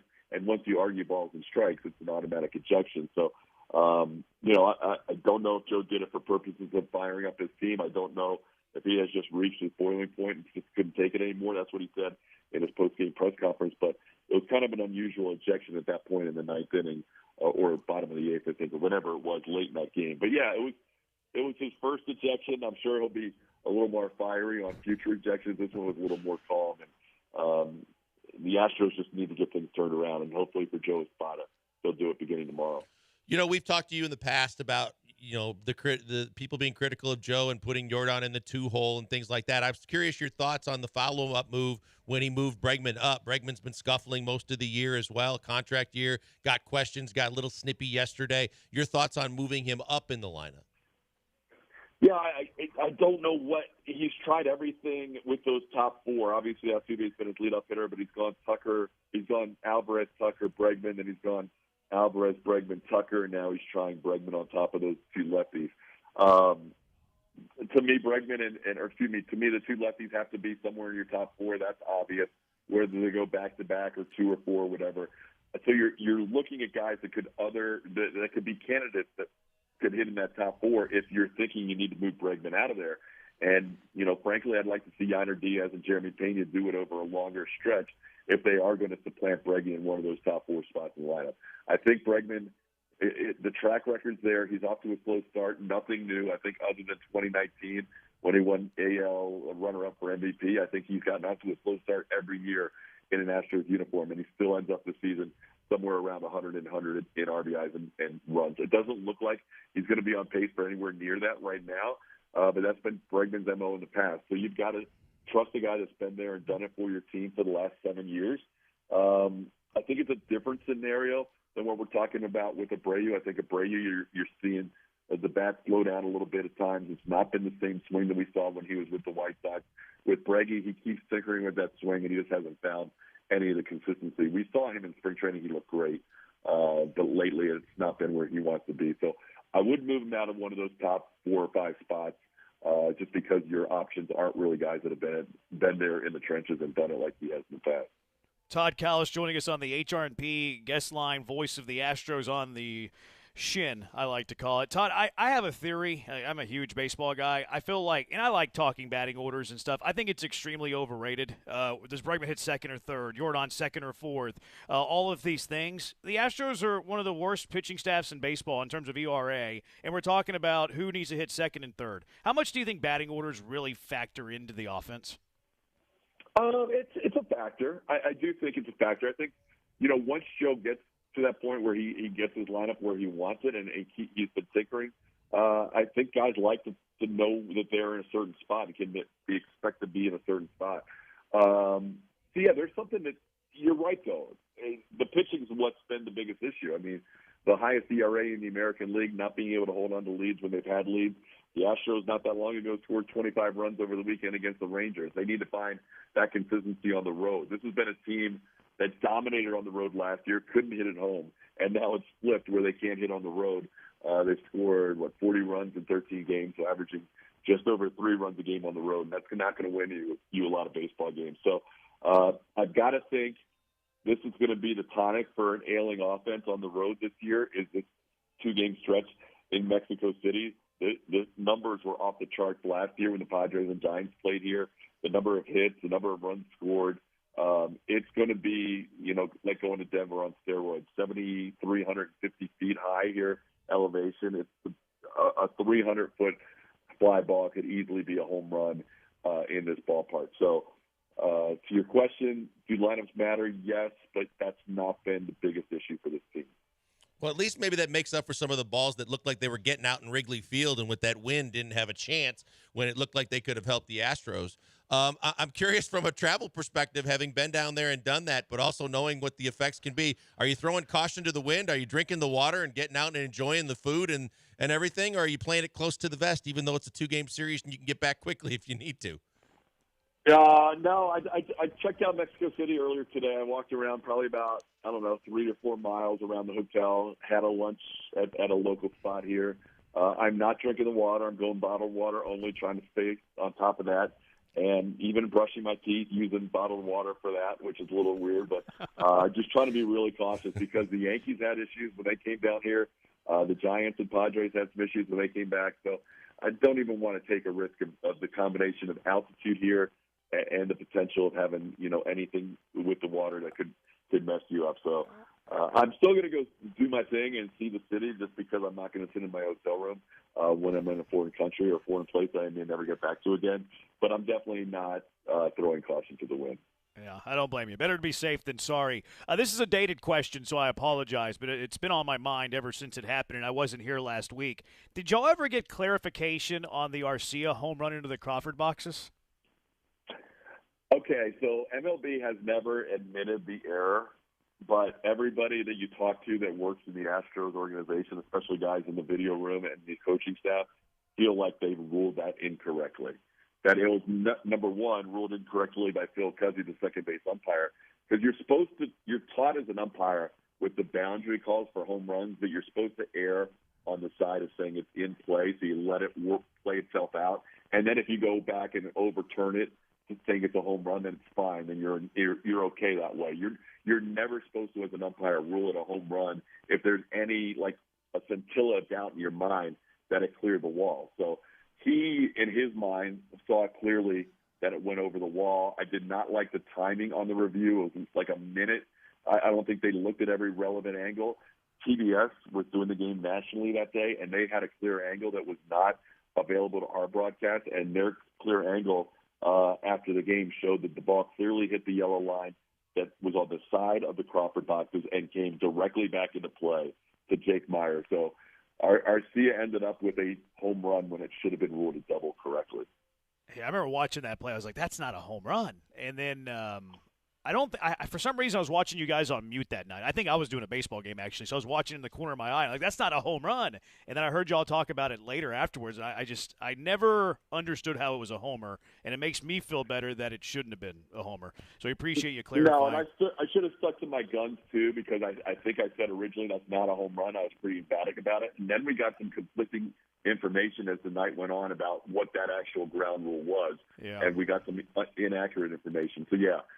We tried to clarify it the next day, but that was definitely an incorrect call by the umpiring crew and by the replay officials back in New York. Yeah, it's tough in the moment for you, though, because you have 100 people in your ear. TK, we appreciate the time. Enjoy Mexico City. I hope you come back well and not sick. I hope so, and I hope we come back with a couple of W's. Yes, absolutely. Todd Callis, the voice of the Houston Astros on the Shin, joining us. Our conversation presented by Texas Star Grill Shop and Gulf Coast Chevy, Buick, GMC, and Angleton. Start shopping for your new vehicle at LanceZCars.com. How much time is really left for the Astros to save this season? 713-780-3776. It's the Killer Bees on ESPN 97.5 and ESPN 92.5.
You're back with the Killer Bees on ESPN 97.5 and 92.5. Live from the Veritex Community Bank Studios, here's Joel Blank and Jeremy Branham. Astros are 6.5 games back. 6.5. They're 12 games below 500. The worst record they've had since 2014. Oof. It's not been good. 7-19 worst start. I think they had a better start in 14, actually. I think the worst start predates that. But anyways, Astros will play 2 in Mexico City. Renel Blanco Saturday, and then Framber Valdez returning after doing what to his elbow? What did he do to his elbow? I think he banged his elbow. We'll never be told that. But he's pitching on Sunday. The question here is, Blankers, and 713-780-3776 to the Hive, how much time, because it's early, but you're 7-19. Mm-hmm. How much time is really left for the Astros to salvage this season? Plenty. I just feel like I can't get off the hell-bent notion that they're gonna straighten this out. They're gonna be fine. That, I know TK mentioned that, Fangraphs or whoever had it at about a 45% chance right now for playoffs. I just see that number going up. You know that the help is on the way. You know that you're getting Framber back already this weekend. Javier, because it was just, his neck and not something with his shoulder or his arm, that he should be back. And once you start getting some of the pitching woes fixed, now you just got to focus on doing what needs to be done with that offensive lineup. I know it's like a broken record, but there's just too much damn talent on this roster. I just can't fathom a notion that they're done this early in the season. I think that with what we talked about earlier this week on the show, too, about when they were 5 games out or more to the Rangers in July, that you still had a chance. You ended up winning the division. I'm not ready to even think about the season being a wash and being over until the end of July. Yeah, they really don't have to go on this amazing run yet. Like, they need to have one, but it doesn't have to be right now. Now, they have to tread water for a while. Like, they can't let this division get, too far out of reach. Because you start talking double digits, it's like, okay, now we're talking about some issues. So if you want to be an optimist about it, like, you have to look at how many games back you are and not how many games under 500 you are. Because you go back to last year, the Astros were 6.5 games back on June 23rd. So, that's 2 months in the future from right now. April 26th, fast forward a month. May 26th, fast forward a month. It's June 26th. So, 2 months ahead of where you currently are, you were 6.5 games back last year. So, the lead in the division isn't really the issue. There's plenty of time to catch the 6.5 games back. You did it last year whenever it was June 23rd. The issue more is you got to start playing some good ball. So you don't need to do all of this at once. It doesn't have to be, by the end of May, you're within 2 games in the division. No, it's kind of tread water for a little bit. Cut 6.5 down to 4. Cut 4 down to 3. Cut 3 down to 1. And then try to put yourself in a position, final month of the year, where you're within striking distance. So right now you're just trying to survive. Yep. You're just trying to survive, and the way that you're playing right now hasn't been great on the survival front. The optimism that I have, because I tend to agree with you, I think this roster is good. I think that it's too good to not be in the race and, quite frankly, to not be a playoff team. There is some optimism in my mind on the horizon. And TK mentioned some of it. You're going to go with a 4-man rotation for a little while because of all the off days, and then you're going to add that 5th guy. Hopefully, by the time you have to add the 5th guy, hopefully it's Christian Javier. You're about to run out of rotation of Justin Verlander, Framber Valdez, Christian Javier, Renel Blanco, who's been fantastic. The 5th guy's still up in the air because no one's really taken that job and has won it. Arrighetti hasn't. Hunter Brown certainly hasn't. J.P. France is going to be starting games for the Spacers, so he hasn't. But that 4-man rotation's pretty nasty. You go Verlander, Framber, Javi, Renel Blanco, you should be able to start winning some games in a hurry. So I'm probably more optimistic than a lot of people with a 7-19 record, but I see some positive signs. Pitching getting healthier. The offense, while they haven't scored runs, they've actually hit it okay. I think they're going to be all right.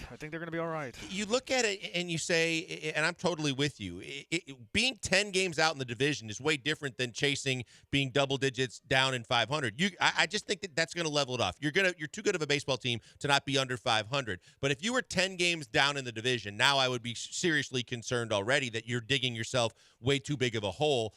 Yes, there's still time to dig out of that, but that would be more concerning than where they are right now. The Rangers have done you solid. They haven't played great baseball since they got to Minute Maid Park a few weeks back, and the door is still wide open for you to get back in it. And like you said, Do it in increments where, or initially I was saying, well, by May 1st, I think they're going to be in first place. Well, that's obviously out the window. But by May 1st, if you've got it down to a reasonable number, and even still at 6.5, it's not outrageous. But if you get it down to 3 or 2 or in that realm, there's nothing that says with the guys you get coming back that you can't be right back in this thing, because starting pitching has meant so much to this team. They just look snake bit. Someone needs to kick him in the ass or motivate him, and I think that's what got to some of the discussion that we had yesterday when we were clamoring for, if a spot is going to get thrown out, go nuts, go crazy, throw a base, throw your hat, do something, and show your team some fire, because of the fact that it just seems to be lacking, whether it's players in the past that have been able to kind of, get guys fired up, and even if it's just creating more of a lighthearted clubhouse too, where there's a lot more fun going on. Everybody looks like they're pressing. Everybody looks like the minute that first inning hits and they get hammered in the first inning and they're down 3 or 5, that the night is over. And this is a team that's always had too much fight, that needs maybe a flame lit under their tush. They need to see if Mark Grace would be interested in being the interim bench coach during the trip in Mexico City, because that would be the place to do it. 713-780-ESPN, HRMP listener line. Let's go out there. Andy in Cyprus, you're in the hive with the bees. Hello, Andy. Yeah, that grenade theory, somebody may have to go fight on do it on the other side, if you know what I mean, as bad as they've been playing. Hey, look, I keep hearing this little lack of leadership and blah, blah, blah. If these guys need somebody to lead them, they don't need to be in the Major League Baseball team. These guys are not hitting. There's two things. They're not hitting with runners in scoring position, and their pitching staff sucks. That's all there is to it. But, Andy, does it suck because they're bad, or does it suck because they're depleted with injuries, the pitching staff? Well, yes, they're depleted, but they still – look at their ERA. It doesn't matter how depleted you are. Look at the ERA. Last time I looked, they were number 30 in the league in ERA. It may be down since I've looked, but that's pathetic. The 18 games scored less than 4 runs or less. The opponents against them, 9 games, 4 or less. They're just not producing. They're not hitting. And I don't, I don't see it get any better, to be honest with you. Here's the reason, because I have no faith in this spotter. That crap he pulled last night. You know what? I watched the game last weekend at my sports bar, and I was watching all these bad calls by the umpire. Yeah. Hell, if I'm the head coach, I could get thrown out every game getting pissed off at all the missed calls on strikes and balls. Hell, he could have started yammering in the second or third inning, and by the fourth inning, his butt could have been tossed out, and he could have been fully righteous anger, going ballistic like a Tasmanian devil, if that's what you guys need of him. But that was a pathetic attempt last night. Yeah, I appreciate it, Andy. Oh, go ahead. Breckman needs to be batting ninth. You know why? Because he's ninth in slugging on the team. If you take Abreu away, because, God, we can't count him for anything. If you take him away, he's ninth in slugging. He's ninth in OPS. He's ninth in no-base percentage. He's 8th. He's ninth in average, and he's 8th in RBIs, only one more than Katarina, who has like 50-something less at bat. I appreciate the fire, Andy. I love the fire. So, this is what gets me. He gets rewarded. He gets put in the second hole, so he has protection behind him. Yeah. That's pathetic. You need to shame him and put him in batting ninth. Appreciate it, Andy. Call back anytime. I voice love of reason. That call. Brought to you by Andy. I love that call from Andy. I'm okay with Bregman batting second. Like I get your point, and if it was Game 7 of the World Series, I'm with you. I would agree with you, Andy. But right now, you got to get him going. This team's not good if Alex Bregman's not good. You have to figure out how to make him good. This is the best chance to make him good. And he does have 3 hits since he's been batting second. Now, hadn't really been hitting the ball that hard. As far as the Espada thing, this is going to this feels weird. This feels awkward. I really don't want to say this, but I thought it, and I don't have a filter. I want Joe Espada to be a little bit more like Aaron Boone, because I agree with Andy. Like Joe Espada got thrown out for arguing balls and strikes. It looked like he got thrown out for asking the umpire if he could take his daughter to prom. Like, that was the worst ball and strike ejection I've ever seen. So I agree. Like, what do we see all the time from Boone whenever he's upset with balls and strike? He loses his mind. He goes nuts. Like, we joked with the ejection the other day when the umpire said, hey, cut it out, don't say anything else, and then he didn't say anything else. A fan did, and he got run. Why do you think that? Because he talks all the time. He has a reputation. Like, that is something that I wanted to see. Like, if you're going to lose your mind on balls and strikes, Espada said after, well, I didn't like his strike zone. I disagree with his strike zone. Well, let him know that you don't agree with his strike zone. TK said the home plate umpire was the one that initiated the confrontation. You kidding me? If you're a manager and your team is reeling and you're 12 games under 500 and nothing is going right, and you're not happy with the home plate ball and strike zone, then you need to make that umpire know about it. You need to be the one that starts the confrontation, not the home plate umpire. I 100% agree with Andy on that front. Oh, for sure. You and I were talking about it, and we had, like you said, we had the sound down at Spanish Flowers yesterday watching it, and we were trying to figure out what he got tossed for. The fact that TK had to tell us the day after he got tossed for arguing balls and strikes, and it looked like the fact that he was so worried about anybody figuring out anything he was saying, he had his hand over his mouth the entire time too, and you're watching it going, just give us some fire. Give it, like, to your point on Boone, I was thinking the same thing. When you're thinking about a guy that's going to get tossed out, Aaron Boone's going to go out there with a bat, and he's not going to hit anybody. He's going to go out there and he start drawing lines in the batter's box going, these are where the balls are crossing. You are calling strikes. They're not even close to home plate. He's going to be demonstrative. He's going to be vocal, and he's going to be adamant. And that's what you need sometimes. Right, wrong, or indifferent, you need a guy that's going to show that he's got his team's back, that he's not going to tolerate a guy that's not doing his job correctly, and that he's going to pounce on an umpire and give him a piece of his mind when you realize that he's hurting his team. But the way he went about it like a librarian and then did the whole cover the mouth thing because I don't want anybody to know what I'm saying, and then just kind of sauntered back in the dugout and that was it, was weak sauce. And that's a moment, too, where you're trying to fire up the team. Yep. Like, even if you don't really disagree with the strike zone, which I believe that he did, but even if you don't, like, there's moments where you're trying to get the dugout some reason for fire, and you fake that argument to create the fire out of the dugout. And it was this little passive, he didn't even start the confrontation. The home plate umpire did. Hey, I don't really like your strike zone. I don't like the way that you're calling it. You're out of here. It was passive. He was on his heels. There was no fire. There was no energy.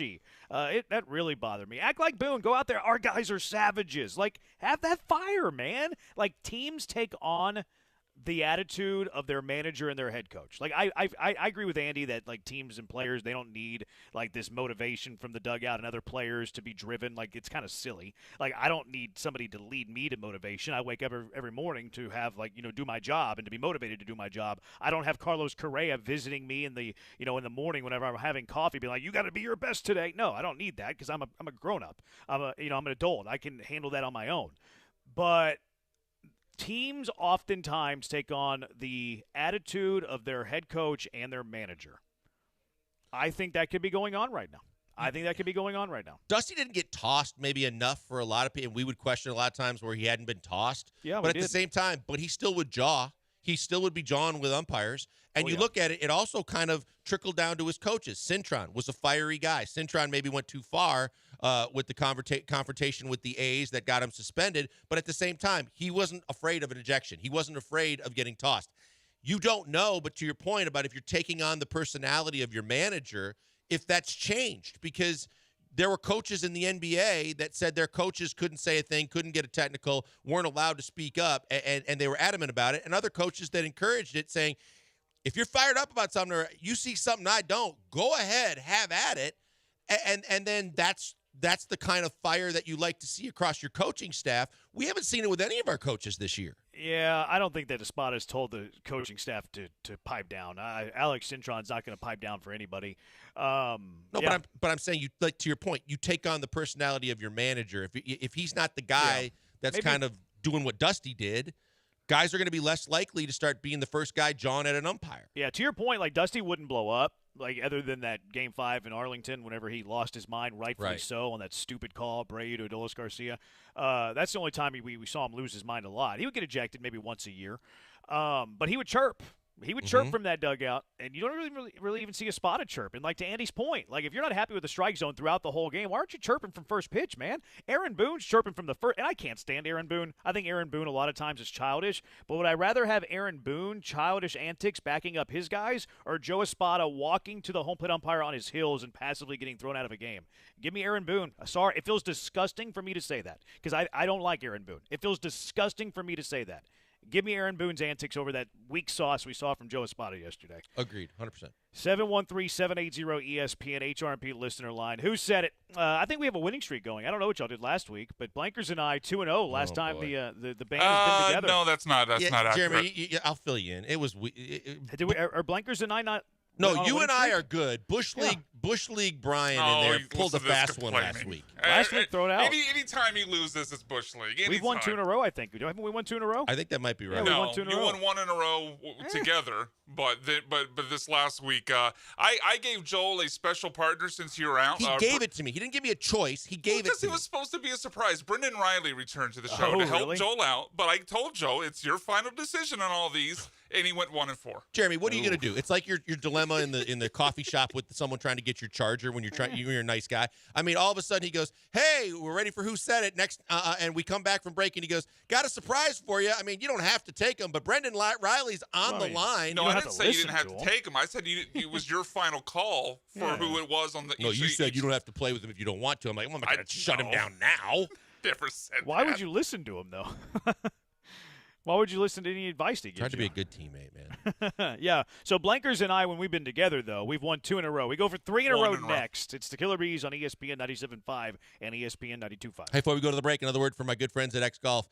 Chris had this idea. He got hooked up with X Golf. He brought it to Katie, and boy, am I glad he did. And if you're a golfer with all the courses in that area, and even if you're not in that area, you want the best golf simulators in Houston, you need to get to X Golf Katie. The weather looks like it's going to be dicey this weekend. Maybe your tee time gets washed out. Maybe you want to hit some balls tonight or at night on the weekends. Well, guess what? It's like a sports bar, too, with great food and drink, tons of TVs, and an unbelievable sporting environment. You can go there. They're open late, so the simulators are, too. You can hit balls. You can play golf. You can hit your shots just like you're hitting them on the course. In fact, you can play up to 50 courses worldwide that are real courses with the exact layouts, and the putting is accurate. The chipping is accurate, and every shot with the shot tracker will give you distance, direction, spin, and you can start calculating and dialing in each of your irons and woods to figure out just how far you hit them on an average basis. It's phenomenal. You go there once and you're a golf fan, you're going to be there again and again just to hone in on your game. If you're going there and you realize it's also an unbelievable sports bar, the environment alone will draw you to that place again and again. Check them out today. Go online. Check out X Golf Katie right now.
All right. Blankers and I have won 3 straight. Who said it? So we go for 4 in a row today.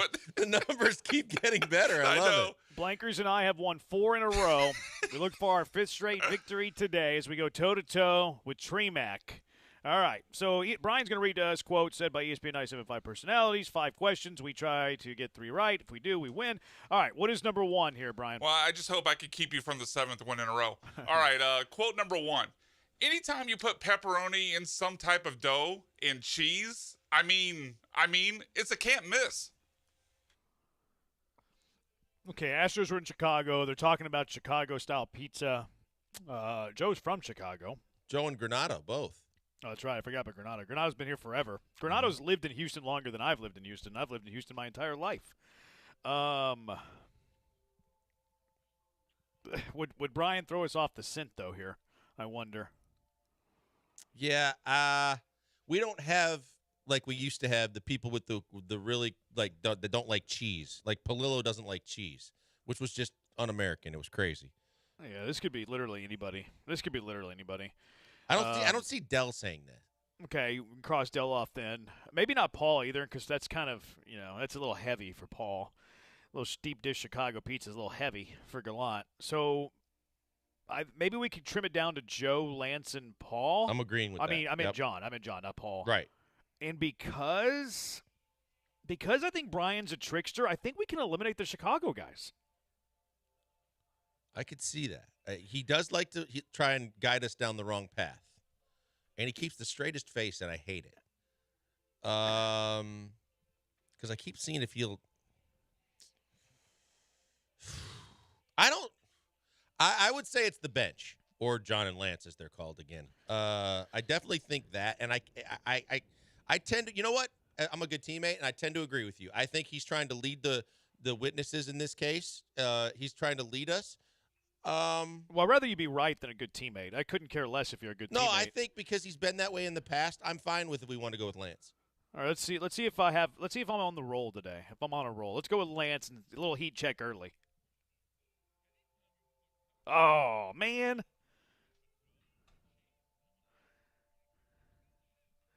Son of a gun. I already hate you, Brian. I can see it on your face. All right, number 2. Let's see if you can bounce back here. Lots of porn stars named Veronica. Probably more porn stars named Veronica than real people named Veronica. No offense to porn stars. Who are real people? Wow. Sounds like a Paul special. Man, I don't think it's Dell. I don't think it's Granado, because Wendy would have his ass probably. Yeah, I don't think Lance would do this I don't either. think Lance would do it either, because his daughter is so hyper-religious that Marty would probably be very upset with her dad. Was he in a hotel this week, too? Yes, in Los Angeles. So I think he'd be fearful of somebody hearing him talk like this. Okay. While he's in a hotel. I think he'd be more – I don't think he would do it. I think he'd be more likely to do it in a studio than on the road, because those walls are thin. Would Joe? He's rubbing elbows with all the people that he works with.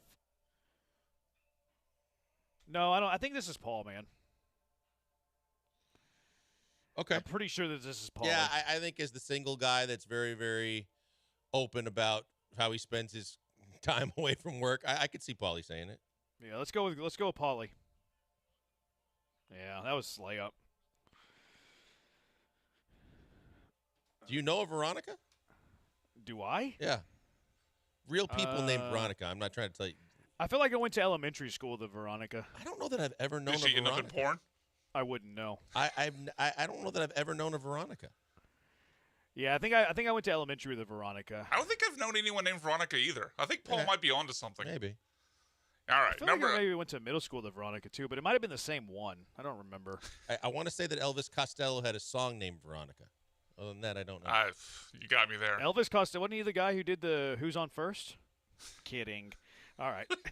You Grade the joke. There's someone listening in their 70s that's very triggered by that joke. All right, number 3, 1-1 right now.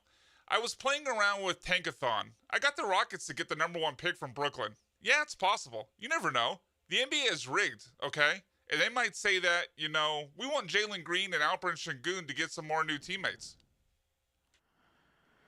First blush to me is Dell or Joe. Yeah, that's my first blush is Joe. I don't think Dell's nerdy enough to play on Tankathon. He might be. I don't know.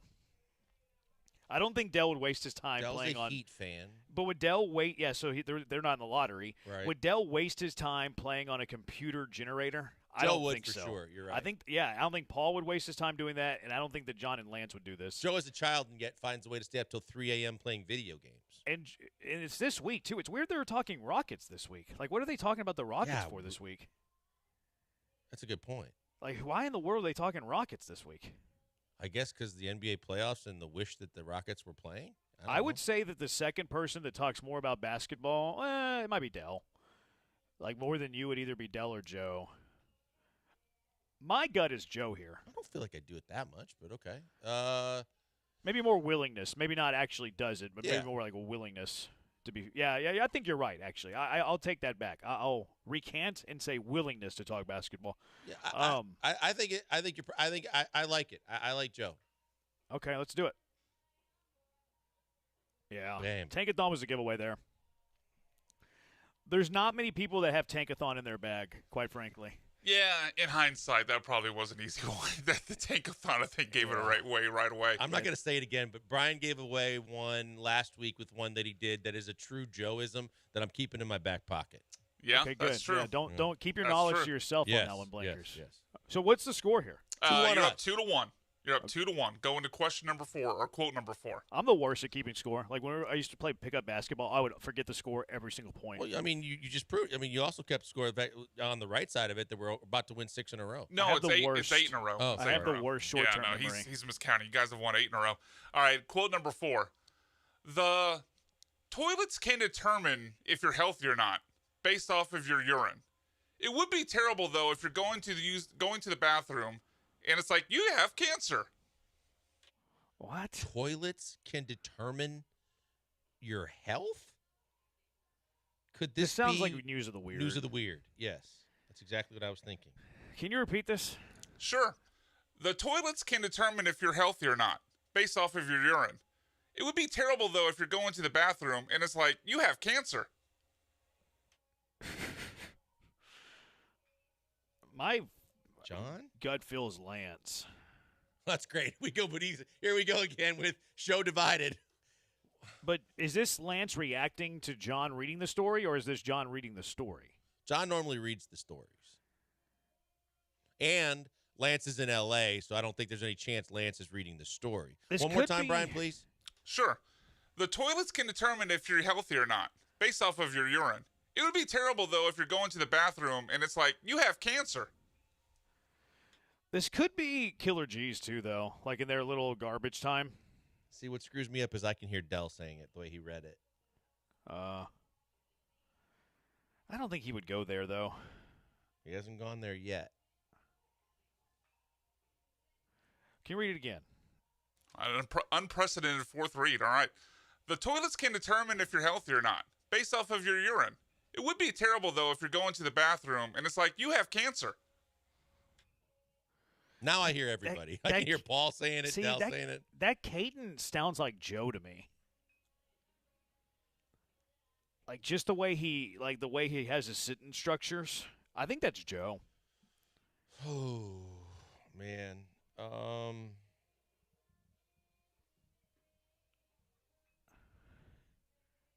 Yeah. I think it's Joe. I could see. I could hear Dell saying it. I could almost hear Paulie saying it. I'm not more. Okay, let's go, Joe. Oh, it's Paul.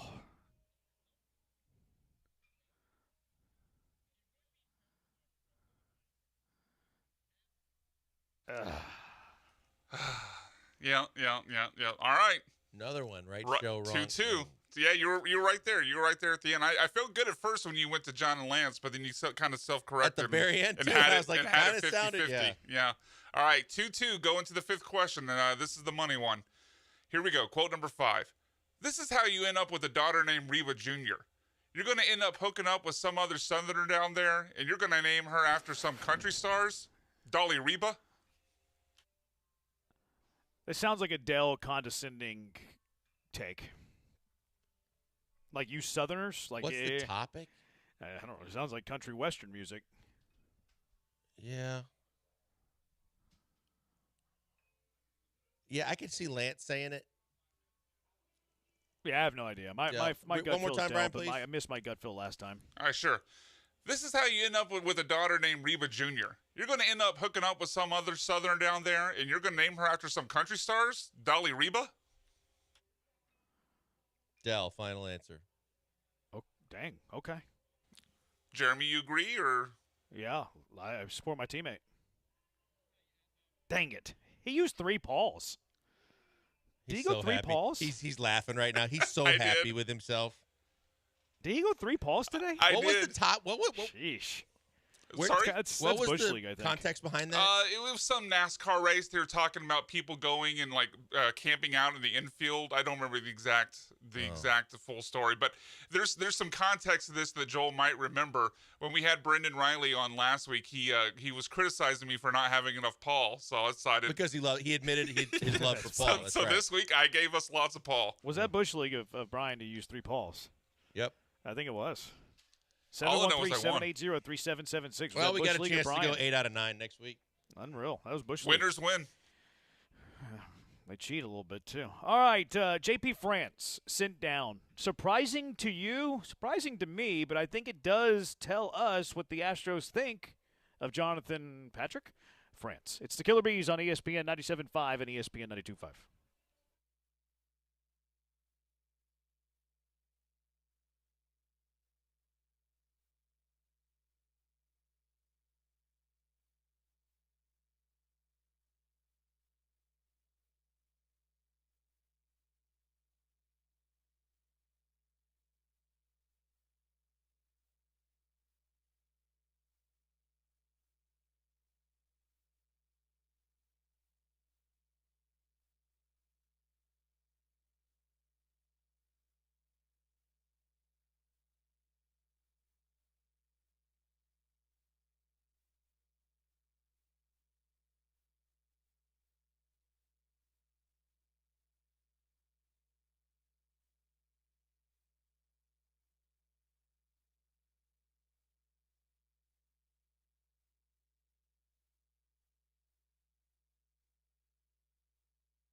You're back with the Killer Bees on ESPN 97.5 and 92.5. Live from the Veritex Community Bank Studios, here's Joel Blank and Jeremy Branham.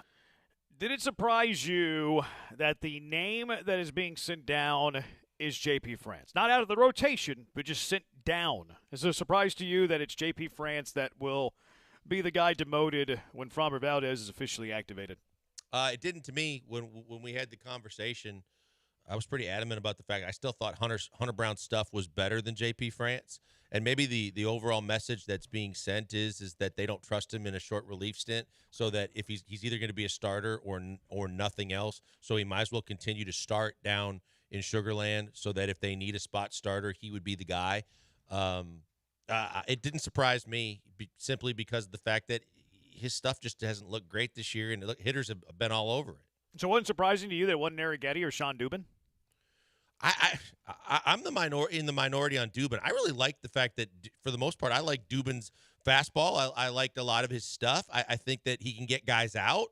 Yeah, I could see Arrighetti, but no, to me, we talked about this in the offseason, and you were adamant about using him as trade bait. I think that once there was enough tape on him and the league saw him enough that he didn't have like plus pitches or a pitch or two that I thought was going to translate to long-term success in the bigs as a starting pitcher. So I'm fine with sending him down. No, it's not a matter of fine. It's more surprise, because I agree with you that I'm not a JP France mark. Right. I don't think he's very good either. And like you said, I would have traded him in the offseason. I was stunned that JP France got demoted, not necessarily kicked out of the rotation, but the guy demoted to the minors. I thought for sure that would, and I agree with you about Dubin. Like, you can make a case Sean Dubin over JP France. He's more established in the bullpen. He can give you 2-3 innings there, pitch really well in his last outing. I hear you on Dubin. Mm-hmm. I was really surprised that it wasn't Arrighetti that got sent down, and I echo what TK said whenever he joined us. I was stunned that it was JP France that went down, not Spencer Arrighetti. Because even if you're looking at them as like equals, like they're on the same tier, well, JP France pitched the day before Spencer Arrighetti, so he would be available sooner to pitch out of the bullpen between those two. I think that this is a huge tell on what the Astros think of JP France relative to, notably, Spencer Arrighetti and Hunter Brown. Because, okay, if you want to throw Sean Dubin out of the conversation because he's more situated and, like, stable in relief pitcher life, okay, like, that's a fair point. I think it's a good point. You have three other pitchers that were on the chopping block: Hunter Brown, Spencer Arrighetti, and JP France. The fact that it was France tells you, well, they believe in Hunter Brown's stuff more than JP France, which is obvious. He has better stuff. But it also shows you that they think higher of Spencer Arrighetti than JP France. Yeah. Because if JP France is behind both of those guys and you're taking inventory on every single starter that you have, including guys that have injuries, you're talking about 4 guys there. Hunter Brown's 5, Spencer Arrighetti's 6, Jose Urquidy would be 7, Lance McCullers and Luis Garcia would be 8-9. You're sending the message by making that move yesterday that JP France is number 10 on your starting pitcher depth chart. Yeah, I think you're right. I think that when you look at it, what it does say is both long-term and short-term, they have way more invested in and way more belief in that both Brown and Arrighetti are guys that they're going to count on this year and in the future as bigger portions of this team than JP France. He's expendable in a lot of ways. And maybe it is that, they're worried about, too, that if you send him to the bullpen, that, it's an adjustment and his prep time and his routine has changed and all those things, as opposed to a Dubin. But I think that of the 3 guys not named Dubin, when you talk about him and the other 2 guys, they believe in the futures. Dana Brown said before the season in Arrighetti, and we all know for the last couple of years, Hunter Brown has been labeled the future or one of the future starters of this team, that they basically sent the message loud and clear that he ain't it for the long term for this team and probably not for the short term. And maybe Ronel Blanco jumped him this year. Like maybe JP France was higher on their starting pitcher depth chart than Ronel Blanco, but because of the first month, Blanco's been great. JP France has been the opposite of great. Maybe it's Blanco that jumped France. But what frustrates me here is even then, JP France is your 9th starter in the organization. Why are you hanging on to a 28-year-old starter who is going to be at his absolute highest trade value during the offseason? And it frustrates me because, again, I look at all the moves that the general manager and the front office have made since they moved on from James Click, and this is one that really sticks in my craw because it's like you're making the decision right now that you don't believe in JP France. Why didn't you make this decision in the offseason and get a little creative on the trade value that J.P. France still had available. Evidently, they believed the back of the baseball card from just that half a season where he had good numbers and he was competing with pitches. I don't think you can say that, though, because he wouldn't be the guy that's being sent down. But at the start of the year, I think that's why I said it flipped. I think it really did flip 180. At the start of the year, I didn't think Ronel Blanco was going to have a spot on this team anywhere at all as a starter, and maybe early in the season just as a spot starter for 1 or 2 starts until JV got back and you didn't know that Fromber was going to get hurt or Javier. And I thought that if he was going to have any role on the major league team, he was just going to be a one-inning guy out of the bullpen that they were going to kind of transition to get into that role. And now a couple starts in with how he has just taken the league by storm in the early going, and because the team has struggled as well, it's a complete flip where whether he had long-term stuff for the major leagues as a starting pitcher or not, J.P. France did enough at the end of from the minute he got to the big leagues a year ago to look like he was a capable pitcher for your rotation this year. We were looking at him at the 4 or 5 spot in the rotation, depending on who was still hurt. But in a short period of time, Blanco proved to get major league guys out, throw a no-hitter, continue a streak of scoreless baseball, be one of the top 10 pitchers in baseball over his first couple of starts, and J.P. France got beat up all over the yard. So then it comes down to how much are you believing in and trusting in and needing this guy in the future. Well, that they have a lot invested in Hunter Brown. They believe in him a lot. And evidently they believe a whole lot more in Arrighetti than maybe even Dana Brown was letting on in the offseason. But why? What has changed with those last two? Because I agree with you on the Blanco front, but what has changed with Hunter Brown? Like, at what point did they start to have more belief in Hunter Brown and Spencer Arrighetti than J.P. France? I think that they always have. I don't think that they have in the last week. I think that they've always thought higher of Hunter Brown, and they've always thought higher of Spencer Arrighetti. My point is, if you've thought higher of Hunter Brown and Spencer Arrighetti than J.P. France for the last 6 months and into the offseason, he should have been traded. Oh, I agree. But I also think, Jeremy, on the Hunter Brown point, I completely agree with you. Like we both are. We know his stuff has been too good, and they've thought too highly of him. They're not going to just completely turn their back on him. I think from the Arrighetti standpoint, based on his rocky first start too, they had to see that he, on the big league level, that he was going to be able to kind of settle in and get major league guys out. And the key telltale sign was his last start when he did get touched up for a home run in the first inning, but then he settled in and started mowing guys down and started striking guys out. And so did J.P. France, though. Like, it's the same story. It's the same story for both guys. I think the stuff and the way he went about getting strikeouts and everything, I think Arrighetti impressed them a whole lot more than what J.P. France did to stay relevant in that game that he was in. I mean, France had 6 strikeouts in 5 innings. Spencer Arrighetti had 5 strikeouts in 5 innings. Like, I mean, my point, and I'm not saying that J.P. France is better than Spencer Arrighetti. Like, I'm not. I think Spencer Arrighetti stuff's better. I would rather have Spencer Arrighetti on the big league club than J.P. France. My point is, I don't think anything has changed that has made their opinion change. I think their opinion between those two guys has been the same since it was last December. I think they screwed up in not trading J.P. France. If you knew all along, because J.P. France actually has better numbers than Spencer Arrighetti. They're both awful, but J.P. France's are actually better. J.P. France 7.46 ERA, Spencer Arrighetti's 10.97. J.P. France's whip 1.697. Spencer Arrighetti's whip 2.344. So, like, they're both awful. J.P. France's awfulness is less awful than Spencer Arrighetti. Why did they choose Arrighetti over J.P. France? I agree with you. They like him more. But it's not the production as with them as big league pitchers in 2024 isn't the determining factor. The determining factor is they've always thought higher of Spencer Arrighetti, and if they've always thought higher of Spencer Arrighetti, they should have traded J.P. France. Yeah. I mean, I didn't disagree with you when you brought it up in the offseason. I think you're right. They should have traded him. But now that they haven't, what are you left with? Right? Because now you're doomed. Yeah, you're not going to do what we've been talking about when people call in and text in and say trade Bregman and trade this guy and trade that. You're not going to be in a situation where we're going to see this team just completely sell out now and expect to get anything at all from J.P. France, because the rest of the league sees what we see, and we know that his fastball isn't busting people down. So, yeah, I mean, you basically are eating it now. Yeah, you might be able to, like, trade him at the deadline, but it's going to be for pennies on the dollars of what it could have been in the offseason. You could have gotten far more. Like 7.560, Dubon has so much movement on his pitches. I can't wait to see him mature. France is good, maybe trade bait. He was in December. He's no longer good trade bait. Now he's a throw-in with a guy that somebody else is trying to get rid of. They screwed up. He's it's Joe another Smithy, loss, right? Yeah. He's like a guy. You weren't going to DFA him per se, but he's a guy, or a Montero when you got Montero from Seattle. With options, like with options. Right. Right, where in order for him to have any value at all, he's got to go down to Sugar Land and get right and prove that at least as a 4A pitcher, he's good. And then he's going to have a start or two or an appearance or two up in the big league where he proves he can get major league hitters out again. Yeah, this is another L for the front office. 713-780-ESPN. Earlier, the Killer G's, they eulogized the Houston Astros, and they did it all wrong.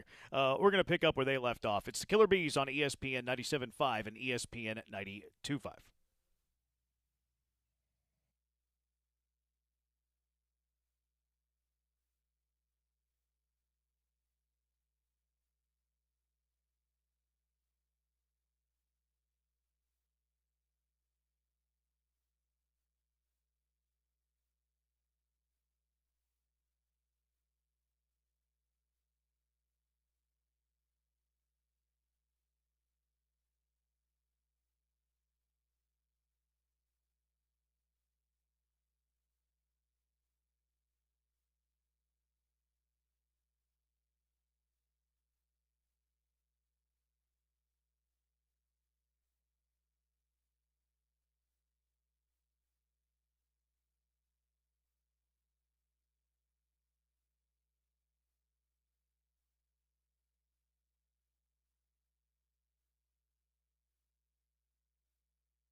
You're listening to the Killer Bees with Joel Blank and Jeremy Branham. On ESPN 97.5 and 92.5. Broadcasting live from the Veritex Community Bank Studios.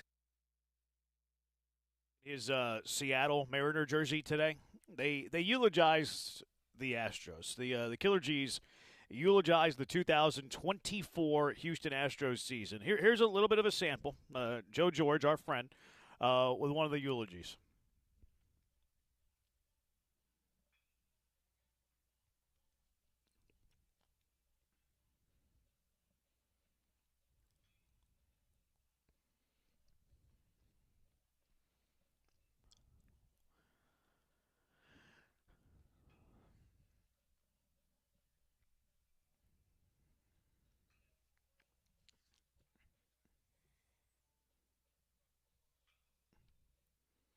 All right, that's enough. That's enough of Joe George. Really cool players in a funeral eulogy. I thought the way he started Blankers, they were getting married. Yeah, I did too. Dearly beloved, we are gathered here today. I thought they were getting married with some other Major League Baseball team. Not that there's anything wrong with that in 2024. All right, so we're going to pick up where they left off and improve on what they did. Who wants to give the first eulogy to the Houston Astros? I'll take it if no one else wants to go first. Have at it. Go for it, Brian. Every new season comes with new hopes, new dreams, and a renewed sense that maybe this year could be our year. But not all hopes are realized, and it's those dying, unrealized dreams that shape and push forward the versions of ourselves that emerge from the ashes. Those ashes we emerge from now are blue and orange because the Astros season is over. We have to come to terms with that. We may shed tears, we may cry to the gods, but we must accept this difficult truth because we can't build something new until we let go of what's been lost. The season is lost. The dynasty is dead. But that doesn't mean the heroics of those who held the line were wasted are their efforts in vain. Jose Altuve, Yordan Alvarez, Justin Verlander, we see you, we hear you, and we will always remember you. Goodbye to batting order debates. Goodbye to back of the baseball card consternation. Goodbye to the 2024 Houston Astros. St. Peter will soon have 26 men in scoring position waiting to get past those pearly gates. Let's just hope heaven's batter eye is good enough so that our Astros don't get left on those great bases in the sky. Man. Well done, sir. Thank you. That's a 9-8. That was in depth. That's a 9-8. Wow. I don't have that in my bag, but I'll try. Blankers, you want to go? Would you like me to go? No, you go. I'm not fun. That was unbelievable. Big shoes to fill. That's why they call him Tree Mac. Today is a hard day. The golden era of Houston Astro baseball is no longer with us. To our hive, thank you all for being here. I once heard it said, don't cry because it's over, smile because it happened. In 2017, the golden era of Houston Astro baseball began with the first World Series in franchise history. In 2022, the local 9 added another trophy to the case as the dynasty was cemented. During that time, 7 straight trips to the ALCS. To their very last days, the golden era gave us joy, happiness, purpose as baseball fans in Houston. The Astros taught us to be arrogant, to mock fans of rival American League teams. While the golden era is dead, we have seen death in this organization. No playoff appearances until the 80s, Drayton McClain's desire to deplete a farm system, Tim Perpur's ability to do literally nothing, and a few fans in attendance while the TV ratings dipped to 0. The golden era was always busy, a team in constant motion, but never too busy to share their love for the city. When Houstonians were suffering during the recovery of Hurricane Harvey, it was those Astros that lifted us up. The golden era continually broadened their horizons with daring decisions. Trackman, Trash Can, Tob Man, and now Bagwell.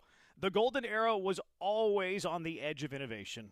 The golden era can relate to people from all walks of life. The best era in team history in the most diverse city in the country. In victory, the golden era shared credit. When they lost, they shouldered the blame. They accepted that failure as part of living a full life, but taught us never to be defined by failure. They showed us how setbacks can strengthen. So while the likes of Altuve, Verlander, Yordan, Fromber, even the ones that have left us like Correa, Springer, and Cole, all of them may live on, but the golden era has died. Golden era, we're going to remember you for bringing us happiness, joy in the first 2 World Series titles, and in our grief, let us smile knowing that we were lucky enough to have 7 of our best years. Well said, Brother Jeremy. Well I hate said. both of you guys. I mean, to follow you both up, I know now the end is near. And I know we face the final curtain. My friends, I'll say it clear. I'll state my case, for which I'm certain. We've had a golden era run that's full, where we've traveled each and every ballpark. And more, much more than that, we always did it our way. Regrets? Sure, we've had a few. Damaged garbage cans and a TV or two. But in the end, with too many positives to mention, we did what we had to do. We saw it through without exemption. Planned and charted each course, each careful step along the byway, but much farther than that, they always did it their way. And now we're faced with those footsteps in the sand and always tracing the memories we leave behind, not knowing the tidal wave would wash us out before we could even get behind yet again in another game in the first inning. The fact is that this run has been phenomenal, and it's been hard to say goodbye to yesterday. But what's more than that, we always did it the Astros way. Thank you, Brother Joel. Did you do that off the top of your head, or completely? or Absolutely, did you and completely. have the lyrics memorized? I was so ticked off right now that I didn't write a complete sermon that I did the mad scramble. So you know Frank Sinatra's "Our Oh my Way" God! from the top of your to dome? be completely 100% honest, that was my dad's favorite song. We played it at my dad's funeral, and I actually studied those lyrics as part of getting ready to like speak for my dad at the funeral. So yeah, I was very well versed in the Sinatra song for sure. That's pretty good that you pull off that Sinatra song. Yeah, well done. If any of the Hive have things that they would like to say about the death of the golden era, 713-780-ESPN. Don't let this day be a sad day. Let it be a happy day. And we'd like to hear from you. 713-780-3776. Also, Bregman didn't like the suggestion that he's reeling in a contract year. It's the Killer Bees on ESPN 97.5 and ESPN 92.5. It's that time of year where the grass is growing faster than you'd like to keep up with it. You're wasting your valuable time dealing with your stupid yard, the stupid weeds, all the dead spots, all of this stuff that you don't want to spend your weekends doing. Well, stop doing it and make your lawn better. Well, how are you going to do that? You're going to do that with Sin Lawn because it looks better.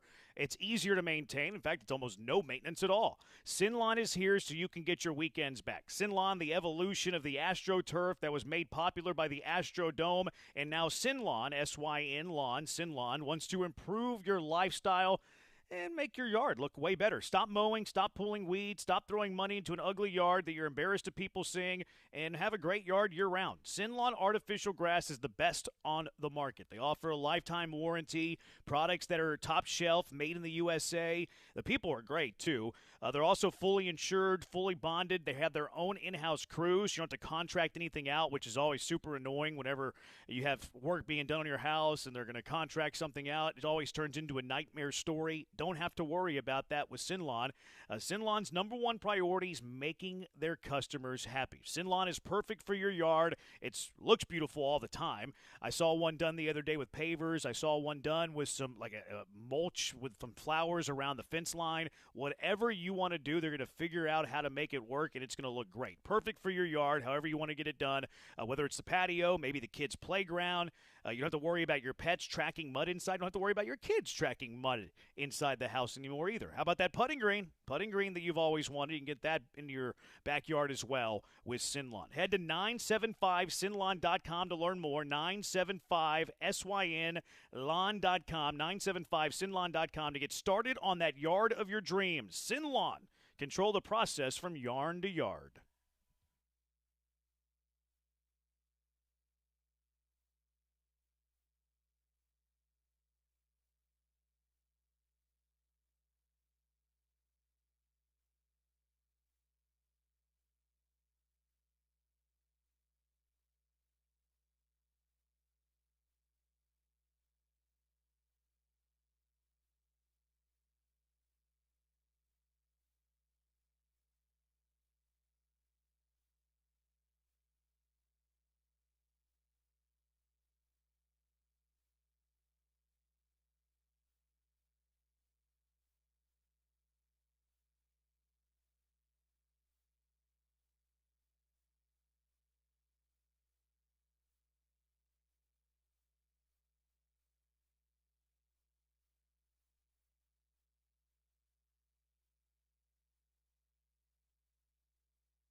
You found the killer bees. Live from the Veritex Community Bank Studios, here's Joel Blank and Jeremy Branham. Everybody liked the eulogies. Brian, someone said that they want to read, they want you to be the person who eulogizes at their funeral. Well, hurry up and die, dude. You can do it. Make some extra coin, Brian. I sure, if you want to die, I'll go ahead and take that check. You know what Yogi Berra used to say about funerals? You better go to theirs or they won't go to yours. That's a good point. It's a good point, that Yogi Berra. Thanks for change to Golden Era. I don't know what that means, really. Hockley Dan, Branham, Blank, and Tremac, those words touch my soul, and I believe I can let go of the Golden Era and embrace the as-is product on the field and accept these Astros for who they are, our team. Thank you. Great eulogy, guys. And why do y'all act like the season is over? Have you looked at the AL West? I don't think the season's over. We're just having a little fun at the Astros' sake. Although it doesn't feel great. These last few games doesn't feel very good. Did you hear what Alex Bregman said yesterday? Bregman was asked about, struggles and does it have anything to do with being in the contract year, et cetera, et cetera. Bregman said, I find zero pressure in regards to playing in a contract year. I play the game to be an elite player in the game. I could give a bad word about anything about playing, but playing at a high level. The only thing I want to do is play baseball at a high level as long as I can play the game at a high level. I find zero pressure in anything besides the pressure I put on myself to perform at a high level every single day, regardless of the year, contract year, whatever. I don't give a bad word. I want to play baseball at a high level and play the game well as long as I can play the game and win. Got a little snappy at the suggestion that he might be reeling in a contract year, Blankers. It just tells me without him saying it, that he's pressing. It doesn't mean because of it's a contract year or not, but he said he wants to be an elite player and that he is, that his desire and the way that he's going about his business is kind of also what TK was saying, which we've always said, which is he likes to tinker anyway. He's always trying to change something up or, adjust something. But now the fact that he doesn't have any home runs, he's horrible with runners in scoring position, and the fact that he's in a contract year, there's no doubt whether he wants to admit it publicly or not. You can put whatever tag or moniker on it. Is it because it's a contract year or it's just because you want to be an elite player? But you suck right now and you're pressing. Yeah, he's been a notoriously slow starter. But this year, it's worse than it's ever been. He's had a few hits these last couple of days. He's had 3 hits now. He hadn't squared any of them up. One was with Altuve running, and he hit it into a vacated right side of the infield. Then he had that little bloop 60-degree down the right field line into no man's land. He's not having a very good start to the season offensively. 216 average, 293 on base. He's slugging 273. He's slugging less than he gets on base. His OPS is 566. It's horrific. It's bad. It's awful. And he's costing himself lots of money. I think it was Junior Broncos yesterday in the Twitch that asked us how much money is Alex Bregman losing. I think a lot. I think that the numbers that were mentioned with Alex Bregman's contract were inflated to begin with. Like everybody threw out this $300 million deal. He was never getting $300 million. But he's costing himself a ton of money. Absolutely. Maybe not AAV, but in terms of total contract, yes, he is costing himself millions. I was going to say, it went from millions to tens of millions in my book. He's reducing it by tens of millions of dollars because both in years, AAV, total deal, everything, there's not a team in baseball, no matter how much they might be enamored with what he's done previously and what he brings to the table as an all-around third baseman with the defense. There's no way teams aren't seeing this and going, I'm not paying him $150 million right now the way he's swinging the bat, and I'm certainly not doing it for 5 years or more because you sure hope that this is just a one-year deal, but you can't be sure. No. Do you think he's going to turn it around? I have a hard time believing he's going to be anywhere close to even last year's stats at the end of the year. I don't see it. Yeah, I think it's I think he's going to turn it around. I don't think he'll get the counting stats that he had, but I think he'll get it going. But like to his own quotes, Jeremy, I don't think he's going to be elite. I think he'll be average.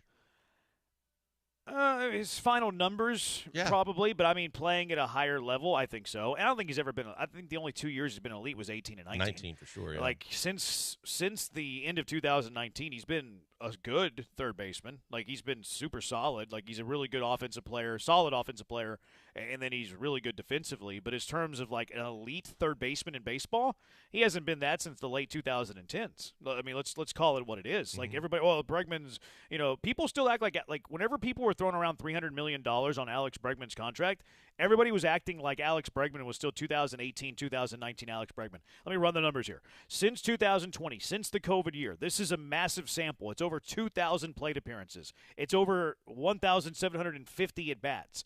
In that time, in the last 5 seasons, 4.5 seasons, if you want to call it COVID, a half year, and you haven't played much of this season, but since 2020, over 2,000 plate appearances. Alex Bregman's a 259 hitter with a 358 on base and 434 slugging, 792 OPS. That's solid. That's borderline good. Is that elite to great? No, not even close. No, agreed. And I think that's the reality. That's the reality that everybody has to face. Yeah, you love him. Yeah, he did a lot of great things here. But, yeah, there's a reason why the Astros were very hesitant before we even saw what we've seen so far this season to entertain the kind of numbers that he and his agent are looking for, or were thinking were going to be something that they would need in order to sign here again.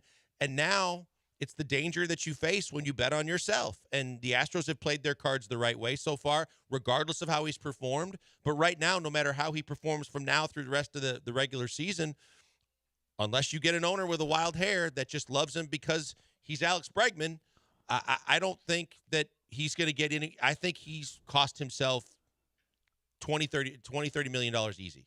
3311 Bagwell would extend Breggy because of the back of his baseball card. I would offer Alex Bregman $60 million 4-year deal right now. Right now, you can have $60 million 4-year. That's your extension. $15 million per. You can have it right now, Bregman. And he, as bad as he's been, I would offer him that. He'd be offended too. Yeah. Oh, he wouldn't. Yeah, they would spit at that. Yep. Like, yeah, they would. They wouldn't even bat an eye. They would rip that up probably. But I would throw that out there. I would if now you might be. Maybe you don't throw it out there because you think you're going to insult him, and right? You want him to be happy, et cetera, et cetera. But if Bregman, let me flip it. If Bregman came to me right now and said, "I will sign a $60 million 4-year deal this moment," I would do that. I know he's been bad, but I would do that. Yeah, because I think that defensively is one thing, that he's still a better than average third baseman. And I think that if he could just relax and stop worrying about gaining weight and changing the plane of his swing, and just get back to a guy that's got a real solid eye at the plate that can make good contact, I think that he could fit well with the rest of this team because of the talent that's in this lineup. And I think for the next couple of years, I wouldn't be that concerned about him not being at least, a notch above average, but being good enough for what you need. Fuentes says we might get him on a 1-year deal if the market is dry enough. You might be right. I think that's true. I think that's absolutely true. Now it could be a higher AAV. I mean, it also depends on how he finishes the season. 713-780-ESPN. The golden arrow is not always pretty, but always great, but never is much worse than late. Like most things in life, not always given its flowers, but rings and trophies never lose their powers.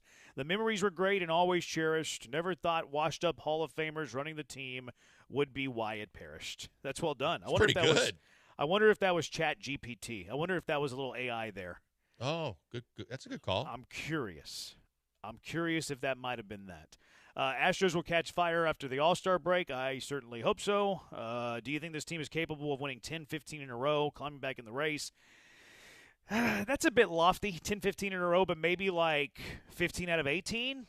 Maybe like 17 out of 22? Like that type of stretch? Maybe not necessarily 10 in a row, but where you go 17-5 in a 22-game Yeah, you sprinkle stretch. in a loss here and there, but if you get that rotation to be the kind of guys that we're talking about in the next week or two, it's realistic to think that you can run off, and because the division is within reach still, that you could run off to the numbers you were speaking about, say 8 out of 10, and then go on the next and go 7 out of 10, and then just start stacking. Win series. We've talked about that all the time. Don't be desperate enough to say you got to win every game, but if you start winning series after series, you're going to get back in this thing.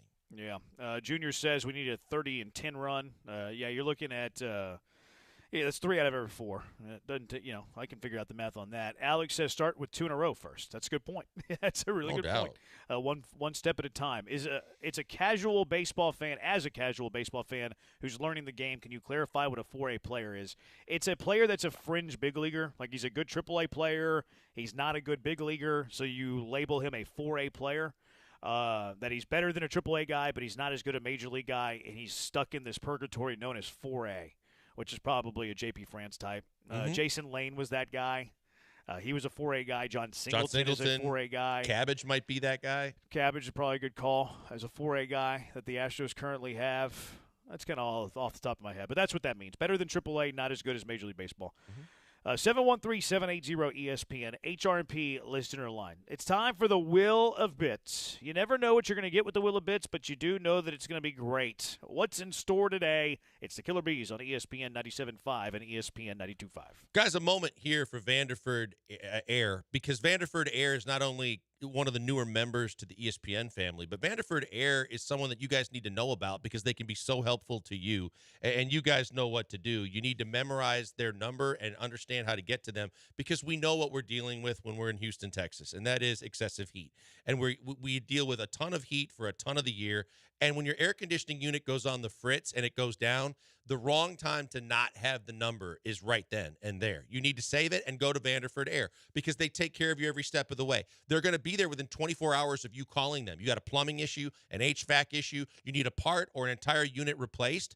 You call them, and within 24 hours, they're at your doorstep. It's not going to be, hey, we'll be there next week. Hey, it's going to take us, 7 days. We're backloaded with calls. Nope. You call them within 24 hours. They are at your door to do what they need to do for you. That's phenomenal. That's a guarantee in itself. But the other thing that I really love is from a complete repipe to a complete new air conditioning and HVAC system to all the repairs in between and the parts that go with it, everything is guaranteed. That's what you want when you're going to a business, when you're needing people to do things for you, is that you don't want to get screwed. You don't want to be left holding the bag. You want to make sure you go to a company that's reliable, that's trustworthy, that's going to do great work. And when they don't, they're going to give you your money back. That's what they do at Vanderford Air. 100% money back guarantee. It is the best guarantee in the business because it's an exclusive test drive guarantee. No matter what, the risk is on them, not you. That's why they have a customer trust guarantee. It's the best value at the lowest cost to you. The comfort assurance guarantee that even the temperature will be exactly what they say it's going to be. Everything's going to work to a top level. Quality workmanship guarantee. Their people are going to do it right the first time, and make sure it works and works well. Their performance guarantee is also based on their employees, the parts, and the units and all the things that they do to make the job done right. 100% satisfaction guarantee or your money back. That's why I tell you to memorize this number. 281-557-COOL. 281-557-COOL. Put it in your phone now because you never know when you're going to need it. Matter of fact, you might want to call them and get your system tuned up before we get to those triple digits. Either way, you're going to want to call them if anything ever goes wrong or you want something done. 281-557-COOL or vanderfordair.com.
What an enormous spin. That Bob Barker, man. He could magnify some things, huh? He could sensationalize some things. Spin of the wheel. What a what do you say? Enormous. Enormous spin.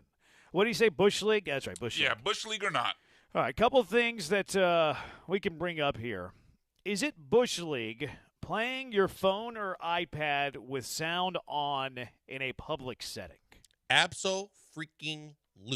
Yes, It absolutely. is, without question. People do this in the gym. People do this on the walking trails in and around our neighborhood. I've seen a woman doing it in the grocery store, and I'm just like, why not get some headphones? I don't care what kind, but why do we all have to be subjected to like what you want to listen to when we're just minding our own damn business? There's a dude in the gym that plays like headbanging Twisted Sister and all kinds of like acid rock the entire time. It's like, bro, just get some headphones.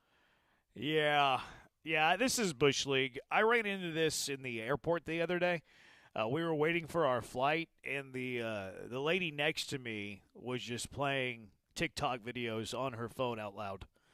I thought that was Bush League. I thought that was a Bush League thing to do. Now, is it Bush League if it's a kid, like a 5-year-old at a dinner table? Well, at a restaurant. First of all, that's kind of a no-no in our house anyway. That the dinner table is always no place for electronics, but we got headphones for the girls. So just in case that, because, a lot of times if you are out in no man's land shopping or whatever, and the little one decides to blow a tirade, if you can get the headphones and the iPad, it can settle them down pretty quickly. So we have headphones for the girls for that very reason. Yeah, I think it's Bush League too. Like the most common time you see it is a kid at a restaurant, I think. I still think it's Bush League. Like you're putting your enjoyment of your kid not crying ahead of everybody else's well-being. Yep. You know what I mean? Yep. Like we're going to have to hear Bluey and Miss Rachel and Teletubbies Peppa and Elmo. But would you rather hear that or them screaming? I'd rather them not be inside the restaurant. I don't want to hear either one of them. That part's fair. Yeah, like you could either control your kid, or if he or she is going to be crying, then you shouldn't be going to the restaurant. Well, or like I've been there many times. Or headphones, like blankers. That's fine. Either headphones, or at a certain point, I pick them up, I take them outside. Okay. Yeah. Now everybody else. How bad do you whoop them? No, none of that at all. Just walk them around, get them to settle down, get them to say, "Hey, we're going back in there now." But the entire restaurant doesn't need to hear all of that or the screaming until they calm down. It's like remember when David Stern asked that to Jim Rome, when was the last time you beat your wife? Did he really? Question. Yeah. David Stern was pretty salty. I think Rome asked him a question that was kind of challenging, and he responded by, "When was the last time you beat your wife?" Ooh. You don't remember that? I don't. I'm surprised that you don't remember that. Yeah, and David Stern, believe me, he was one of the greatest. Clyde's up there too, but he was one of the greatest at every time he was in public. It was like the Happy Gilmore, his competitor, that whenever the cameras were on or whatever like that, he was just the most straight-laced, fun-loving kind of guy. Man, I was in some meetings. I'll tell you what. Wasn't Clyde the guy that said easy like club and baby seals on a broadcast? Yeah, that was Clyde. Yeah. Clyde No, said that. but I'm saying, like, we had league meetings once or twice a year, and I forget, one of the guys on Stern's staff did something, or he said it was going to be business casual, and one of his guys decided to wear jeans. He lit him up in a room of about 350 to 500 people, and just ripped him. And we were all just like, "Ooh, wow, never seen that before." Yeah, behind the scenes, David Stern could get real dicey real quick. You worked in the NBA. What team? Several, Jeremy, several.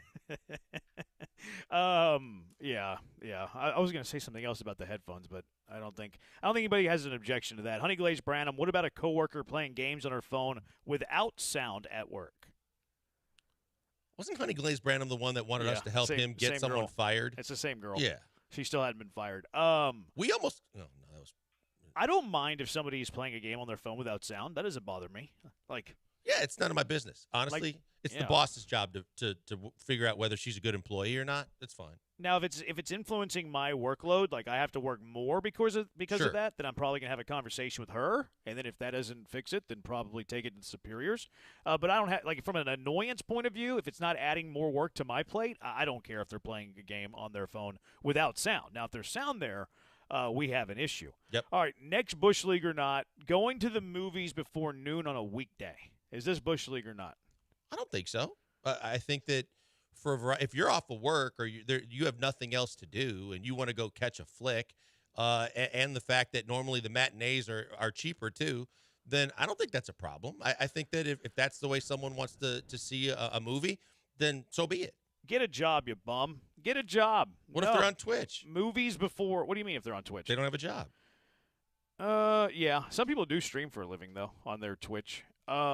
No, they shouldn't go to the movies then. If you don't have a job, then you shouldn't be going to the movies because you're using some money on things that, you're taking away from necessities for your entertainment. What if you got a vacation for your luxuries? day? What's that? You got a vacation day. There's a movie you've been dying to see. You haven't had time to see it. You're going to take a vacation day to go watch a movie. I think there are people out there that would. No, that's ridiculous. I've done that multiple times. There you go. You've taken a vacation day to go watch a movie? I have. My goodness. I take my vacation days to go work like a hard working man. And I've seen like a movie blue-collar before son of a noon gun. this very week. This week? So that's why it's here. Peeling back the curtain, that's why that's in here, because Jeremy knows that. Yeah. Was it a Marvel movie? No, it was Jason Statham. Or Jason Statham, right? No, actually it wasn't. That was a Civil War. Oh, boy. Didn't that happen a long time ago? Well, yes, that one documented, did. I think. That one did. It's not a documentary. No, it's a dystopian future. It's a what? Dystopian future? I don't even know what that means. Well, I'm not going to be your Google, but it's not set in the 1800s. It's an alternate reality future where things have fallen apart and America's broken out in the Civil War. Grade it for us. What did it get? It was really good. I would give it an 8 out of 10. This Rotten Tomatoes gave it an 81%, and then their viewing audience gave it a 72%. I think the last time I've been into a movie was for a Disney movie. I've probably been to one movie in the last 7 years. I'm with you. And that changed a lot Well, when I got married and had kids. That doesn't surprise me. But on Joel. the road, Jeremy, you don't go to movies? No, of course not. I'm not going to go on the road and go to a movie. I'm going to get some sleep in my hotel without children. That's what I'm going to do. Now, would you go to a movie by yourself? Yeah, sure. Yeah, I used to be a movie snob. Actually, I used to have it where I would try to watch. I would try. Well, people have called me pretentious, which probably tracks. I used to try to watch every movie that was nominated for Best Film, and I was pretty good at hitting about 75% of them for about a 3 to 5 year stretch. But that has died off. I probably watched 2 of those since COVID, probably. Yeah, with married with kids and the wife isn't big on movies, that all changed. But I used to go to movies quite frequently. But occasionally on the road, I would go by myself. But I wasn't big on like going to a restaurant by myself or going to a movie by myself. Yeah, it didn't bother me. I would just order in. Especially now with headphones, I could go in if I want to eat by myself before a movie. I could put my headphones in, listen to a podcast, or listen to us on the app. It doesn't bother me at all. Yeah, Twitter, TikTok. Yeah, there's plenty to do. I'd have no problem eating or going to a movie by myself. 713-780-ESPN. Mike in LaPorte, I guess, has a bone to pick with me. Mike in LaPorte, you're in the hive with the bees. What's up? Yes, sir. And it's kind of just a joke, but the thing that I think you're like, the bone I have to pick with you is like, you, sir, are completely underselling Gentle Ben. I drove down the road, like the facility is right down the road from my house, and I just so happened to pass by and see the sign. I was like, you know what? I'm going to treat my future brother-in-law to that because he's a bourbon fan, and I am not. I went in there, and let me tell you, those smoked old fashions, they were going down super smooth. And the people are very welcoming, and they gave us a tour of the facilities. Any question we got to ask, they had answers for, and they were letting us know their process, where they're heading into the future. But, yeah, no, I'm kind of joking. But, yeah, I just feel like you are severely underselling Gentle Ben as a joke. Appreciate the call, Mike. I thought he was gonna have like a legit argument. I was really set up for that too. I was ready to rock. I got in the front of my seat. I got on my toes. I had my elbows on the table. I was ready to rock. That's my fault if I'm underselling it. My bad, Mike. Instead of doing the live read, we're just gonna play back your call. But yeah, it is fantastic. Those smoked old fashions are incredible. It's probably the best drink I've ever had. But yeah, they do an unbelievable job. They're great. The vodka, the gin, the bourbon, the whiskey. It's all in my rotation. What's in yours? That was not Mike. The check's in the mail. That was not. Enjoy your drink. Don't work through your drink. Yeah, that was not planned, but appreciate it, Mike. Yes, Gentleman is very good. It is smooth. It is delicious. It's the best in the business. And I'm going to call Mike later for some pointers on how to better sell the wonder if product. Mike has any thoughts on Allstate siding and windows. Yeah, or he's Mike, balding. Mike, I can help. Just buy things from all of our partners. We'd really appreciate I gave that. my buddy Tony a bottle of Gentleman and had to explain to him the Prosecco craftsmanship and the fact that the simple truth is you're not going to be hungover the next day.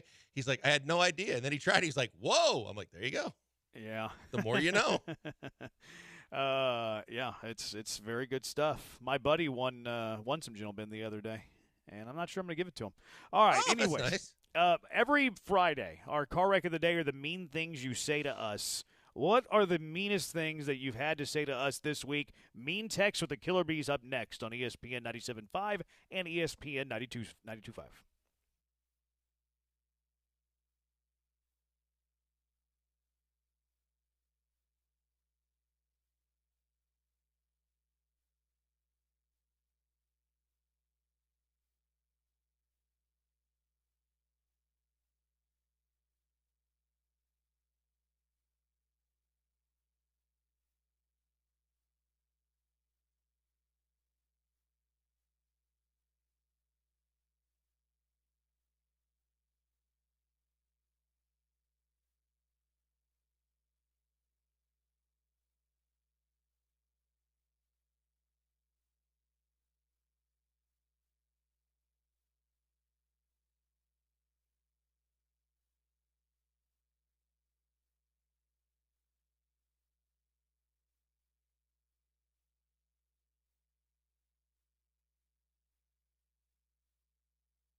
You're listening to the Killer Bees with Joel Blank and Jeremy Branham. On ESPN 97.5 and 92.5. Broadcasting live from the Veritex Community Bank Studios. A time for Mean Text every Friday. Finish up our week. Our car wreck of the day are the mean things that you say to us throughout the week. Still time to get some stuff in. This guy wants to know what Bush League means. It's just something that's like, how would you describe Bush League? It's BS. It's BS. Yeah, I think that's a good way to describe it. It's not illegal, but it's shady. Not fair. It's cheap. It's cheap. Yeah. It's kind of cheeky a little bit. Yep. You know, like you're gaining an advantage in a not morally correct way. Like pulling a chair out from somebody as they're about to sit. That's a Bush League move. You know, kind of BS-y, Bush League. It's a baseball term though for like somebody pimping a home run. Like they're up 7-0 in the ninth inning. They hit a long home run and then they peacock it around the bases. Bush League. That's Bush League. They still second base up by 10 runs in the ninth. That's Bush League. That's a Bush League thing to do. Strike out 4 times, but then when they get a hit, they celebrate for peacock up to 5 first minutes. base. Yeah, it's usually a baseball term that you can use outside of baseball. That's what Bush League means. The text line's not happy with us for saying that you shouldn't go watch a movie on a week. Well, I guess I said it, not y'all. I said it. Yeah. Yeah, I advocated. I've done it this week. I do it all the time. Go get jobs, you bums. I have a job. Well, we work late. Well, get 2 jobs. Get 2 jobs. You got one now, Brian. I do have 2 jobs. Well, you have another one. You can just deliver eulogies now at funerals. That's and right. Make some I'm extra about to get a third job. About to get a third one. Start being a creator. Start being an influencer. Be a I do that. Sports entertainer. Heel Turn podcast every Sunday on Twitch. Will you get credit for doing any work tonight? Yeah, actually, apparently 2 of the 3 hosts are running late, so I might be doing a couple segments with Paul. Will they give you billing? No, I'll be others. That's right. You're just still others. That's right. Yeah. Draft coverage coming up at 6 with others, guys that are late and others. And Joe, that are going to carry. Who's running late? Joe and Dell. I know Joe. Joe. The show's running late. No, Joe Joe has some extenuating circumstances. I don't know what's going on with Dell, but I'm sure he's got reasons as well. That'll be good. Though. I'll stick here. ESPN Draft Show coming up at 6 o'clock. Paul, Dell, Joe, and others. Brian in those others. It's gonna be a lot of fun. So make sure you're tuning into that. They're gonna do a great job. I can't wait to listen to them when I'm done here. Somebody said it's called Bush League because a long, long time ago, minor league baseball was played and the outfield wall was usually a row of bushes. I didn't know that. The more you know. Sounds thank plausible. Thank you for explaining that. I can see it being associated with the Cardinals because the Bush family owned the Cardinals forever. Great, the joke. Different Bush. It wasn't even supposed to be a joke. I'm saying maybe it was something to do with Robert and Orange. The original term started off being known as a busher. Well, there you go. All right, the more you know. Appreciate the knowledge, guys. Thank you. All right, here are the mean things that everybody said to us throughout the week. 713-780-3776. I want the usual suspects back. We get this about once a week. Like, I don't have any feelings. And I don't. So, the Astros are the pink sheets. That was a pretty funny one yesterday. That was good. After they blew the 1-0 lead. Jose Abreu gave up the home run. The Astros are the pink sheets. It's why we put them in the ground today. We put them 6 feet under. They'll rest in peace, the golden era of Houston Astro baseball. Thank you, Undertaker. Yeah. Today on the Statler and Waldrop show, we talk about how bad of an idea a tattoo in an event would be. This was us talking about the tattoos the other day. They called us old. I know who those 2 guys are. See, I didn't even know. I had to Google, and then I was like, "Oh, okay." The guys in the balcony on the Muppet Show. Muppets, right? Okay. Yeah. I had no idea. I literally Googled it, and I was like, "Oh, okay. I've seen these guys before. I know what it is now." I could not have told you in 100 years that was Statler and Waldrop. I had no clue, no idea. Keith said that J.P. France should be on Reno 911. Well, he does look like he looks like Travis Jr. from that show. Yeah, so, the stash fits. Yeah, and the glasses. That's a pretty good line, I think. I actually like that one. This is whenever Blankers wasn't here the other day. I'm just happy Joel isn't here today so I can actually listen. Your friendly neighborhood salesman. He's loved me forever. Yep. Since the Suspects. Yep. Has he always been your friendly neighborhood salesman? He was the friendly neighborhood beer salesman for a long time. That's what I thought. Yeah, and then switched it up because he probably switched jobs because he got fired because he sucks. I wonder if he listens to us all the time, though. Sounds like he does. I guess so. Well, he would have to know. He has if Joel's to tune not in to know if one I'm day. on or not. Well, usually you want a good guy and a bad guy. I guess you're the bad guy and I'm the good guy for your friendly neighborhood salesman. And I'm probably the bad guy for the usual suspects guy. That old English H looks like a painted shirt from Astroworld back in the day. It's not a bad call. That's not a bad call at all. Remember those with the spray paint or the airbrush T-shirts? Yeah, I don't know what you would call it. it. Those. Yeah, was there a name for that? Airbrushing was for the T-shirts. I don't know if those had a term. I don't think that they did. They probably did. Yeah, I don't. But I don't know what. I know what you're talking about. There was a very unique style to those shirts. Yeah, yep, sure was. Joel thinks he's great at everything, but is actually below average at everything. Okay. I don't know that I think I'm great at everything. I don't think that you think that, but it made me laugh. Dallas-Fort Worth sports radio is like listening to parents of the worst kid on a team gloat about how good their little loser is. It's that bad. Do you have a bunch of buddies that tell you about all their kids' accolades in Little League baseball or softball? Like little Timmy went 9 for 13 this I've got weekend a against few 8 under. That it's strange, but like they coach too, and their kids play, and every conversation is like not just the stats, but then they start rifling off names, going, when Veronica and and Cindy did, and I go, I have no idea who those kids are. I don't follow it that closely. I just want my kid to be okay and play okay. Yeah, my group chat every now and then, it's like, can you believe what happened at our Little League game tonight? The umpire ended the clock 2 minutes early. Oh, my goodness. That sounds awful. The horror of the umpire ending the game 2 minutes early so you can leave Little League baseball. Unbelievable. Go to some of these tournaments, and the coaches want the ring more than the players. Were you intentionally doing a Granado impression there? No, I wasn't. No. Sounded like a Nick Granado. on his commercial from Nick's Place. Unbelievable. Who doesn't? Little League parent might be the worst parent. The umpire calling pitches an inch off the outside corner. Oh, my goodness, the horror. How awful is that? 7 under baseball. The umpire's given the river. Can't believe it. Brian, absolutely an upgrade over Joe George. Took me about one show to determine that. So Joe's catching a little bit of strays, which is always something that happens. Cancel this show. Just arguing every day is bad radio. Should we agree with each other on everything? I mean, we discuss. Sometimes we argue. Should we try to do that one day? Just like agree on everything. Everything. See, without giving him any how many people would notice? 2 + 2 is 5. What a great observation, Brand. I'm thinking outside of the box there. I like the way you think. Well, how awesome would that be? I've had people tell me that we're not positive enough about the Astros.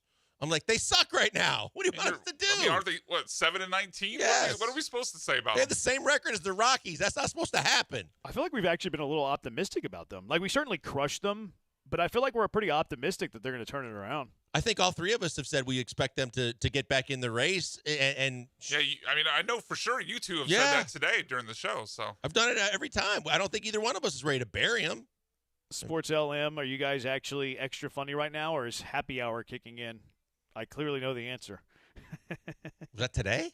It just literally just now. Okay. Like in current real That's time. Lamont. Is that Lamont in the Twitch? Oh, yeah. I didn't know think Lamont Twitch with us. Sports LM is Lamont. I didn't know that was from Twitch. No, it's from Twitch. Okay. Joe probably miscalculated the math needed to know how long it would take to get there. That's pretty good. This guy could get on with the mean things, bad words, because we were kind of. Oh yeah, we were delaying it a little bit with. I'm sorry, but the usual suspects were the weakest show in the lineup at the time. Killer Bees are the strongest these days. Hey, I'm just happy to be a part of both. I think that's all we got today. All right. Very good. All your mean texts go to a worthy cause every Friday. Make sure you get those mean texts in all the time. All those time, make sure you send those mean texts in. All right, so do it for us. Thanks to Brian for doing the hard work. He's Blank. I'm Branham. Coming up next, ESPN 97.5 Draft Show featuring the great Joe George, the better Paul Gallant, and the greatest of all time, Del Olaleye, alongside others, including Brian McDonald. Have a great weekend, everybody. We'll talk to you on Monday.